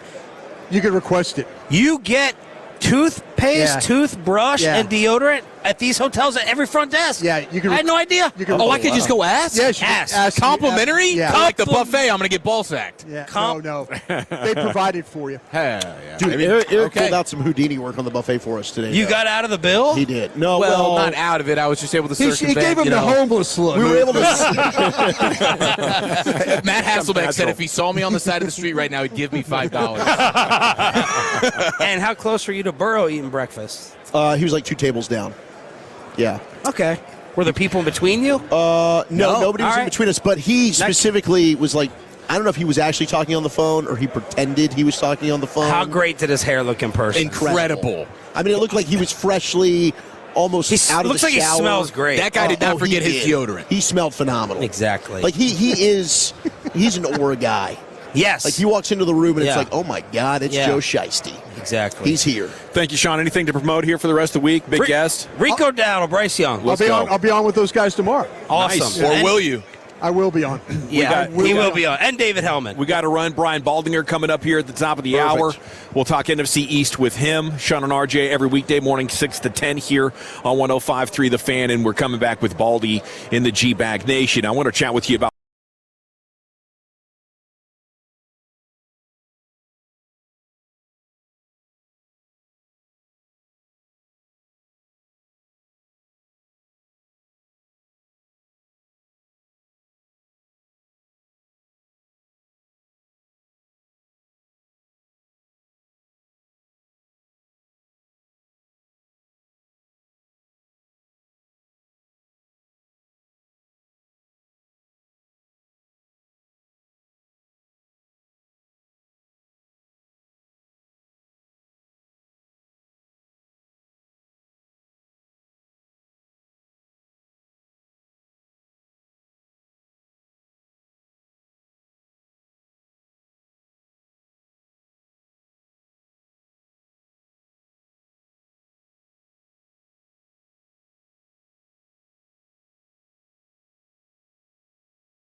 FM and HD1 Dallas-Fort Worth. Let's go, Cowboys. An Odyssey sports station. Driven by our D&M Leasing Studios, you're rolling with the G-Bag Nation on 105.3 The Fan. It's hour 4 here live on Radio Row. Our coverage brought to you by Stella Artois and Tide. If it's got to be clean, it's got to be Tide. And we have another guest on our Wild Fork Foods hot seat, your number one meat and seafood source, Wild Fork Foods. It's Brian Baldinger. You can see him on the NFL Network all week long. He's going to be on 12 to 4, and he'll be on the Super Bowl pregame show as well. Our Odyssey NFL insider, Baldy, thank you so much for joining us again, man. It's great to see you. It's good to be here. You know, I love this time of the year because A, we're here for the big game, but B, it's the finish line. And the only thing I like better than working is not working. So, I mean, I'm ready for vacation season. So, but I'll give it everything I got all week here. Well, you've told us some legendary vacation stories in the past. Do you have anything lined up? Oh, yeah, you went to Bangkok. Didn't you have like a crazy bathroom situation in Thailand? Yes. Well, that was a long time ago. But you remember like it was yesterday. But I was just in the Cayman Islands. I mean, I'm a diver. So, I mean, if you want to go diving, I mean, the Cayman is the place to go. But I was in Seoul, Korea last year. I mean, I would tell anybody to go to Seoul, Korea. You'll never see anything cleaner, nicer people, better hotels, better food than in Korea. It was awesome, man. Same thing in Japan. So I had a good little tour through the Far East last year. Can you imagine Baldy at the sushi table? Oh my gosh. Absolutely. I can clean it up now. I can clean it up. Yeah, it's fantastic. I mean, talk about another guy who doesn't age, though. Like we were talking with Matthew Hasselbeck. Yeah. I don't know how you guys are doing this. You keep staying looking young. You know, I mean, I got a young girlfriend. That helps. Okay. You know? You and Bill Belichick, huh? No, not quite that young. What was the approach with like is that an app situation? Is that you mean organically? Like, no, total. You shoot your shot? No. It was just completely fluid. Like she looked like a bored bimbo to me. Like I wasn't paying her any attention, but her friends kept talking to me. I got a restaurant in this place I live at in Fort Lauderdale. She was hanging out, and I'm like, you know, I knew she knew nothing about football because everybody was talking about football. And I was like, why don't you know anything about football? I am from Belize. I don't know anything about that sport. I tried to, I tried not to get serious. You just told us without telling us is what you just did. There you go. Hey, what does an offensive lineman know about a pocket square? It was there when I put the jacket on. I didn't actually put the pocket square in there. But they have these wardrobe people at the NFL Network. And they do that kind of stuff. Yeah. They pick out because I get dressed in the dark. I'll just put whatever on. But like NFL Network, they got these wardrobe people. They're like, oh, this tie, this square. It's not my thing. Well, you're looking good here. Brian Baldinger on scene with us here at Radio Row. Cowboys hire Christian Parker. What can you tell us about this hire? I think it was a great hire. Honestly, like if you look at just recently, Quinyon Mitchell and Cooper DeJean coming in and just literally playing at the highest level right away. And then you watch the way they play. Yeah. Unbelievable fundamentals and techniques. Like this guy's a teacher. And I just think I think in general, now he's going to coordinate the defense, but in general, defensive back play is terrible in this league. Yeah. In large part because people panic with the ball in the air. Mm-hmm. But if you're a good technician, your eyes are in the right place, you're playing with your feet, you work on these fundamentals. If you go out to an Eagle practice in June, those two guys, Quinyon and Cooper, like they never stop working the entire practice. Yeah. But they're working on everything from the footwork to hand placement to where their eyes are supposed to be. And I just remember breaking down one of the Cowboy games this year. I mean, the Chargers destroyed them in man. They destroyed them in zone. It was embarrassing. They couldn't play anything. Yeah. And it's not like the Chargers were the best wide receiving core in football, but it was really poignant that the techniques and fundamentals were missing. And I think that's where it's going to start. I think Christian Parker will coordinate. He's a very smart guy, but I think he's a real teacher. And I think that'd be a good starting point to try to rebuild his defense. Yeah, and you need better players, right? Or do you players. What do you think of the Cowboys' defensive personnel there on that back end? Do they need to go out and find good players in the draft and free agency immediately for Parker? Well, I mean, look, Jadeveon came in, he had a role.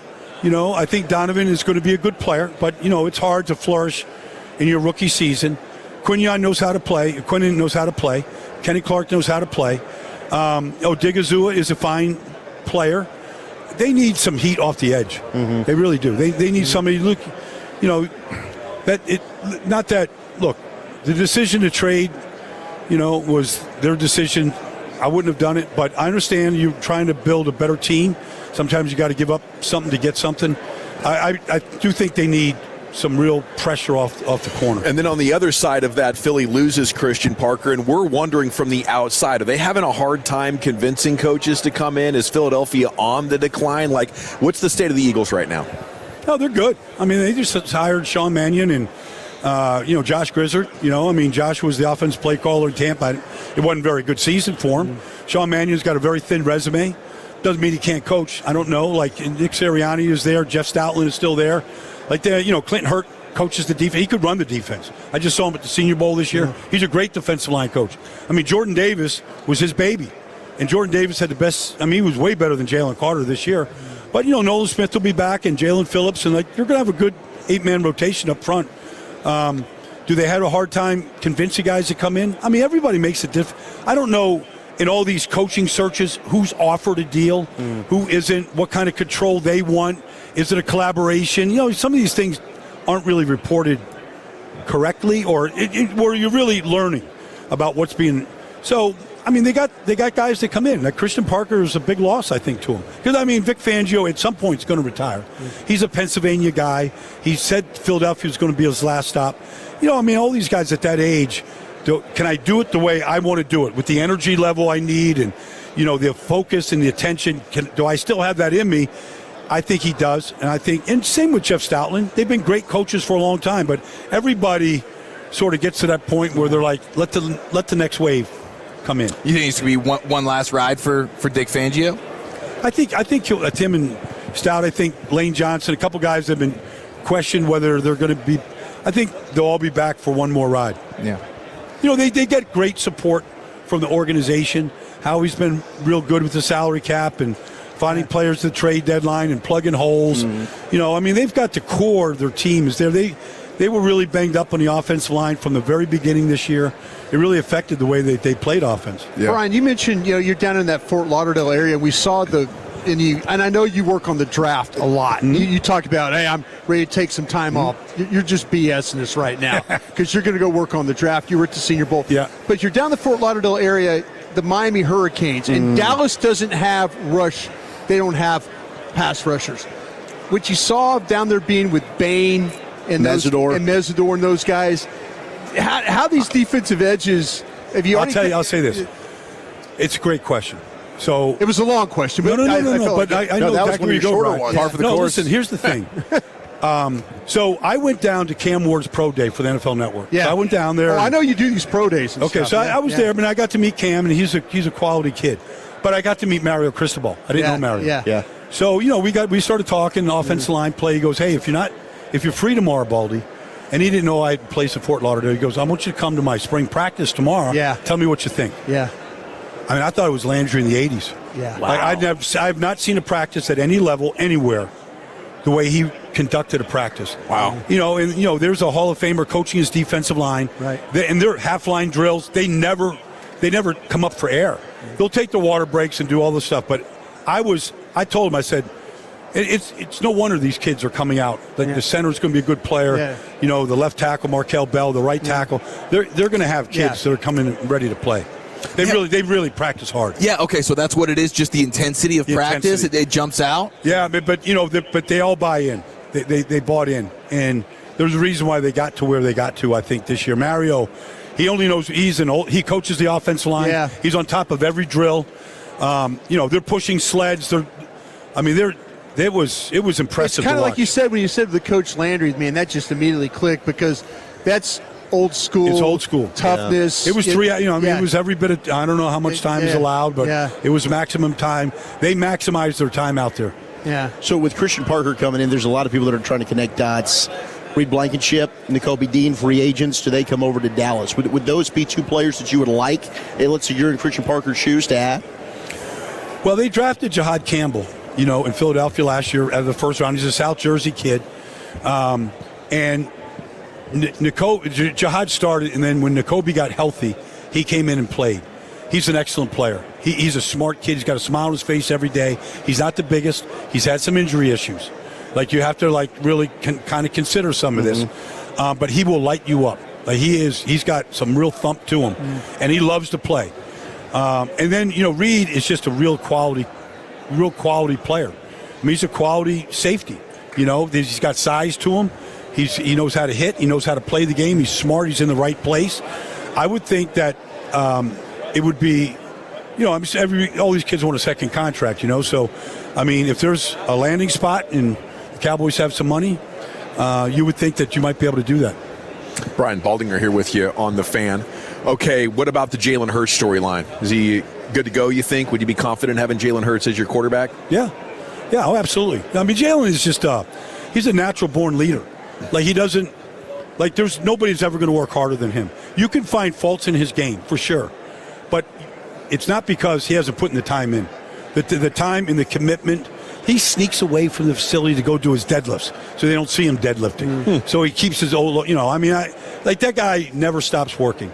And so I do think, though, there's some things that he can continue to develop upon. And I think he's better at quarterback when he is a runner and a threat to run. And I didn't think he did a lot of that this year. And so I think, this will be, his 9th straight new offensive coordinator, whatever. It's a long list. He's adapted. He'll give his input, but I think he's good to go. When it comes to the quarterback running, is that him making that decision, or are coaches telling him, "Hey, let's try and play it safer"? No, I mean, all these quarterbacks have to learn how to protect themselves. He's got to, all of these guys have the ability to change plays to the line of scrimmage, get out of a play, get into a play, when to scramble, when to hold it. He's got a pretty good feel for it. He's been a couple Super Bowls.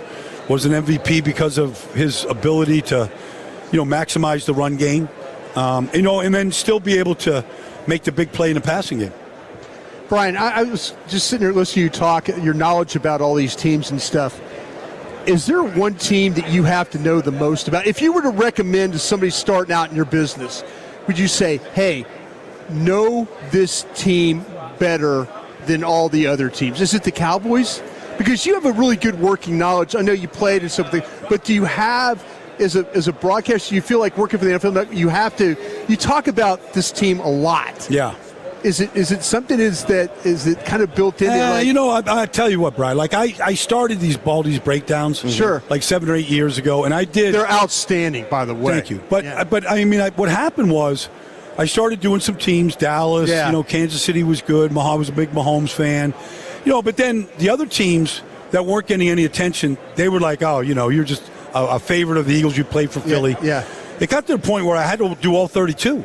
Yeah. So I had to sit down for 15 hours every Monday and every Tuesday and get into Wednesday to finish up. I had to put in 40 hours a week. Yeah. So you start doing, I went up to Jacksonville to meet Liam Cohen. And, and I know Tony Baselli, but I went up to their spring practices.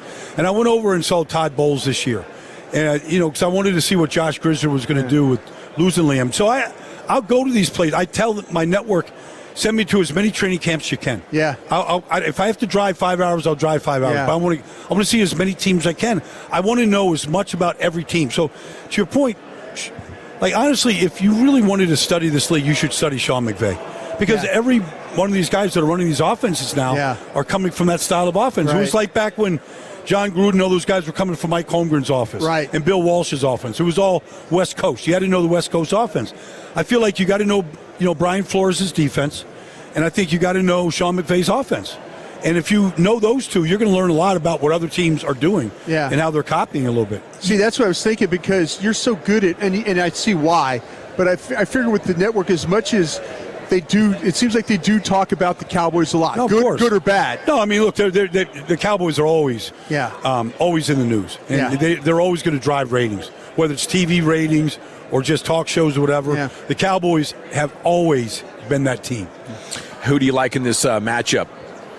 When the seedings came out on Sunday night, January 4th, and just looked at the seedings, and Seattle had the number 1 seed, had to go through Seattle. I picked Seattle day one. And I'm not changing. There's just, John Schneider is an architect. He's just and I would spend some time with him this year at this quarterback collective high school camp in California, and just picking his brain about certain things, and the decision to go with Clint Kubiak after what they had last year, and just personnel decisions. I mean, sometimes people flourish because the organization is really stable and really strong. And while they changed coaches and Pete left, like the structure of the organization is still really, really strong. Yeah. And they made sure that the coaches were up to speed. And so Clint Hurt was there, but the guys that they have in there with Mike McDonald right now, Leslie Frazier, like they're really, really sharp teachers. If you want to predict future champions, it is the organization win championship Super Bowl year. Would it be the front office ownership group, the coach, or the quarterback you think that's the most predictive? Well, I mean, look at what Robert Kraft just did last year. Gerard Mayo was his point. He was the heir apparent to Bill. And when Mike Vrabel came available, he had to make a difficult decision. And it was the right decision. It wasn't a knock on Gerard. But Mike Vrabel came in, and he brought in Doug Marrone and Josh McDaniels, and he put a staff together that's an elite staff. He had all the support with Elliott Wolf from going out to get Milton Williams in free agency and Harold Landry and all the things they did, and they put a team together on the field. And then the way that Mike coaches, guys, you're just not going to be late to a meeting. There's just going to be accountability. It's just... Stephon Diggs had issues in other places. You haven't heard a peep from Stephon Diggs. Yeah. Like, it's just a standard of how to conduct yourself. It's there. How quickly in your first interaction with your lovely girlfriend did you want to know about that pinky? She liked big hands. That's what won her over. She was eyeing the hands. Fascinated. So it came up. The sausage fingers can do good for you. It's a talking point, It's like you need these talking points at the Super Bowl. It's a talking point. I thank Randy White every day for it. There we go. Thank you so much, man. My pleasure, guys. Love picking your football brain. There he is, Brian Baldinger, Odyssey NFL Insider, NFL Network at Baldy NFL. Brought to you in part by Tide. If it's got to be clean, it's got to be Tide. And we're back with the Expressway and the G-Bag of the day in LA Live. It's all around the corner as we go commercial free to the top upon our return right here. It's the G-Bag Nation on the Fan.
105.3 The Fan. We are live on Radio Row. Our coverage brought to you by Stella Artois.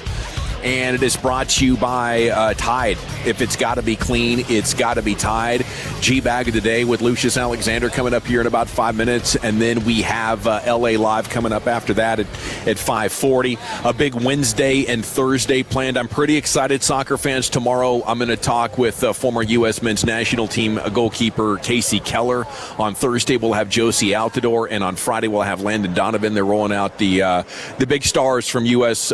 Teams from the past to help promote this World Cup cycle and everything coming up this summer. But we got more Cowboys news to react to, and salute to Brian Baldinger. It's been a really terrific day with our guests so far. So thanks to Tim Collins and everybody for booking them up. We've had a fantastic time once again. Jill Milton back there at 2:20. Demario Davis we had at 3:30. If you want to go back and listen with the Odyssey app. But the Cowboys are making another hire here, gentlemen. Georgia's Chidera Uzo-Diribe, outside linebackers coach. This is a CBS Sports broke it, and all the local beats are confirming it. Uzo-Diribe has been considered a top rising star in college coaching space and has worked under Kirby Smart at Georgia since 2022. So this coaching staff rounding into form a little bit. Orion Smith, the defensive backs coach, Marcus Dixon with the defensive line, and Derek Ansley, the DBs and pass game coordinator, is the coaching staff under Christian Parker starting to round into form a little bit. It's hard to tell, but obviously we can have confidence that this coaching staff has, done their research. They've thoroughly looked at all the candidates that are available to them, and we can only assume that they're making quality hires. But it's tough to tell. A guy who plays for or coaches under a great coach, like how much credit do you get for the team's success that you are coming from? But it's exciting. I think the primary thing that's great is that the Joneses have been so hands-off with this, and I have never covered a coaching cycle where they didn't have one or two candidates that they're like, you're keeping this guy. Sure. And it's important, for them to have everybody pulling in the same direction, complement each other's strengths, and, possibly be in that pipeline of young coaches that can be developed. That's the ultimate goal. There you go. You're ultimately hoping you're hiring the next defensive coordinator. Yeah. Because if Christian Parker has success, Christian Parker is going to get poached. Yep. And so you don't want to have to go through, but maybe you've got young guys in place. Yes. That could be the next defensive coordinator, and you don't lose a beat. Yeah, hopefully they can set the standard that Baldy was just talking about. He said he was watching Eagles practices, and Quinyon Mitchell and Cooper DeJean are two of the hardest working players, and they're constantly working all the techniques and all the fundamentals. And if you set that standard in your organization and find like-minded guys that want to run similar practices and, have the same priorities and values as coaches, there is, potentially great synergy in that. Trade deadline is coming up. The Celtics have acquired center Nikola Vucevic in a trade with the Bulls. Shams reporting that. Boston sending Anthony Simons, the guard, and a second-round draft pick to Chicago in return. That is one of the trade partners that have been most mentioned with Anthony Davis, but there's really not much Anthony Davis momentum going in. Tim Bontemps had the report early this morning that if the Mavs don't change significantly what they're asking for in trade, there's going to be no move made there. They would need to basically just take expiring contracts and one legitimate asset, but not a good enough player. So if you want the Mavs to be patient and wait for a good deal for AD, or wait for AD to get healthy before they move him, I think you're going to get what you want. Klay Thompson and D'Angelo Russell still are on the market if a team wants to make an offer for them. Okay, the NFLPA has a statement this evening. There's a renewed push from ownership to get to 18 regular season games. The leadership making it clear today, quote, our members have no appetite for a regular season 18th game. The 18th game is not a casual for us. It is a very serious issue. It's something that comes out of negotiations, and nothing will move forward until players have the opportunity to account for all of those factors, take into consideration, and then through negotiations agree or not to for the 18th game. So definitely understand. The move to 17 games was kind of like agreed to in the previous CBA, so it was just like saying, okay, now is the time to do this, but that's a little bit disappointing, but I get it. Every time you go out on the field, a career-ending or even life-threatening injury, a life-changing injury could happen to you, and hopefully the two sides can start to work their way towards an agreement that makes sense for both sides. It would be more money. It's another TV date and the chance to bring in millions and millions of dollars in added revenue, but maybe the players want some additional concessions on top of that before they are willing to agree to it. So that's a snapshot on what's happening here in our world of sports as we get set for the final half hour of this 5 o'clock hour. And with that, we move over to the Pimp Cup with Lucius Alexander's G-Bag of the Day. Boom, boom, boom. G-Bag of the Day. We do it every weekday on the Fan 530. My name is L.A. Lucius Alexander. How are you boys out there enjoying the Yay area? It is nice, man. It's warm, and after the winter freeze in DFW, the warmth has been nice. Having all the creature comforts of being in a downtown and all the food and everything, and then the guests have been really good. I don't know about your perspective, but we have had some cool football conversations so far. Yeah, back to back to back to back. It's pretty cool. Hey, hit me up at Lucky Lucius P if there's anything you think I should be playing.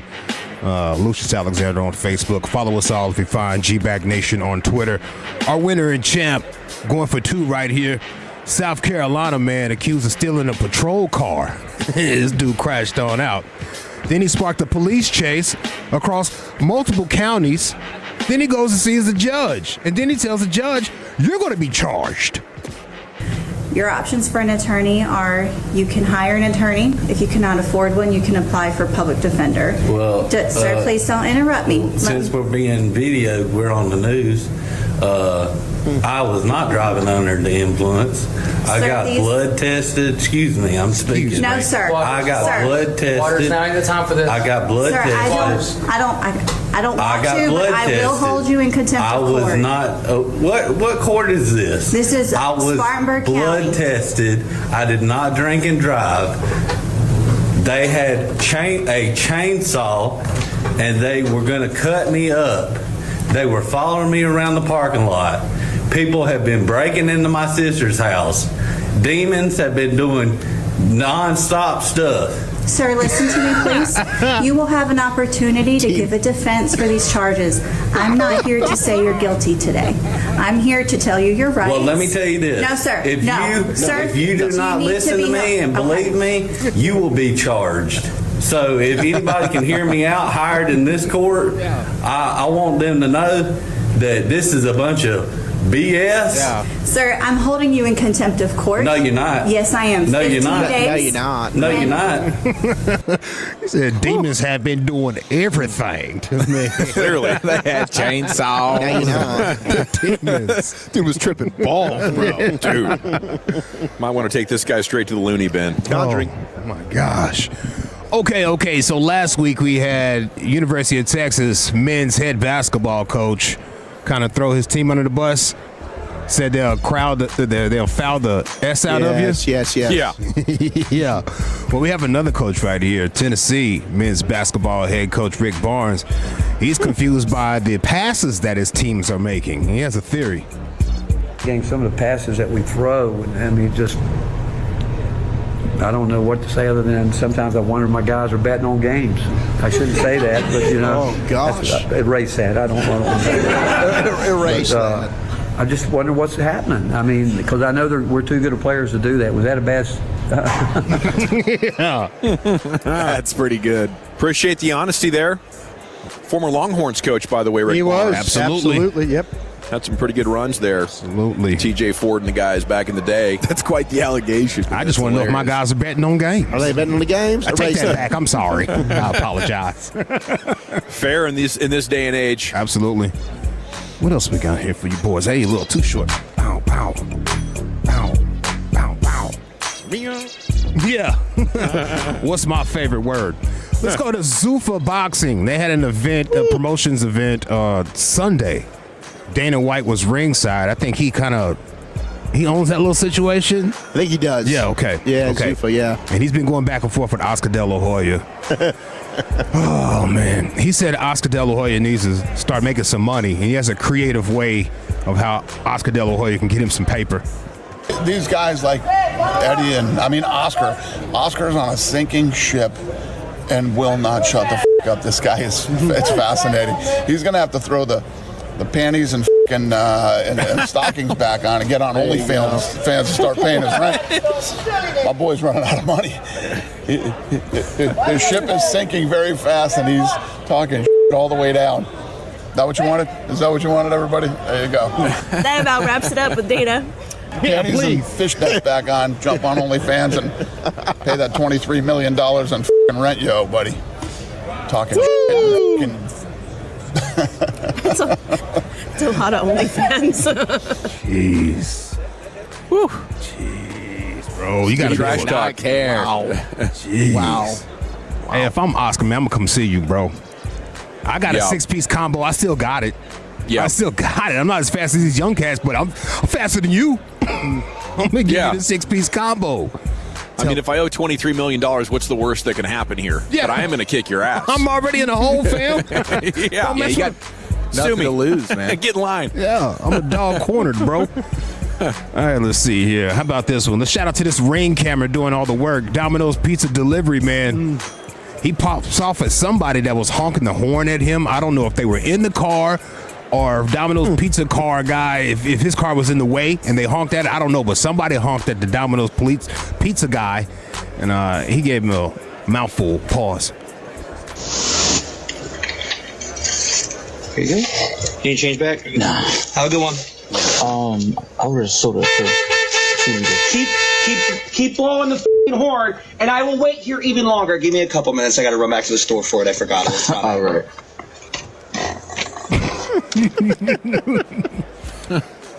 It's good customer service. Yeah. You know, would have preferred the soda the first time. Yeah. Right. At least he's willing to go back and get it. Yeah, he's about to go back and get it, but I don't know who's honking. I ordered a soda. Keep blowing the f***ing horn, and I will wait here even longer. Give me a couple minutes. I got to run back to the store for it. I forgot it. I will wait here even longer. Keep blowing that horn, girl. That's the most East Coast thing ever, dude. Yelling at somebody and still managing to snap back into nice mode. They go back and forth like it's nothing, you know? Yeah. I go that mode. I'm going to stay that mode for a while. You got to talk yourself down. Calm down, bro. Calm down. Do some heavy breathing. Get in a quiet, dark room. This is not one. But this greeter right here at Ross. She's gone viral by the way she greets, and I don't know how long she'll be able to keep this up.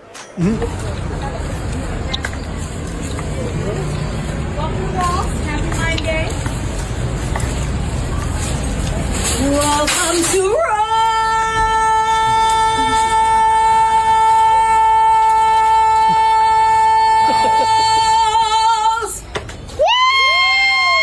Yeah, she can't keep that up, bro. No, she can't keep that up, man. Come on, man. It's like 500 people walking in Ross every day. I can't imagine working there hearing that all the time. Oh, my gosh. I'd be so sick of her. Oh, Sally's on the schedule today? Damn! Yeah, I'm sick for Sally days. Damn! Welcome to Ross. For the 32nd time today. Get this gal back on stage. Needs to be in an opera somewhere. Clearly frustrated with her career path. Yeah, she missed her callings. Somebody said, "Wake up, Tim Collins."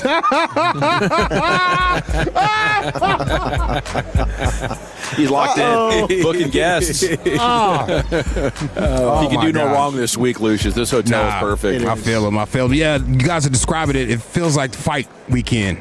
Yes. Yeah, it feels like a fight weekend. Like you walk down to the lobby, bro, you're going to see everybody that you see on your timeline just right there. It's wild, man. It is super cool. All right, that's it, dog. All right, let's vote for our G-Bag of the Day champion. You have your South Carolina man accused of stealing a patrol car. He's in contempt of court as well. You have a Tennessee's basketball coach, Rick Barnes, confused by the passes that his team is making.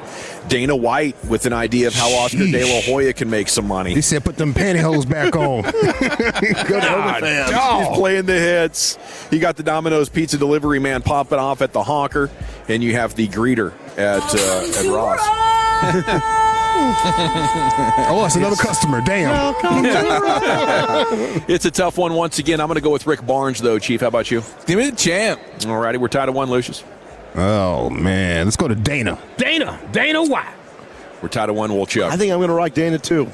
Brian? Yeah, Dana White. By a score of 3-1. And your new G-Bag of the Day champion, once again, it's Dana White, trash talking Oscar De La Hoya. If you ever missed the champ, Lucius replays it for you most days around 2:20 before we get to Wolchuk's top 10. And with that, let's stay in the Pimp Cup. Here's Lucius in LA Live. It's a Toxic Tuesday edition of LA Live. We'll get into it right after Mr. Toxic himself, Rick James. Well, all right, you squares, it's time you smoke. Fire up this funk and let's have a smoke. I found the plug. It'll make you dance with some of everything. Everybody get high. I think what I find both depressing and impressive about influencers is that no matter what's going on, they won't be stopped. Like every time I, log on, it's follow me into fascism. Here's what I eat in a day in a famine. Just comment survive. You want my comment survive. Free guide on what to do when you're pepper sprayed. Yeah. Crazy times we're living in, man. Crazy times we're living in. This is LA Live for Tuesday, February 3rd, 2026. It is a Toxic Tuesday edition of LA Live. Welcome in, folks. Oh, we're busting out, man. Serious funk, y'all. Shout out to the first time, last time, and long time listeners of this here station. I hope Toxic Tuesday doesn't run y'all off. But man, we are living in some wild times. That Epstein list, I went down that rabbit hole a little bit. Okay. I'm not going to bring it up too much here on the station, but yo, if half of it is true, it's got to be the biggest story ever, right? Yes. Yes, absolutely. Okay. No Wow. question, dude. Without It's question, bro. So messed up. It seems odd there's not 24/7 coverage of it. All over the place. Like, I went home last week and turned on the news. I was like, wait a minute. Why are they talking about this? No, it's all the powerful people with all the money. There you go. There you go. I run all the media, baby. I run all Go ahead this and not media. talk about this, guys, please. We're not going to run stories on this. Thank you. Yeah. Meanwhile, CNN's like, hey, poop cruise, push that. Yeah. Wild. Yeah, they were doing dog stories the other day. I was looking, I was like, dog stories? Are you kidding me right now, bro? Epstein, no, don't talk about it, guys. Thank you. Yeah, that is some wild, wild stuff. There's all types of things in there. Yeah. It's snuff films, and it's just wild, man. Got to be the biggest story of our lifetime. Got to be if any of it's real. LA Live is brought to you by Greystone Roofing and Construction. That's greystone-roofing.com. Now, you guys probably didn't see this. Maybe you did because you were traveling at the time on the way to California. But did y'all see Caitlin Clark make her broadcasting debut on NBA on NBC? No. I saw a clip or two. Reggie Miller was involved. What? Did she have one of those weird skirt suits on that she's been rocking? I think she did. Yeah. Yeah. Her people look. probably told her what's going on Reddit right now. They're thirsting over her on Reddit. Oh, no. Yeah, they're big thirsting. time. Yeah, they're thirsting over her. They like her when she wears the skirts. They like her legs. Okay. All right. Yeah. Much like Cam Newton. Ooh, you are laminated. Laminated. Gotta laminate those things. Yeah, she was on NBC's, what was that, Basketball Night in America. Basketball Night in America. We used to say Football Night in America on Sundays. Host Maria Taylor was there with Melo. He didn't have his hoodie, but Melo was out there along with Reggie Miller. And host Maria, she asked the two NBA players, which NBA player do you think Caitlin Clark plays like? And just like my man just said, Reggie's answer is crazy. I don't know if he's trolling or if this is a super smart take he tried to make and it just got out of hand. Well, listen to this. Y'all tell me what you think. I'm actually curious, too. I know you guys have seen Caitlin play. She's a one-of-ones. But is there like a comparison of someone either you played with or you guys watching the game right now that reminds you of the young lady to your right? I like Peyton Pritchard from Boston, the way he's able to handle. What? Like an eighth man? What? I like Peyton Pritchard from Boston. Let me think of a white guy that can shoot. What? Is this the Terry Bradshaw portion of Reggie's career already? Oh, no. Wow. What are you talking about? Peyton Pritchard. Now, he did kill the Mavs. I'll say that in the finals. Hits big threes, what, 4 points a game, something like that, Peyton He's Pritchard? done playoff. Jeez. Oh, no. That is wild stuff right there, Reggie. And he had that on deck like oh man, she's just like this guy. Like he's been saying this. I see the game. It's the same. Wow. I mean, it's clearly Steve Nash, isn't it? If you're going all time, the way that she hits the ground and, gets knocked down and throws up threes and shoots threes in transition. Yeah, and I do think her passing is a little underrated. Yeah, good passer. She is a pretty good passer, so maybe that could work a little bit. I mean, I don't know. Does she? Because Steve Nash was so nasty, just like within 10 feet, dribble, and then bang. You could just. You're right. The paint finishing. But it's hard to find the perfect one. But Peyton Pritchard is freaking hilarious. That is hilarious. He's trolling, or he tried to be super smart with a take. I don't know what's going on. The young lady to your right. I like Peyton Pritchard from Boston. The way he's able to handle the basketball. He makes big shots when the shot clock's running down. A lot like this young lady right here. Isn't afraid of the big moment and is a champion like she's soon to be. What about you, man? Wow. Yeah. Was she sitting right there? Yeah, was she hyped about that? She was standing right there. No, man, she was serving nothing but straight face. Yeah, she was not. She was like, wait, what? Wait. She was waiting to hear Steph. Wasn't she? Well, yeah. Yeah, give me some Steph Like Curry. Klay Thompson. Yeah, or Reggie Miller be like, yo, she reminds me of me. Indiana shooting the threes. Oh, yeah. Yeah, something like that. That was a layup right there. Right. Reggie, you should have said, she reminds me of me. Now you looking good and she's looking good. Everybody's looking good for the state of Indiana. You Indiana animals out there. Indiana.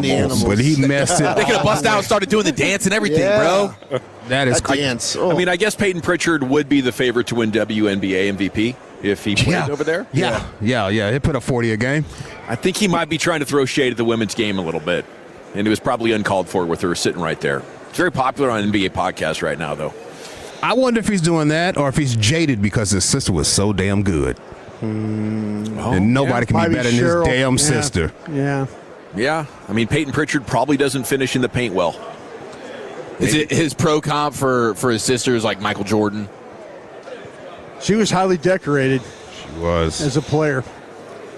Hold I mean, really decorated. let me do this one more time, bro. The young lady to your right. I like Peyton Pritchard from Boston. The way he's able to handle. Oh, my God. I can't believe Those 4 or 5 minutes a game where he's out there. God, man. He reminds me of Caitlin Clark. That's Caitlin. That's Caitlin right there. What a guy, man. Reggie's a wild dude, bro. Wild dude, Reggie. Can't believe you said that, but appreciate you for saying it, dog. LA Live 105.3 The Fan. Speaking of old players, have you been keeping up with former big league pitcher and current racist John Rocker? Hadn't seen him in a while. Yeah, hadn't seen him since. Wasn't there a Super Bowl thing last year where he was going to fight? Yeah, supposedly that was like a staged deal. Yeah, but that was a sack. But Mahomes Sr. not in the news for good reasons today. Oh, yeah, he was parole violation? Yeah, he was boozing. You got caught with some liquor? Yeah. Do I had liquor, boy, I tell you what. Yeah, he shined as a closer for the Atlanta Braves. He did shine. I got to give him some props for that, right? He shined as a closer for the Atlanta. Yeah, a couple great years. Yeah, for a second there. He became infamous for his December 1999 Sports Illustrated interview in which he made racist, homophobic, and xenophobic remarks towards New York City and its people. In 2025, Rocker was reported to have making disparaging comments about Uber drivers on social media. I don't know what he said, but I'm pretty sure it was creative. I'm pretty sure it was creative coming from him. Racist. It's well thought out. Yeah, it's probably old school good racism in there. Drop the hard R. Yeah, nice and thick, bro. Also in 2025, Rocker got into a non-physical confrontation with Pat Mahomes' dad. You brought that up earlier. In January, Rocker claimed that he was cut off from ordering drinks at a hotel bar in Ohio, blaming the situation on the woke mob. Cutting my drinks off. It's the woke mob. They're cutting me off. Won't let me get drunk, man. Now you have a video of former pitcher John Rocker going into daycares in Ohio looking for Somalis. Oh no. Yeah, he's doing. Yeah, he's doing investigation reportive situations, knocking on doors. He want to see who's in there and whatnot. I got a little clip of it, bro. He got in his old school racism bag. Hello? Housekeeping? First of all, why are you talking like that? You're looking for Somalis. Hello, housekeeping. Hello? Housekeeping? I got mint for a pillow. This door's bulletproof. Probably getting ready to find out. What? They can't chunk a spear through this thing, can they? No. See, I should have said that. I should have said that right there. They can't chunk a spear through this thing, can they? I shouldn't have said that. Woke mob's gonna get me. That's the old school racism right there, boy. John Rocker still in his bag. Still in his bag right there. Just wanted to give you an update on John Rocker and his life out here. Father Time's got nothing on him. Still pitching at a top performance. They can't chunk a spear through this thing, can they? See, I should have said that. Good one,